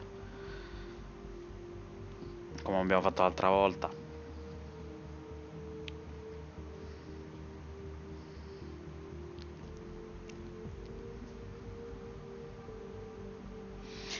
Sì, prima si faceva 2v2, mo purtroppo è poco sviluppata quella modalità. Perché Peccato però, effettivamente... sarebbe figa. Infatti, da quando sta squadra non li fanno più, esatto. Sì, perché il circuito comunque si è spostato sul duel anche per un discorso di giocatori. Perché effettivamente la pool base è poca. Cioè... E quindi se ci pensi questi sono 20. Dovresti fare semplicemente 10 team che ognuno ha il suo. Però il fatto qual è? Che giustamente toglieresti tempo agli allenamenti sul duel, no? Perché questo Sì. è. Perché comunque devi rifare tutta la strategia per il 2v2 e cambia tutto il tipo di approccio, insomma. Se o fai un anno, proprio un circuito Sì, 2-on-2, esatto. allora cosa, Ma se infatti fai misto. non è escluso che magari mixeranno con un anno così e un altro magari per spingere un po' la modalità nuova, pure per arriva qualche giocatore nuovo. Il problema è che il gioco sta in una fase strana perché comunque è ancora in early access e non c'è ancora una data di uscita vera, cioè per sviluppare il gioco, per dire basta, adesso deve andare avanti in quella direzione, usciranno gli update, ok, però il gioco intanto esce e quindi ci saranno tutte le situazioni. Quindi tocca vedere giusto questo. Però un bel circuito di un anno, 2-on-2. Eh sì, Lo vedrei sarebbe stare bene. figo. Sì, sì, sarebbe figo comunque. Anche per cambiare un po' le cose, insomma, quello per mixare le cose sarebbe figo. Perché Mixa di vabbè, brutto le cose. perché quest'anno vabbè l'abbiamo vista, abbiamo fatto un bell'anno di duel, ok. Però vedete già l'anno prossimo magari appunto fai Mizero contro Liquid, quindi c'hai Rafa con Sì. Dang, Venguer con Razy, Cooler con Base, i due russi, no? Sì. Questo è.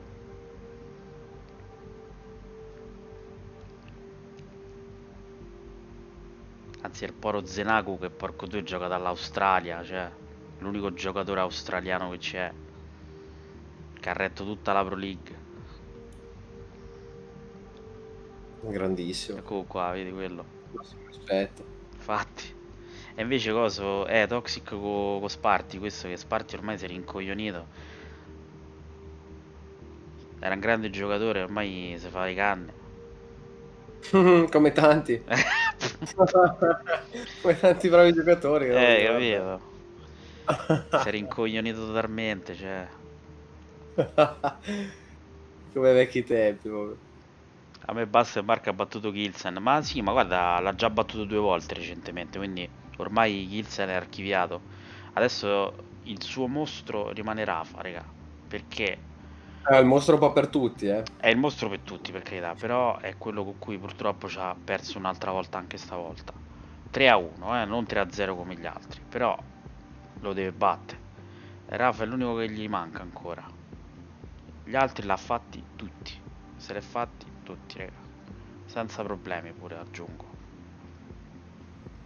Arrivo subito. A certi poi li palleggia proprio, cioè ormai non gli stanno proprio più dietro. Quindi comunque questo è il discorso del miglioramento, no? Che ha preso proprio il largo verso la top 3 e la top 3 è. Vedi Rafa, questo è quando ha vinto a Katowice, no?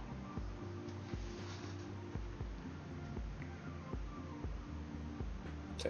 Cooler mette la belt che ha vinto a Lucca. Cooler.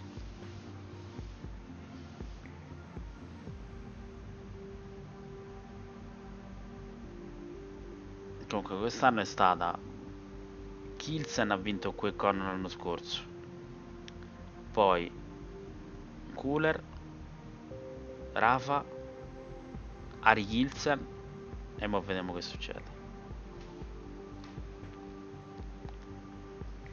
Quindi per ora Kilsen ce n'ha 2.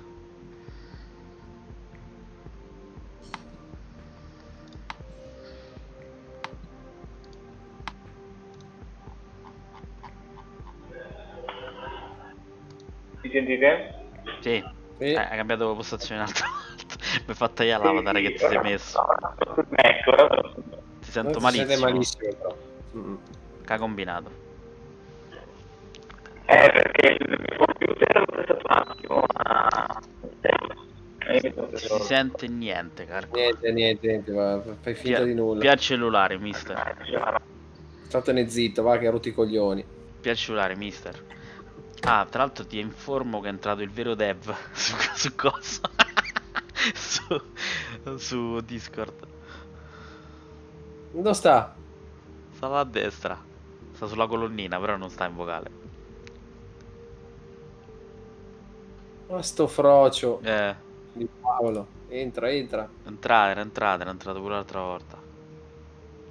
Paolitos.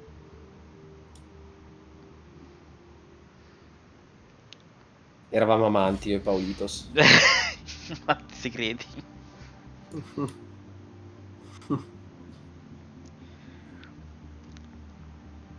C'è pure Brandon, mo gli scrivo. Abbiamo visto le 2 panzerate ieri sera. A Brandon. Fenomeno anche lui. Grande, porco due, veramente. Infatti quando faremo qualche gather così lo chiamo, viaggio a far Panzer. Sì. Con 2. Tanta roba, Brandon. Lui gioca stanotte, così vediamo se il team suo vince. Con l'americano.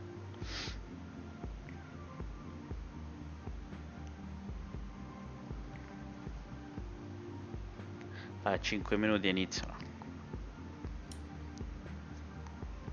Dai, ci vediamo questa e poi ce ne andiamo a Ninna. Penso proprio di sì, se vogliamo domani mattina. Per forza, magari. ci vediamo la finale e ci andiamo tutti a casa che domani si lavora. Negozio aperto Mannaggia. l'ultima settimana. Poi un attimo di ferie, una settimanella. Che l'ultima settimana, dopo vado in ferie. Però mi prendo ferie anche giovedì in realtà. Sì, ma poi ferie finte, perché tanto, cioè, io sarò sempre a lavorare comunque, cioè, quindi ferie per modo di dire. Ma quest'anno neanche un po' di ferie? No, troppi casini. Troppi casini. Poi Poi... Il fatto che avete ripreso anche dopo il lockdown, può stare. Quello. Dov'è il vero dev? Dov'è? Mister Moti si sente con le... Ma quante postazioni c'hai? Fammi capire. Spiega. No, è la stessa, ma mi sentite male adesso? Ti sento adesso Sì, bene, ma abbastanza. con l'eco. Cioè, tipo un eco come se stai in chiesa. Mettete le Magari cuffie. anche- Che non sono chiuso. Perché Ma ce l'hai le cuffie? Se metti le cuffiette del sì, cellulare. sì, Bastano sì, pure... c'ho le cuffie. Madonna, sono Aspetta. quelle di Topolino, se vuoi te le mando, Cioè... Basta che non lo prendi nel posto dopo. Niente posto, te le mando dal negozio. Guarda, c'ho gli auricolari dei E-Tech, costano 23 euro. Tutti tuoi. Spedizione gratuita, quindi faccio Boned Prime. Buona banca. Ah, Dio. Buona Prime. Boned Prime faccio.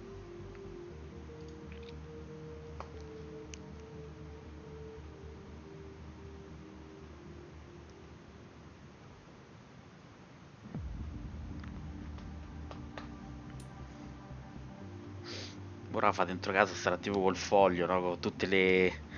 Se sarà fa tutti i giochini, tutte le cose. Prende questo, prendo quello, prendo la mappa qui, mi giro di qui.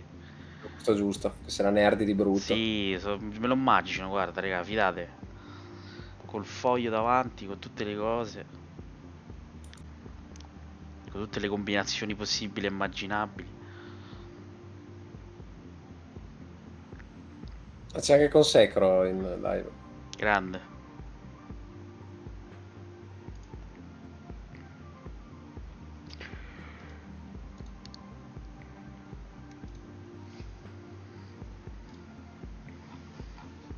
Cioè, hanno fatto pure il torneo di Doom 2, ti rendi conto?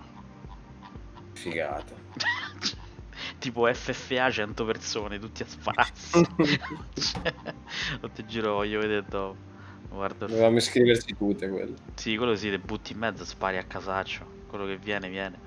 Va di culo. Fantastico. Diciamo insomma non dipende da come siano.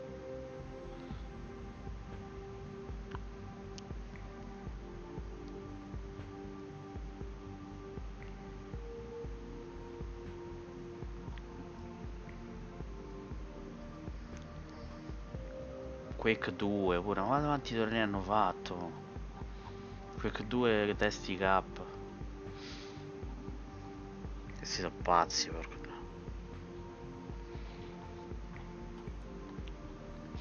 Stanno a fare tutto da casa. Ci sono Sì, sì. sbizzarriti. Sbizzarriti. Poi c'è sta un tizio che ha messo le foto e ovviamente si è fatto la LAN dentro casa, no? Quindi ha fatto Sì. mai QuakeCon, ha scritto. Cioè ha messo 10 postazioni. Figo. Hai visto gli americani classici con la mansardina, no? Che c'hanno Sì, sì. tutte le postazioni pronte. Un genio, un genio. Ci sta il canale del QuakeCon, mi fa morire, tutte queste cose hanno scritto. Mister, che fine ha fatto? Era esploso. Esploso le cuffie. Esploso insieme alle cuffie, sì.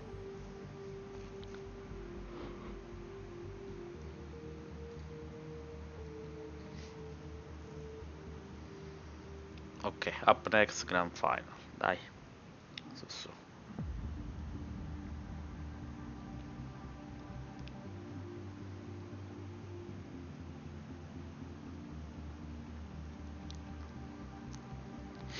E poi Rafa sta pure bello fresco perché da lui saranno tipo i 6 i 5 di pomeriggio. Speriamo si sia... Cioè, speriamo. Spero per lui che si sia un attimo... Sì. Preparato. Perché lui arriva bello caldo, Crazy. Sì, magari si è messo... bello esaltato dopo tutti gli shot che ha tirato, il buco di culo che ha avuto. Che puttana, 6 HP, 3 HP, 1 HP. Santa madonna. Eccomi. Oh, adesso sì, bravo. Cazzo, grande. Adesso grande. ti riconosciamo. Grazie. Adesso ti Applausi, riconosciamo. applausi. Applausi subito. Adesso ti riconosciamo. Beh.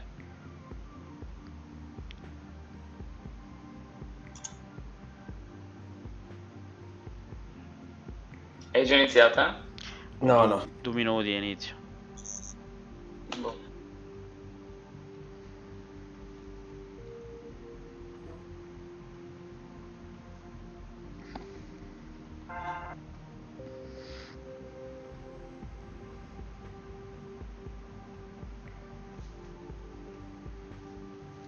Vanno a vedere americani invece la rete TV che hanno fatto.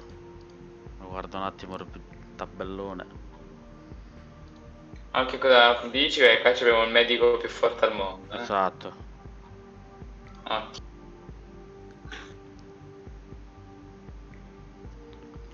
Trelloco, Dotto, Oceania, Trelloco. E il Perù sono arrivati ultimi, giustamente.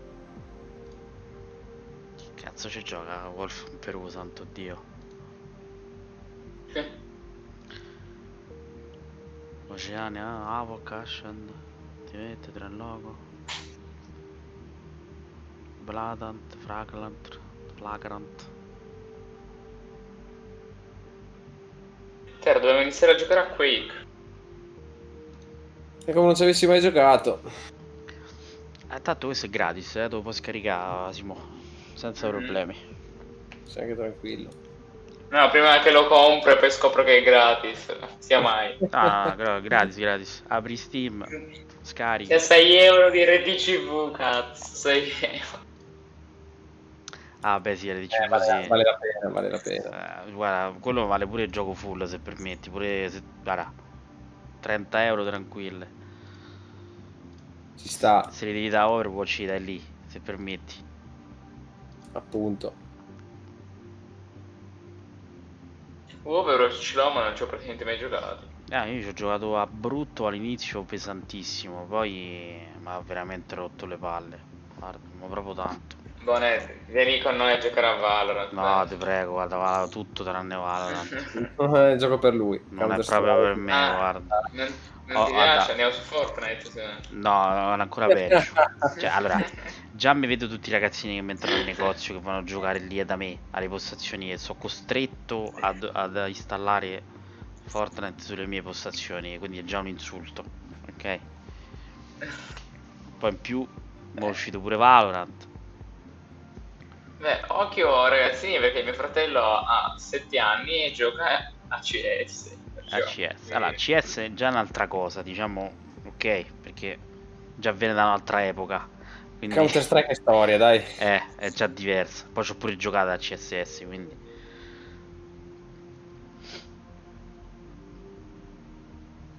Poi sai che non mi piace di questi giochi nuovi, sono sincero. Tutti sti pupazzetti del cazzo, tutti belli, tutti profumati, tutti belli carini, no? Tutto gommosi, no? Che non c'è sangue, non c'è...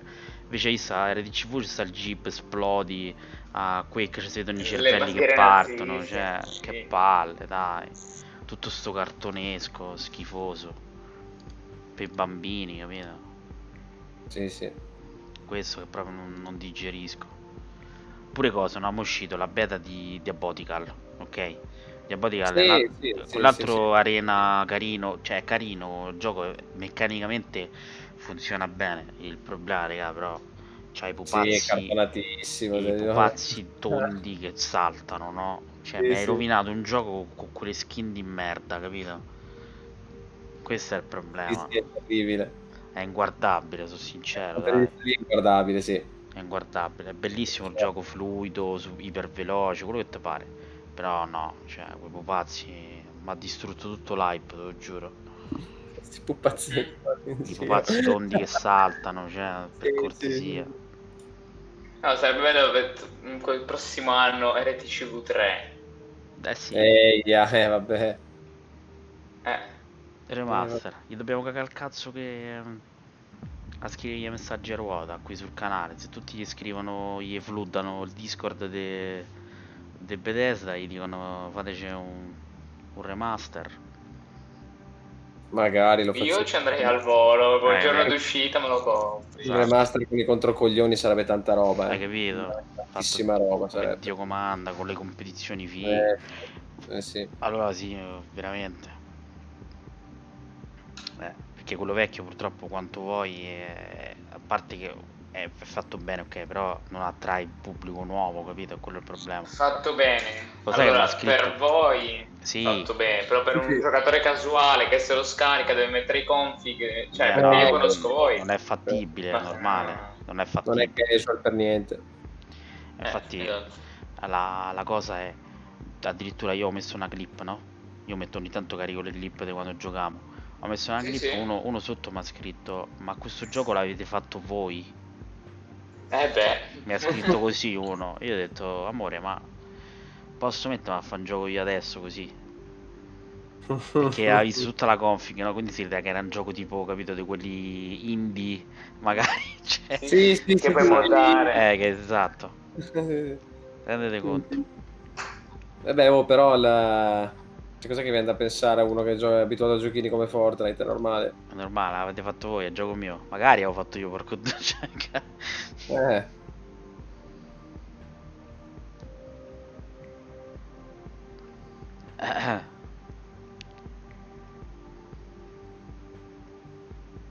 Che troia. Chi? Che Sì. sta a vedere Twitch, che stai guardando? No, Instagram. Ah, Isa, vabbè. Buongiorno Simone. Ben svegliato, cornetto? Corretto.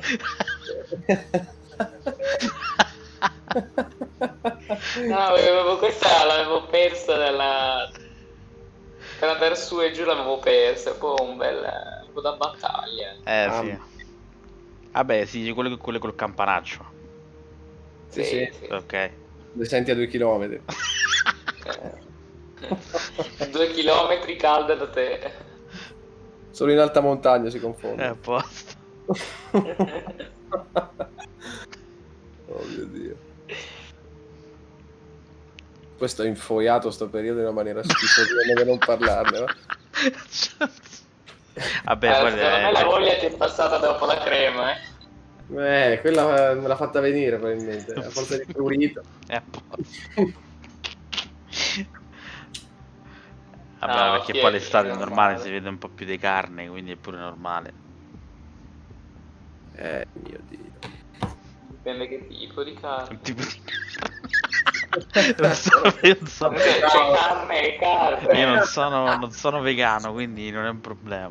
A Bresaola. C'è carne e carne.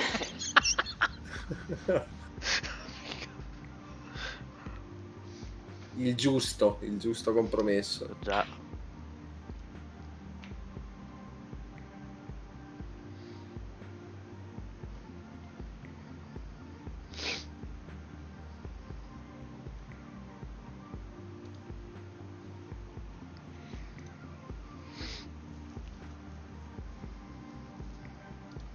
Dai, che sta per iniziare. Beh, 48 secondi, vai. Sì, 48 secondi per vedere 5 minuti di match Sì. di uno che ha il predominio. E poi giustamente gli spediscono la cintura per posta perché Sì. via comedy. Prima bella te la prendevi, no? Tutto figo. Mo sta roba chissà Predominio assoluto, però. quando la rivedemo ste cose. L'altro giorno è uscito pure il comunicato di Romix, che hanno cancellato pure Romix. Ah sì? Sì.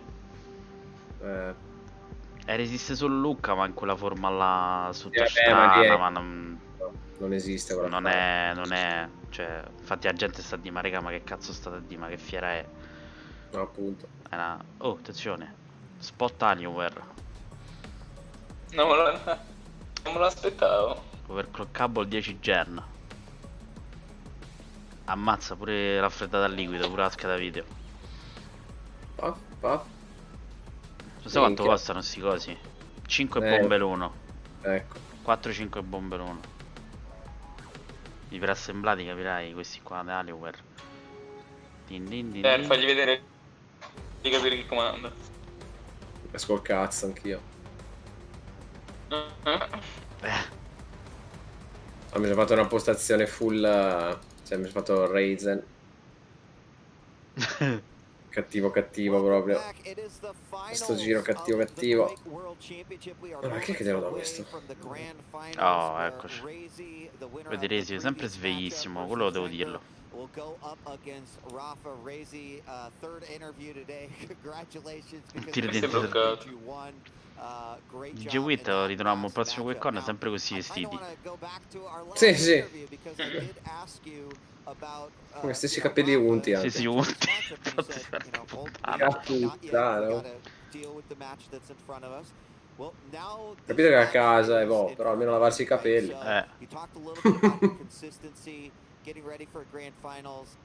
Poi c'ha il casting pure lui a Clan Base, cioè.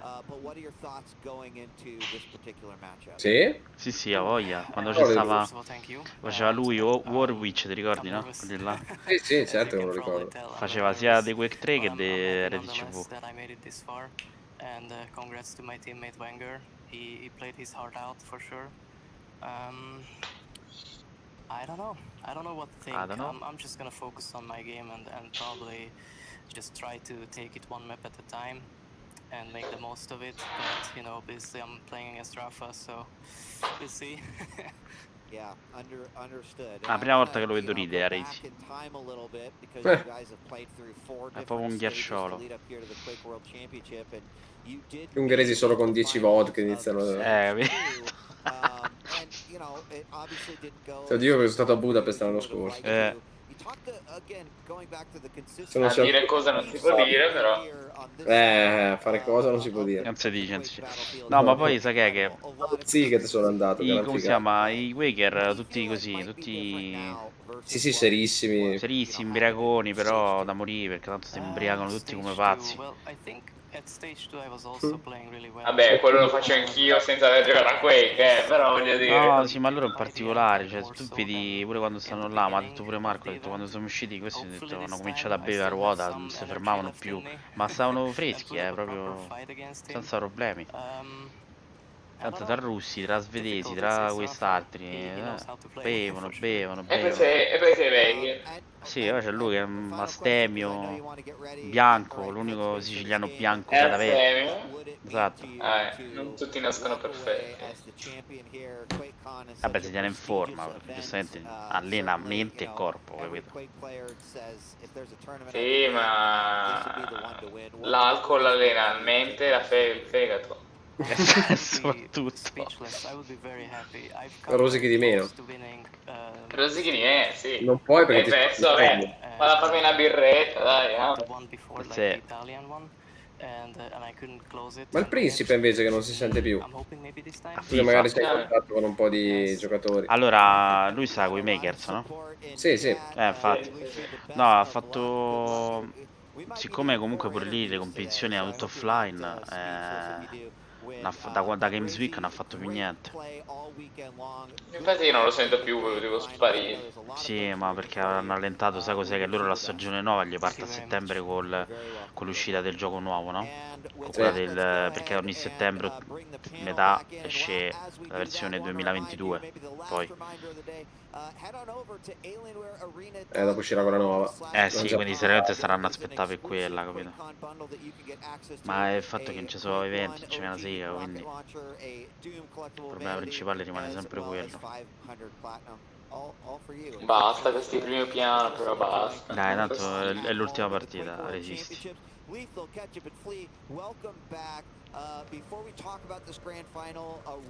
È iniziato tutto da qua, da sta cosa improvvisa, pim. Attacco a ring out, mamma mia che rosicata.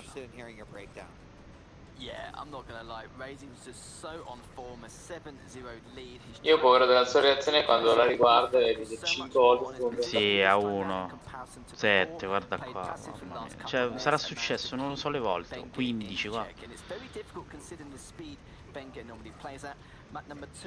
Anche lui stava dando di culo. Sì, qua è brutto perché lui ha mirato sotto. Come se tiri il rigore là proprio.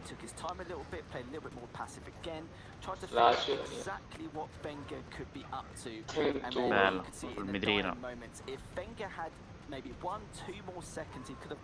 Guarda che cazzo di roba. L'ha presa al volo lì. La sciccheria. Sì, sì. the entire time. You couldn't make up even if you tried, but one of the dying moments was Razy pushed for too many trade frags. He got too over-aggressive, panicked a little bit, and gave Wenger an extensive lead. But the last one, it was just a kill. And in the end, like, don't get me wrong, he had a huge amount of stack. Wenger did everything he could to work around it. He had great defensive rockets. He tried to push him at bay, tried to contest the items, but with kills stack. Qua l'ha proprio distrutto comunque. Sì. Sta mappa fighissima. Bang, madonna, questa è proprio da combo video, porco due. È stato bravissimo, assolutamente. Ha avuto molta sfiga purtroppo. Sì, ma parecchia proprio. Molta sfiga. Cioè, sono sincero, se quelle volte che rimaneva 1-2 HP erano andati, saranno stati 4-5 kill in più. Sì. Questo è il discorso. Poi qua purtroppo Vichamp è stata un po' una merda l'ultima Vichamp, purtroppo. Perché qua col carro armato qui, cioè, porco Dio, è spawnato in bocca. Sì, è un cazzo di trattore quel PG comunque. Sì, è una cosa assurda. Era quello e Scalebearer. Scalebearer ancora di più, calcola. Sì, è stato furbo a giocarselo per il terra del quarto match dove lui doveva solamente temporeggiare. Sì, esatto, per quello. Mentre lui doveva pusharlo, lui doveva temporeggiare, non rischiava niente. Sì. Se lo doveva aspettare, lo doveva piccare lui probabilmente. Si sente fortissimo, aspetta che ti abbasso. Bang, bang, guarda. Vai, eccoci. Dai, third place, comunque podio. Comunque che bravo Marcolino, una grandissima. Sì, beh, i soldi si riportano. Dai. Adesso è ufficialmente rankato 3 mondo. Quindi, che è già tantissima roba. Porca puttana. Ha le fiamme sotto. Così di proprio. Tipo li vogliamo mandare tutti a rovo. A bruciare da DJ Wit con la felpa. DJ Wit. Cioè noi pensiamo che lui usi il gel, no? Il suo è olio. Cioè, sì, l'olio, si è tirato addosso. Vedi, Rafa già con punto parte, no? Wenger and Razy just facing off, Razy coming back up. That does mean, because Rafa went through the winner bracket, we'll start with a 1 map advantage, something to keep in mind as we head into this, because that could affect picks and figa cosa, la cintura tipo del wrestling pare proprio. Vedi, vedi Kilsen, ha scritto pure quelli dell'altro. Figata. Con tutti i membri. We want to see the matches. We only have a little bit more to go through, and rest assured we'll be good to go. But this truly is a collection of the best in the business. Rafa best in the has, business. by many at this point, especially The because best of his accolades in the in QuakeCon, business. is said to be the greatest Quake player of all time. And Razy. Sì, vabbè, ma il secondo c'è una paralisi facciale, così da 50 minuti. Sì, è letale, vedi come il nome suo. È letale. Altre ketchup. Ketchup lo conosco da calcola che fa il casting pure di Mortal Kombat. Poi c'è quello lì che ha la mia età, cioè 17 anni, guarda. Sì, infatti io ti immagino così. No, beh, aspetta, no. Allora vi dico. Allora, gli insulti io li accetto. È la fotocopia di Omiatol praticamente. Oddio, ma non è vero. Non è vero. Ok. È la fotocopia di Omiatol. Va bene.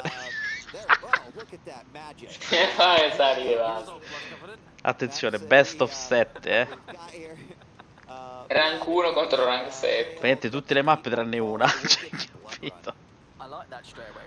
Allora, Covenant, World Keep, Walter, Rafa, Bloodrun. Rafa o Razy dicono in chat, io direi Rafa, raga. Rafa, troppo carico. Sì. C'è paragone. Rafa. Does Razy have? He's been in a loser bracket since day one, played a ridiculous amount of maps and matches. Vuole vincere a tutti i costi, dai. Guarda, allora uno è il professore, che è Rafa, e l'altro è The God Slayer, l'hanno richiamato. God Slayer. Potrebbe uccidere il dio. But I'm actually mostly looking at the champions themselves. Blood Covenant with the Athena and the Nyx. Quindi Rafa è il boss finale proprio, no? Capito? Il villain. Il villain. I can't want to see Cooler on the fight. Cooler won the stage 2. No, stage 1. Where there's more maps to go through, you know, this is where he becomes a little bit more attractive because he's kind of all that's left. But he could work on pubblicità di merda. He gets picked on Awoken. And you're also going to see more of these interesting matchups the further down the maps, of course, you end up going, right? Best of 7 means that you kind of have to work with what you've got towards the end. Most of the champs who already have been removed from the pool by the time you arrived at Blood Run. So that's also going to be an interesting matchup if we get to that point. Slash versus the Keel. Looking at Razy and Rafa's picks, I think they're overall pretty balanced. Nothing that really puts an advantage one way or another, in my opinion. But Razy, I think one of the things he has to look out for is that if he does get into the groove of things, he doesn't get overly confident. Yeah, maybe too much vodka. For Cooler. For Cooler. He tends to put himself in these dangerous positions, and if he does so, looking at these map and champion picks, things can go so wrong so quickly against the master of the game that is Rafa. I think there's only 2 maps I think Rafa would want it banned. Either perché purtroppo gli saranno finiti i pick. Però DK lo sai dove è buono su Corrupted Keep. È buono comunque. Perché è immune al fire, immune al fuoco, quindi siccome ci sono le pozze di fuoco, e poi c'ha comunque la ulti che fa danno, che su quella mappa va bene perché non essendoci la rail c'hai un danno in più. Non è malaccio là. 100% too much vodka. Alla certa quando sei in best of 7 i personaggi e le mappe finiscono, quindi devi vedere quello che te esce.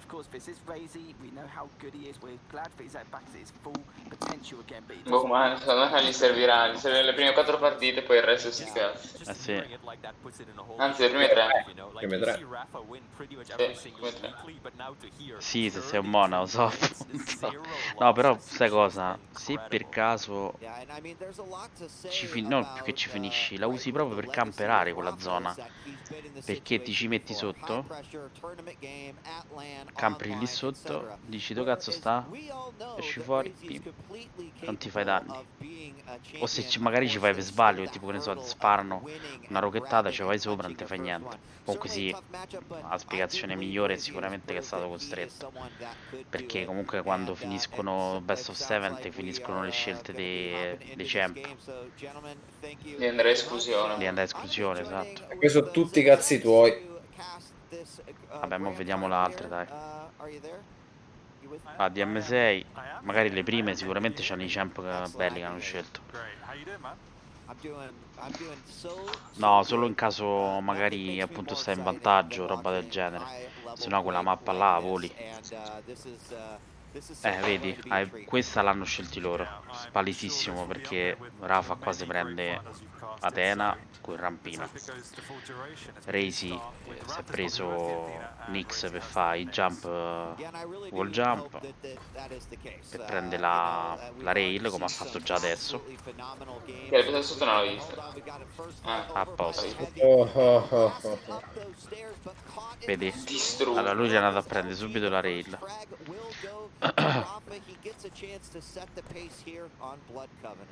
Tanto sta mappa devi controllare la rail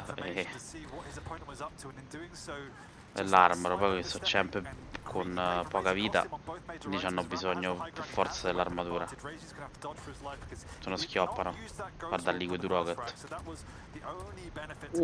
Fischiate le orecchie qua. Hai visto? Subito. Bang.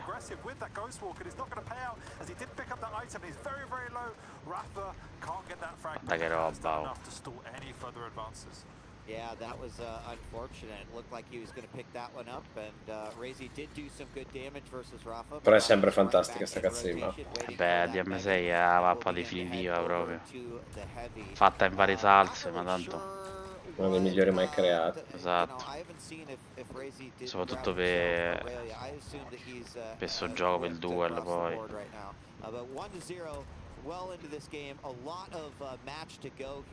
Vedi che fa poi Athena, fa tipo lo slancio sulle scale.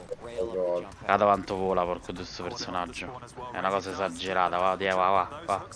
Gli stai attaccato al culo, sempre. Sei Tarzan? Va, sì. Usi i rampini per cambiare piattaforma da una parte all'altra. E poi prendi speed pure, no? Cioè. Lo sta outplayando totalmente. Sì, ma lo va a cercare, capito? È un mostro, raga. Bang. Vada. Che poi si dà lo slancio per terra con col rampino. Ancora come un pazzo. E va verso a prendere. Vedi, non le vuole far prendere manco la rail, giustamente. Che è fondamentale qua, perché essendo grande la mappa, poi i champ bassi li shotti. Vado. Prefire lì sul... Rafa Athena ever been beaten, maybe one time. One time versus Cooler, maybe. Cioè, in teoria quello se lo andrà a prendere sta scappando. No, one time versus Kilson. The last time.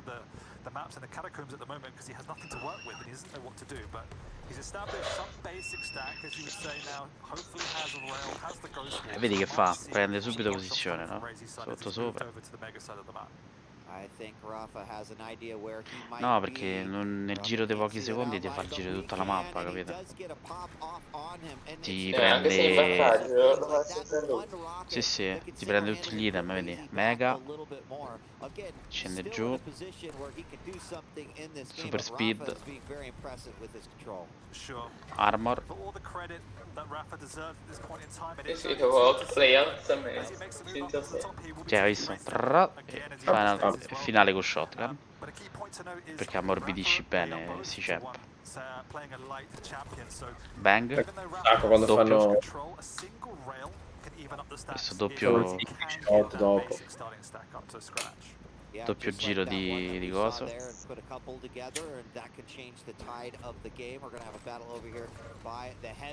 Bang. Prima volta che l'ha preso lui. This is not server. Rafa advantage. È scritto là tanto, vedi. Near the edge logo.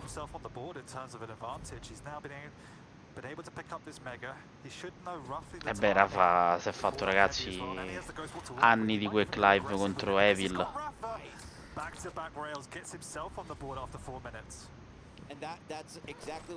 Vedi, fa il salto sul muro. Una volta per fare sto salto terra, diglielo che toccava.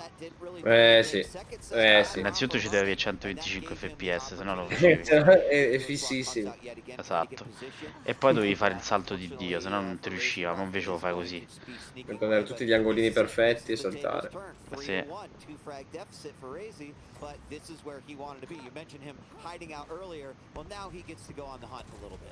Controlling this rail now, he's just fragged Rafa, is going to be paramount because the rail plays such a massive role in any level of duel, particularly in a light versus light, because it is that range weapon that can create these opportunities to push. Ma guarda, quando era consuetudine anzi su Quake Live era ancora più facile da fare pure.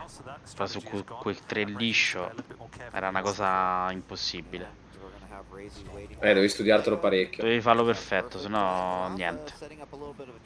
Waiting on the upper levels near the rocket launcher. He's going to head back over though, ghost walk to make a strategic move into the heavy room. Grabs that heavy, will get hit by a rail from up above, but that just puts him back a little bit here. He still has time. Bim bum bam, bim bum bam. Bang, ottimo. Però. Spawn lì, hai visto già subito lo spawn. 100%, and it's actually such a valid point because there's probably no one better, as you said on the panel. Comunque quello è scriptato, quello spawn. Ogni volta che muore là, spawni là. È sempre fisso. È brutto, ma ho visto che 90 su 100 succede, quindi è come se è scriptato lì. Però è brutto che ci sia sta roba. Lo so, non è che capita sempre in mappa, cioè, ti può capitare una o due volte a partita, però. Sì, beh, chiamale poco. Una volta che ti capita. Ti fai una kill. È un vantaggio solo. Come quella sotto, se tu muori sotto al centro della piazzola c'è lo spawn davanti fisso. Quella c'è da Quake 3, calcola, non hanno mai cambiato. Che salto ha fatto? Che salto ha fatto? Chi era dall'altra parte ha fatto un salto. LOL. Porco. Saltato su. Ma perché Atena tipo zompa sulle piattaforme. Bang. Dai. 3 minuti. Guarda, sa che sta là. Hai visto? Perché sapeva che tanto andava a prendere la... Guarda che roba. Madonna. Ha saltato sulle scale, hai visto? Pronto con lo shotgun. Preso. Ma poi raga, sta usando la rail normale. Se usa la cosa, Rafa, la Violator, che è la skin dell'altra, non ne sbagliava una.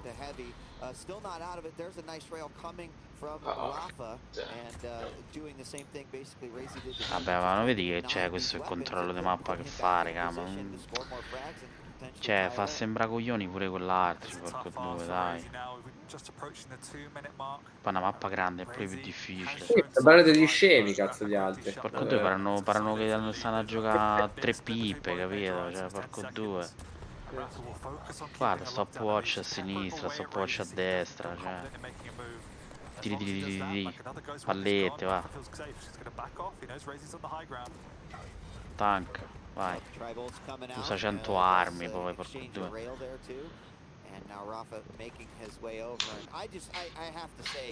Usa pure il pummel fra un po'.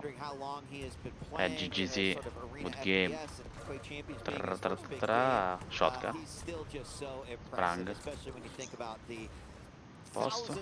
Tolgo quella sopra. Penso che sia Andiamo già all'altra. sì, E già siamo 2-0. Headmaster, porco. Non voglio bestemmiare, però. Vabbè. Però vabbè, dai, su. Di che parliamo, ragazzi? Di cosa parliamo? Sto dicendo qua. Ragazzi, questo sta a casa, già sta assaporando l'assegno. Sì, sì. Già sì, vede lui è rilassato. C'ha l'amorosa che gli massaggia i piedi. Già vede l'assegno pronto. Mentre parla di casa di sua mamma, cioè sua mamma accanto, parla. Rafa no fear. Giusto. A tromba, va proprio, capito, che non gliene frega un cazzo. Sì, ma infatti tuo fratello è l'unico che ci è riuscito ben 2 volte. Capite? Quello è il discorso. L'unico. Gli altri hanno fatto figure barbine. Come Razy adesso. Figura molto barbina. Ma perché lui c'ha paura di tuo fratello, fidati. Porca troia, raga. Madonna. Io scriverei in chat GG Heads a sto punto. Cosa devi scrivere? GG, esatto. GG Wit intanto sta a mangiare le patatine. Condite con l'olio dei capelli. Schifo. Che schifo. Ecco. Non avevo l'olio per friggerle. Avevo già... Abbiamo olio. Brang. Guarda che ha fatto qua, porca. Fa schifo Catena, porco due. E il bello erano pure nerfata Atena, porca troia. Cioè se non nerfavano questo personaggio non so che succedeva. Vabbè, avrebbe vinto anche con un altro, secondo me. Boom. Guarda qua. Bang, 100, 200. Oh, bellissimo. Quel coso. Guarda qua, qua ha fatto proprio cacare, porco dio, cioè. Io mi immagino la faccia di Rafa quando ha visto che Razy aveva vinto contro... Esatto. Dai. Tipo, aveva il sorrisetto, tipo... totems up, so you get that overstack, whereas Rafa, 56%. extensively earlier, if you're going to pick Sorlak, you want to go fast. 10 frag di morte. Control to try and bully your opponent and just have an overbearing stack. And if I'm honest, I do think Rafa's going to be fairly more comfortable in doing that, just because Razy needs to force the issue, and when you've got a Sorlak flying at you with a max stack, it's quite hard to hold your ground. Yeah, it could be a little bit scary seeing her come your way. And, you know, the Galena, obviously a champion that Razy's super comfortable on. We've seen him using Galena throughout the entire tournament, and to great success as well. Is that enough to just go up against Rafa? Well, obviously the game will answer that for us, but I do agree that it's not just as simple given the fact that Sorlak's coming out for Rafa. And that puts him 2 games up. Just a reminder, because Rafa did fight through that winner's bracket. Vediamo la terza. Starts this grand final Cioè la seconda, perché and già 2-0. it's just that much closer to victory.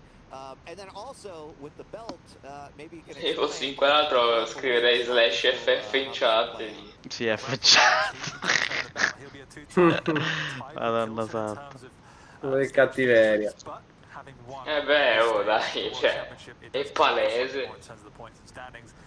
And it will make Rafa our ultimate champion. If somehow Razy does turn this around and walks away, c'è da dire che it will be Kilson as our two-time champion. Allora, qua se Razy prende Clutch, non ho visto se ha preso Clutch, ma se prende Clutch qua sono cazzi, eh. Non l'ho visto, fammi vedere. On Vale and the GLHFs come out. Ha preso Clutch? No, ha preso Galena. Ecco, qua vedete Sorlag è rotto perché vedi ci sono le pozze di cose di acido.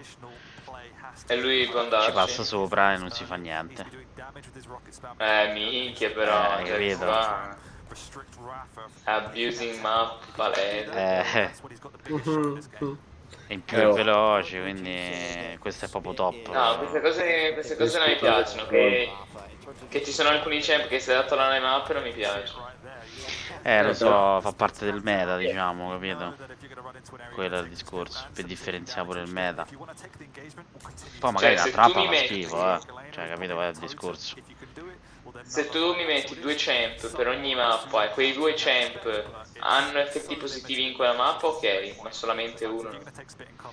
Cioè, diciamo, l'unico effetto positivo è questo, però d'altro canto per dite quello che ha preso Razy, che è Galena, è comunque forte qui, perché questa mappa si gioca sui teleport. Allora che fa Galena? Piazza i totem all'uscita dei teleport, ok? Se appena lui esce sicuro. Se si cura o prendi o fai danni all'altro, quindi comunque è un'ottima scelta pure Galena. Quindi qua vanno bene tutti e due quelli che hanno preso. Come è esploso?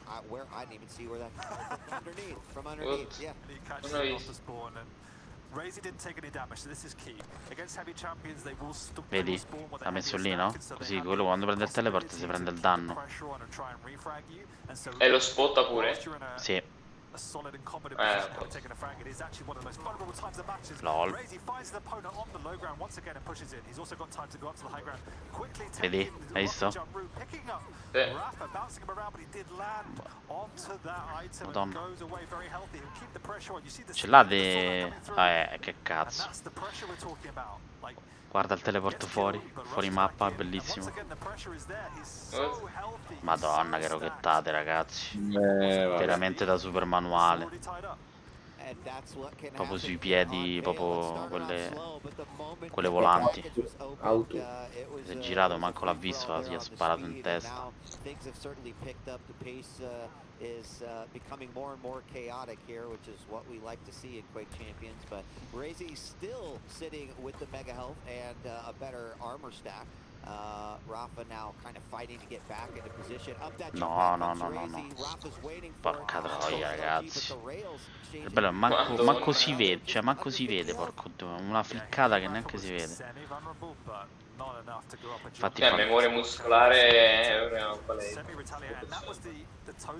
Neanche lui si accorge di farle li fa così. Guarda che roba.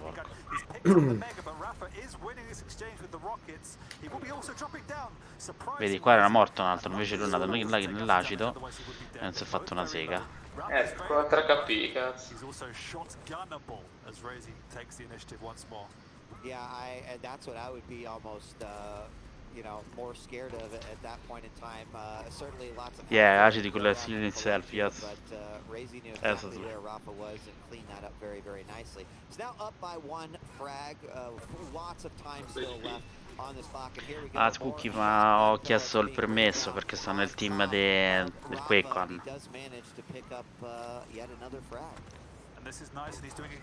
Ma ti lasciano per sempre o solamente? No, solo per il weekend.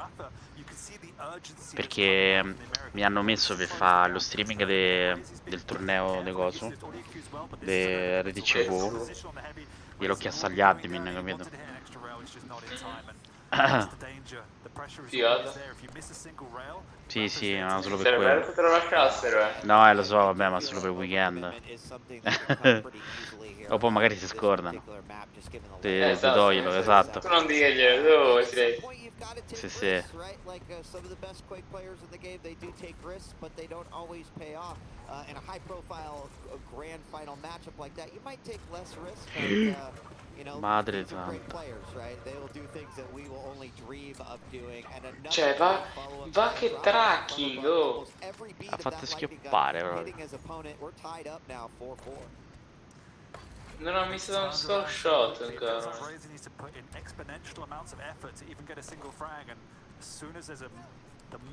Fagli vedere una partita di questa a uno che gioca a Fortnite. Sì, esatto. Voglio vedere la sua faccia. Solo perché questi qua vincono 150.000 e poi quelli di Fortnite prendono $500.000. Ma oddio, si è suicidato. Solo per quello.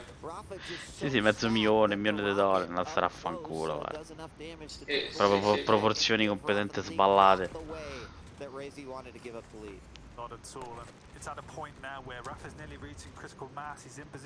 No, non sei, praticamente dicono 500 con altri 30 li fa figo, mettiamo.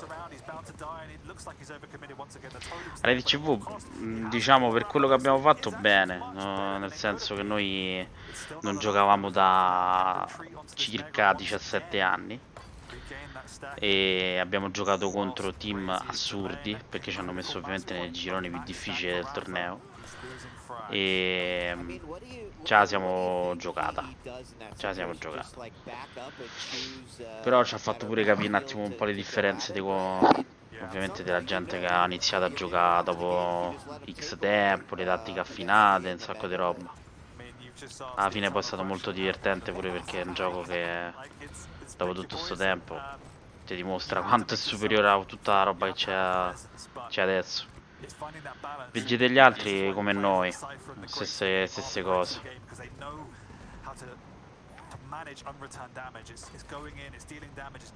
Bel gioco, bella scoperta, bel gioco. Lo so, IT no, IT noi abbiamo giocato fino al 2005, più o meno, 2005, fine 2005. Quindi da lì in poi c'è una barca di gente che ha continuato a giocare ininterrotta e molta di questa gente era quella che ha partecipato a sto torneo pure, che comunque ha giocato tra RDCV e T. E quindi ci sono dei team che stanno super allenati, super... è stata tosta.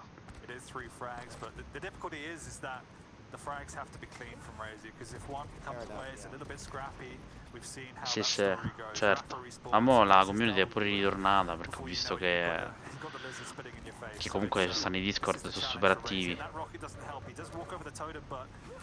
Eh sì, ho visto infatti. Poi sempre della splash damage. Tanto sta volando lui, cioè sta proprio fuori di testa. Bang, yeah.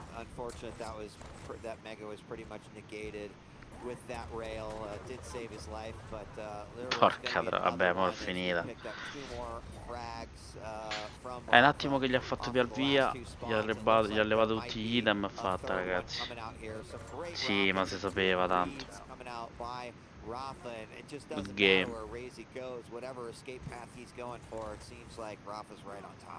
And you can feel the desperation coming up from Razy. It's like he's clawing his way, trying to find an in, but There are no cracks in the armor of Rafa now, as you say, that momentum is unbearable. There was a period of time where Razy was very much in this, but it was slowly LOL, esploso.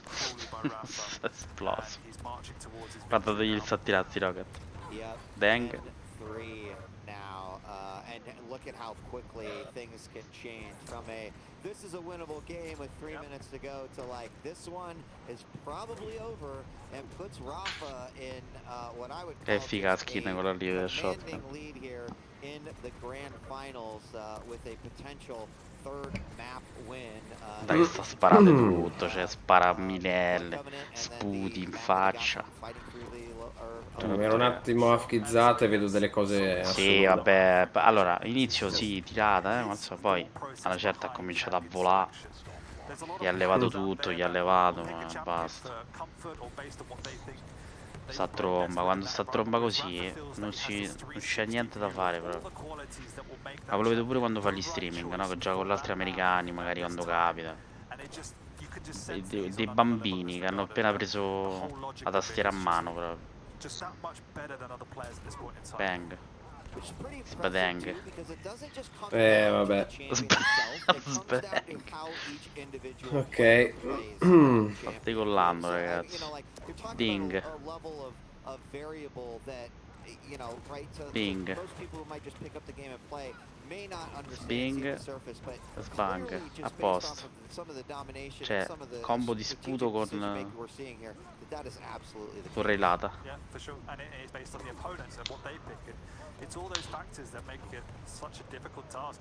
Vabbè, ok. Dai, 3-0, quindi manca un'altra e arrivederci, grazie e tanti saluti. Ti ho detto, Marco è l'unico che gli rompe i coglioni. Ce ne tra fare. I mean, even at the highest level of Quake, right? You can have great days, you can have a Ma arriva, sai cos'è? È che c'ha la forza di fare comeback, di riprendere in mano la situazione e così. Proprio sta sotto, se fa due conti e ritorna subito in posizione. Forse quello che non ha fatto Marco. Forse Marco si è un po' demoralizzato. Sì, sicuramente c'è quella componente là, prima di tutto, ma proprio è proprio un discorso di strategia della partita, capito? Di come magari c'è bisogno che non te butti o che ti fermi un attimo, cominci a ragionare su come muovete, che devi riprendere un attimo la situazione, capito? A sto gioco così devi fare, cioè non ti puoi buttare a sperare, capito, di rushare, perché sennò se rush e basta vai a finire che quello. Vedi che cazzo è successo? Giochi come cinese puoi sperare di lasciare che ti vada bene. Qua Razy sta partita è andata a rushare, è andato a tentare i rush, ma il muro, ha preso il muro, fratelli, e questo è il punto. Brutto. Ha preso proprio il muro qui, amico Razy. Ancora meglio di prima, 14 frag, 4 Sì. Last map, dai. Il 4-0. Dai, l'ultima, arrivederci, grazie. Grazie per il pesce, come si dice. Sì, ma non c'è paragone. I think it'd be silly to think that there isn't truth to it, that just like anything else, we all have a set limit of stamina. But I would also argue that every single player comes with their own stamina set. I've seen players that are like, yeah, whatever, hour 16, let's go, let's do it. Let's go, let's do it, They need that time in between games to maybe calm down, to like analyze what happened.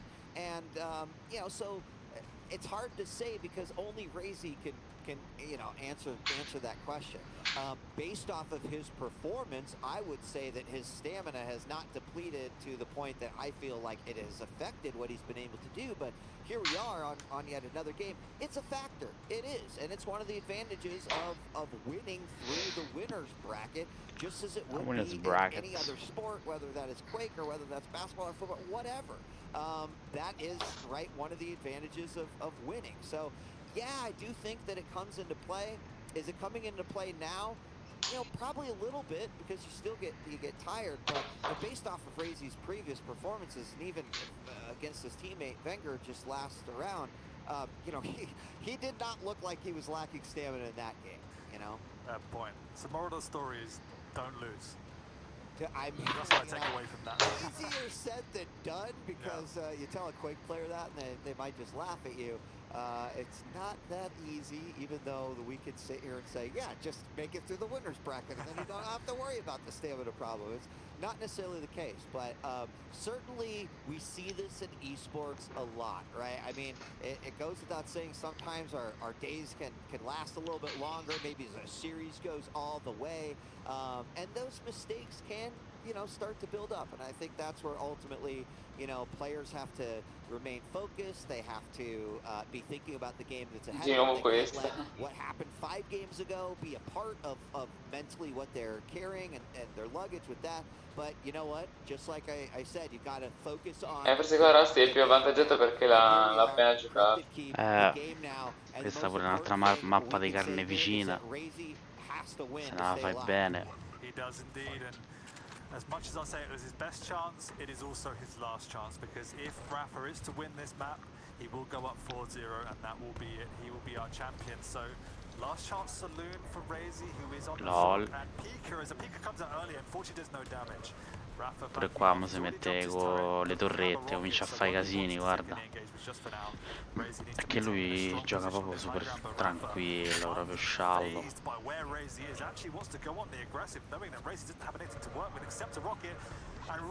Lol. Inizia bene. Non sa di essere superiore, cioè quando hai questa confidence qua a giocare facile. Sì, esatto, vedi, cioè, lo vedi va super spavaldo proprio, cioè prende, riparte, riprende, rivola. Sì, per lui tra poco è come essere in casual. Sì, dice raga, io sto... anzi ranked. Io abito a Dallas, abito alla pari del QuakeCon, cioè è andato qua al QuakeCon sotto casa mia, sotto casa ce l'ho, potevo fare io il QuakeCon e quindi stasera mi prendo l'assegno, capito? Lui davvero abita tipo a 100 metri dall'hotel dove fare il QuakeCon, si è spostato apposta. Grandissimo. Così prende l'assegno più velocemente. Esatto, si va più la belt a mano, gli danno le chiavi. Sta volato, basta. È volato. E pensa ai soldi che prende questo. Con i soldi dell'org, più i tornei che vince. Cioè guarda che l'org paga bene la sua, però era un giocatore del genere. Ha voglia. Ha vinto e basta lui, Ci sono altri che pagherebbero oro per averlo. Oh, tiè, Bing. Poi dai, slash FF, dai, basta. Ma poi Razy fa così, si spegne, porco. L'altra volta pure uguale, si è preso e si è spento come niente alla finale. Non lo so perché. Perché sa che perde. Però porco due, sa che contro di lui prende il cazzo. Era meglio che ci andava Marco, perché magari Marco c'ha la rage di, capito? Della situazione. Ho capito, ma i soldi li vuole lui. I soldi del secondo posto lui li vuole. Vabbè, certo. Dico, per quello speravo che ci andava comunque Marco. Sì, magari Marco riusciva a fare così, almeno un game 2 sì, fidate, ci giocava meglio, dammi retta. Magari non vinceva, ma faceva no, però andava meglio sicuro. Cioè, mo pare proprio un'unata senza senso. Guarda, cioè proprio sta là fermo, proprio sta là fermo questo personaggio. Che cazzo, non gli va più, cioè. E siamo solo 2 minuti, che palle. Cioè, quando poi la finale è così a senso unico, senza senso, è brutta. 3 minuti già 5-1 è pesante. Quello.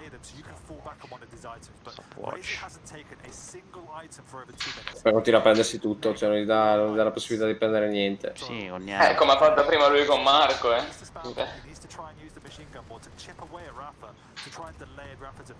Siamo quel personaggio di merda di prima.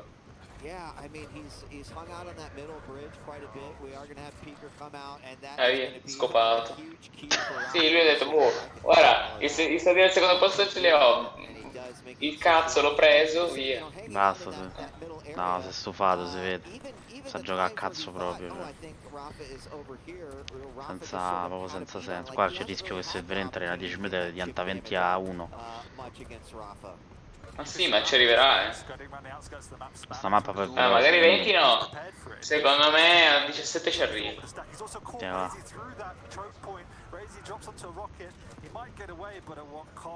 Ma scappa, ma cioè, allunga la sua sofferenza, ma comunque lo ammazza.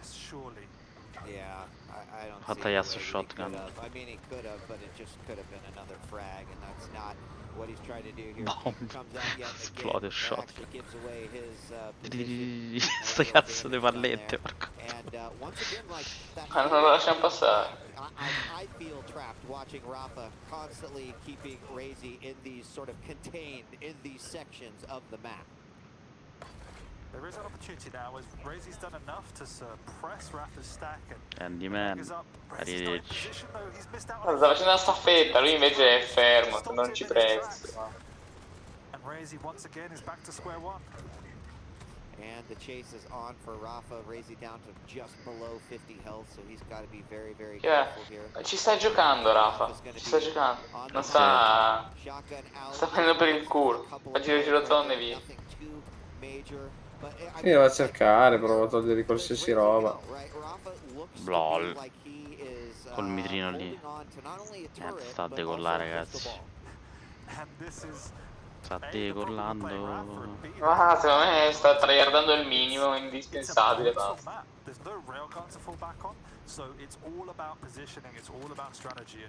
Cioè lui sta correndo più veloce di Razy, che c'ha il personaggio che decolla.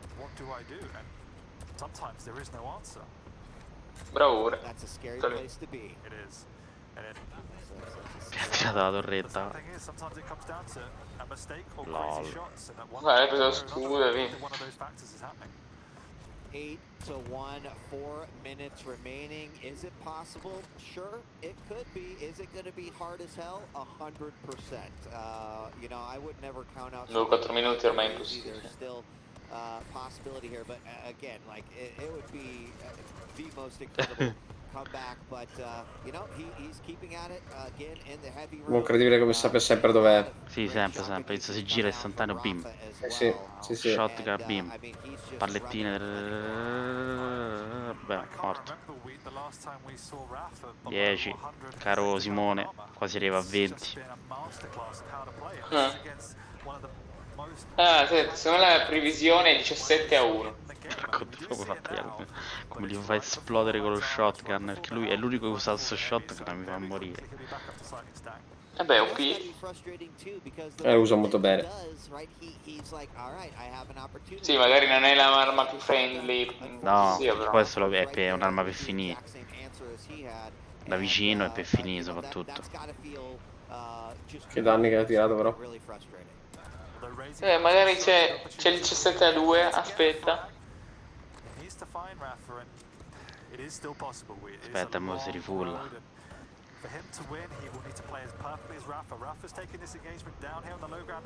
Boom. Boom. Dai, 17-2 almeno, su. What Rafa's done is to switch to the shotgun and blast down the sky, so it's been literally ineffective. And here we go, he's trying to bring it back, but once again, he comes off that kill pretty clean. Lol. But Rafa Ha tirato fuori le palle almeno. his side of the chip damage that, you know, it forced Razy to back off, and it's now 12-2. Forse se la sta giocando un po' di più. Scary, as we're about to hit the 2-minute warning. Così ha messa lì sul teleport. È volato via. Che roba, ragazzi. Yes, he's official.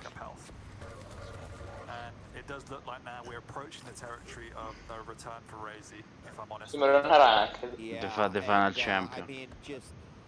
It's been incredible to watch these players all weekend long and just to All see weekend long. the individual skill that comes out in every Chi è che ci avrebbe il personaggio crazy to think that 2 un days po' ago, più comodo in questa mappa?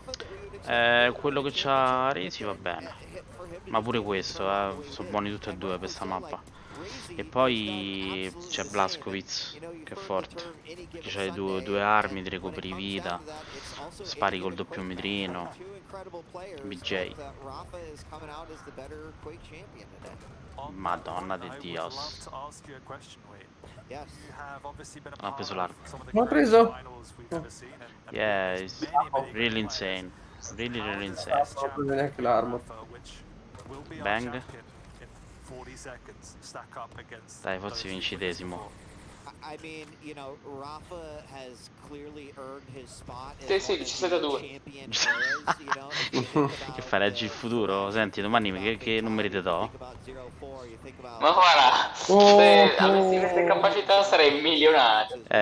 Dimmelo, guarda che ha fatto 17, vuole fare 17. Simone, mi dici i numeri? Che domani li vado a giocare. Diceli. Diceli, Simone te lo dico, me li devi dire, Dai, falli 17-2. Ecco, va bene ragazzi. Via. Che fenomeno. 7-2. E tu dite, guarda che qua dobbiamo finire a 20. No, 20 no, ma 17 sì. Lol. Gli è scritto Eds in chat. Se non gli è scritto Eds in chat non è un uomo. FF in chat. Easy peasy proprio. 10k viewers, oh, madonna. La prima volta che cosa bella finale. E niente raga, allora QuakeCon World Champion, basta. Vedi F in chat. Io avevo detto 4-0, però non pensavo una rata del genere. È rata male, molto male, ragazzi, molto male. Mi sposto nel mio PC. Sì, allora spedita per posta, ovviamente. E niente, ci siamo.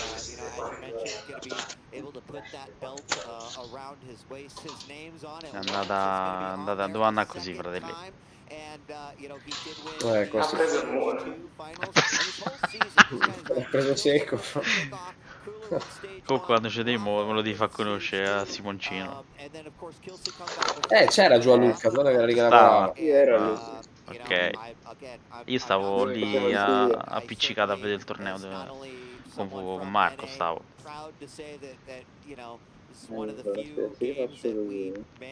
In cattedrale. Sono stato fisso in cattedrale, poi pioveva, tanto era una merda, come al solito. Sempre tempo brutto va lì.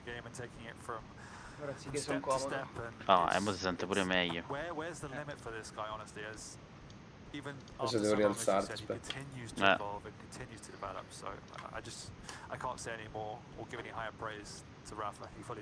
Boh.